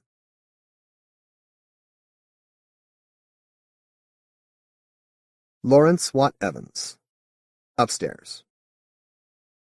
Lawrence Watt Evans was born and raised in Massachusetts, but after sojourns in Pennsylvania and Kentucky, he is now firmly settled in the Maryland suburbs of Washington, D.C.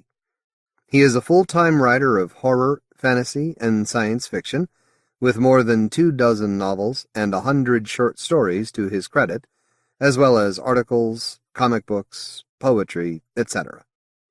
In 1988, he was nominated for a Nebula and won the Hugo Award and the Asimov's Readers' Poll Award for his story Why I Left Harry's All-Night Hamburgers. He served 2 years as president of the Horror Writers Association, 1994 to 1996, and his most recent novels are Touched by the Gods and Dragon Weather. "They're so damn loud up there. Yelling and fighting, and then that thumping. I guess it must be folk dances or something. They could show a little consideration, couldn't they?" And then there was the time they left the water running and it leaked through the bathroom ceiling and damn near flooded the place. And of course it was the weekend and we couldn't get hold of the landlord until Monday. No, Tuesday. It was a long weekend. And there was wet plaster falling all over the sink and the floor, and stains everywhere. I tell you, if we could find a decent apartment, we'd have been out of this rat hole years ago. And they won't talk to us when we see them in the halls. When I shout at them, they just walk right on by like they didn't even hear me. I went up there once to complain, but they wouldn't answer the door. Maybe they were busy. I think their refrigerator must have broken down or something, because even with the door closed, I could smell something rotten. They can't be very clean. Anyway, tonight was the last straw. More yelling, and singing this awful high-pitched song, like something the Arabs sing in one of those old movies, and then thumping about, and I swear I heard the furniture breaking. "I've had enough," Jack said, and I agreed and said he should call the cops, and he said no, he'd settle it himself, and went up there. There was more yelling then, and banging, but then it stopped. I guess he talked some sense into them. I wish he'd get back, though. There's something dripping through the ceiling again. It's not water, though. It must be paint. It's bright red. Caitlín R. Kiernan. Postcards from the King of Tides. Caitlín R. Kiernan's short fiction has appeared in such anthologies as Love in Vain 2, Dark Terrors 2 and 3, Dark of the Night, White of the Moon, Silver Birch, Blood Moon, Dark Side, the year's Best Fantasy and Horror, and Best New Horror.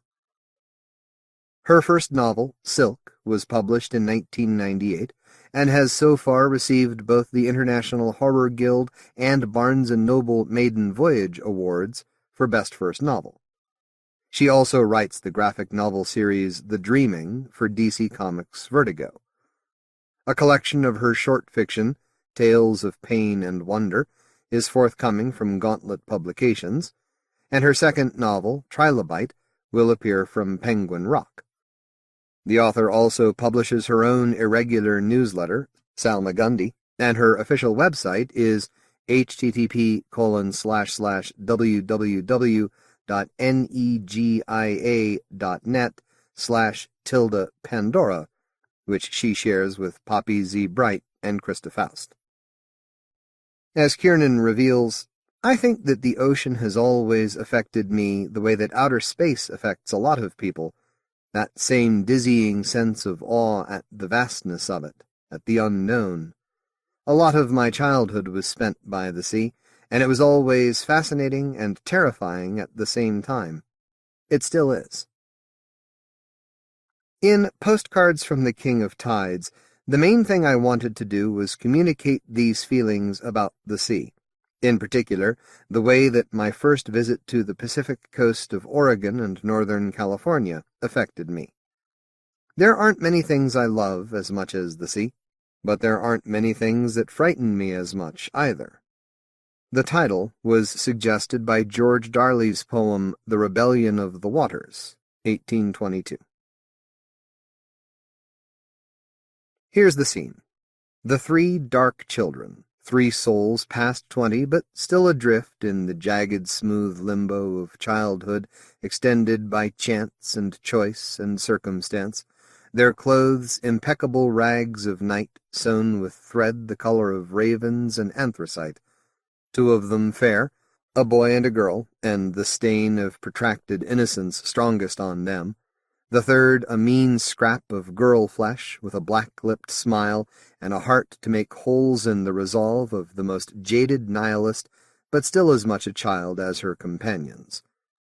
And she sits behind the wheel of the old car, her sage-gray eyes straight ahead of her, matching their laughter with seething determination and annoyance, and there's bright dark music, and the forest flowing around them, older times 100 than anything else alive. The winding, long drive back from Seattle, almost 2 days now, and Highway 101 has become this narrow asphalt snake curving and recurving through the redwood wilderness, and they're still not even as far as San Francisco. Probably won't see the city before dark, Tam thinks, headachy behind the wheel and her black sunglasses because she doesn't trust either of the twins to drive. Neither Lark nor Crispin have their licenses, and it's not even her car. Magwitch's piece-of-shit Chevrolet Impala, antique 70s junk heap that might have been the murky green of cold pea soup a long, long time ago. Now it's mostly rust and bondo and one off-white door on the driver's side. 1,000 bumper stickers to hold it all together. "Ooh," Lark whispers, awe-voiced, as she cranes her neck to see through the trees rushing past, the craggy coast visible in brief glimpses between their trunks and branches. Her head stuck out the window, the wind whipping at her fine, silk-white hair, and Tam thinks how she looks like a dog, a stupid, slobbering dog, just before Crispin says, "You look like a dog."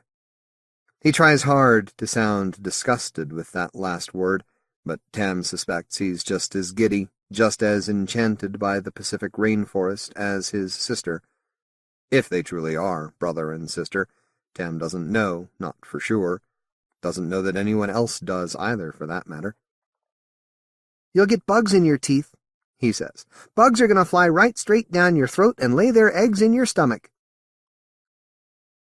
Lark's response is nothing more or less than another chorus of oohs and ahs as they round a tight bend, rush through a break in the tree line, and the world ends there, drops suddenly away to the mercy of a silver-yellow-gray sea that seems to go on forever, blending at some far-off and indefinite point with the almost colorless sky. There's a sun-bright smudge up there, but sinking slowly westward, and Tam looks at the clock on the dash again. It's always 20 minutes fast, but still, it'll be dark a long time before they reach San Francisco. Tam punches the cigarette lighter with one carefully manicured index finger, nail the color of an oil slick, and turns up the music already blaring from the Impala's tape deck. Lark takes that as her cue to start singing, howling along to Black Planet, and the mostly bald tires squeal just a little as Tam takes the curve 10 miles an hour above the speed limit. A moment in the cloud-filtered sun, blinding after the gloom, before the tree shadows swallow the car whole again. The cigarette lighter pops out, and Tam steals a glance at herself in the rearview mirror as she lights a Marlboro. Yesterday's eyeliner, and she's chewed off most of her lipstick, a black smudge on her right cheek. Her eyes a little bleary, a little red with swollen capillaries, but the ephedrine tablets she took 2 hours ago, 2 crimson tablets from a bottle she bought at a truck stop back in Oregon, are still doing their job, and she's wider than awake. "Will you sit the fuck down, Lark, before you make me have a goddamn wreck and kill us all? Please?" she says, smoky words from her faded lips, and Lark stops singing, pulls her head back inside, and Crispin sticks his tongue out at her, flesh-pink flick of I-told-you-so reproach. Lark puts her pointy black boots on the dash, presses herself into the duct-taped upholstery, and doesn't say a word. They spent the night before in Eugene and then headed west, followed the meandering river valleys all the way down to the sea before turning south toward home. Almost a week now since the 3 of them left Los Angeles, just Tam and the twins because Maggie couldn't get off work, but he'd told them to go anyway.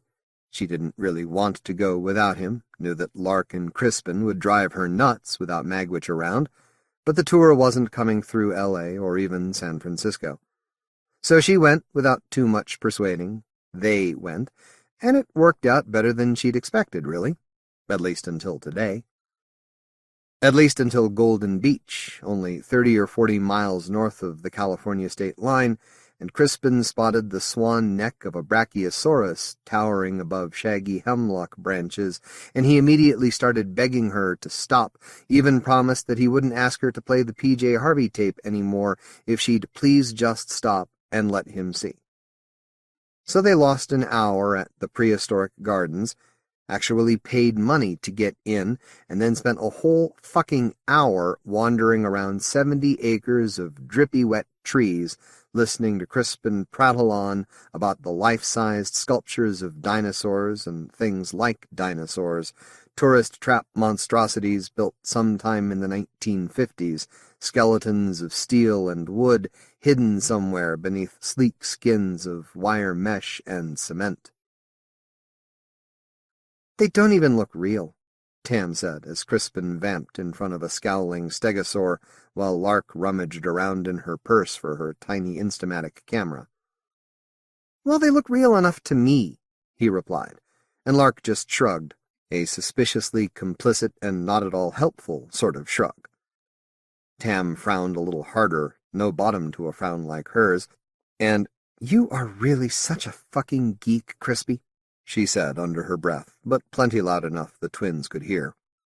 "Don't call him that," Lark snapped, defensive sister voice, and then she found her camera somewhere in the vast black-beaded bag and aimed it at the pretty boy and the unhappy-looking stegosaur. "But a geeky name for a geeky boy," Tam sneered as Lark took his picture. Crispin winked at her then, and he was off again, running fast to see the pteranodon or the ankylosaurus.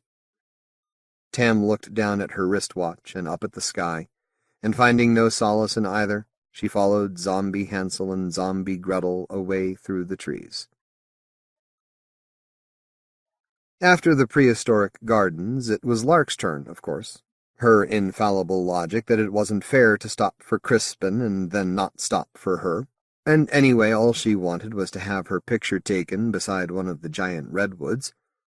Hardly even inside the national park, and she already had that shitty little camera out again, sneaky rectangle of wood-grain plastic and Hello Kitty stickers.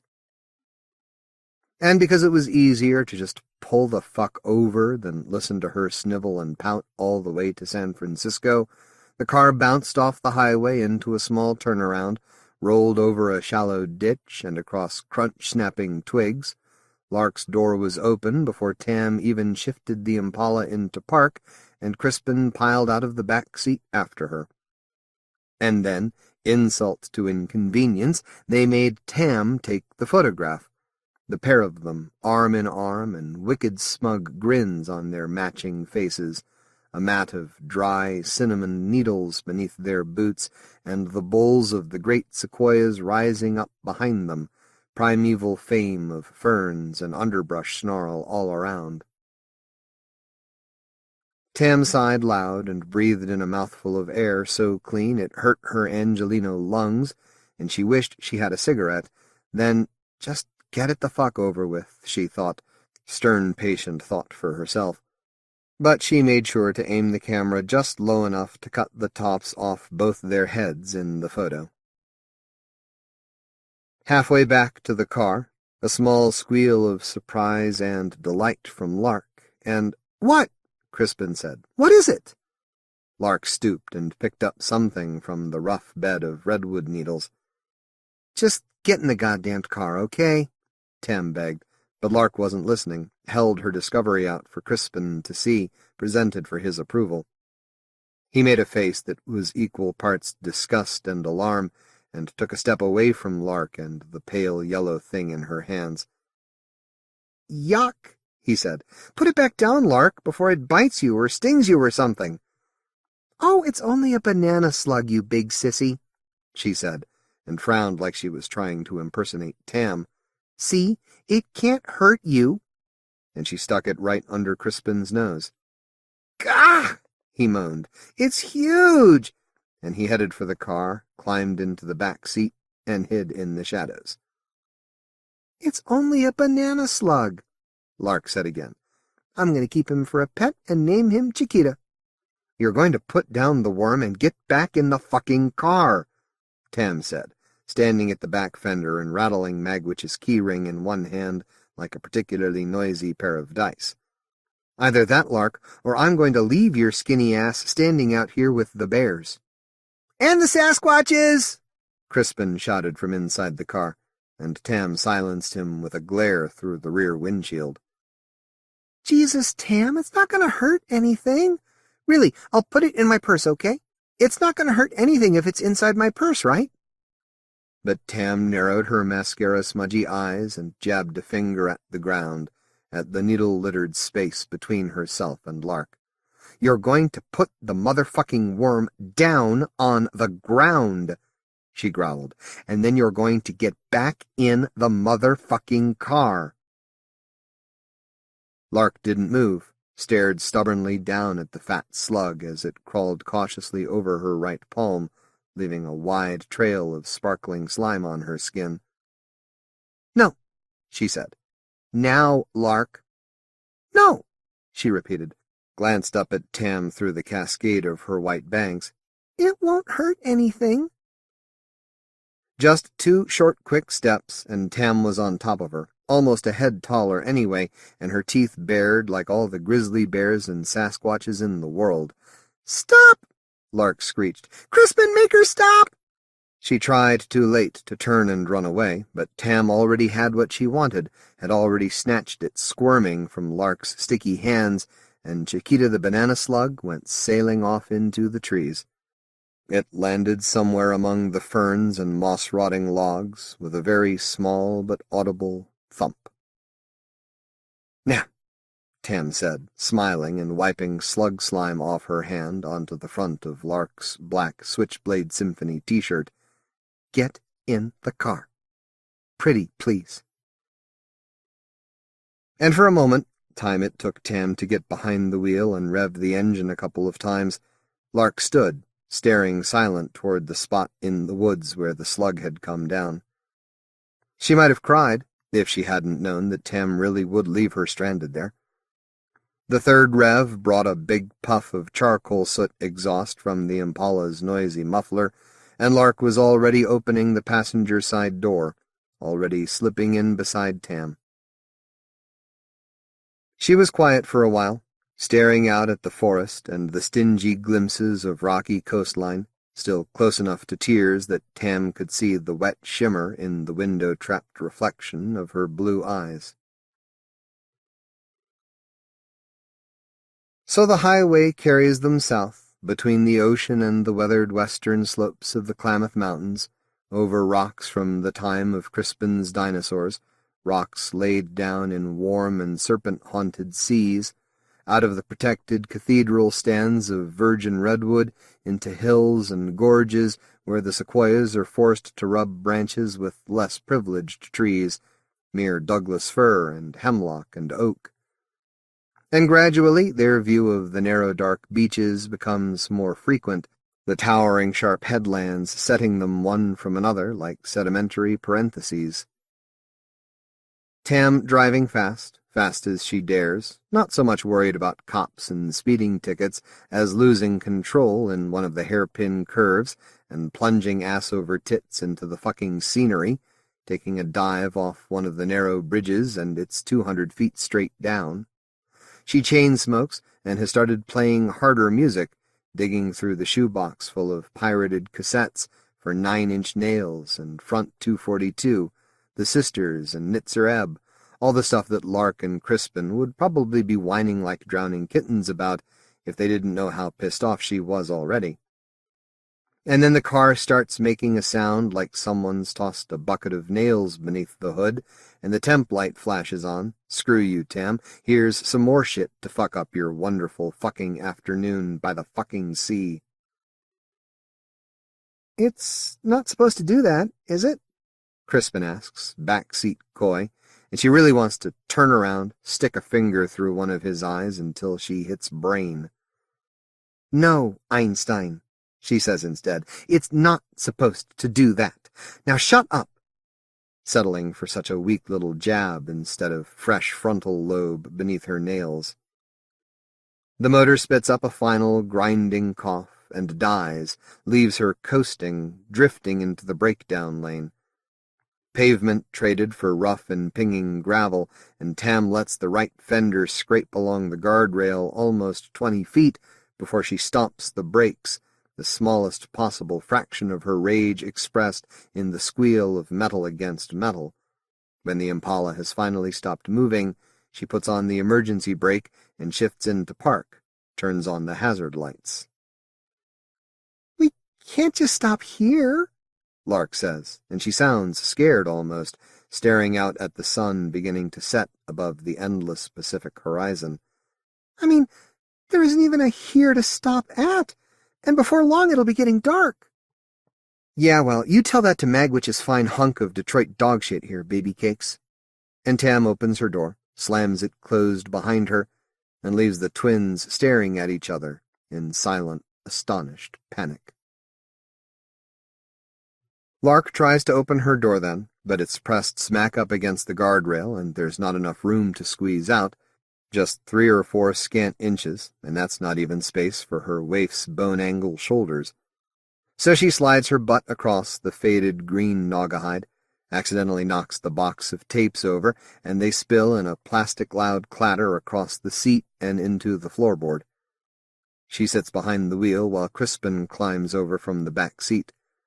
Tam's standing in front of the car now, staring furiously down at the hood, and Crispin whispers, "If you let off the brake now, maybe we could run her over." And Lark reaches beneath the dash like maybe it's not such a bad idea, but she only pulls the hood release. "She'd live, probably," Lark says, and "Yeah," Crispin says, and begins to gather up the scattered cassettes and return them to the dingy shoebox.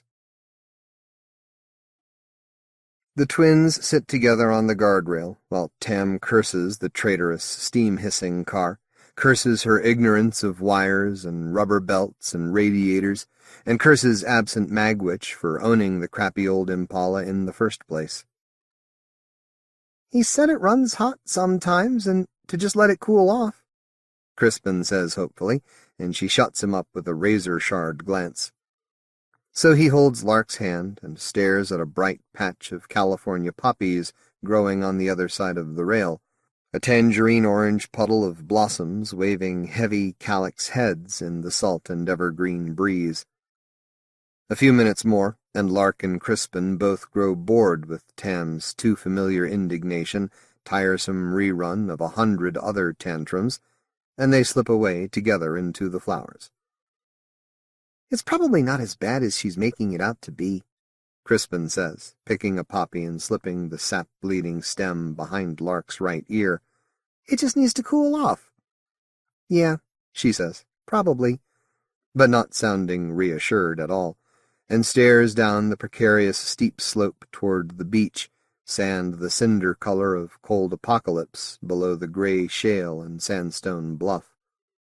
She also picks a poppy and puts it in Crispin's hair, tucks it behind his left ear, so they match again.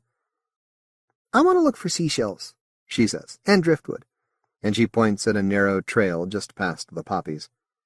Crispin looks back at Tam once, her black hair wild in the wind, her face in her hands, like maybe she's even crying, and then he follows Lark. Mostly just mussels, long shells darker than the beach, curved and flaking like diseased toenails, but Lark puts a few in her purse anyway. Crispin finds a single crab claw, almost as orange as the poppies in their hair, with an airbrush hint of blue, and she keeps that, too. The driftwood is more plentiful, but all the really good pieces are gigantic, the warped and polished bones of great trees washed down from the mountains and scattered about here, shattered skeletons beyond repair. They walk on warm sand and a thick mat of sequoia bark and spindle twigs, fleshy scraps of kelp, follow the flotsam to a stream running down to meet the gently crashing sea, shallow wide interface of salt water and fresh. Overhead, seagulls wheel and protest the intrusion. The craggy rocks just offshore are covered with their watchful numbers, powder-gray feathers, white feathers, beaks for snatching fish, and pecking eyes, Lark thinks. They squawk and stare, and she gives them the finger, one nail chewed down to the quick and most of the black polish flaked away. Crispin bends and lets the stream gurgle about his pale hands. It's filled with polished stones, muted olive and bottle-green pebbles rounded by their centuries in the cold water. He puts one finger to his lips and licks it cautiously, and, "Sweet," he says. "It's very sweet." "What's that?" Lark says, and he looks up, across the stream, at a wind-stunted stand of firs on the other side, and there's a sign there, almost as big as a roadside billboard sign, and just as gaudy, but no way anyone could see this from the highway.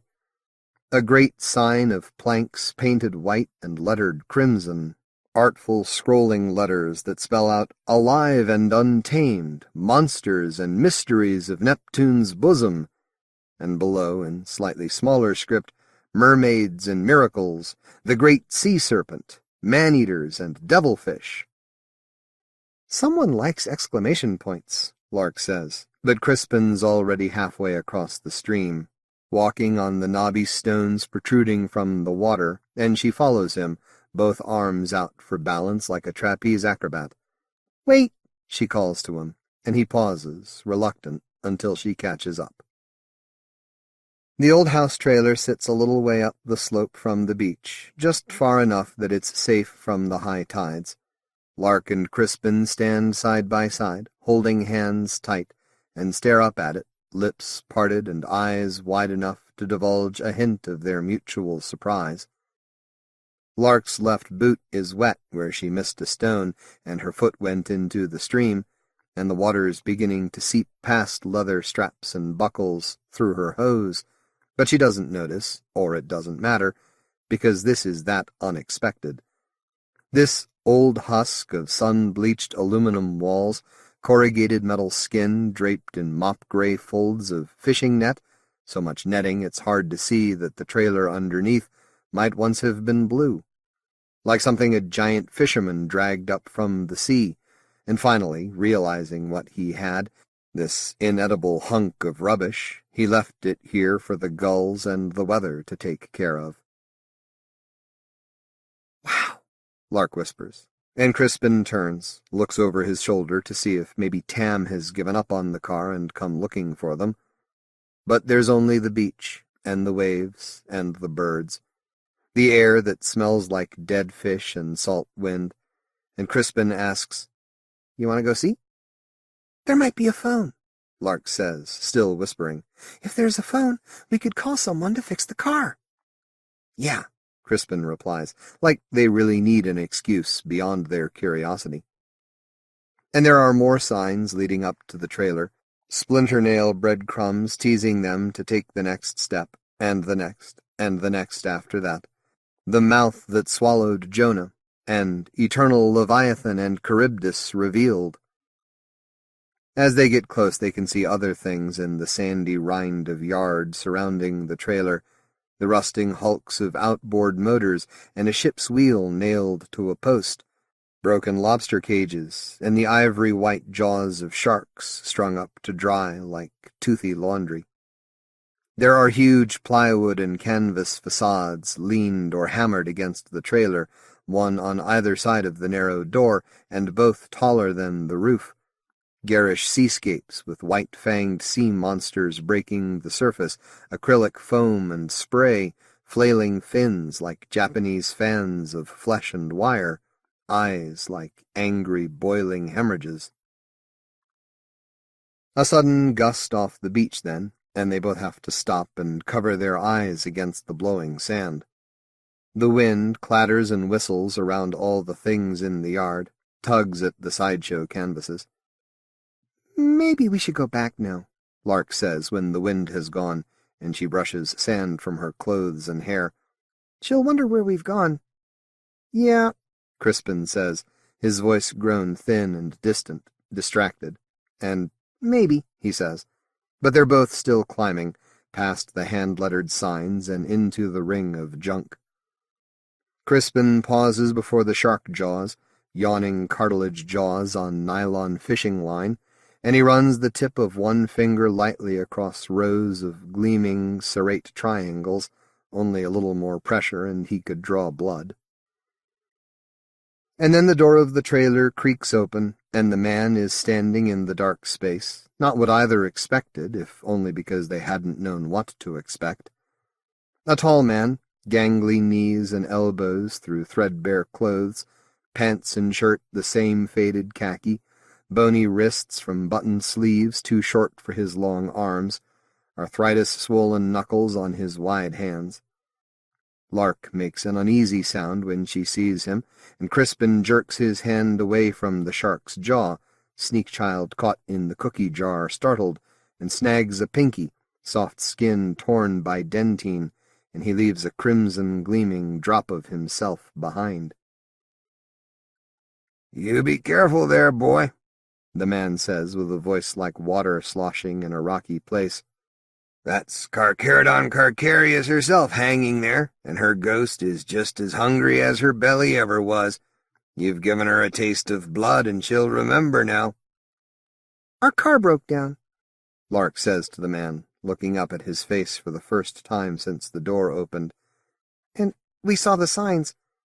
She points back down the hill without looking away from the man, his cloudy eyes that seem too big for his skull, odd, forward-sloping skull with more of an underbite than she ever thought possible, and a worm-pink wrinkle where his lower lip should be, nothing at all for the upper. Eyes set too far apart, wide nostrils too far apart, and a scraggly bit of gray beard perched on the end of his sharp chin. Lank hair to his shoulders, and almost as gray as the scrap of beard. "Do you want to see inside, then?" he asks, that watery voice, and Lark and Crispin both look back toward the signs, the little stream cutting the beach in half. There's no evidence of Tam anywhere. "Does it cost money?" Crispin asks, glances tentatively out at the man from underneath the white shock of hair hiding half his face. "Not if you ain't got any," the man replies, and blinks once, vellum lids fast across those bulging eyes. "It's getting late, and our car's broken down," Lark says, and the man makes a noise that might be a sigh or might be a cough. "It don't take long," he says, and smiles, shows crooked teeth the color of nicotine stains. "And you've got all the things that those signs say in there?" Crispin asks, one eyebrow cocked, eager, excited doubt, and the man shrugs. "If it's free, I don't expect you'll be asking for your money back."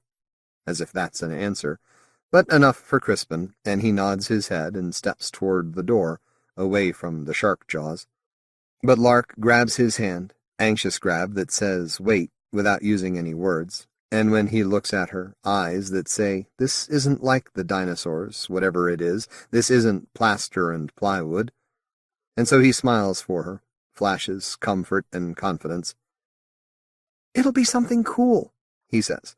"Better than listening to Tam bitch at us about the car, at least." So she smiles back at him, small and nervous smile, and she squeezes his hand a little harder.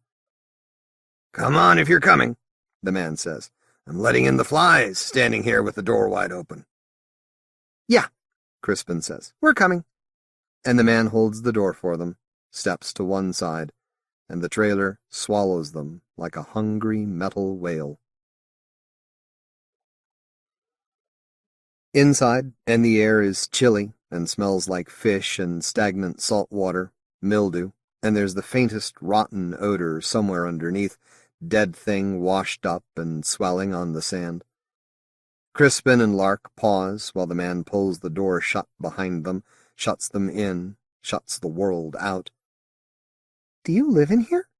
Lark asks, still squeezing Crispin's hand, and the old man turns around, the tall old man with his billy-goat beard, and looking down on the twins now as he scratches at the scaly, dry skin on his neck. "I have myself a cot in the back and a hot plate," he replies, and Lark nods. Her eyes are adjusting to the dim light leaking in through the dirty window panes, and she can see the flakes of dead skin, dislodged and floating slowly down to settle on the dirty linoleum floor of the trailer. The length of the trailer has been lined with wooden shelves and huge glass tanks, and there are sounds to match the smells, wet sounds, the constant bubble of aquarium pumps, water filters, occasional furtive splashes.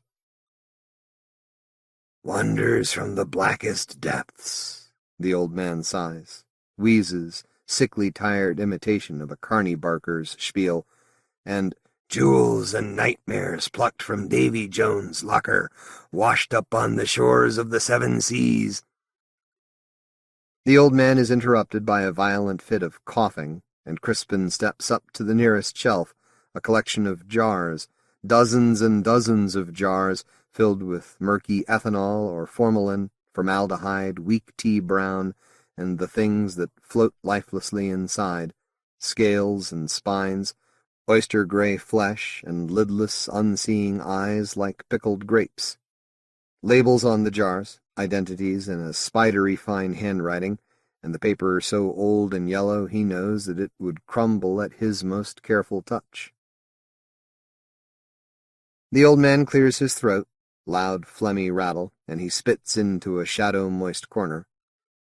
"Secrets from the world's museums, from Mr. Charles Darwin's own cabinets, scooped from the sea off Montevideo in 1832. "Is that an octopus?" Lark asks, and the twins both stare into one of the larger jars, 3 or 4 gallons and a warty lump inside, a bloom of tentacles squashed against the glass like something wanting out. Crispin presses the tip of one finger to the glass, traces the outline of a single dime-wide suction cup. The old man coughs again, throaty raw hack, produces a wadded and wrinkled, snot-stained handkerchief from his shirt pocket, and wipes at his wide mouth with it. "That, boy, is the larva of the kraken, the greatest of the cephalopods, Viking bane, 10 strangling arms to hail dragon ships beneath the waves." And then the old man clears his throat, and in a different voice, barker-turned-poet, recites, "Below the thunders of the upper deep, far, far beneath in the abysmal sea, his ancient, dreamless, uninvaded sleep, the kraken sleepeth." "Tennyson," Lark says, and the old man nods, pleased. Crispin leans closer, squints through the gloom and dusty glass, the clouded, preserving fluids, and now he can see something dark and sharp like a parrot's beak nested at the center of the rubbery mollusk flower. But then they're being hurried along, past all the unexamined jars, and here's the next stop on the old man's tour.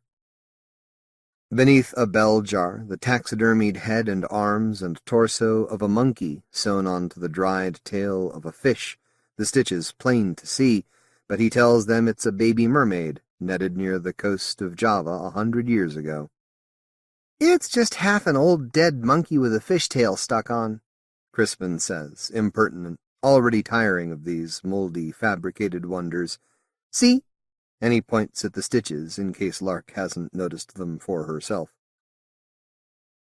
The old man makes an annoyed sound, not quite anger, but impatience, certainly, and he moves them quickly along, this time to a huge fish tank, plate-glass sides so overgrown with algae there's no seeing what's inside, just mossy green like siren hair that sways in whatever dull currents the aquarium's pump is making. "I can't see anything at all in there," Crispin says, as Lark looks nervously back past the mermaid toward the trailer door. But Crispin stands on his toes, peers over the edge of the tank, and, "You need to put some snails in there," he says, "to eat some of that shit so people can see." "This one has no name, no proper name," the old man croaks through his snot-clogged throat. "No legend. This one was scraped off the hull of a Russian whaler with the shipworms and barnacles, and on Midsummer's Eve put an ear to the glass, and you'll hear it singing in the language of riptides and typhoons." And something seems to move then, maybe, beyond the emerald scum, feathery red gill flutter or 1,000 jointed legs the color of a burn, and Crispin jumps, steps away from the glass, and lets go of Lark's hand. Smug grin on the old man's long face to show his yellowed teeth, and he makes a barking noise like seals or laughing. "You go back if you're getting scared," the old man says, and Lark looks like that's all she wants in the world right now, to be out of the trailer, back on the beach, and headed up the cliff to the Impala. But Crispin takes her hand again, this very same boy that's afraid of banana slugs, but something here he has to see, something he has to prove to himself, or to the self-satisfied old man. And, "What's next, sea monkeys?" he asks, defiant, mock brave. "Right here," the old man says, pointing to something more like a cage than a tank. "The spawn of the great sea serpent and a Chinese water dragon." Planks and chicken wire on the floor, almost as tall as the twins, and Crispin drags Lark along toward it. "Tam will be looking for us, won't she asks, but he ignores her, stares instead into the enclosure. There's muddy straw on the bottom, and motionless coils of gold and chocolate-brown muscle. "Jesus, it's just a stupid python, Lark. See? It's not even as big as the one that Alexandra used to have. What a rip-off."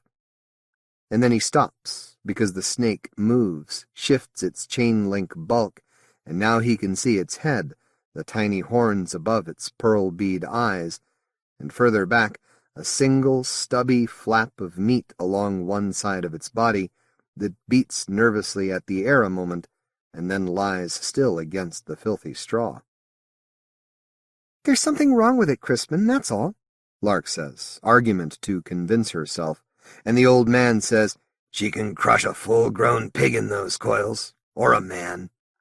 And he pauses for the drama, then adds, resuming his confident Barker cadence, sly voice to draw midway crowds, "Kept inside a secret Buddhist monastery on the Yangtze and worshipped for a century, and all the sacrificial children she could eat," he says. The flipper thing on its side moves again, vestigial limb rustle against the straw, and the snake flicks a tongue the color of gangrene and draws its head slowly back into its coils, retreating, hiding from their sight or the dim trailer light, or both. "Wonders from the blackest depths," the old man whispers.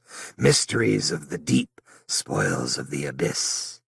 And Lark is all but begging now, "Please, Crispin, we should go!" But her voice almost lost in the burbling murmur of aquarium filters. Crispin's hand about her wrist like a steel police cuff, and she thinks, how much more can there be? How much can this awful little trailer hold? When she looks back the way they've come, past the snake thing's cage and the green tank and the phony mermaid, past all the jars, it seems a long, long way. The dizzying impression that the trailer's somehow bigger inside than out, and she shivers, realizes that she's sweating, clammy cold sweat in tiny salt beads on her upper lip, across her forehead and leaking into her eyes. How much more?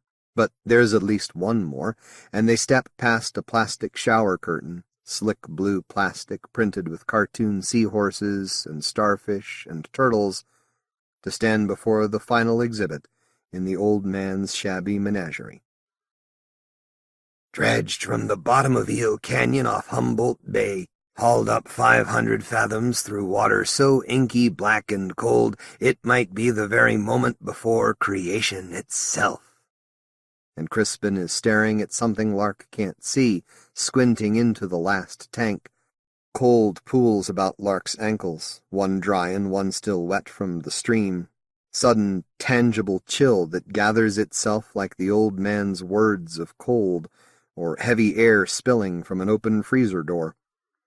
"And this was just a scrap, boy, a shred ripped from the haunches or seaweed-crusted skull of a behemoth."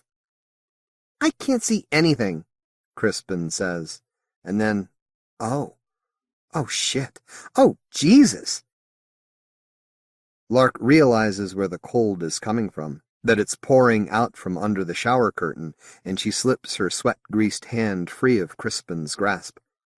He doesn't even seem to notice, can't seem to stop staring into the murky, ill-lit tank that towers over them, fills the rear of the trailer from wall to wall. "And maybe," the old man says, bending very close, and he's almost whispering to Crispin now, secrets and suspicions for the boy twin and no one else. Maybe it's growing itself a whole new body in there, a whole new organism from that stolen bit of flesh, like the arm of a starfish that gets torn off. Lark touches the folds of the curtain, and the cold presses back from the other side. Cold that would burn her hand if she left it there, lingered long enough. She glances back at the old man and Crispin to be sure they're not watching, because she knows this must be forbidden, something she's not meant to see. And then she pulls one corner of the shower curtain aside, and that terrible cold flows out, washes over her like a living wave of Arctic breath and a neglected cat box smell and another sharper odor like cabbage left too long at the bottom of a refrigerator. "Fuck," Crispin says behind her. "No fucking way." And the old man is reciting Tennyson again. "There hath he lain for ages, and will lie, battening upon huge sea worms in his sleep, until the latter fire shall heat the deep." There is dark behind the shower curtain, dark like a wall, solid as the cold. And again that vertigo sense of a vast space held somehow inside the little trailer, that this blackness might go on for miles, that she could step behind the curtain and spend her life wandering lost in the always night collected here. "Then once by man and angels to be seen," the old man says, somewhere back there in the world where there is simple light and warmth. "In roaring he shall rise, and on the surface die." Far off, in the dark, there are wet sounds, something breaking the surface of water that has lain so still so long, and she can feel its eyes on her then, eyes made to see where light is a fairy tale and the sun a murmured heresy. The sound of something vast and sinuous coming slowly through the water toward her, and Crispin says, "It moved, didn't it? Jesus, it fucking moved in there!" It's so close now, Lark thinks. It's so close, and this is the worst place in the world, and I should be scared. I should be scared shitless. "Sometimes it moves," the old man says. "In its sleep, sometimes it moves." Lark steps over the threshold, the thin tightrope line between the trailer and this place, ducks her head beneath the shower curtain, and the smell is stronger than ever now. It gags her, and she covers her mouth with one hand. Another step, and the curtain will close behind her, and there will be nothing but this perfect, absolute cold and darkness, and her and the thing swimming through the black. Not really water in there, she knows, just black, to hide it from the prying, jealous light. And then Crispin has her hand again, is pulling her back into the blinding glare of the trailer, and the shower curtain falls closed with an unforgiving, disappointed shoosh. The old man in his fish-long face is staring at her, his rheumy, accusing eyes, and, "That was not for you, girl," he says. "I did not show you that."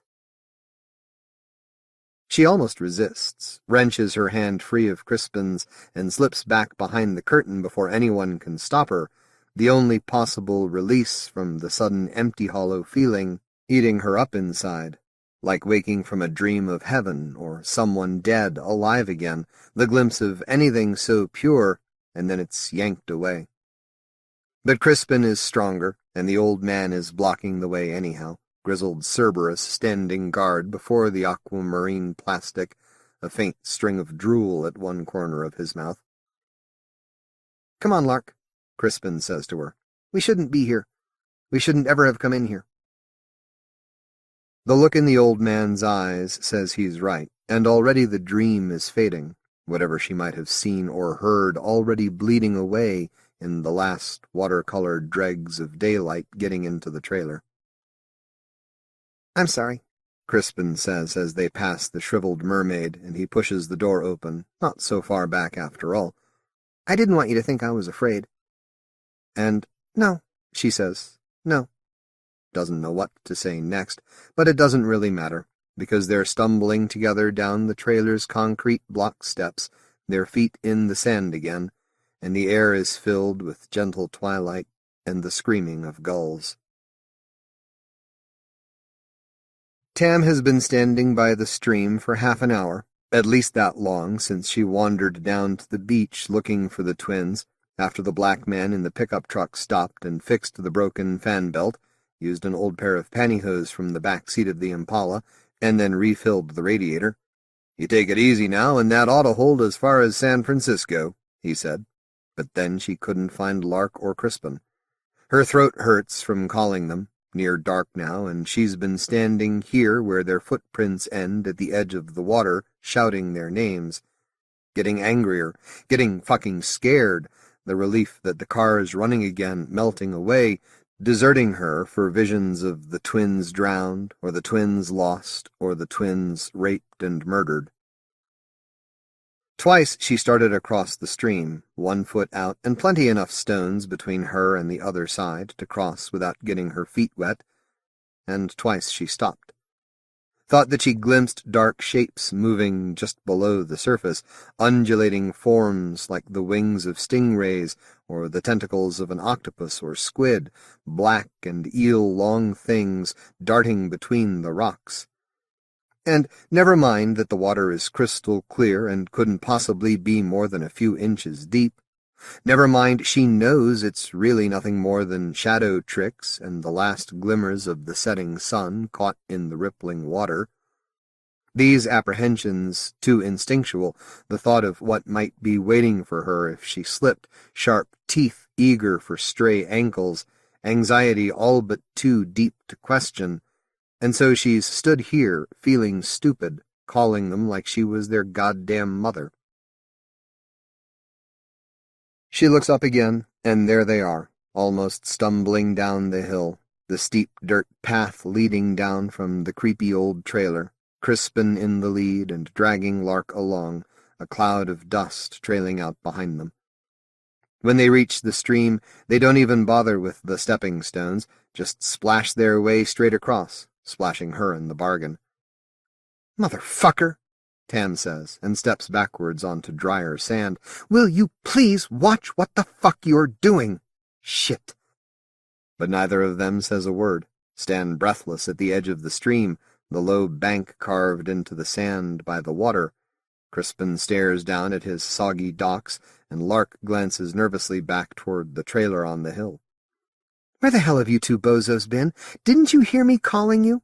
I'm fucking hoarse from calling you." "An old man," Lark gasps, wheezes the words out, and before she can say anything else, Crispin says, "A sideshow, Tam, that's all," speaking quickly like he's afraid of what Lark will say if he doesn't, what she might have been about to say. "Just some crazy old guy with a sort of a sideshow."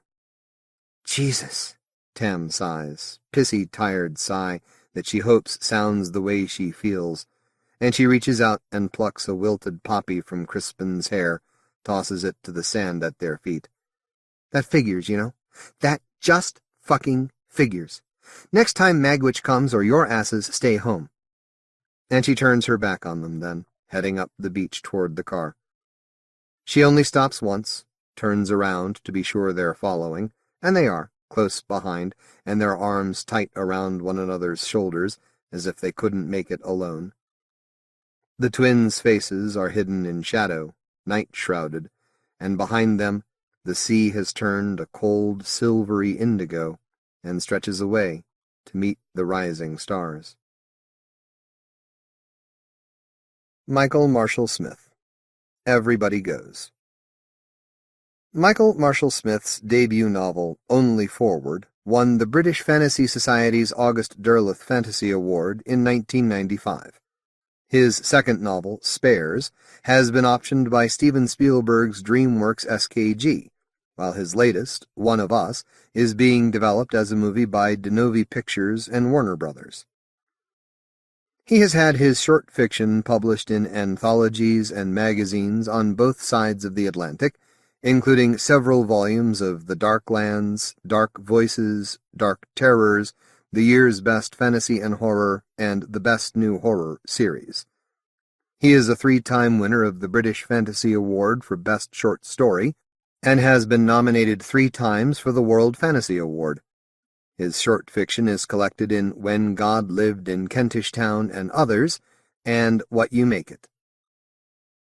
As the author recalls, this story is loosely based on a time when my family lived in Armadale in New South Wales, Australia.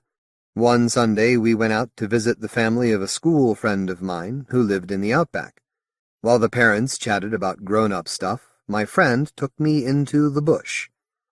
It was a hot day, and the land was flat and featureless.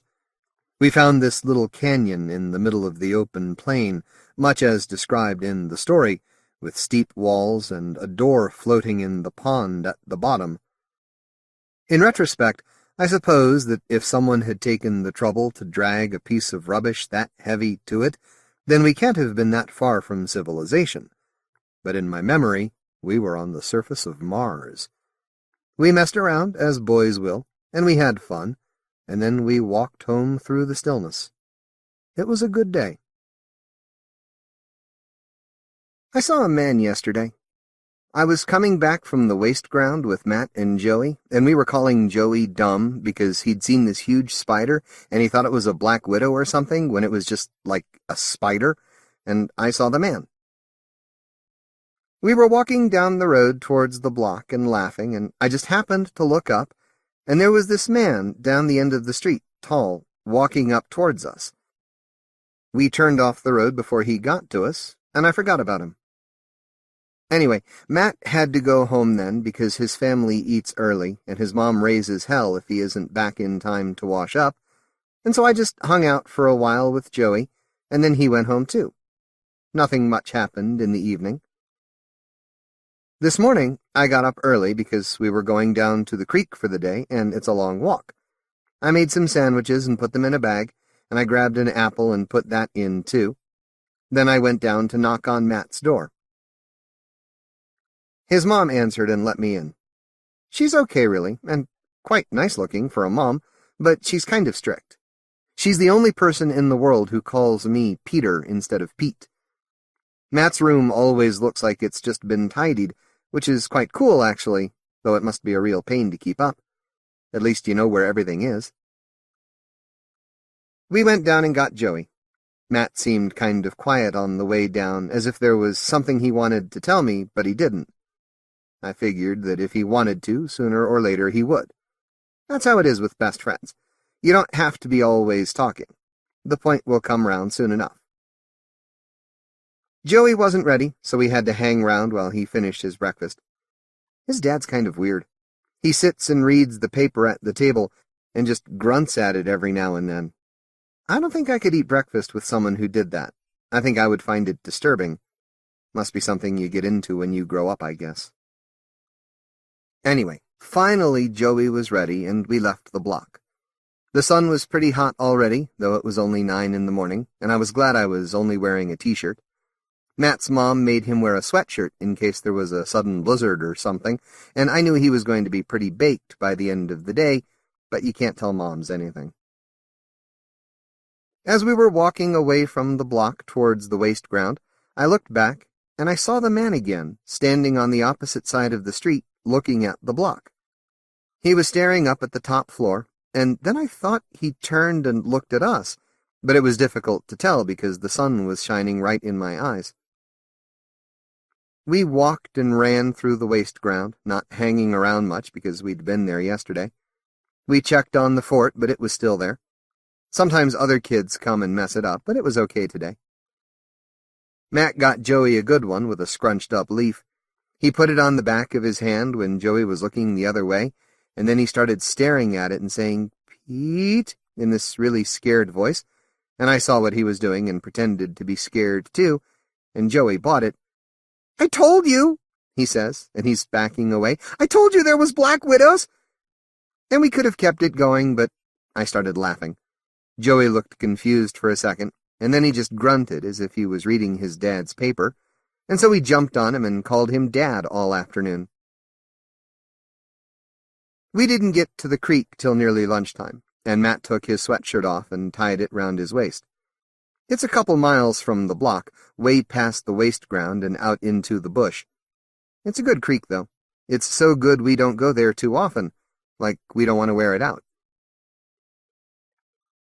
You just walk along the bush, not seeing anything, and then suddenly there you are, and there's this baby canyon cut into the earth.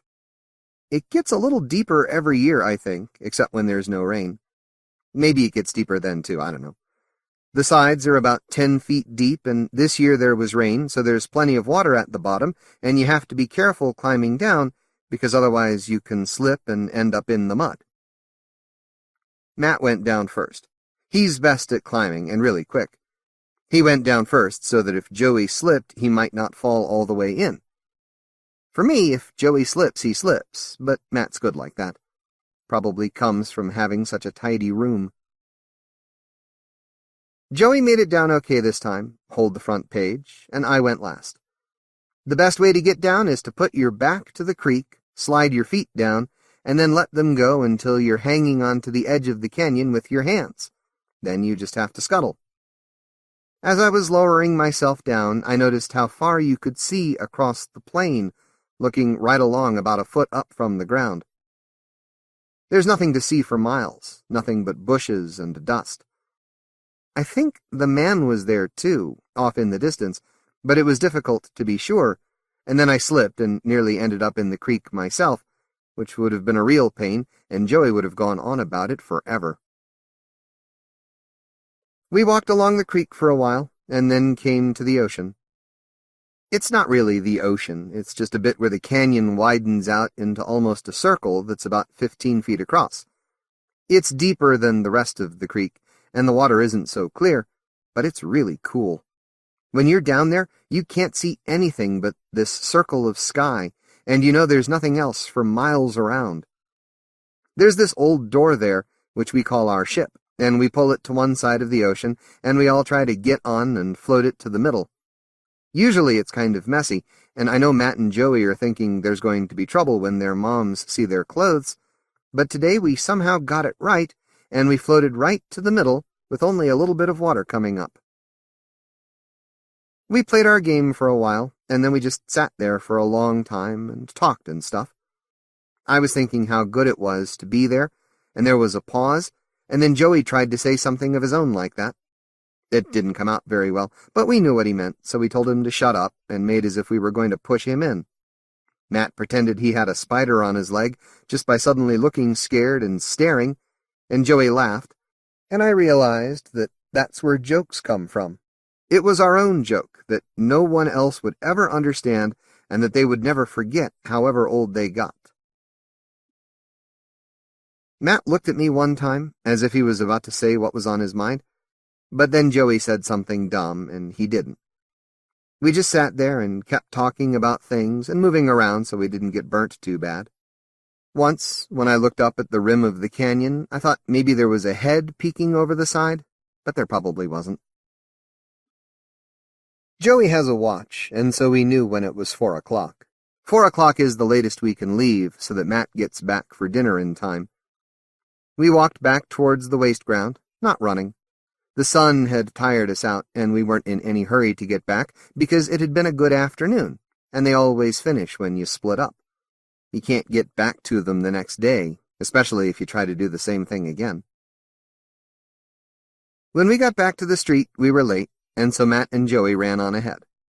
I would have run with them, but I saw that the man was standing down the other side of the block, and I wanted to watch him to see what he was going to do. Matt waited back a second after Joey had run, and said he'd see me after dinner. Then he ran, and I just hung around for a while. The man was looking back up at the block again, like he was looking for something. He knew I was hanging around, but he didn't come over right away, as if he was nervous. I went and sat on the wall and messed about with some stones. I wasn't in any hurry.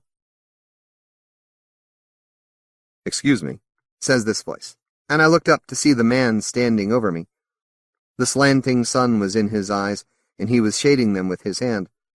He had a nice suit on, and he was younger than people's parents are, but not much. "You live here, don't you?" I nodded and looked up at his face. He looked familiar. "I used to live here too," he said, "when I was a kid, on the top floor." Then he laughed, and I recognized him from the sound. A long time ago now. Came back after all these years to see if it had changed. I didn't say anything. "Hasn't much, still looks the same." He turned and looked again at the block, then back past me towards the waste ground. "Guys still playing out there on the ground?" "Yeah," I said, "it's cool. We have a fort there." "And the creek?" He knew we still played there. He'd been watching. I knew what he really wanted to ask, so I just nodded. The man nodded too, as if he didn't know what to say next. Or more like he knew what he wanted to say, but didn't know how to go about it. "My name's Tom Spivey," he said, and then stopped. I nodded again. The man laughed, embarrassed. "This is going to sound very weird, but I've seen you around today, and yesterday." He laughed again, running his hand through his hair, and then finally asked what was on his mind. "Your name isn't Pete by any chance?"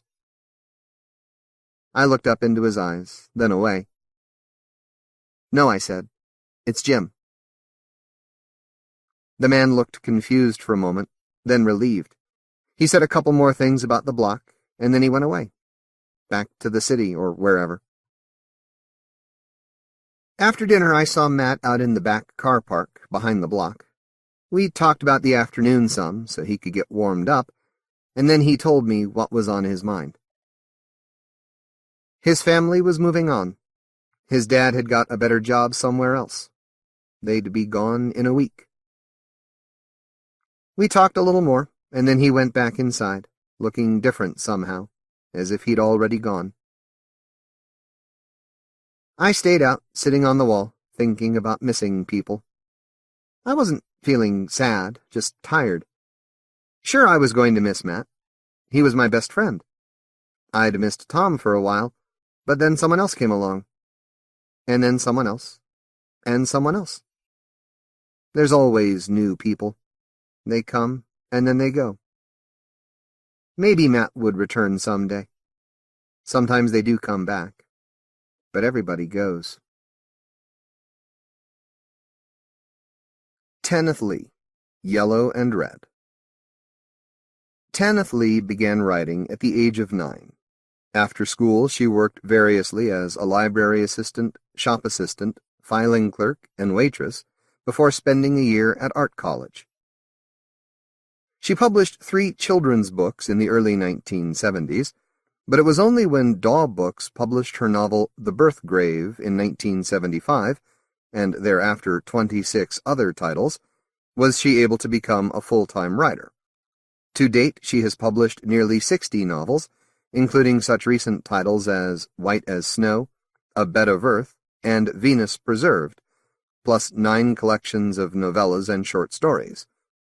Her radio plays have been broadcast by the BBC, and she scripted 2 episodes of the cult TV series Blake's 7.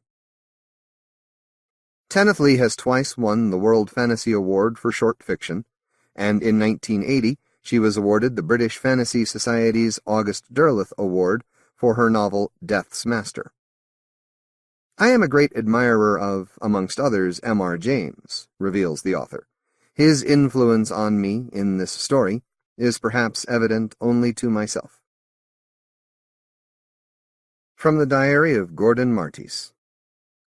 9th September, 1950 7 p.m. Coming down to the old house was at first interesting, and then depressing. The train journey was tedious and slow, and after the second hour, over and again, I began to wish I had not undertaken this. But that would be foolish. The house, by the quirkiness of my uncle's will, is now mine. One day I may even live in it, although for now my job, which I value, and my flat, which I like, keep me in London. Of course, Lucy is terribly interested in the idea of an old place in the country. I could see her eyes, lit by her second gin, gleam with visions of chintz curtains, china on the mantelpiece, an old, dark, loudly ticking clock. But it is not that sort of house. I knew that even then, never having seen inside it in my life. As for Lucy, I am never sure. She has stuck to me for 5 years, and so I have not quite given up on the notion of one day having a wife, perhaps a family. Quite a pretty woman, quite vivacious in her way, which sometimes I confess tires me a little. Well, if it comes to that, she can do what she wants with the house. It is gloomy enough as it stands. Beyond the train, the trees were putting on their September garments, brown and red and yellow, but soon a drizzle began which blotted up detail. It was raining more earnestly when I reached the station and got out.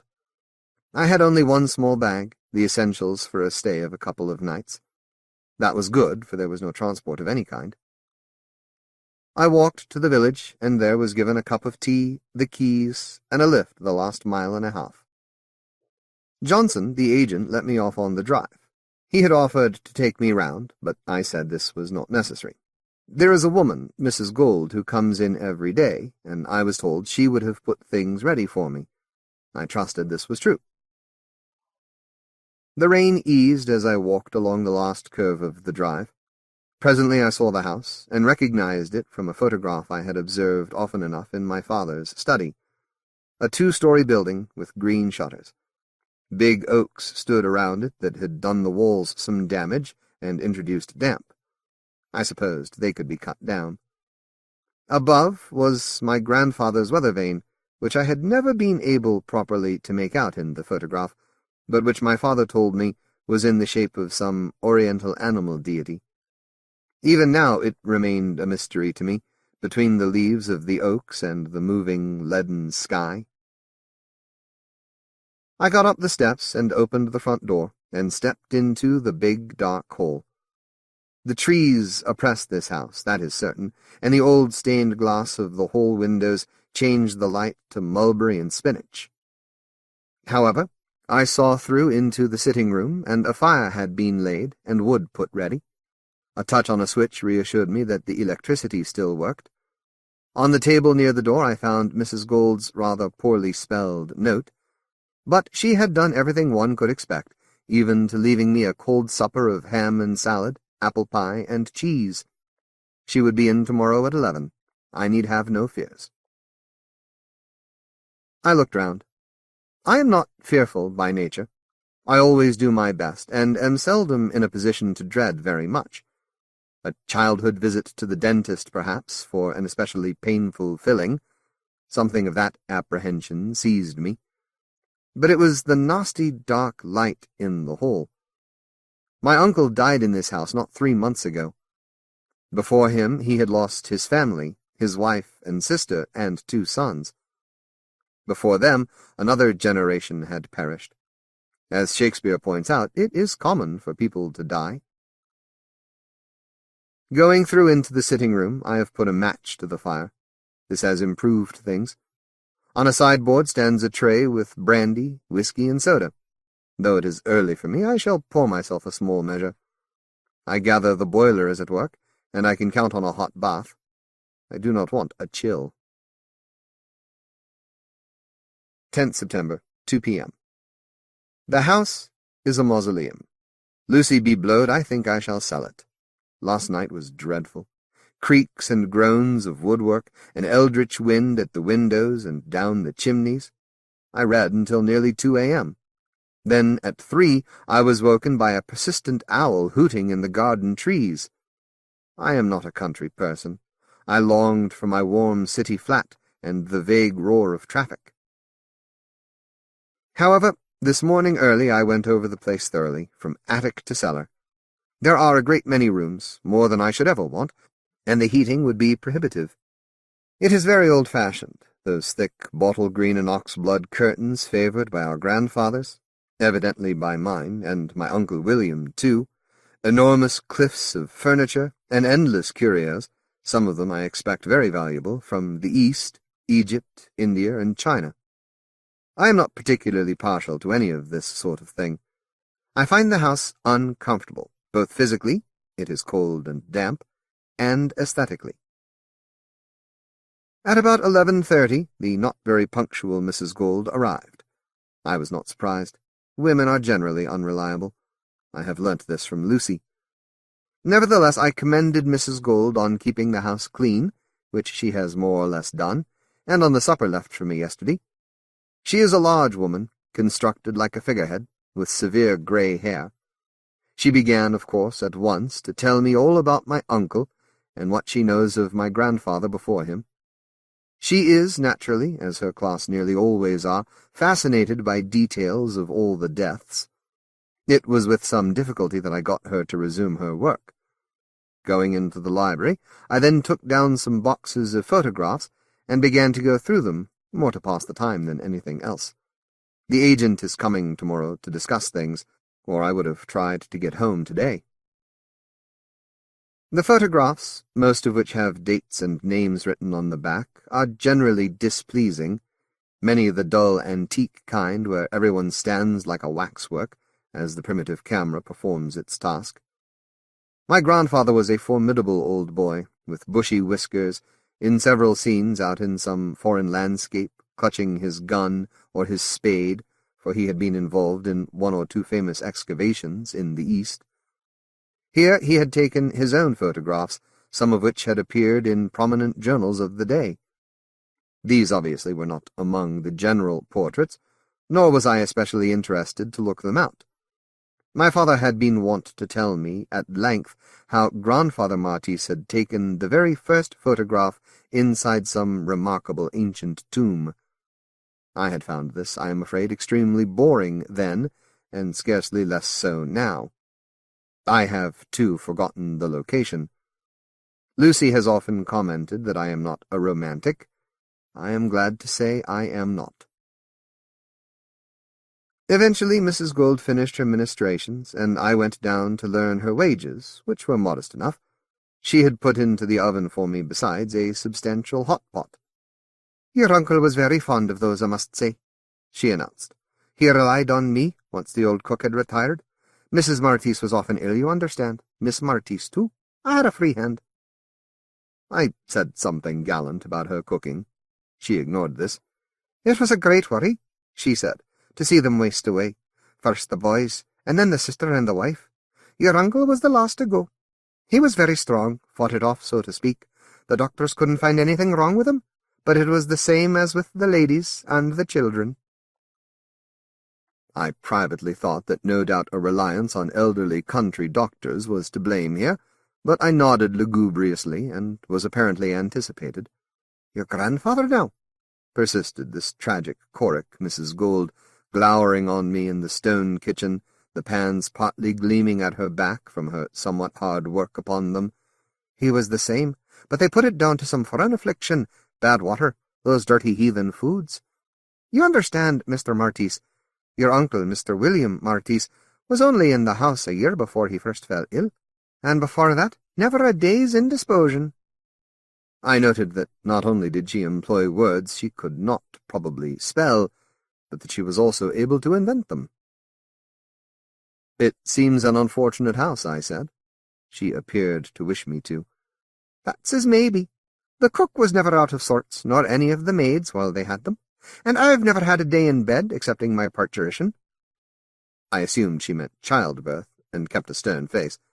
Mrs. Gold was certainly most serious. She said, "If I was you, sir, I'd put this house up for sale." "That might be an idea," I said. "Not that I want to cause you misgivings. Not at all. But it will be too big for me, I'm sure." When she had gone, I ate the beef sandwiches she had left me, and was grateful her meals were more cheerful than her talk, although I have jotted down here her 2 interesting words, to make Lucy laugh. 10th September, 6 p.m. I do not like this house. No, I am not being superstitious. I believe there is not a fanciful bone in my body, but it depresses me utterly. The furnishings, the darkness, the chilliness, which, lighting all the fires I reasonably can, in the sitting-room, dining-room, my bedroom, the library, cannot dispel, and the things which so many would find intriguing, old letters in bundles, in horrible, brown, ornate, indecipherable writing, caskets of incenses and peculiar amulets, such items fill me with aversion. I want my orderly room, with its small fire that warms every inch, my sensible plain chairs, the newspaper, and a good down-to-earth detective novel. I have already taken to drink, a whiskey at lunch, and now another before dinner, and even this went awry. I am not a man who spills things. I have a sound eye and a steady hand. However, sitting over the fire in the library, crouching, should I say, with pure ice at my back, I was looking again at some of the more recent photographs. These comprised a picture of my uncle and his sons on the lawn before the house, and some oddments of him, pruning a small tree, standing with a group I took to be the local vicar and various worthies of the nearby village. In these scenes my uncle is about 40, and again about 50. He looks hale enough, but I had already gathered from the delightful gold that he was, even then, frequently laid low. Finally, I put the pictures down on the side table and rested my whiskey half full beside them. I then stood up to reach for my tobacco. I have often seen Lucy have little accidents like this. Women are inclined to be clumsy, I find, something to do with their physique, probably. In brief, I knocked the table, the whiskey glass skidded over it, and upset its contents in 4 splashes, one on each of the photographs. I gave a curse, I regret to say, and set to mopping up with my handkerchief. The pictures seemed no worse for the libation, and so I went downstairs to refill my glass. Having looked in on the hot pot, I decided to give it another half-hour, and came back reluctantly upstairs, meaning to try to find some book I could read. My own volume was finished during the early hours this morning.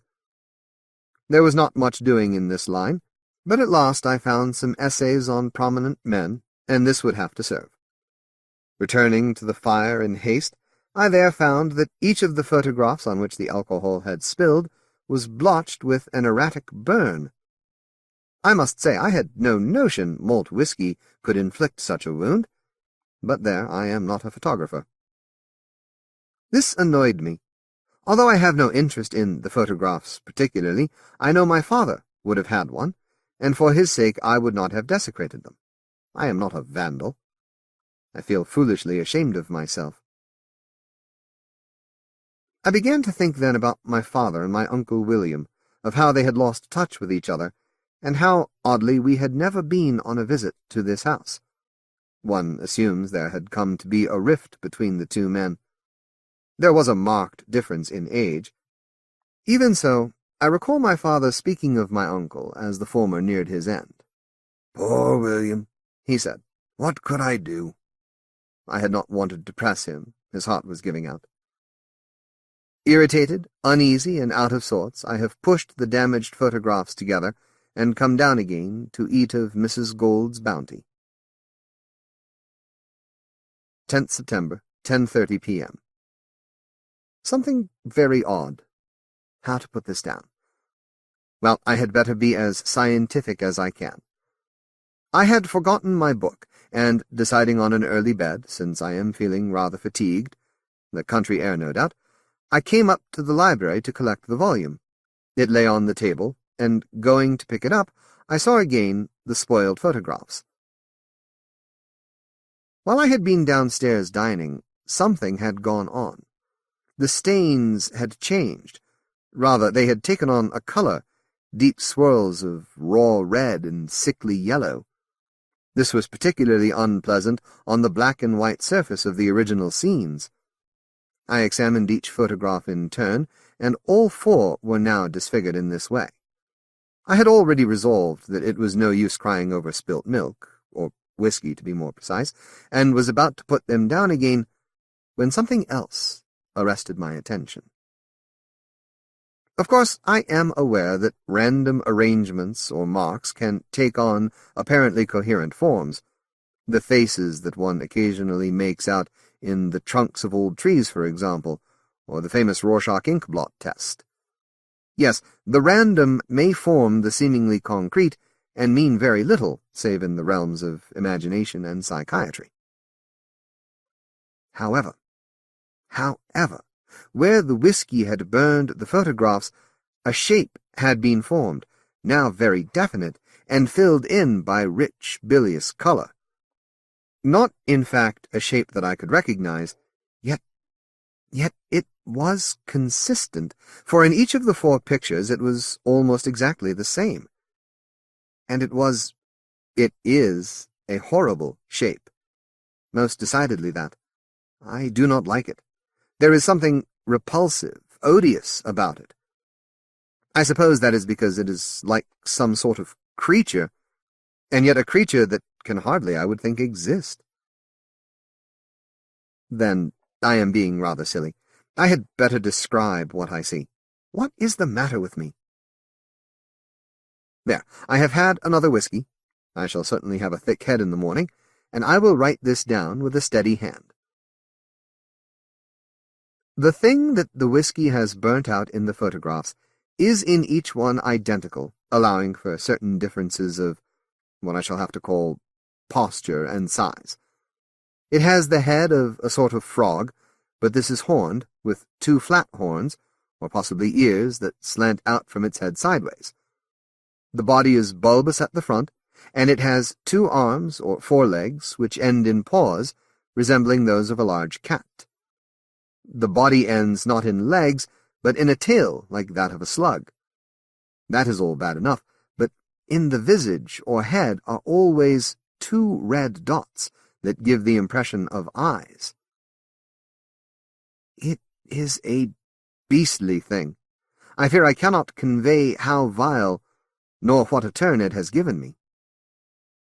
The varying size of the, what shall I call it, apparition, is another matter. I can only conclude the whiskey fell in a smaller drop here, a larger there, although that is not what I recollect quite. It seemed to me my drink had been spread in roughly equal splashes on each photograph. But there. In these 2, where my Uncle William prunes the tree, the thing is quite small, but here, where he is in conversation with the vicar and the worthies, it is larger, and here, where William is standing with his sons, the thing is at its largest. It is so curiously placed in this view that it seems to recline at William's very feet, spacing its paws for balance. In relation to the man and boys, it is the equivalent of a medium-sized dog. I cannot escape the illusion that it has not grown bigger, but got nearer. That way madness lies. If there were a telephone here, I would put a call through to Saunders, or Eric Smith, even to Lucy. But there is no telephone. Perhaps a good thing. What would I say? I know I am behaving in an irrational and idiotic manner. I must pull myself together. I have put the photographs back on the table and turned them face down. I shall go up and take a couple of aspirins. Obviously, in months to come, I will reread these entries and laugh at them. 11th September, 11 a.m. Johnson, the agent, arrived efficiently at 10, and we perfunctorily discussed my plans. I had no hesitation in telling him that I would probably wish to put the house up for sale. I passed a restless night, mostly lying listening to the grim silence of this place. I would have been glad for the creaking of the boards I had heard on my first night, even for the boisterous owl, but both failed me. Everything seemed locked in the cupboard of the darkness, and now and then, like a child, I sighed or moved about to make some sound. I got a little sleep for an hour or so after dawn, and came down bleary-eyed but resolved. I had put myself into a foolish state over those confounded burns on the photographs. Perhaps this is the price for allowing myself to become a middle-aged bachelor. No matter. I am going back to London this evening, back to traffic and fog and lights, and human company if I wish it. I must take myself in hand. I do not want to become one of those querulous neurasthenic fools one reads of. Good God, I have gone through a world war, and although luck put me out of the way of most of the action, I was ready enough to do my part. Is some childish horror going to undo me now? As he was leaving, Johnson recommended that I seek out the vicar. If you want to know anything about your uncle's tenancy here, that is. Oh, yes. A Reverend Dale, I believe. That's right. He's getting on, but pretty spry. A wise old bird. I said that I might not have the time, but thanked Johnson all the same. What, after all, did I want to know? My grandfather's forays in the East did not interest me, and all the rest seemed decline, disease, and death. Charming points of conversation. Besides, the bubbling Mrs. Gould had already rejoiced me with enough of all that. "Incidentally, Johnson," I said as I saw him to the door, "I suppose there is some use of photography in your business?" "There is," he agreed. "I wonder if you've ever heard of alcohol making a burn on a photograph?" "Well, I never have," he said. He thought deeply. "It might, perhaps, but not anything pure, I wouldn't have thought." "Whiskey," I said. "From a still, maybe, not the stuff in a bottle. Why do you ask?" "Oh, something a friend told me of." Johnson shrugged and laughed. "A waste of a good beverage," he said. When he was gone, I made a decision. It was because I had begun to feel angry. Mrs. Gould was not to come today until 3, but she had left me another cold plate. This I tried to eat, but did not really fancy it, although I had had no breakfast. Eventually I took the largest soup tureen I could find from the kitchen, and the whiskey decanter, and went up to the library. The quickest way to be rid of my monster was to carry out an experiment. It was quite simple. I would place a selection of photographs in the tureen and pour over them enough whiskey to cover them entirely. Either nothing would happen to them, or they would burn all over into yellow and red. And that would be that. No random marks, no possible coincidences of shape. No doubt the pictures that I spoiled underwent some flaw in their reproduction, or there was some weakness in the material on which they were printed. I was confident, to the point of belligerence, that by this means I should be free of the horror I had unwittingly unleashed. As for ruining more photographs, if I did so, there comes a point where one must put oneself first. I set the tureen down on the big table in the library. Outside the birds were singing. There was a view of the lawn, and the big oaks, golden and crimson in the dying of the leaves. It is a sunny day. I took 3 photographs from the box, more or less at random. A scene of my uncle and his son by the little summer house, the 2 boys playing some game under the trees when they were small. To this selection I added one of the former casualties, the photograph of my uncle pruning the tree. One thing I had made sure of, the 3 new scenes were of different dates, and had therefore been processed on other paper. Dropping the 4 into the bowl, I poured in a generous measure of the whiskey. A waste, as Johnson had said. I have come away to write this, leaving a proper space of time, and now I am going back to look. There will be nothing, I believe, or complete obliteration. I am already beginning to feel I have made an idiot of myself. Perhaps I will tear out these pages. 11th September, 6 p.m. The walk down to the village, just under a mile and a half, took me longer than it should have. I arrived feeling quite done up, and went into the little pub, which had some quaint name I forget, and had a brandy and soda. Across the green was the vicarage, a picturesque building of grey stone, and behind it the Norman church, probably of interest to those with an historical concern. When I got to the vicarage door and knocked, a homely fat woman came and let me in, all smiles, to the vicar's den. It was a nice masculine place, redolent of pipe smoke, with a big dog lying on the hearth, who wagged his tail at me politely. The Reverend Dale greeted me, and called for tea, which the fat nymph presently brought with a plate of her own shortbread. This tasted very good, although I am afraid I could eat no more than a bite. The vicar let me settle myself, and we talked about ordinary things, the autumn, elements of the country round about, and of London. At last, leaning forward, the old man peered at me through his glasses. "Are you quite well, Mr. Martys?" "Perfectly. Just a trifle tired. I haven't slept well at the house." He looked long at me and said, "I'm afraid people often don't." I took a deep breath. "In what way?" I asked. Your family, Mr. Martis, has been inclined to insomnia there. The domestics have never complained. Indeed, I never heard a servant from there that had anything but praise for the house and the family. Mrs. Allen, the former cook, retired only when she was 76 and could no longer manage. She was loth to go. But my family, there has been a deal of illness. Yes, I'm afraid that is so. Your grandfather, he was before my time, of course, and his wife.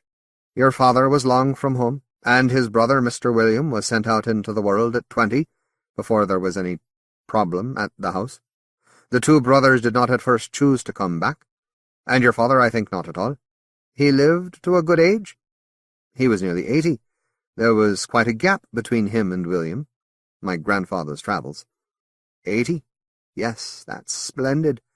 But poor William did not do so well. He was, as you know, only 62 when he succumbed. His wife was a mere 50, and your aunt in her 40s. But in later life she had never been well. I tried to laugh. It sounded hollow. That house doesn't seem very healthy for the Martises. Reverend Dale looked grave. It does not. And what explanation do you have for that, sir? I fear that, although I am a man of God, and might be expected to incline to esoteric conclusions, I have none. I said flatly, Do you think there is a malevolent ghost? I am not supposed to believe in ghosts, said the Reverend Dale. However, I can't quite rid myself of a belief in influences. A cold tremor passed up my back. I deduce I may have gone pale, for the vicar got up and went over to his cabinet, from which he produced some brandy. A glass of this he gave me. I really must put a stop to all this profligate drinking. I confess I downed it. You must understand, he said. I'm speaking not as a man of the cloth, but simply as a witness. I've seen very clearly that in the Martis family, those who spend much or all of their time at the house sicken. Some are more susceptible, they fail more swiftly. Some are stronger, and hold at bay or temporarily throw off the malaise at first. Your grandfather lived into his 90s, yet from his 60s he had hardly a day without severe illness. Perhaps, in a man of advancing years, that is not uncommon.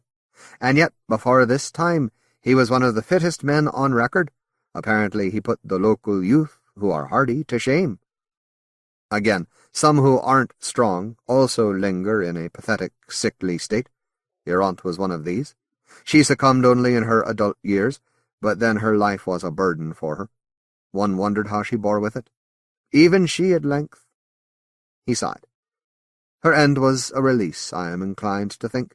A satisfactory cause of death, meanwhile, has never been established. In your grandfather's case, necessarily it was put down to old age, as with his wife, since she died in her 60s. In the cases of others, death must be questionable, or unreasonable, as with your uncle's 2 sons. They were 14 and 19 years. I assumed some childish malady, not at all. Clemens was their doctor then. I will reveal, he confided in me somewhat. He was baffled.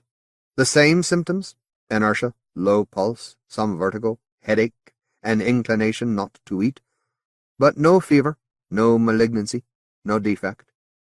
You will perhaps know William's health was poor enough to keep him out of the war. He was utterly refused. I said briskly, Well, I'm leaving tonight. I'm glad to hear that you are. But I had intended to put the house up for sale. I think you need have no qualms, Mr. Martis. Remember, no one who has lived there who is not a member of your family has ever been ill. If anything, the reverse. A family curse, I said. I meant to sound humorous and ironic. I did not succeed. The Reverend Dale looked down upon his serviceable desk. I shall tell you something, Mr. Martis. You are evidently a sensible man. I can't guarantee my words, I'm afraid. The previous incumbent of the parish passed them on to me, but he was vicar in your grandfather's time. It seems your grandfather, always a regular church-goer when at home, asked for an interview. This was about 3 years after his final return from the East. He was getting on in years, and had recently had a debilitating bout of illness, but recovered, and no one was in any apprehension for him at that time. The vicar paused. Go on, I said. Your grandfather, it seems, posed a question. He had heard, he said, of a belief among primitive peoples that when a camera is used to take a photograph, the soul is caught inside the machine. I've heard of this, I said. There is a lack of education among savages.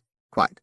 But it appears your grandfather asked my predecessor if he thought that such a thing were truly possible. I sat in silence. I felt cold and wanted another brandy, but instead I sipped my tepid tea. What did he say, your predecessor? Naturally that he did not credit such an idea. To which my grandfather said what? It seems he wondered if, rather than catch a human soul, a camera might sometimes snare something else, something not human or corporeal, some sort of spirit. Before the eye of my mind there passed the memory of how my grandfather had photographed so many exotic things, and of the pictures taken inside the ancient and remarkable tomb. I am not given to fancies. I do not think it was a fancy. Like a detective, I strove to solve this puzzle. I stood up before I had meant to. I did not mean to be rude. The old man also rose, and the dog. Both looked at me kindly. Yes, I would swear, even the dumb animal had an expression of compassion. "Excuse me," I said. "I have to hurry to be sure of my train." "You're not returning to the house?" said the Reverend Dale. "No, it's all locked up. The cleaning lady has been and gone. I promised her she'd be kept on until any new tenants take over. They must make their own arrangements." "I think you have been very wise," said the vicar. He himself showed me to the door of the stone house. "It's a lovely afternoon," he said. "You look rather exhausted. That cottage there with the green door. Peter will drive you to the station. Just give him something towards the petrol." I shook his hand, and like some callow youth felt near to tears. In future I must take more exercise. It is not like me to be so flabby. Thank God Peter was amenable. I have written all this down in the train. It has not been easy with the jolting, and once I leaned back and fell fast asleep. I am better for that. I want to make an end of it here, and so return into London and my life, clear of it. No, I cannot say I know what has gone on. When I put the 4 photographs into the tureen and poured in the whiskey, I thought myself, frankly, an imbecile. I had left them for perhaps 20 minutes, possibly a fraction longer. I approached the table with no sense of apprehension. Rather, I felt stupid. Looking in, I saw at once, but the brain needs sometimes an interim to catch up with the quirkiness of the eye, so I experienced a numbing, ghastly dread, but even so I took out the photographs one by one and laid them on the newspaper I had left ready. The original had not altered. That is, the photograph already damaged of my uncle by the tree. It had not changed, nor the mark, the yellow and red mark that had the shape of a horned creature with 4 legs and the hind body of a giant slug. There it still was, quite near to him, but yet not close. There it was, with its blind red dots of eyes, brilliant on the black and white surface of that simple scene. The other 3 images are quickly described, and I should like to be quick. The whiskey had affected them all only in one place, and in that place, always a different one, exactly similarly. The demon was there. The same. Absolute. Where the 2 boys are playing as children, it is some way off among the trees. It is coiled there as if resting, watching them like a pet cat. In the photograph of William and his wife and sister, my aunt, the thing is much nearer, lying in the grass at their feet. Again like some awful pet. But it is the last picture, the most recent picture of my Uncle William's younger son. It is that one. They are standing by the summer-house. The boy is about 13, and the date on the back, that the whiskey has blurred, gives evidence that this is so. They do not look so very unhappy, only formal, straight and stone still. That is probably the very worst thing. They should be in turmoil, and the boy should be writhing, flailing, screaming. The demon is close as can be. It has hold of the boy's leg. It is climbing up him. Its tail is coiled about his knee. Oh God, its head is lying on his thigh. The head has tilted. It gazes up at him. It has wrapped him in its grip. He does not know. I shall write no more now. I do not want to open this diary again. The lights of London will be coming soon, out of the autumn dusk. Smells of smoke, cooking, and unhygienic humanity. Thank God. Thank God I have got away. Thank God. Thank God. From a letter by Lucy Wright to her friend J.B. 1st November, 1950 blank. Your letter did cheer me up a bit, though I cried a bit after. Yes, I'd love to come for a visit, and it would help to get my mind off this. Then I feel guilty. But what can I do? I was totally in the dark. I didn't know. He never confided in me. I don't understand. I'd always known Gordon was a bit of an old stick in the mud, but he was kind and hard-working, and I did hope he'd get round to popping the question one day. No one else has made any offers. And, of course, he was well off. Not that that was my main reason. But, well, I've never been rich, and it would be nice not to worry all the time where the rent's coming from, or if you can afford a new pair of nylons. The funny thing was, when he came back from that house of his uncle's in the country, and strangely he wouldn't discuss that at all, he couldn't see enough of me. We were out every night, like a couple of 20-year-olds. The pictures, concerts, even dinners in a lovely little restaurant up west. And he made a real fuss of me. He even bought me roses. I thought, this is it. He's going to ask me now. And I thought, I can change him, get him to brighten up a bit. But then, well, it was a funny thing that happened. It was really silly and nasty, peculiar. It was my birthday. That was the time he gave me the roses.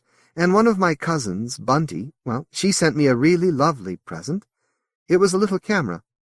What do you expect? I wanted to use it. And one night, when Gordon and I were in that nice restaurant, I was showing him the camera, and the manager, who knows Gordon, came up and said, "Let me take a picture of you, Mr. Martys, and your young lady." Well, I was a bit giggly. We'd had some lovely wine, and I was all for it. But Gordon got really funny. No, I mean he got really angry, sort of, well, frightened, red in the face. But the manager just laughed, and he took the photograph anyway, with me very nervous and Gordon all hard and angry and scared. The manager said Gordon would have to be less camera-shy for the wedding. I thought Gordon's angry because he feels he's being forced to think about that, about getting married, and he doesn't want to. And that depressed me because things had seemed to be going so well. So it ended up a miserable evening, and he took me home, and, well, that was the last time I saw him. I mean, the last time I saw him, because I don't count the funeral. How can I? They had to close the coffin. Anyway, he was dead then. I'm sorry. Look, a tear's fallen in the ink. What a silly girl, crying over a man that didn't even want me. Of course, I did speak to him just once more on the telephone. He rang me up about a week after the dinner, and he said he was going to collect the films. The photographs, you see. And I was glad he'd rung me, so I said yes. I was a bit embarrassed, because the rest of the film was all of my family, Dad and Mum and Alice and the babies, and it was the first time I'd taken any photographs, and I was sure they'd be bad. But then I didn't hear again, and the next thing was the policeman coming round in the afternoon, just as I was trying to get money in that rotten meter that's so stiff. My washing was everywhere. It was Saturday, but he didn't look. He helped me with the meter, and then he put me in a chair, and he told me. Gordon had gone out on the Northern Line, and, well, you know, he'd fallen under a train. Well, they said he'd thrown himself under. People had seen him do it. But how can I believe that? I mean, Gordon, it must be a mistake. But then where was he going? He doesn't have any relatives, and no friends out that way. Didn't have. Well. But I was so glad to get your kind letter. You see, I went round to Gordon's flat this afternoon. They let me, because there were a few things of mine there, a couple of books I tried to get Gordon to read. I don't think he did. And some gloves I'd left, little things. Oh, and a casserole dish I'd bought him. It was a nice one. I thought I'd better have it now. And on the table in his room, there were the photographs. The police had obviously been there because things were a bit disturbed, not the way Gordon would have left them. But the odd thing was, these photographs were lying on a newspaper, and they'd stuck to it, so they must have got wet. And there was a strong smell of whiskey, as if he'd spilled some. Maybe he had. He'd been drinking more lately, more than I'd known him do. I remember he said something strange, something about using a spirit to show a spirit. But he was always too clever for me.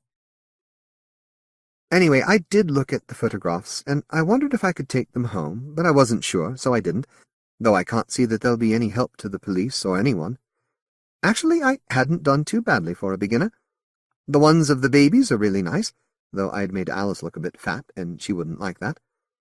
The last one was the one the manager at the restaurant took of Gordon and me, and it was really a pity.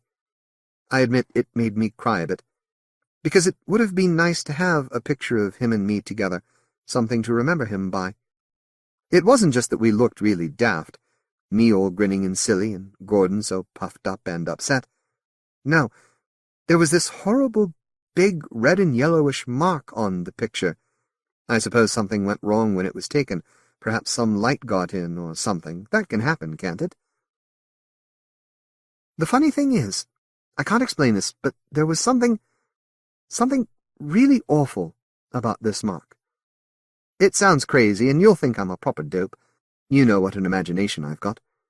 You see, it looked to me like a funny sort of animal, a sort of snake thing with hands and a face.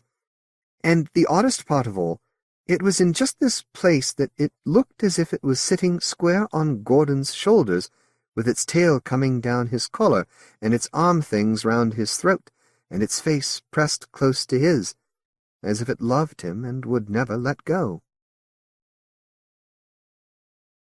Steve Rasnic Tem. What Slips Away.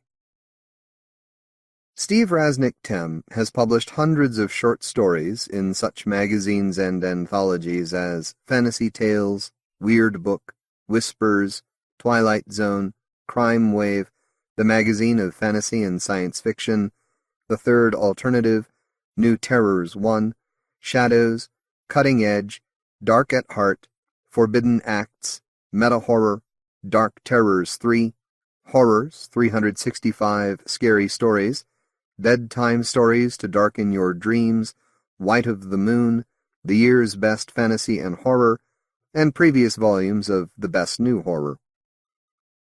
His first, and to date only, novel, Excavation, was published in 1987, and he won the 1988 British Fantasy Award for his story Leaks. A collection titled Ombres sur la route appeared in France several years ago, and a new collection is forthcoming from Ash Tree Press. About the following story, Tem recalls, I visited Memphis numerous summers as a child, and I found it to be a rather exotic place compared to my native Southwest Virginia. The other element generating the story is the years we've spent remodeling and restoring our Victorian home, all 16 rooms of it. I finished the final area last summer, the attic. With each trip to the hardware store, lumberyard, I found myself muttering, this is the last 2x4 I will buy in my lifetime. This is the final section of sheetrock. This is the last bucket of joint compound, etc., etc.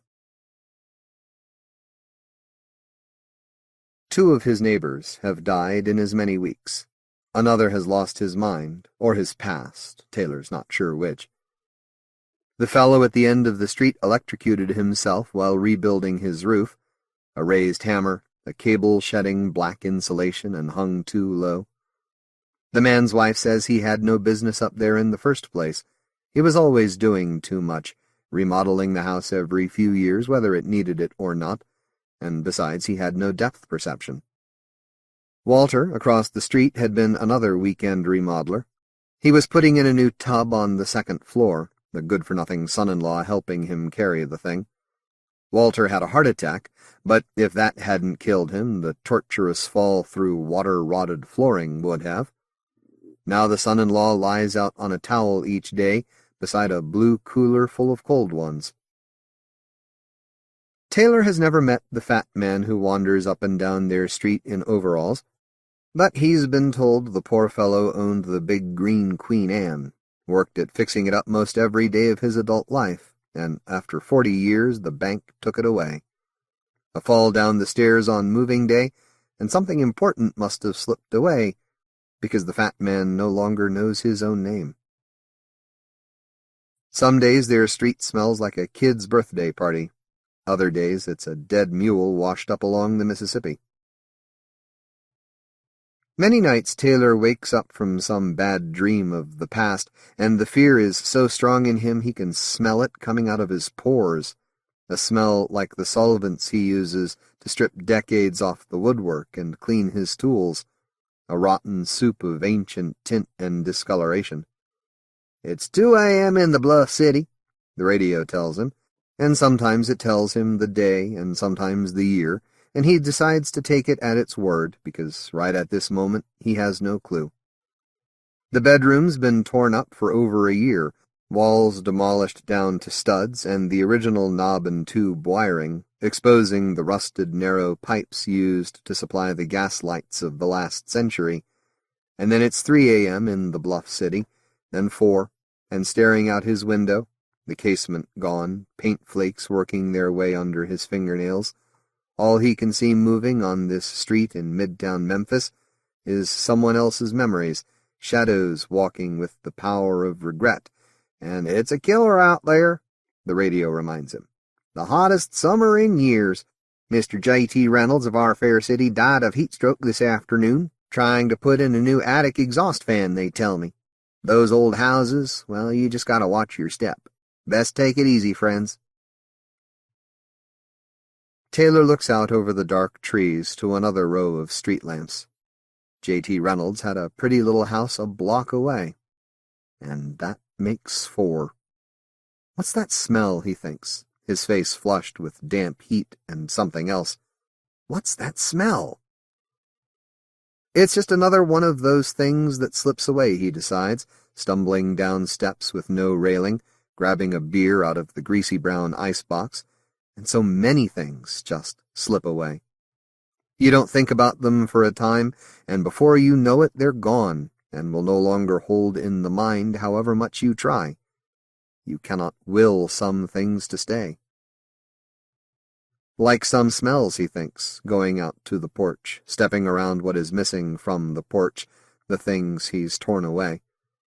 Taylor cannot remember the smell of his mother's perfume, although he recalls it as a dramatic fragrance he'd been exposed to surely every day of his life, from birth until his 20s.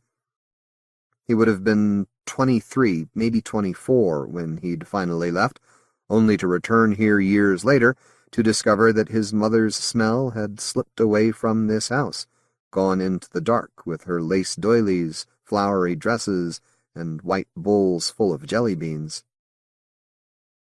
Angela's smell. Now that was something else. Like lemons, something to do with the lotion she likes so much. And the kids, hair and faces scented like sunlight in sheets, Beth's with a touch of strawberry, Andy's lemony like his mother's. Angela promised to bring them by for a visit, not that you'll notice, but he hasn't laid eyes on them in months, and can count on their remembered smells only to suggest a child's revenant in their darkened rooms. His kids had hated all the remodeling as much as his ex. No, he wouldn't call her that. Angela had. Beth said she had visitors in her room, splinter people with doorknob eyes. Andy just said the shadows were all funny, and he hated the holes in his walls. Angela said this was no way for kids to live. Taylor talked to them about how important a sense of history was, how their house had stood when Memphis was an important slave market, and about the Underground Railroad, and the thousands who had died in the yellow fever epidemics, some in this very neighborhood, how 70,000 lay buried under the shady trees of Elmwood Cemetery. "I hate this tree!" Beth suddenly cried, pointing out the window at the distorted bark of a century-old oak. "He's always making faces at me." "You're always telling them the worst things about the past," Angela accused him the day she took their kids away. It occurs to him now he might turn the power back on to that part of the house. He completed the new wiring only a few weeks after Angela made her escape, his kids straining to see him through the back window as the taxi sped off. But filling those empty rooms with bright new light would only make him feel worse. An aroma of licorice stains the air behind him, coming from that section of the porch he'd took out last week. He found his dad's old cigarette lighter on the exposed ground, nested in a paste of black leaves and rotting rags. The old man must have lost the thing, a good 30 years ago. Taylor should know. His father was so sure he'd stolen it, he'd whipped him till he bled, the memory of that time stinking of leather, warm piss. As the memory strides around him, gray porch wood creaking under its prodigious weight, Taylor takes another swig from his Blue Moon ale, refusing to turn around, to grant that grim-faced recollection the satisfaction of his fear. "Daddy?" Stupid thing to ask, but he's almost finished the bottle, so what better time to ask a dead man questions? His father doesn't answer, but that smell of licorice, the old man gnawed it constantly, permeates the muggy air. Suddenly Taylor feels nauseated by it, tosses the rest of the bottle into the weedy lawn. "I'm going to finish this place," he speaks through the stench. "You didn't get it done. Grandpa didn't get it done. I'm getting it done." His head swims in the heat. A shadow floats across his vision, brown and slightly distorted, as if seen from inside an amber beer bottle. It's a killer out there. Once Angela sees how it turns out, she'll understand better. People are going to read about it in the paper. The house settles around him, groaning in its disordered sleep. I'll wake you yet, he thinks. But a house this old should be done with all its settlings, and Taylor sniffs the air with unease.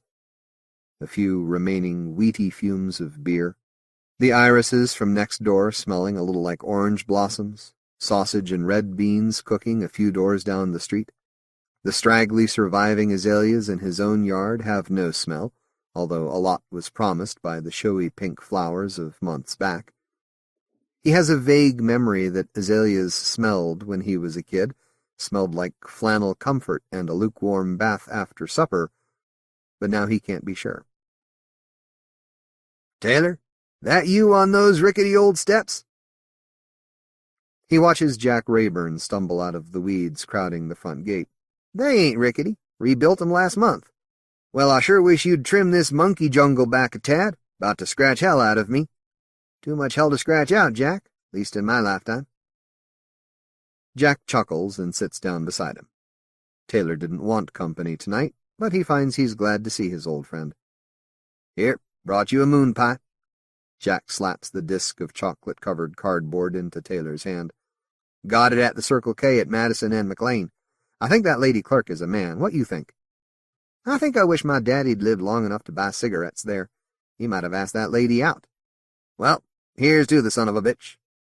Jack takes a big bite out of a moon pie of his own. "Jesus, Jack, ain't it a little hot for that crap? Here, let me get you a beer." "It's 4 a.m, Taylor boy. Having spent a goodly part of this fine evening at Betty Boop's karaoke club, I'm disinclined to imbibe further. Sorry you declined to join me, you inimical bastard." Jack wiggles the remaining bit of moon pie. "Breakfast time." He chews sloppily, frothing his lips white and brown. "Don't tell me," he says around another bite, "you're working this late." "Sometimes when I can't sleep I think of a way to figure out doing a thing, and I like to start it right then." He tries to move his head away from Jack's sickly sweet moon pie smell. Used to drive Angela crazy. Unreasonable woman. She and the kids back yet? Nope, I haven't heard from her. Course not. If she was here, you wouldn't be out on the porch drinking and thinking up additional ways to torment this ancient southern structure. Leave it, Jack. You'll see it's going to be a showplace. I used to hear your daddy say that all the time when we were kids, every time I came over. He'd sit in a broke-down Davenport over there, where once upon a time you had a porch, with a beer in one hand and a cigarette in the other, and tell both us kids his big plans for his showplace. Never saw him lift a hammer. Tell me you never saw me with a tool. Oh, you're way different from your daddy. Beer in one hand, hammer in the other. Jack finishes his snack. You know, you keep on like this, you'll end up like Bobby Thompson. Wait, what's happened to Bobby? I'm sorry, I thought you knew. Chimney fell on him out in that old shack of his. I kept telling him to hire a mason, but I guess he wanted to save some money and fix the brickwork himself. It was that old and crumbly stuff. Should have been torn down a long time ago. This remodeling business, I don't know. I think it's for the birds. And that's 5. It's a killer, friends. Despite his declared misgivings, Jack eventually accepts a beer, and then a couple more. Taylor stops himself after 6. The more he drinks, the sharper the fragrance of licorice, seasoned by a bitter cigarette smoke slipping out from under the steps. Before Daddy died, he said this place was starting to look like an Orange Mound crack house.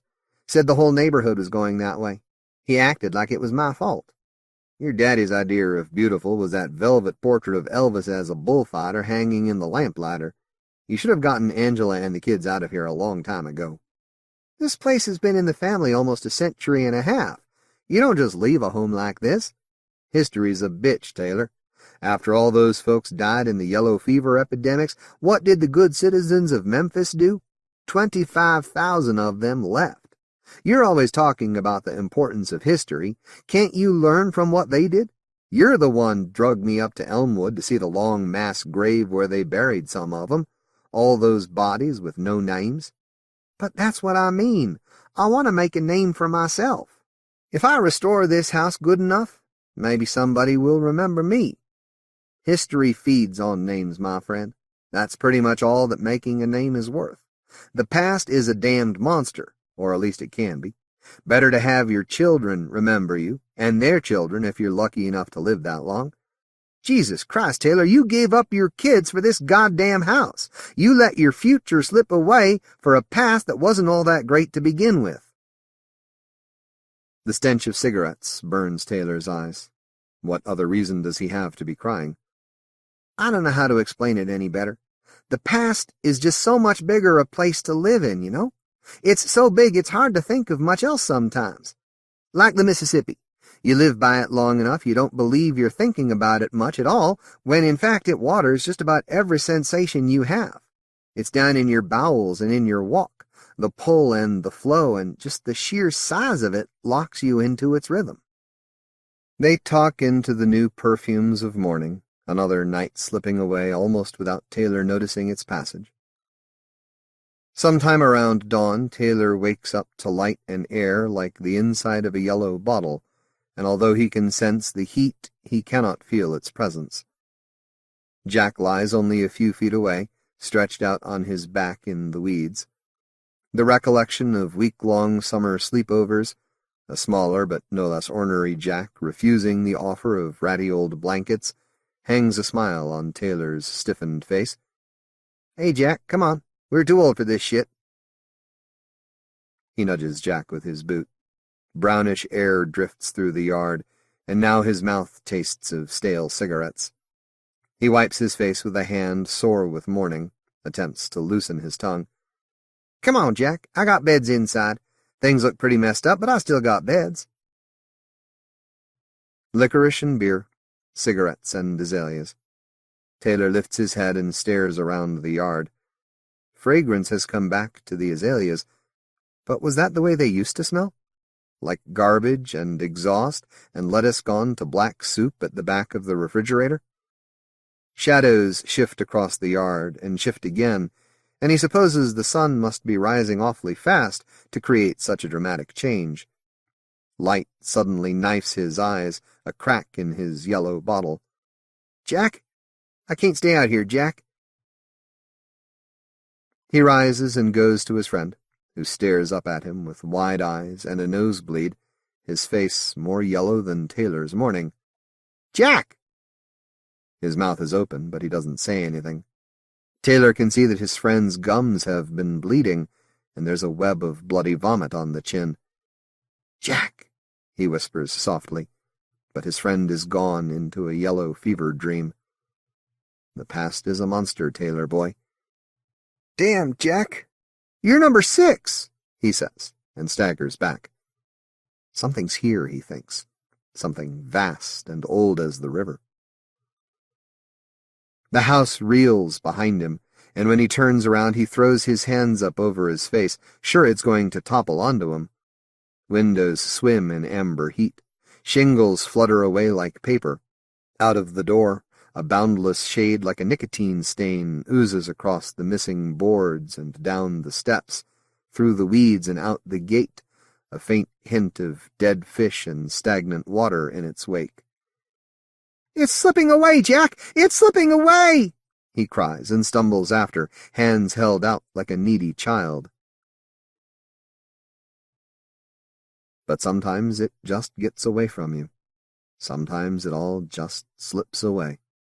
And chasing the past is like trying to recapture the breath that's just left you, stinking of loss and regret, now floating out beyond the gate, now out on the river, making its own way to the sea.